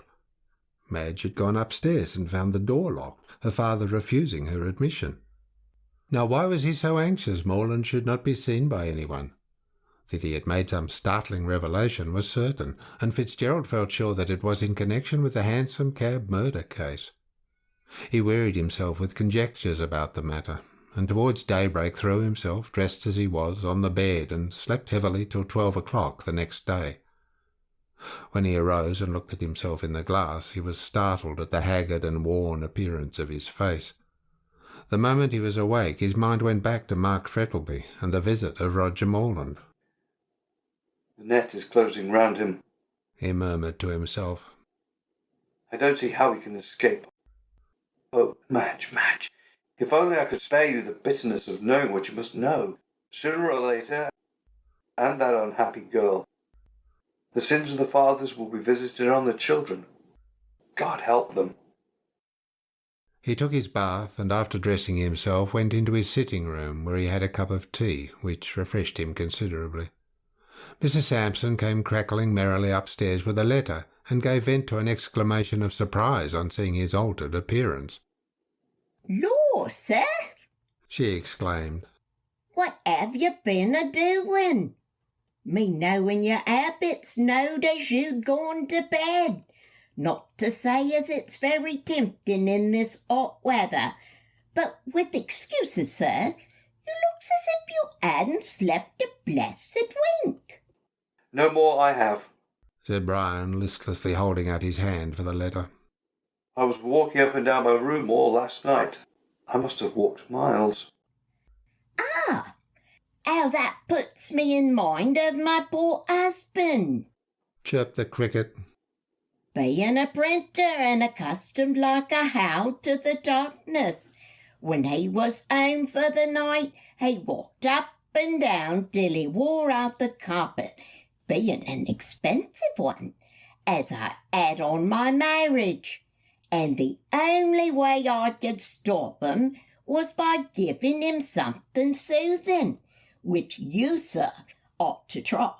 Whiskey hot with lemon and sugar. But I've heard tell us chloroform." No, it, said Brian, hastily, startled out of his politeness. I've had enough of that. "Aching teeth, no doubt," said the landlady, going to the door. "Which I'm often taken that way myself. Decayed teeth running in the family, though, to be sure, mine are stronger than former. A lodger of mine having been a dentist, and doing them beautiful. Instead of paying rent, not having ready cash, his boxes being filled with bricks on his departure from the house." As Brian did not appear particularly interested in these domestic reminiscences, and seemed as if he wanted to be let alone, Mrs. Sampson, with a final crackle, went downstairs and talked to the neighbour in the kitchen as to the desirability of drawing her money out of the savings bank in case the Russians should surprise and capture Melbourne. Brian, left alone, stared out of the window at the dusty road and the black shadows cast by the tall poplars in front of the house. I must leave this place, he said to himself. Every chance remark seems to bear on the murder, and I'm not anxious to have it constantly by my side like skeleton at the feast. Suddenly he recollected the letter which he held in his hand, and which he now looked at for the first time. It proved to be from Madge, and, tearing it open hastily, he read it. "I cannot understand what is the matter with Papa," she wrote. "Ever since that man Morland left last night, he has shut himself up in his study, and is writing there hour after hour. I went up this morning, but he would not let me in. He did not come down to breakfast, and I am getting seriously alarmed. Come down tomorrow and see me, for I am anxious about his state of health, and I am sure that Morland told him something which has upset him." Writing, said Brian as he put the letter in his pocket. What about, I wonder? Perhaps he is thinking of committing suicide. If so, I, for one, will not stop him. It is a horrible thing to do, but it would be acting for the best under the circumstances. In spite of his determination to see Colton and tell all, Fitzgerald did not go near him that day. He felt ill and weary, the want of sleep and mental worry telling on him terribly, and he looked 10 years older than he did before the murder of White. It is trouble which draws lines on the smooth forehead and furrows round the mouth. If a man has any mental worry, his life becomes a positive agony to him. Mental tortures are quite as bad as physical ones, if not worse. The last thing before dropping off to sleep is the thought of trouble, and with the first faint light of dawn it returns and hammers all day at the weary brain. But while a man can sleep, life is rendered at least endurable, and of all the blessings which Providence has bestowed, there is none so precious as that same sleep, which, as wise Sancho Panza says, wraps every man like a cloak.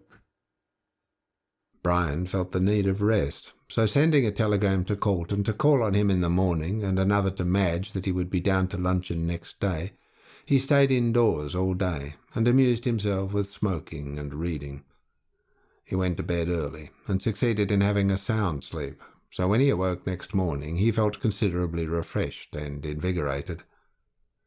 He was having his breakfast at 8:30 when he heard the sound of wheels, and immediately afterwards a ring at the bell. He went to the window and saw Colton's trap was at the door. The owner was shortly afterwards shown into the room. "Well, you are a nice fellow," cried Colton after greetings were over. "Here I've been waiting for you with all the patience of Job, thinking you were still up country." "Will you have some breakfast?" asked Brian, laughing at his indignation. "What have you got?" said Colton, looking over the table. "Ham and eggs. Your landlady's culinary ideas are very limited." "Most landladies' ideas are," retorted Fitzgerald, resuming his breakfast. "Unless heaven invents some new animal, lodgers will go on getting beef and mutton alternated with hash until the end of the world."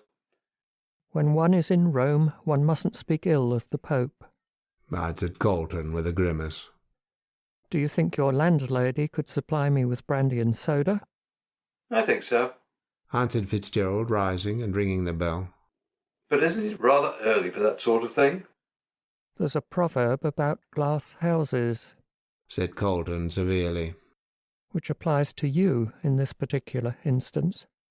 Whereupon Fitzgerald laughed, and Colton, having been supplied with what he required, prepared to talk business. "I need hardly tell you how anxious I am to hear what you've got to say," he said, leaning back in his chair. "but I may as well tell you that I am satisfied that I know half your secret already." "Indeed?" Fitzgerald looked astonished. "In that case I need not—" "Yes, you need," retorted Colton. "I told you I only know half." "Which half?" Rather difficult to answer. However, I'll tell you what I know, and you can supply all deficiencies. I'm quite ready. Go on. Stop." He arose and closed the door carefully. "Well?" resuming his seat. "Mother Guttersnipe died the other night." "Is she dead?" "As a doornail," answered Colton calmly. "And a horrible deathbed it was. Her screams ring in my ears yet. But before she died she sent for me and said—" "What?" "That she was the mother of Rosanna Moore." "Yes." "And that Sal Rawlings was Rosanna's child."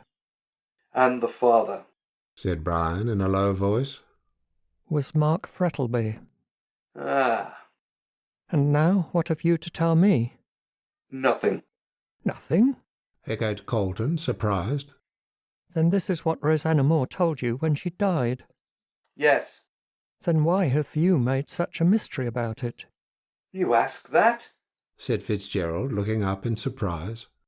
"If I had told it, don't you see what difference it would have made to Madge?" "I'm sure I don't," retorted the barrister, completely mystified. "I suppose you mean Frettlby's connection with Rosanna Moore. Well, of course, it was not a very creditable thing for her to have been Frettlby's mistress, but still—" "His mistress!" said Fitzgerald, looking up sharply. "Then you don't know all." "What do you mean? Was she not his mistress?" "No, his wife." Colton sprang to his feet and gave a cry of surprise. His wife? Fitzgerald nodded. Why, Mother Guttersnipe did not know this. She thought Rosanna was his mistress. He kept his marriage secret, answered Brian. And his wife ran away with someone else shortly afterwards. He never revealed it. I understand now, said the barrister slowly. For if Mark Frettlby was lawfully married to Rosanna Moore, Madge is illegitimate. Yes, and now she occupies the place which Sal Rawlins, or rather Sal Frettlby, ought to. Poor girl, said Colton a little sadly. But all this does not explain the mystery of White's murder. I will tell you that, said Fitzgerald quickly. When Rosanna left her husband, she ran away to England with some young fellow. And when he got tired of her, she returned to the stage and became famous as a burlesque actress under the name of Musette. There she met White, as your friend found out, and they came out here for the purpose of extorting money from Frettlby. When they arrived in Melbourne, Rosanna let White do all the business and kept herself quiet. She gave her marriage certificate to White, and he had it on him the night he was murdered. Then Gorby was right, interposed Colton eagerly. The man to whom those papers were valuable did murder White. Can you doubt it? And that man was? Not Mark Frettlby, burst out Colton. Surely not Mark Frettlby. Brian nodded. Yes, Mark Frettlby. There was a silence for a few moments, Colton being too much startled by the revelation to say anything. When did you discover this? He asked after a pause. At the time you first came to see me in prison, said Brian. I had no suspicion till then, but when you said that White was murdered for the sake of certain papers, I, knowing full well that they were, and to whom they were of value, guessed immediately that Mark Frettlby had killed White in order to obtain them and keep his secret. There can be no doubt of it, said the barrister with a sigh. So this is the reason Frettlby wanted Madge to marry White. Her hand was to be the price of his silence. When he withdrew his consent, White threatened him with exposure. I remember he left the house in a very excited state on the night he was murdered. Frettlby must have followed him up to town, got into the cab with him, and after killing him with chloroform, must have taken the marriage certificate from his secret pocket and escaped. Brian rose to his feet and walked rapidly up and down the room. Now you can understand what a hell my life has been for the last few months, he said. Knowing that he had committed the crime, and yet I had to sit with him, eat with him, and drink with him with the knowledge that he was a murderer, and Madge his daughter. Just then a knock came to his door, and Mrs. Sampson entered with a telegram which he handed to Brian. He tore it open as she withdrew, and glancing over it, gave a cry of horror and let it flutter to his feet. Colton turned rapidly on hearing his cry, and seeing him fall into a chair with a white face, snatched up the telegram and read it. When he did so, his face grew as pale and startled as Fitzgerald, and lifting his hand, he said solemnly, "It is the judgment of God." End of chapter 29. Chapter 30. Nemesis. Men, according to the old Greek, are the sport of the gods, who, enthroned on high Olympus, put evil desires into the hearts of mortals, and when evil actions were the outcome of evil thoughts, amused themselves by watching the ineffectual efforts made by their victims to escape a relentless deity called Nemesis, who exacted a penalty for their evil deeds. It was no doubt very amusing to the gods, but it is questionable if the men found it so. They had their revenge, however, for weary of plaguing puny mortals who whimpered and cried when they saw they could not escape, the inevitable Nemesis turned her attention from actors to spectators and made a clean sweep of the whole Olympian hierarchy.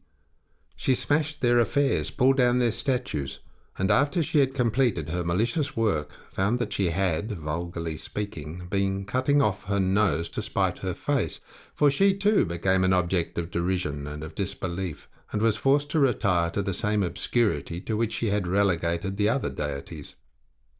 But men found out that she had not been altogether useless as a scapegoat upon which to lay the blame of their own shortcomings.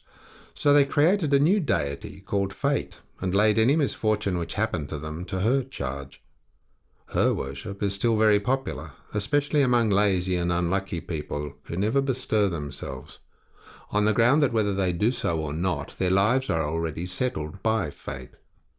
After all, the true religion of fate has been preached by George Eliot when she says that our lives are the outcome of our actions.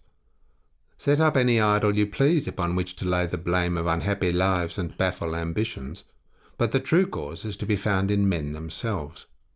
Every action, good or bad, which we do has its corresponding reward, and Mark Frettlby found it so, for the sins of his youth were now being punished in his old age. No doubt he had sinned gaily enough in that far-off time when life's cup was still brimming with wine and no asp hid among the roses. But Nemesis had been an unseen spectator of all his thoughtless actions, and now she came to demand her just dues. He felt somewhat as Faust must have felt when Mephistopheles suggested a visit to Hades, in repayment of those years of magic youth and magic power. So long ago it seemed since he had married Rosanna Moore that he almost persuaded himself that it had been only a dream, a pleasant dream with a disagreeable awakening. When she had left him, he had tried to forget her, recognizing how unworthy she was of a good man's love. He heard that she had died in a London hospital, and with a passionate sigh for a perished love, he had dismissed her from his thoughts forever. His second marriage had turned out a happy one, and he regretted the death of his wife deeply. Afterwards, all his love centred on his daughter, and he thought he would be able to spend his declining years in peace. This, however, was not to be, and he was thunderstruck when White arrived from England with the information that his first wife still lived, and that the daughter of his second was illegitimate. Sooner than risk exposure, Frettlby agreed to anything, but White's demands became too exorbitant, and he refused to comply with them. On White's death he again breathed freely, when suddenly a second possessor of his fatal secret started up in the person of Roger Morland. As the murder of Duncan had to be followed by that of Banquo in order to render Macbeth safe, so he foresaw that while Roger Morland lived, his life would be one long misery. He knew that the friend of the murdered man would be his master and would never leave him during his life, while after his death he would probably publish the whole ghastly story and defame the memory of the widely respected Mark Frettlby. What is it that Shakespeare says? Good name in man or woman is the immediate jewel of their souls. And after all these years of spotless living and generous use of his wealth, was he to be dragged down to the depths of infamy and degradation by a man like Morland? Already in fancy he heard the jeering cries of his fellow men, and saw the finger of scorn point at him. He, the great Mark Frettlby, famous throughout Australia for his honesty, integrity, and generosity. No, it could not be, and yet this would surely happen unless he took means to prevent it. The day after he had seen Morland and knew that his secret was no longer safe, since it was in the power of a man who might reveal it at any moment in a drunken fit or out of sheer maliciousness, he sat at his desk writing. After a time he laid down his pen, and taking up a portrait of his dead wife, which stood just in front of him, he stared at it long and earnestly. As he did so, his mind went back to the time when he had first met and loved her. Even as Faust had entered into the purity and serenity of Gretchen's chamber out of the coarseness and profligacy of Auerbach's cellar, so he, leaving behind him the wild life of his youth, had entered into the peace and quiet of a domestic home. The old feverish life with Rosanna Moore seemed to be as unsubstantial and chimerical as no doubt his union with Lilith after he met Eve seemed to Adam in the old rabbinical legend. There seemed to be only one way open to him, by which he could escape the relentless fate which dogged his steps. He would write a confession of everything from the time he had first met Rosanna, and then death. He would cut the Gordian knot of all his difficulties, and then his secret would be safe. Safe? No, it could not be while Morland lived. When he was dead, Morland would see Madge and embitter her life with the story of her father's sins.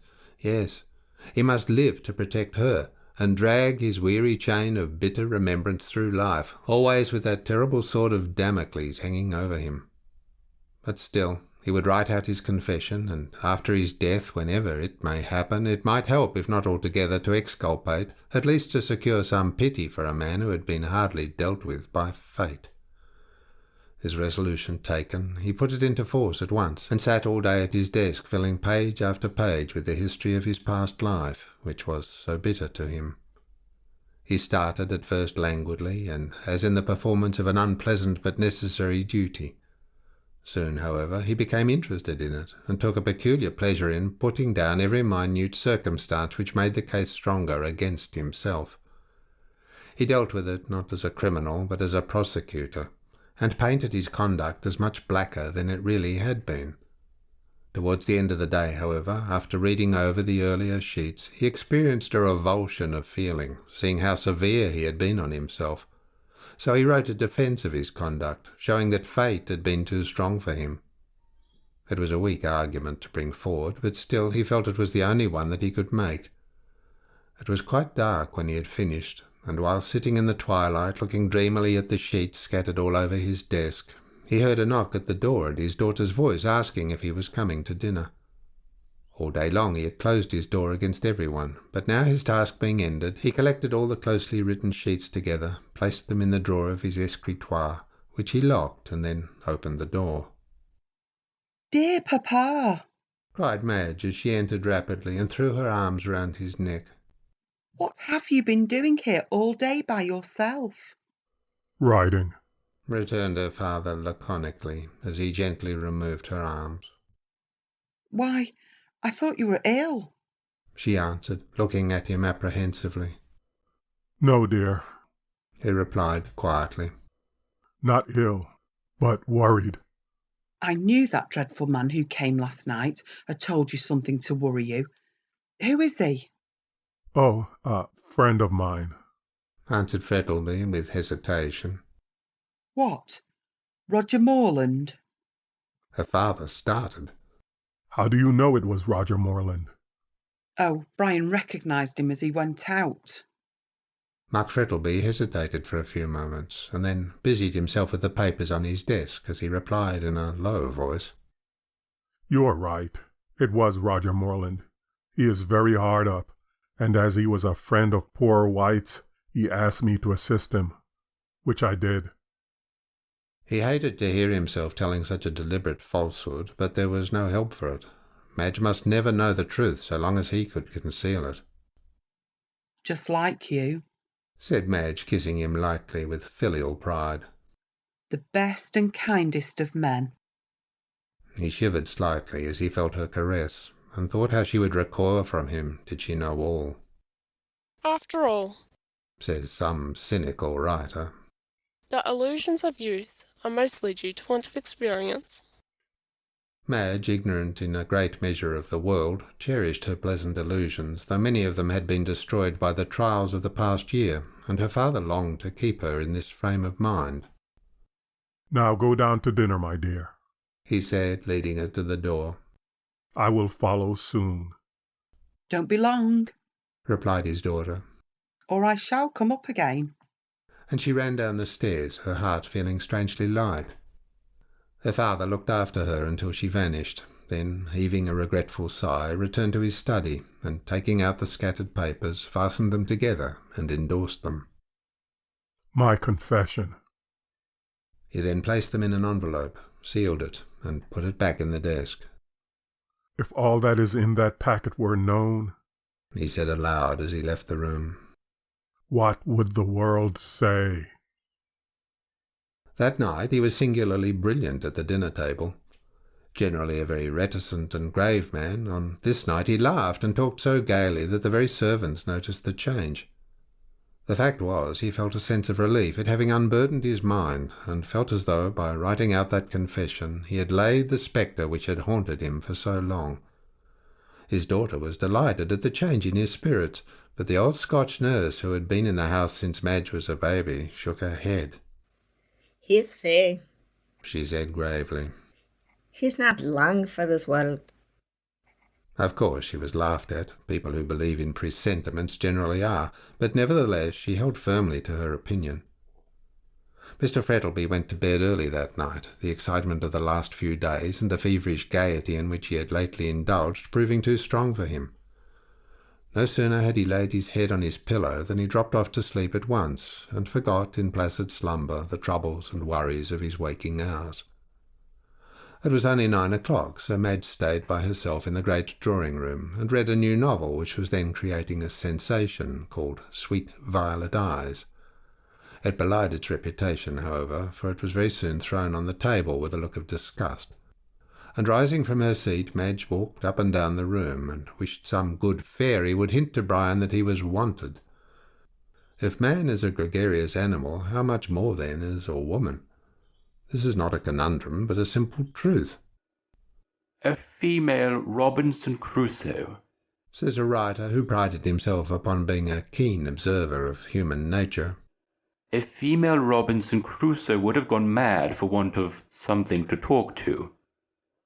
This remark, though severe, nevertheless contains several grains of truth, for women as a rule talk more than men.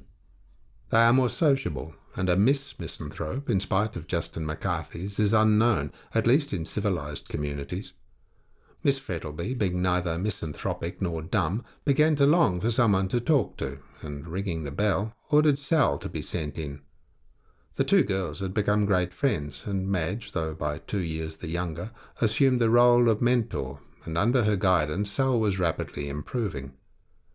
It was a strange irony of fate which brought together these two children of the same father, each with such different histories, the one reared in luxury and affluence, never having known want, and the other dragged up in the gutter, all unsexed and besmirched by the life she had led. The whirligig of time brings in its revenges, and it was the last thing in the world Mark Frettlby would have thought of seeing. Rosanna Moore's child, whom he fancied dead, under the same roof as his daughter Madge. On receiving Madge's message, Sal came to the drawing-room, and the two were soon chatting amicably together. The room was almost in darkness, only one lamp being lighted. Mr. Frettlby very sensibly detested gas with its glaring light, and had nothing but lamps in his drawing-room. At the end of the apartment, where Sal and Madge were seated, there was a small table. On it stood a large lamp with an opaque globe, which, having a shade over it, threw a soft and subdued circle of light round the table, leaving the rest of the room in a kind of semi-darkness. Near this sat Madge and Sal, talking gaily, and away on the left-hand side they could see the door open, and a warm flood of light pouring in from the hall. They had been talking together for some time, when Sal's quick ear caught a footfall on the soft carpet, and turning rapidly, she saw a tall figure advancing down the room. Madge saw it too, and started up in surprise on recognizing her father. He was clothed in his dressing-gown, and carried some papers in his hand. "Why, Papa," said Madge in surprise. Hush! whispered Sal, grasping her arms. He's asleep. And so he was. In accordance with the dictates of the excited brain, the weary body had risen from the bed and wandered about the house. The two girls, drawing back into the shadow, watched him with bated breath as he came slowly down the room. In a few moments he was within the circle of light, and, moving noiselessly along, he laid the papers he carried on the table. They were in a large blue envelope, much worn, with writing in red ink on it. Sal recognized it at once as the one she had seen in the possession of the dead woman, and with an instinctive feeling that there was something wrong, she tried to draw Madge back as she watched her father's action with an intensity of feeling which held her spellbound. Frettlby opened the envelope, and took therefrom a yellow, frayed piece of paper, which he spread out on the table. Madge bent forward to see it, but Sal, with a sudden terror, drew her back. "For God's sake, no!" she cried. But it was too late. Madge had caught sight of the names on the paper: Marriage, Rosanna Moore, Mark Frettlby. And the whole awful truth flashed upon her. These were the papers Rosanna Moore had handed to White. White had been murdered by the man to whom the papers were of value. "Oh, my father!" She staggered blindly forward, and then, with one piercing shriek, fell to the ground. In doing so, she struck against her father, who was still standing beside the table. Awakened suddenly with that wild cry in his ears, he opened his eyes wide, put out feeble hands as if to keep something back, and with a strangled cry he fell dead on the floor beside his daughter. Sal, horror-struck, did not lose her presence of mind, but snatching the papers off the table, she thrust them in her pocket, and then called aloud for the servants. But they, already attracted by Madge's wild cry, came hurrying in to find Mark Frettlby, the millionaire, lying dead, and his daughter in a faint beside her father's corpse. End of Chapter 30. Chapter 31. Hush Money. As soon as Brian received the telegram which announced the death of Mark Frettlby, he put on his hat, stepped into Colton's trap, and drove along to the St Kilda station in Flinders Street with that gentleman. There Colton dismissed his trap, sending a note to his clerk with the groom, and went down to St Kilda with Fitzgerald.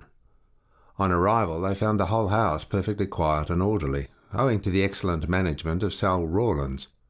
She had taken the command in everything, and although the servants, knowing her antecedents, were disposed to resent her doing so, yet such were her administrative powers and strong will that they obeyed her implicitly.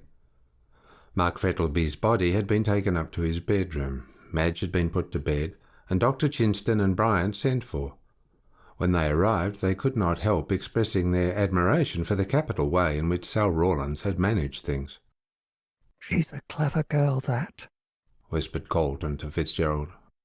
"Curious thing, she should have taken up her proper position in her father's house.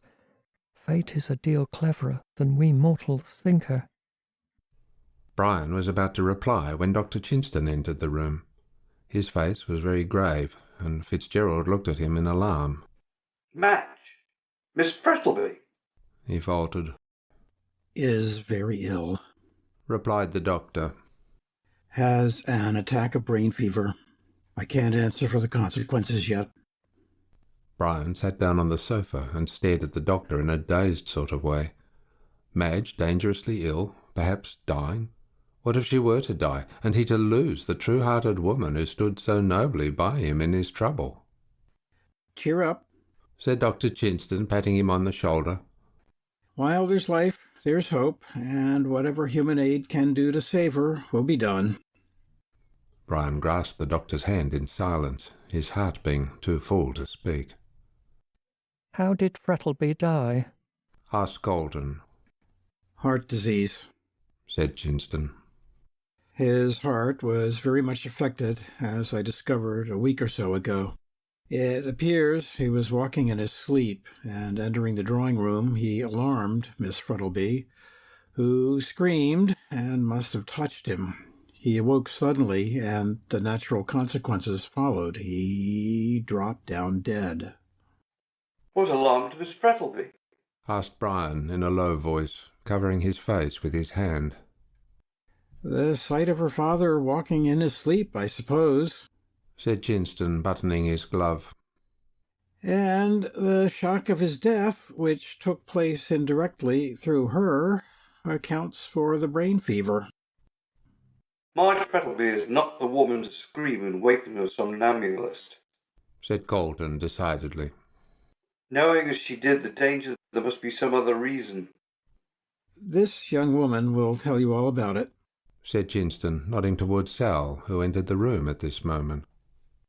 "She was present, and since then has managed things admirably, and now I must go," he said, shaking hands with Colton and Fitzgerald. "Keep up your heart, my boy. I'll pull her through yet." After the doctor had gone, Colton turned sharply to Sal Rawlins, who stood waiting to be addressed. "Well," he said briskly, "can you tell us what startled Miss Frettlby?" "I can, sir," she answered quietly. "I was in the drawing-room when Mr. Frettlby died, but we had better go up to the study." "Why?" asked Colton in surprise, as he and Fitzgerald followed her upstairs. "Because, sir," she said, when they had entered the study and she had locked the door, "I don't want anyone but yourselves to know what I tell you." "More mystery," muttered Colton as he glanced at Brian and took his seat at the escritoire. Mr. Frettleby went to bed early last night, said Sal calmly. And Miss Madge and I were talking together in the drawing-room when he entered, walking in his sleep and carrying some papers. Both Colton and Fitzgerald started, and the latter grew pale. He came down the room and spread out a paper on the table where the lamp was. Miss Madge bent forward to see what it was. I tried to stop her, but it was too late. She gave a scream and fell on the floor. In doing so, she happened to touch her father. He awoke and fell down dead. And the papers? Asked Colton uneasily. Sal did not answer, but producing them from her pocket, laid them in his hands. Brian bent forward, and Colton opened the envelope in silence, but both gave vent to an excitement of horror at seeing the certificate of marriage which they knew Rosanna Moore had given to White. Their worst suspicions were confirmed, and Brian turned away his head, afraid to meet the barrister's eye. The latter folded up the papers thoughtfully and put them in his pocket. You know what these are? He asked Sal, eyeing her keenly. I could hardly help knowing, she answered. It proves that Rosanna Moore was Mr. Frettleby's wife, and... She hesitated. Go on, said Brian in a harsh tone, looking up. And they were the papers she gave Mr. White. Well?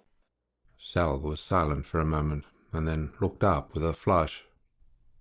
You needn't think I'm going to spilt, she said indignantly, recurring to her Burke Street slang and the excitement of the moment.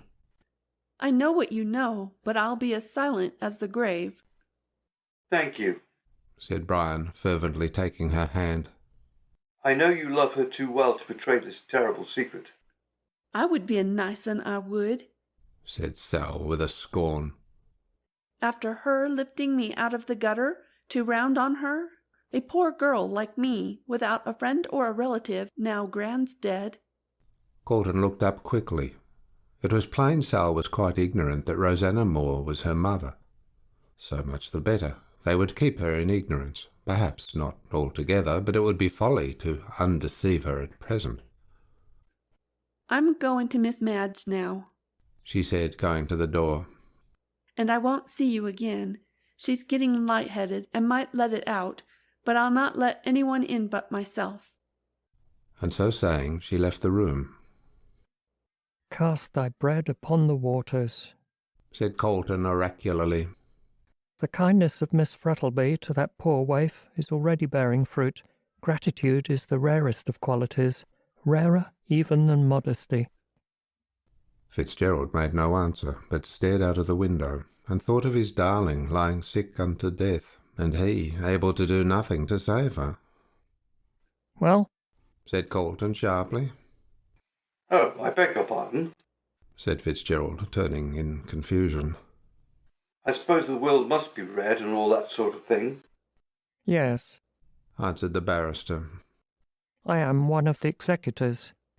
And the others? Yourself and Chinston, answered Colton.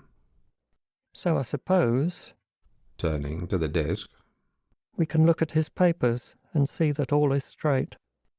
Yes, I suppose so, replied Brian mechanically, his thoughts far away. And then he turned again to the window. Suddenly Colton gave vent to an exclamation of surprise, and turning hastily, Brian saw him holding a thick roll of papers in his hand, which he had taken out of the drawer. Look here, Fitzgerald, he said, greatly excited. Here is Frettleby's confession. Look. And he held it up. Brian sprang forward in astonishment. So at last the hansom cab mystery was to be cleared up. These sheets, no doubt, contained the whole narration of the crime and how it was committed. We will read it, of course, he said, hesitating, half hoping that Colton would propose to destroy it at once. Yes, answered Colton. The 3 executors must read it, and then we will burn it. That will be the better way, answered Brian gloomily. Frettleby is dead, and the law can do nothing in the matter, so it's best to avoid the scandal of publicity. But why tell Chinston? We must. said Calden decidedly. He will be sure to gather the truth from Madge's ravings, and he may as well know all. He is quite safe, and will be silent as the grave, but I am more sorry to tell Kilsip. The detective? Good God, Calton, surely you will not do so. I must, replied the barrister quietly.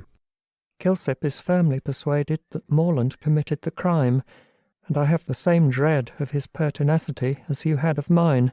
He may find out all. What must be, said Fitzgerald, clenching his hands.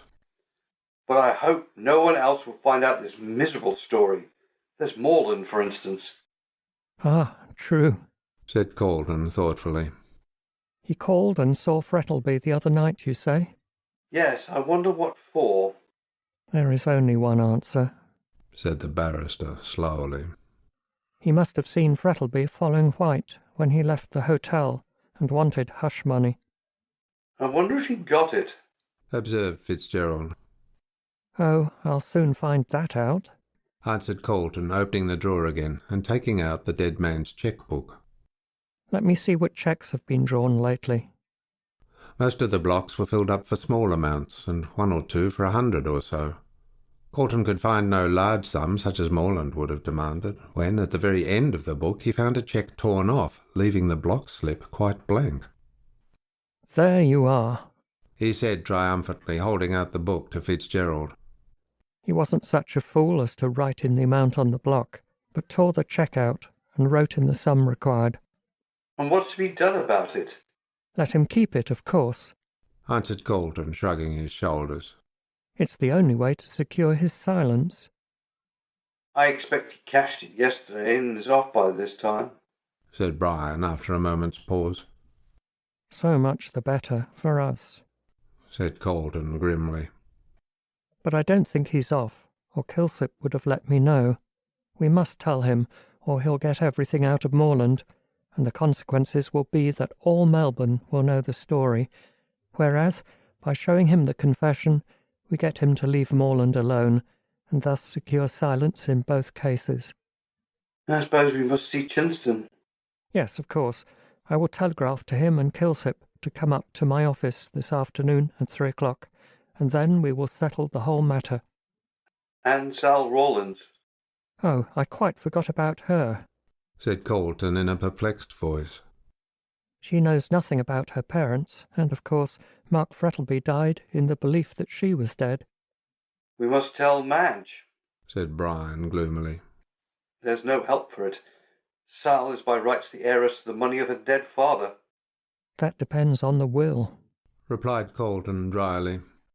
If it specifies that the money is left to my daughter Margaret Frettlby, Sal Rawlings will have no claim, and if such is the case, it will be no good telling her who she is. What's to be done?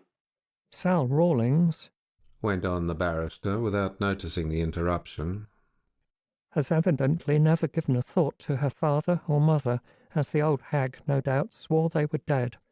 So I think it will be best to keep silent.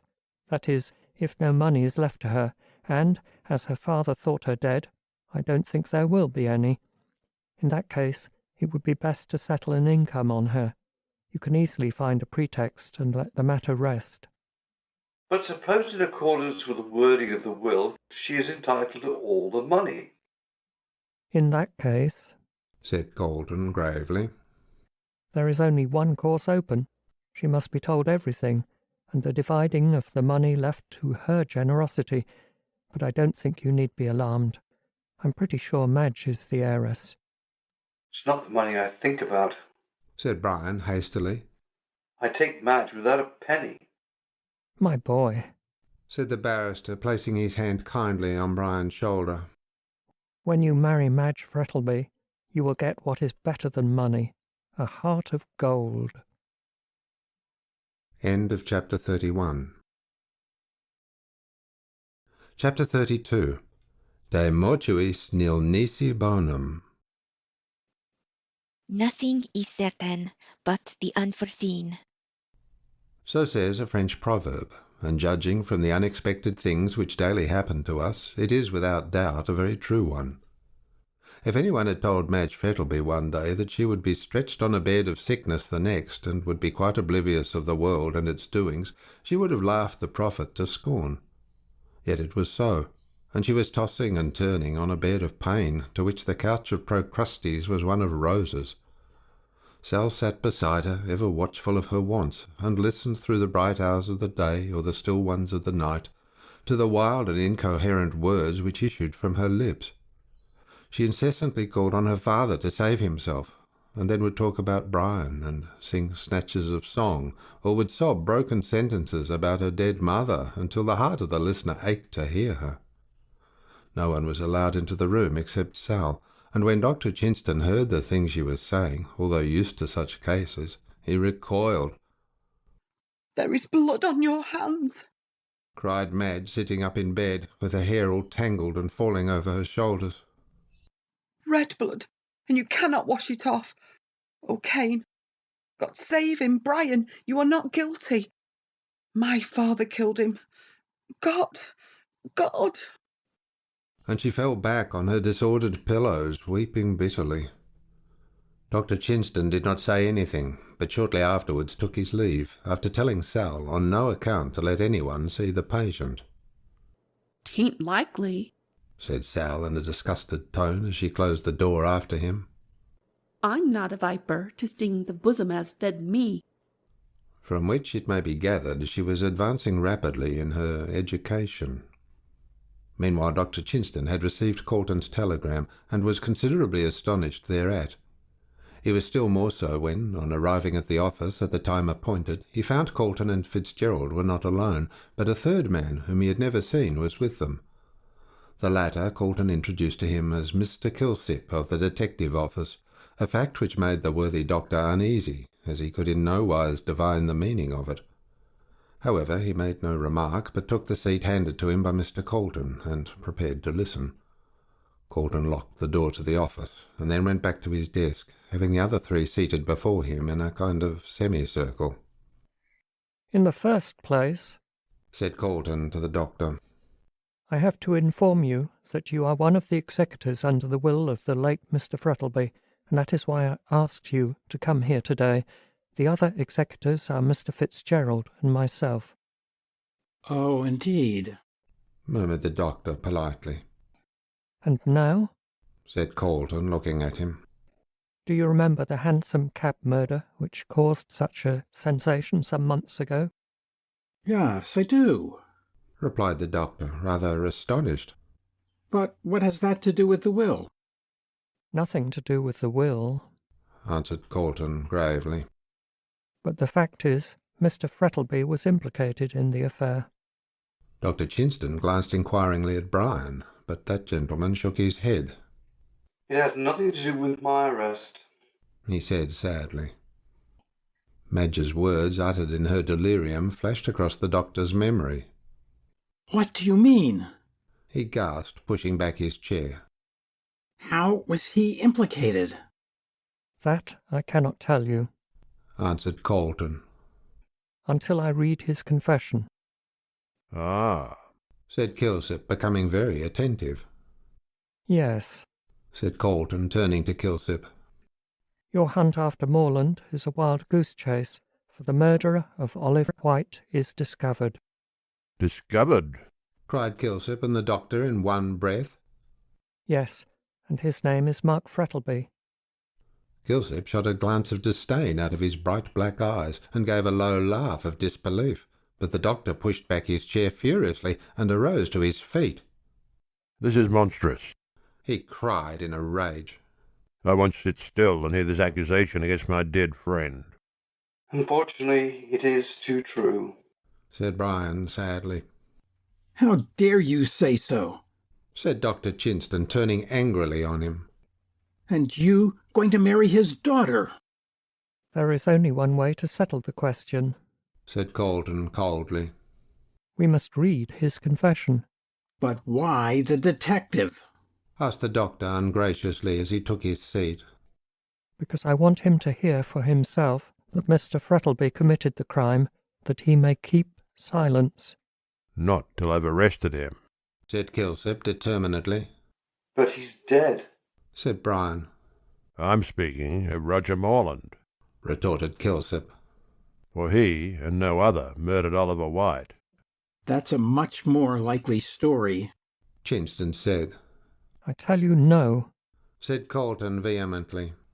God knows I would like to preserve Mark Frettleby's good name, and it is with this object I have called you all together. I will read the confession, and when you know the truth, I want you all to keep silent about it, as Mark Frettleby is dead, and the publication of his crime can do no good to anyone. I know, resumed Colton, addressing the detective, that you are fully convinced in your own mind that you are right and I am wrong, but what if I tell you that Mark Frettleby died holding those very papers for the sake of which the crime was committed? Kilsip's face lengthened considerably. What were the papers? The marriage certificate of Mark Frettleby and Rosanna Moore, the woman who died in the back slum. Kilsip was not often astonished, but he was so now, and Dr. Chinston fell back in his chair, staring at the barrister in blank amazement. And what's more, went on Colton triumphantly, do you know that Morland went to Frettleby 2 nights ago and obtained a certain sum for hush money? What? cried Kilsip. Yes, Morland, in coming out of the hotel, evidently saw Frettleby and threatened to expose him unless he paid for his silence. Very strange, murmured Kilsip to himself, with a disappointed look on his face. But why did Morland keep still so long? I cannot tell you, replied Colton. But no doubt the confession will explain all. Then for heaven's sake read it, broke in Dr. Chinston impatiently. I'm quite in the dark, and all your talk is Greek to me. One moment, said Kilsip, dragging a bundle from under his chair and untying it. If you are right, what about this? And he held up a light coat, very much soiled and weather-worn. Whose is that? asked Colton, startled. Not White's? Yes, White's, repeated Kilsip with great satisfaction. I found it in the Fitzroy Gardens, near the gate that opens to George Street, East Melbourne. It was up a fir tree. Then Mr. Frettleby must have got out at Powlett Street and walked down George Street and then through the Fitzroy Gardens into town, said Colton. Kilsip took no heed of the remark, but took a small bottle out of the pocket of the coat and held it up. I also found this, he said. Chloroform, cried everyone, guessing at once that it was the missing bottle. Exactly, said Kilsip, replacing it. This was the bottle which contained the poison used by, well, call him the murderer. The name of the chemist being on the label, I went to him and found out who bought it. Now, who do you think? With a look of triumph. Frettleby, said Colton decidedly. No, Morland, burst out Chinston, greatly excited. Neither, retorted the detective calmly. The man who purchased this was Oliver White himself. Himself? Echoed Brian, now thoroughly surprised, as indeed were all the others. Yes, I had no trouble in finding that out, thanks to the Poisons Act. As I knew no one would be so foolish as to carry chloroform about in his pocket for any length of time, I mentioned the day of the murder as a probable date it was bought. The chemist turned up in his book and found that White was the purchaser. And what did he buy it for? asked Chinston. That's more than I can tell you, said Kilsip with a shrug of his shoulders. It's down in the book as being bought for medicinal purposes, which may mean anything. The law requires a witness, observed Colton cautiously. Who was the witness? Again Kilsip smiled triumphantly. I think I can guess, said Fitzgerald. Morland. Kilsip nodded.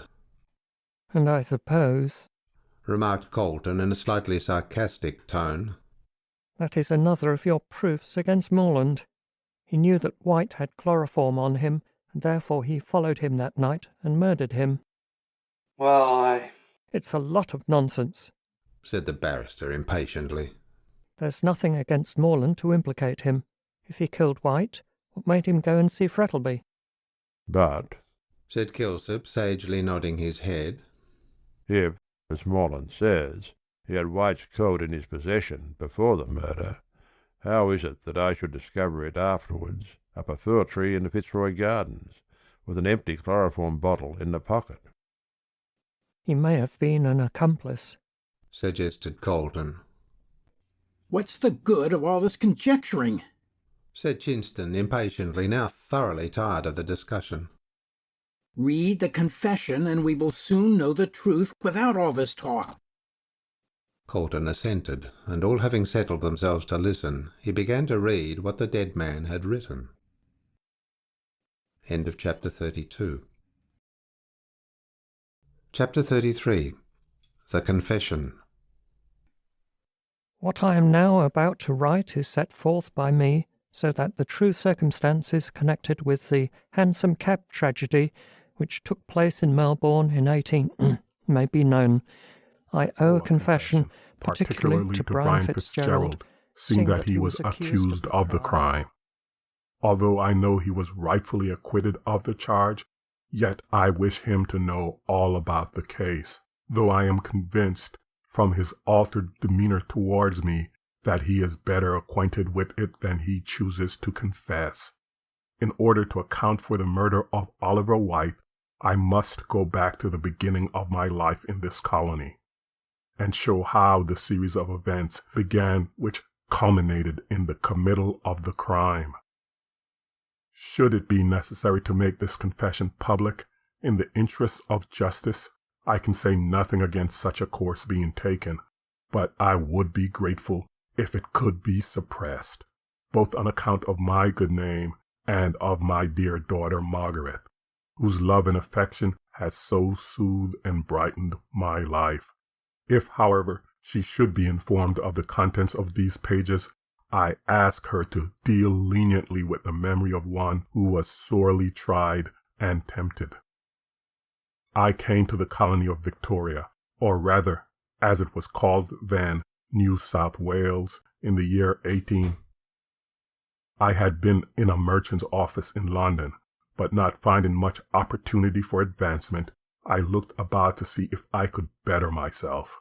I heard of this new land across the ocean, and though it was not then the El Dorado which it afterwards turned out, and, truth to tell, had rather a shady name, owing to the transportation of convicts, yet I longed to go there and start a new life. Unhappily, however, I had not the means, and saw nothing better before me than the dreary life of a London clerk, as it was impossible that I could save out of the small salary I got. Just at this time, an old maiden aunt of my mother's died and left a few £100 to me. With this I came out to Australia, determined to become a rich man. I stayed some time in Sydney, and then came over to Port Phillip, now so widely known as marvellous Melbourne, where I intended to pitch my tent. I saw that it was a young and rising colony, though, of course, coming as I did before the days of the gold diggings, I never dreamt it would spring up, as it has done since, into a nation. I was careful and saving in those days, and, indeed, I think it was the happiest time of my life. I bought land whenever I could scrape the money together, and, at the time of the gold rush, was considered well-to-do. When, however, the cry that gold had been discovered was raised, and the eyes of all the nations were turned to Australia with her glittering treasures, men poured in from all parts of the world, and the golden age commenced. I began to grow rich rapidly, and was soon pointed out as the wealthiest man in the colonies. I bought a station, and leaving the riotous, feverish Melbourne life, went to live on it. I enjoyed myself there, for the wild, open-air life had great charms for me, and there was a sense of freedom to which I had hitherto been a stranger. But man is a gregarious animal, and I, growing weary of solitude and communings with modern nature, came down on a visit to Melbourne, where, with companions as gay as myself, I spent my money freely and, as the phrase goes, saw life. After confessing that I loved the pure life of the country, it sounds strange to say I enjoyed the wild life of the town, but I did. I was neither a Joseph nor a St. Anthony, and I was delighted with Bohemia, with its good fellowship and charming suppers, which took place in the small hours of the morning, when wit and humor reigned supreme. It was at one of these suppers that I first met Rosanna Moore, the woman who was destined to curse my existence. She was a burlesque actress, and all the young fellows in those days were madly in love with her. She was not exactly what was called beautiful, but there was a brilliancy and fascination about her which few could resist. On first seeing her, I did not admire her much, but laughed at my companions as they raved about her. On becoming personally acquainted with her, however, I found that her powers of fascination had not been overrated, and I ended by falling desperately in love with her. I made inquiries about her private life and found that it was irreproachable, as she was guarded by a veritable dragon of a mother, who would let no one approach her daughter. I need not tell about my courtship, as these phases of a man's life are generally the same, but it will be sufficient to prove the depth of my passion for her when I say that I determined to make her my wife. It was on condition, however, that the marriage should be kept secret until such time as I could choose to reveal it.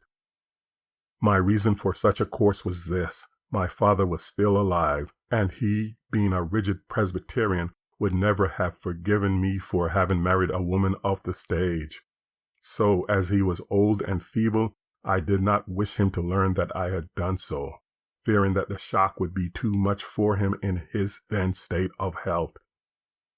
I told Rosanna I would marry her, but wanted her to leave her mother, who was a perfect fury, and not an agreeable person to live with. As I was rich, young, and not bad-looking, Rosanna consented, and during an engagement she had in Sydney, I went over there and married her. She never told her mother she had married me. Why, I do not know, as I laid no restriction on her doing so. The mother made a great noise over the matter, but I gave Rosanna a large sum of money for her, and this the old harridan accepted, and left for New Zealand. Rosanna went with me to my station, where we lived as man and wife, though in Melbourne she was supposed to be my mistress. At last, feeling degraded in my own eyes at the way in which I was supposed to be living, I wanted to reveal our secret, but this Rosanna would not consent to. I was astonished at this, and could never discover the reason, but in many ways Rosanna was an enigma to me. She then grew weary of the quiet country life and longed to return to the glitter and glare of the footlights. This I refused to let her do, and from that moment she took a dislike to me. A child was born, and for a time she was engrossed with it, but soon wearied of the new plaything, and again pressed me to allow her to return to the stage. I again refused, and we became estranged from one another. I grew gloomy and irritable, and was accustomed to take long rides by myself, frequently being away for days. There was a great friend of mine who owned the next station, a fine, handsome young fellow called Frank Kelly, with a gay, sunny disposition, and a wonderful flow of humor. When he found I was so much away, thinking Rosanna was only my mistress, he began to console her, and succeeded so well that one day, on my return from a ride, I found she had fled with him, and had taken the child with her. She left a letter saying that she had never really cared for me, but had married me for my money. She would keep our marriage secret, and was going to return to the stage. I followed my false friend and false wife down to Melbourne, but arrived too late, as they had just left for England. Disgusted with the manner in which I had been treated, I plunged into a whirl of dissipation, trying to drown the memory of my married life. My friends, of course, thought that my loss amounted to no more than that of a mistress, and I soon began myself to doubt that I had ever been married. So far away and visionary did my life of the previous year seem. I continued my fast life for about 6 months, when suddenly I was arrested upon the brink of destruction by an angel. I say this advisedly, for if ever there was an angel upon earth, it was she who afterwards became my wife. She was the daughter of a doctor, and it was her influence which drew me back from the dreary path of profligacy and dissipation which I was then leading. I paid her great attention, and we were, in fact, looked upon as good as engaged, but I knew that I was still linked to that accursed woman, and could not ask her to be my wife. At this second crisis of my life, fate again intervened, for I received a letter from England which informed me that Rosanna Moore had been run over in the streets of London, and had died in an hospital. The writer was a young doctor who had attended her, and I wrote home to him, begging him to send out a certificate of her death so that I might be sure she was no more. He did so, and also enclosed an account of the accident which had appeared in a newspaper. Then, indeed, I felt that I was free and closing, as I thought, forever the darkest page of my life's history. I began to look forward to the future. I married again, and my domestic life was a singularly happy one. As the colony grew greater, with every year I became even more wealthy than I had been, and was looked up to and respected by my fellow citizens. When my dear daughter Margaret was born, I felt that my cup of happiness was full, but suddenly I received a disagreeable reminder of the past. Rosanna's mother made her appearance one day, a disreputable-looking creature smelling of gin, in whom I could not recognize the respectably dressed woman who used to accompany Rosanna to the theater. She had spent long ago all the money I had given her, and had sank lower and lower, until she now lived in a slum off Little Bourke Street. I made inquiries after the child, and she told me it was dead. Rosanna had not taken it to England with her, but had left it in her mother's charge, and no doubt neglect and want of proper nourishment was the cause of its death. There now seemed to be no link to bind me to the past, with the exception of the old hag, who knew nothing about the marriage. I did not attempt to undeceive her, but agreed to allow her enough to live on if she promised never to trouble me again, and to keep quiet about everything which had reference to my connection with her daughter. She promised readily enough, and went back to her squalid dwelling in the slums, where, for all I know, she still lives, as money has been paid to her regularly every month by my solicitors. I heard nothing more about the matter, and now felt quite satisfied that I had heard the last of Rosanna. As years rolled on, things prospered with me, and so fortunate was I in all speculations that my luck became proverbial. Then, alas, when all things seemed to smile upon me, my wife died, and the world has never seemed the same to me since. But I had my dear daughter to console me, and in her love and affection I became reconciled to the loss of my wife.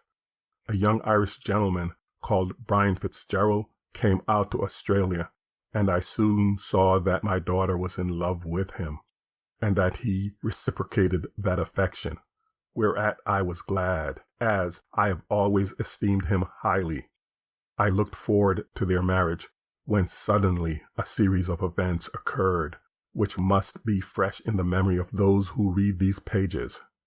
Mr. Oliver White, a gentleman from London, called on me and startled me with the news that my first wife, Rosanna Moore, was still living, and that the story of her death had been an ingenious fabrication in order to deceive me. She had met with an accident, as stated in the newspaper, and had been taken to an hospital, where she recovered. The young doctor who had sent me the certificate of her death had fallen in love with her and wanted to marry her, and had told me that she was dead in order that her past life might be obliterated. The doctor, however, died before the marriage, and Rosanna did not trouble herself about undeceiving me. She was then acting on the burlesque stage under the name of Musette, and seemed to have gained an unenviable notoriety by her extravagance and infamy. White met her in London, and she became his mistress. He seemed to have had a wonderful influence over her, for she told him all her past life and about her marriage with me. Her popularity being on the wane in London, as she was now growing old and had to make way for younger actresses, White proposed that they should proceed to the colonies and extort money from me, and he had come to me for that purpose. The villain told me all this in the coolest manner, and I, knowing he held the secret of my life, was unable to resent it. I refused to see Rosanna, but told White I would agree to his terms, which were, first, a large sum of money was to be paid to Rosanna, and, secondly, that he should marry my daughter. I at first absolutely declined to sanction the latter proposal, but as he threatened to publish the story, and that meant the proclamation to the world of my daughter's illegitimacy, I at last agreed, and he began to pay his addresses to Madge. She, however, refused to marry him, and told me she was engaged to Fitzgerald. So, after a severe struggle with myself, I told White that I would not allow him to marry Madge, but would give him whatever sum he liked to name. On the night he was murdered, he came to see me and showed me the certificate of marriage between myself and Rosanna Moore. He refused to take a sum of money and said that unless I consented to his marriage with Madge, he would publish the whole affair. I implored him to give me time to think, so he said he would give me 2 days, but no more, and left the house, taking the marriage certificate with him. I was in despair, and saw that the only way to save myself was to obtain possession of the marriage certificate and deny everything. With this idea in my mind, I followed him up to town and saw him meet Morland and drink with him. They went into the hotel in Russell Street, and when White came out at 12:30, he was quite intoxicated. I saw him go along to the Scotch church near the Bourke and Wills monument, and cling to the lamp-post at the corner. I thought I would then be able to get the certificate from him, as he was so drunk, when I saw a gentleman in a light coat, I did not know it was Fitzgerald, come up to him and hail a cab for him. I saw there was nothing more to be done at that time, so in despair went home and waited for the next day, in fear lest he should carry out his determination. Nothing, however, turned up, and I was beginning to think that White had abandoned his purpose, when I heard that he had been murdered in the hansom cab. I was in great fear lest the marriage certificate should be found on him, but nothing was said about it. This I could not understand at all. I knew he had it on him, and I could only conclude that the murderer, whoever he was, had taken it from the body and would sooner or later come to me to extort money, knowing that I dare not denounce him. Fitzgerald was arrested and afterwards acquitted, so I began to think that the certificate had been lost, and my troubles were at an end. However, I was also haunted by a dread that the sword was hanging over my head and would fall sooner or later. I was right, for 2 nights ago Roger Morland, who was an intimate friend of White's, called on me and produced the marriage certificate, which he offered to sell to me for £5,000. In horror, I accused him of murdering White, which he denied at first, but afterwards acknowledged, stating that I dare not betray him for my own sake. I was nearly mad with the horror I was placed in, either to denounce my daughter as illegitimate or let a murderer escape the penalty of his crime. At last I agreed to keep silent, and handed him a check for £5,000, receiving in return the marriage certificate. I then made Morland swear to leave the colony, which he readily agreed to do, saying Melbourne was dangerous. When he left, I reflected upon the awfulness of my position, and I had almost determined to commit suicide. But, thank God, I was saved from that crime. I write this confession in order that after my death, the true story of the murder of White may be known, and that anyone who may hereafter be accused of the murder may not be wrongfully punished. I have no hopes of Morland ever receiving the penalty of his crime, as when this is opened all trace of him will no doubt be lost. I will not destroy the marriage certificate, but place it with these papers so that the truth of my story can be seen. In conclusion, I would ask forgiveness of my daughter Margaret for my sins, which have been visited on her, but she can see for herself that circumstances were too strong for me. May she forgive me, as I hope God in his infinite mercy will, and may she come sometimes and pray over my grave, nor think too hardly upon her dead father. End of chapter 33. Chapter 34. The Hands of Justice. Corton's voice faltered a little when he read those last sad words, and he laid the manuscript down on the table amid a dead silence, which was first broken by Brian. Thank God, he said reverently. Thank God he was innocent of the crime. No, said Colton a little cynically. The riddle which has perplexed us so long is read, and the Sphinx is silent for evermore. I knew he was incapable of such a thing, cried Chinston, whom emotion had hitherto kept silent. Meanwhile, Kilsip listened to these eulogistic remarks on the dead man and purred to himself in a satisfied kind of way, like a cat who has caught a mouse. You see, sir, he said, addressing the barrister, I was right after all. Yes, answered Colton frankly. I acknowledge my defeat, but now? I'm going to arrest Morland right off, said Kilsip. There was a silence for a few moments, and then Colton spoke again. I suppose it must be so. Poor girl, poor girl. I'm very sorry for the young lady myself, said the detective in his soft, low voice. But you see, I cannot let a dangerous criminal escape for a mere matter of sentiment. Of course not, said Fitzgerald sharply. Morland must be arrested right off. But he will confess everything, cried Colton angrily. And then everyone will know about this first marriage. Let them, retorted Brian bitterly. As soon as she is well enough, we will marry at once and leave Australia forever. But I know her better than you do, said the young man doggedly. And I know she would like an end made of this whole miserable business at once. Arrest the murderer and let him suffer for his crime. Well, I suppose it must be so, said Chinston with a sigh.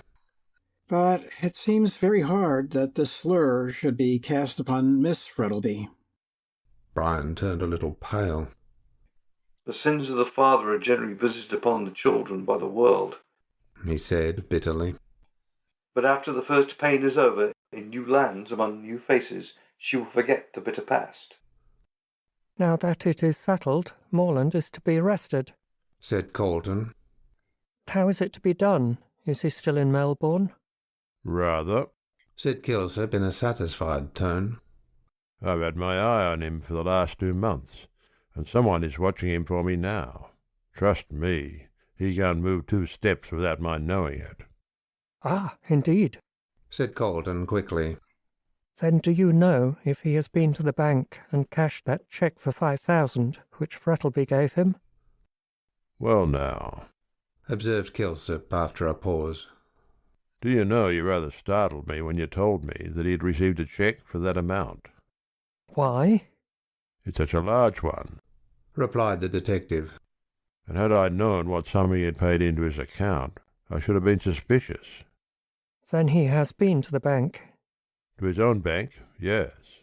He went there yesterday afternoon at 2 o'clock. That is to say, the day after he got it. so it would be sent round to Mr. Frettlby's bank, and would not be returned till next day.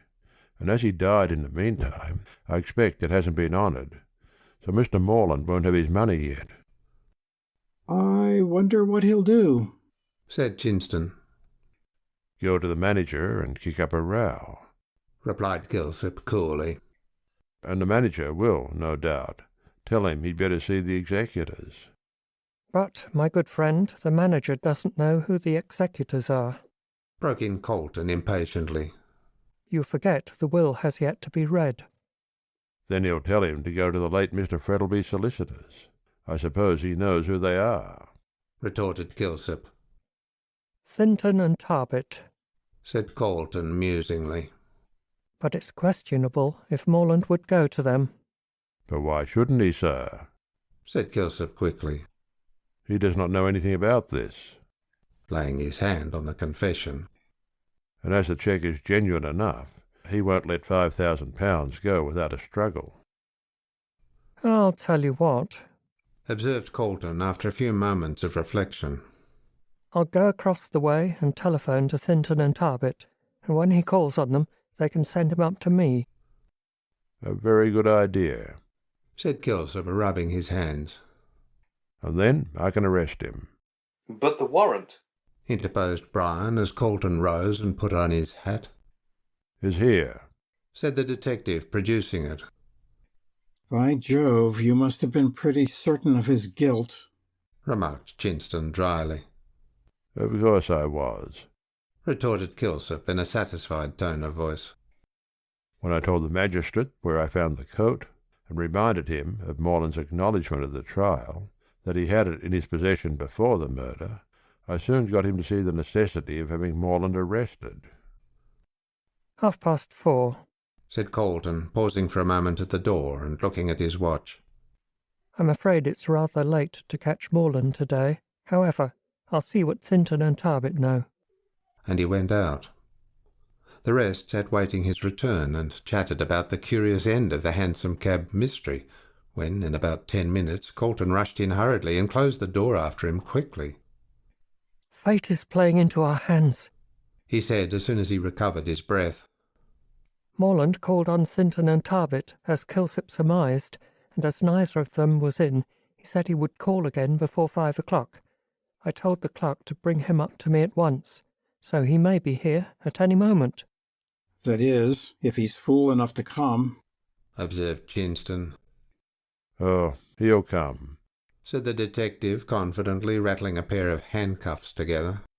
"He is so satisfied that he has made things safe that he'll walk right into the trap." It was getting a little dusk, and the four men were greatly excited, though they concealed it under an assumed nonchalance.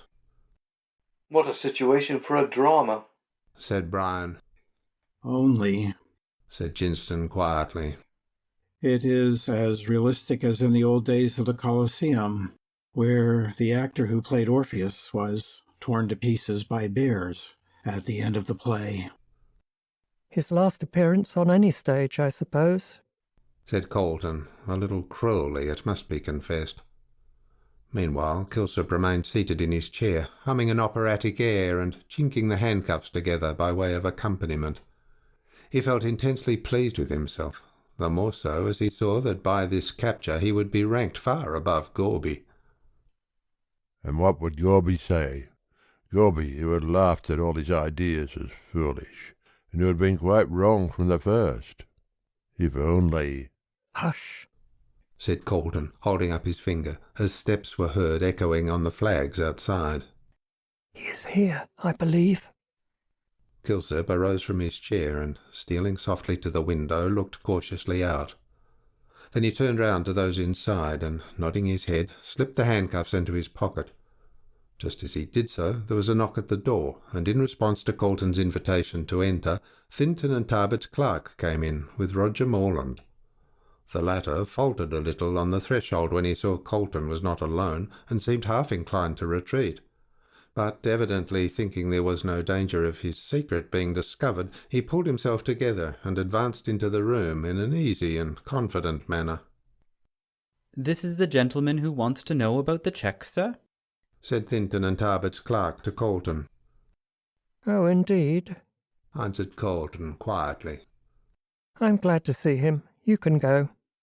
The clerk bowed and went out, closing the door after him.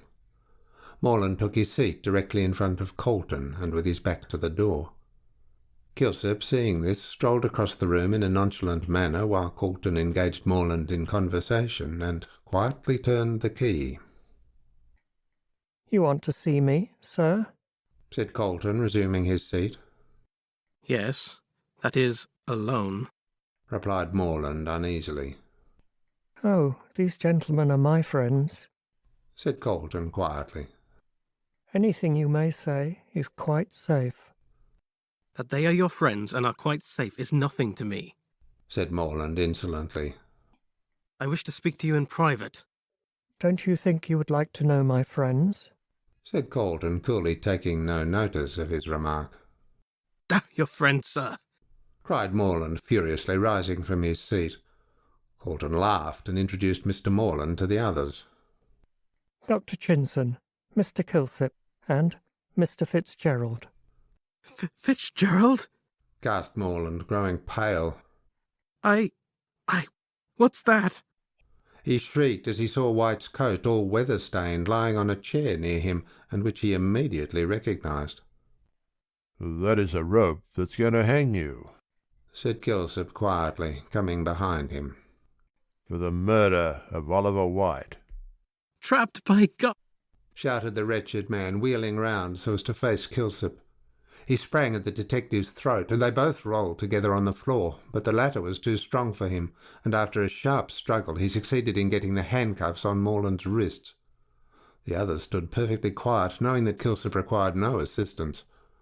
Now that there was no possibility of escape, Morland seemed to become resigned, and rose sullenly off the floor.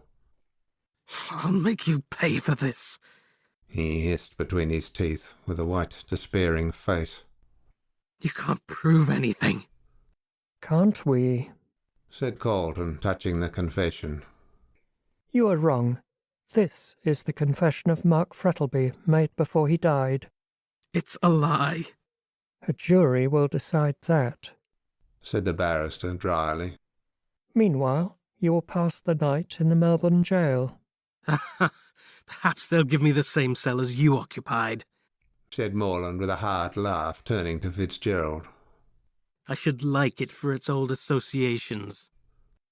Brian did not answer him, but picking up his hat and gloves, prepared to go. Stop!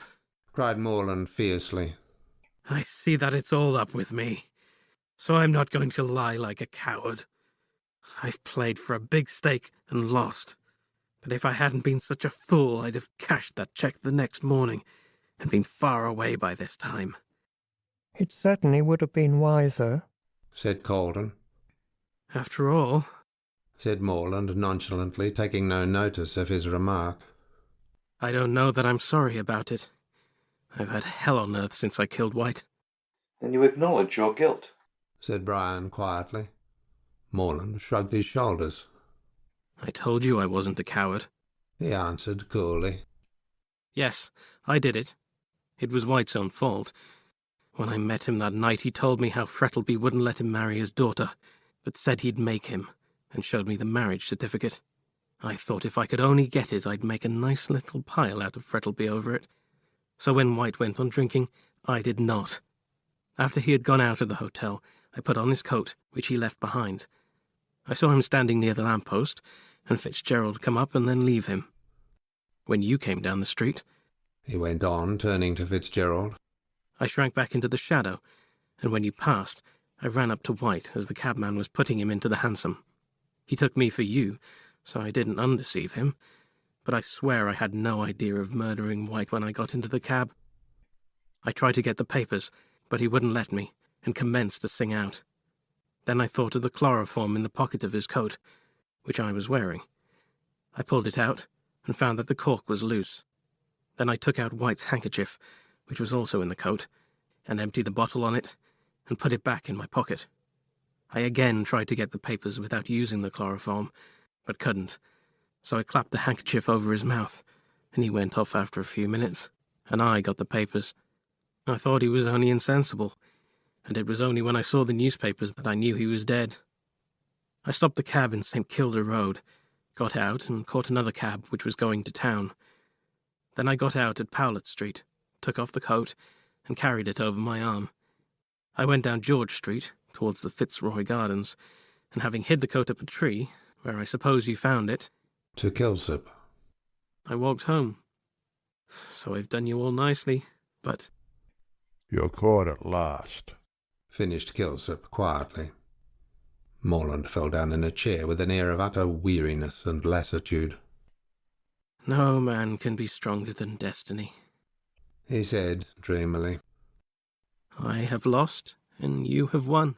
So life is a chessboard after all, and we are the puppets of fate. He refused to utter another word, so, leaving Colton and Kilsip with him, Brian and the doctor went out and hailed a cab. It drove up to the entrance of the court where Colton's office was, and then Morland, walking as if in a dream, left the room and got into the cab, followed by Kilsip. Do you know, said Chinston thoughtfully as they stood and watched the cab drive off, do you know what the end of that man will be? It requires no prophet to foretell that, said Colton dryly. He will be hanged. No, he won't, retorted the doctor. He will commit suicide. End of chapter 34. Chapter 35. The Love That Lives. There are certain periods in the life of man when fate seems to have done her worst, and any further misfortunes which may befall are accepted with a philosophical resignation begotten by the very severity of previous trials. Fitzgerald was in this state of mind. He was calm, but it was the calmness of despair. The misfortunes of the past year seemed to have come to a climax, and he looked forward to the publication of the whole bitter story with an indifference that surprised himself. His own name and that of Madge and her dead father would be on every tongue, yet he felt perfectly callous to whatever might be said on the subject. So long as Madge recovered and they could go away to another part of the world, leaving Australia with its bitter memories behind, he did not care. Morland would suffer the bitter penalty of his crime, and then nothing more would ever be heard of the matter. It would be better for the whole story to be told and transitory pain endured than to go on striving to hide the infamy and shame which might be discovered at any moment. Already the news was all over Melbourne that the murderer of Oliver White had been captured, and that his confession would bring to light certain startling facts concerning the late Mark Frettlby. Brian well knew that the world winked at secret vices so long as there was an attempt at concealment, though it was cruelly severe on those which were brought to light, and that many whose lives might be secretly far more culpable than poor Mark Frettlby's would be the first to slander the dead man. The public curiosity, however, was destined never to be gratified, for the next day it was known that Roger Morland had hanged himself in his cell during the night, and had left no confession behind him.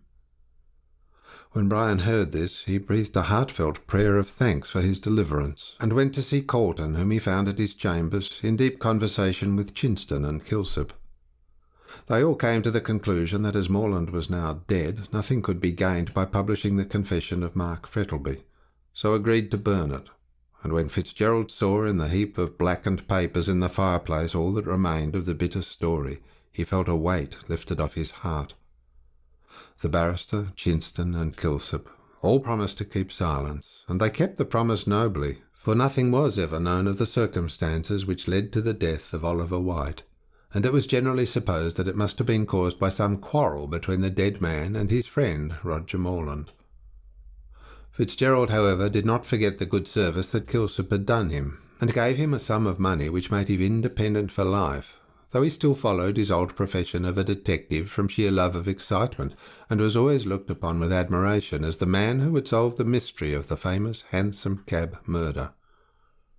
Brian, after several consultations with Colton, at last came to the conclusion that it would be useless to reveal to Sal Rawlins the fact that she was Mark Frettlby's daughter, as, by the will, the money was clearly left to Madge, and such a revelation could bring her no pecuniary benefit, while her bringing up unfitted her for the position. So a yearly income, more than sufficient for her wants, was settled upon her, and she was allowed to remain in ignorance of her parentage. The influence of Sal Rawlins' old life, however, was very strong on her, and she devoted herself to the task of saving her fallen sisters.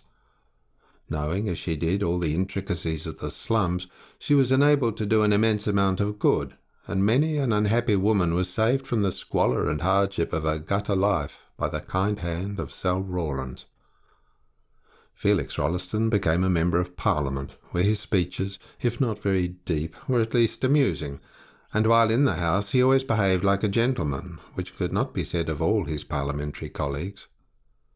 Madge slowly recovered from her illness, and as she had been explicitly named in the will as heiress to Mark Frettleby's great wealth, she placed the management of her estates in the hands of Mr. Colton, who, with Thinton and Tarbert, acted as her agents in Australia.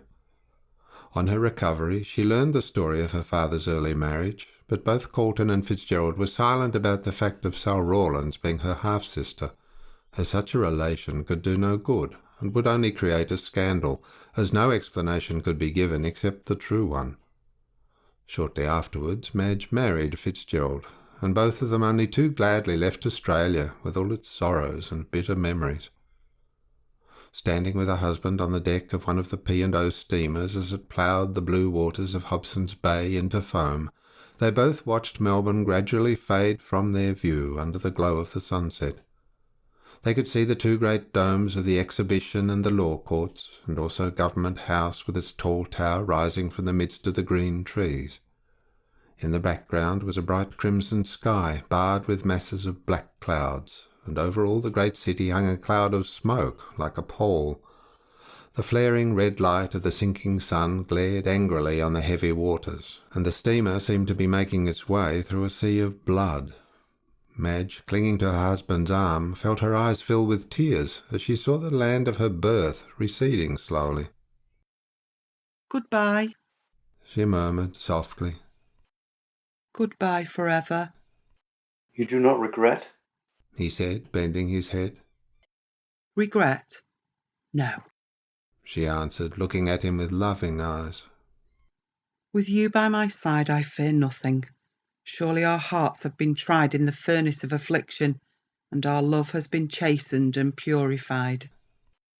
We are sure of nothing in this world, replied Brian with a sigh. But after all the sorrow and grief of the past, let us hope that the future will be peace. Peace. A white-winged seagull rose suddenly from the crimson waters and circled rapidly in the air above them. A happy omen, she said, looking up fondly to the grey face of her husband. For your life and for mine. He bent down and kissed her. The great steamer moved slowly out to sea, and as they stood on the deck, hand clasped in hand, with the fresh salt breeze blowing keenly in their faces, it bore them away into the placid beauty of the coming night, towards the old world and the new life. End of chapter 35. End of The Mystery of a Hansom Cab by Fergus Hume.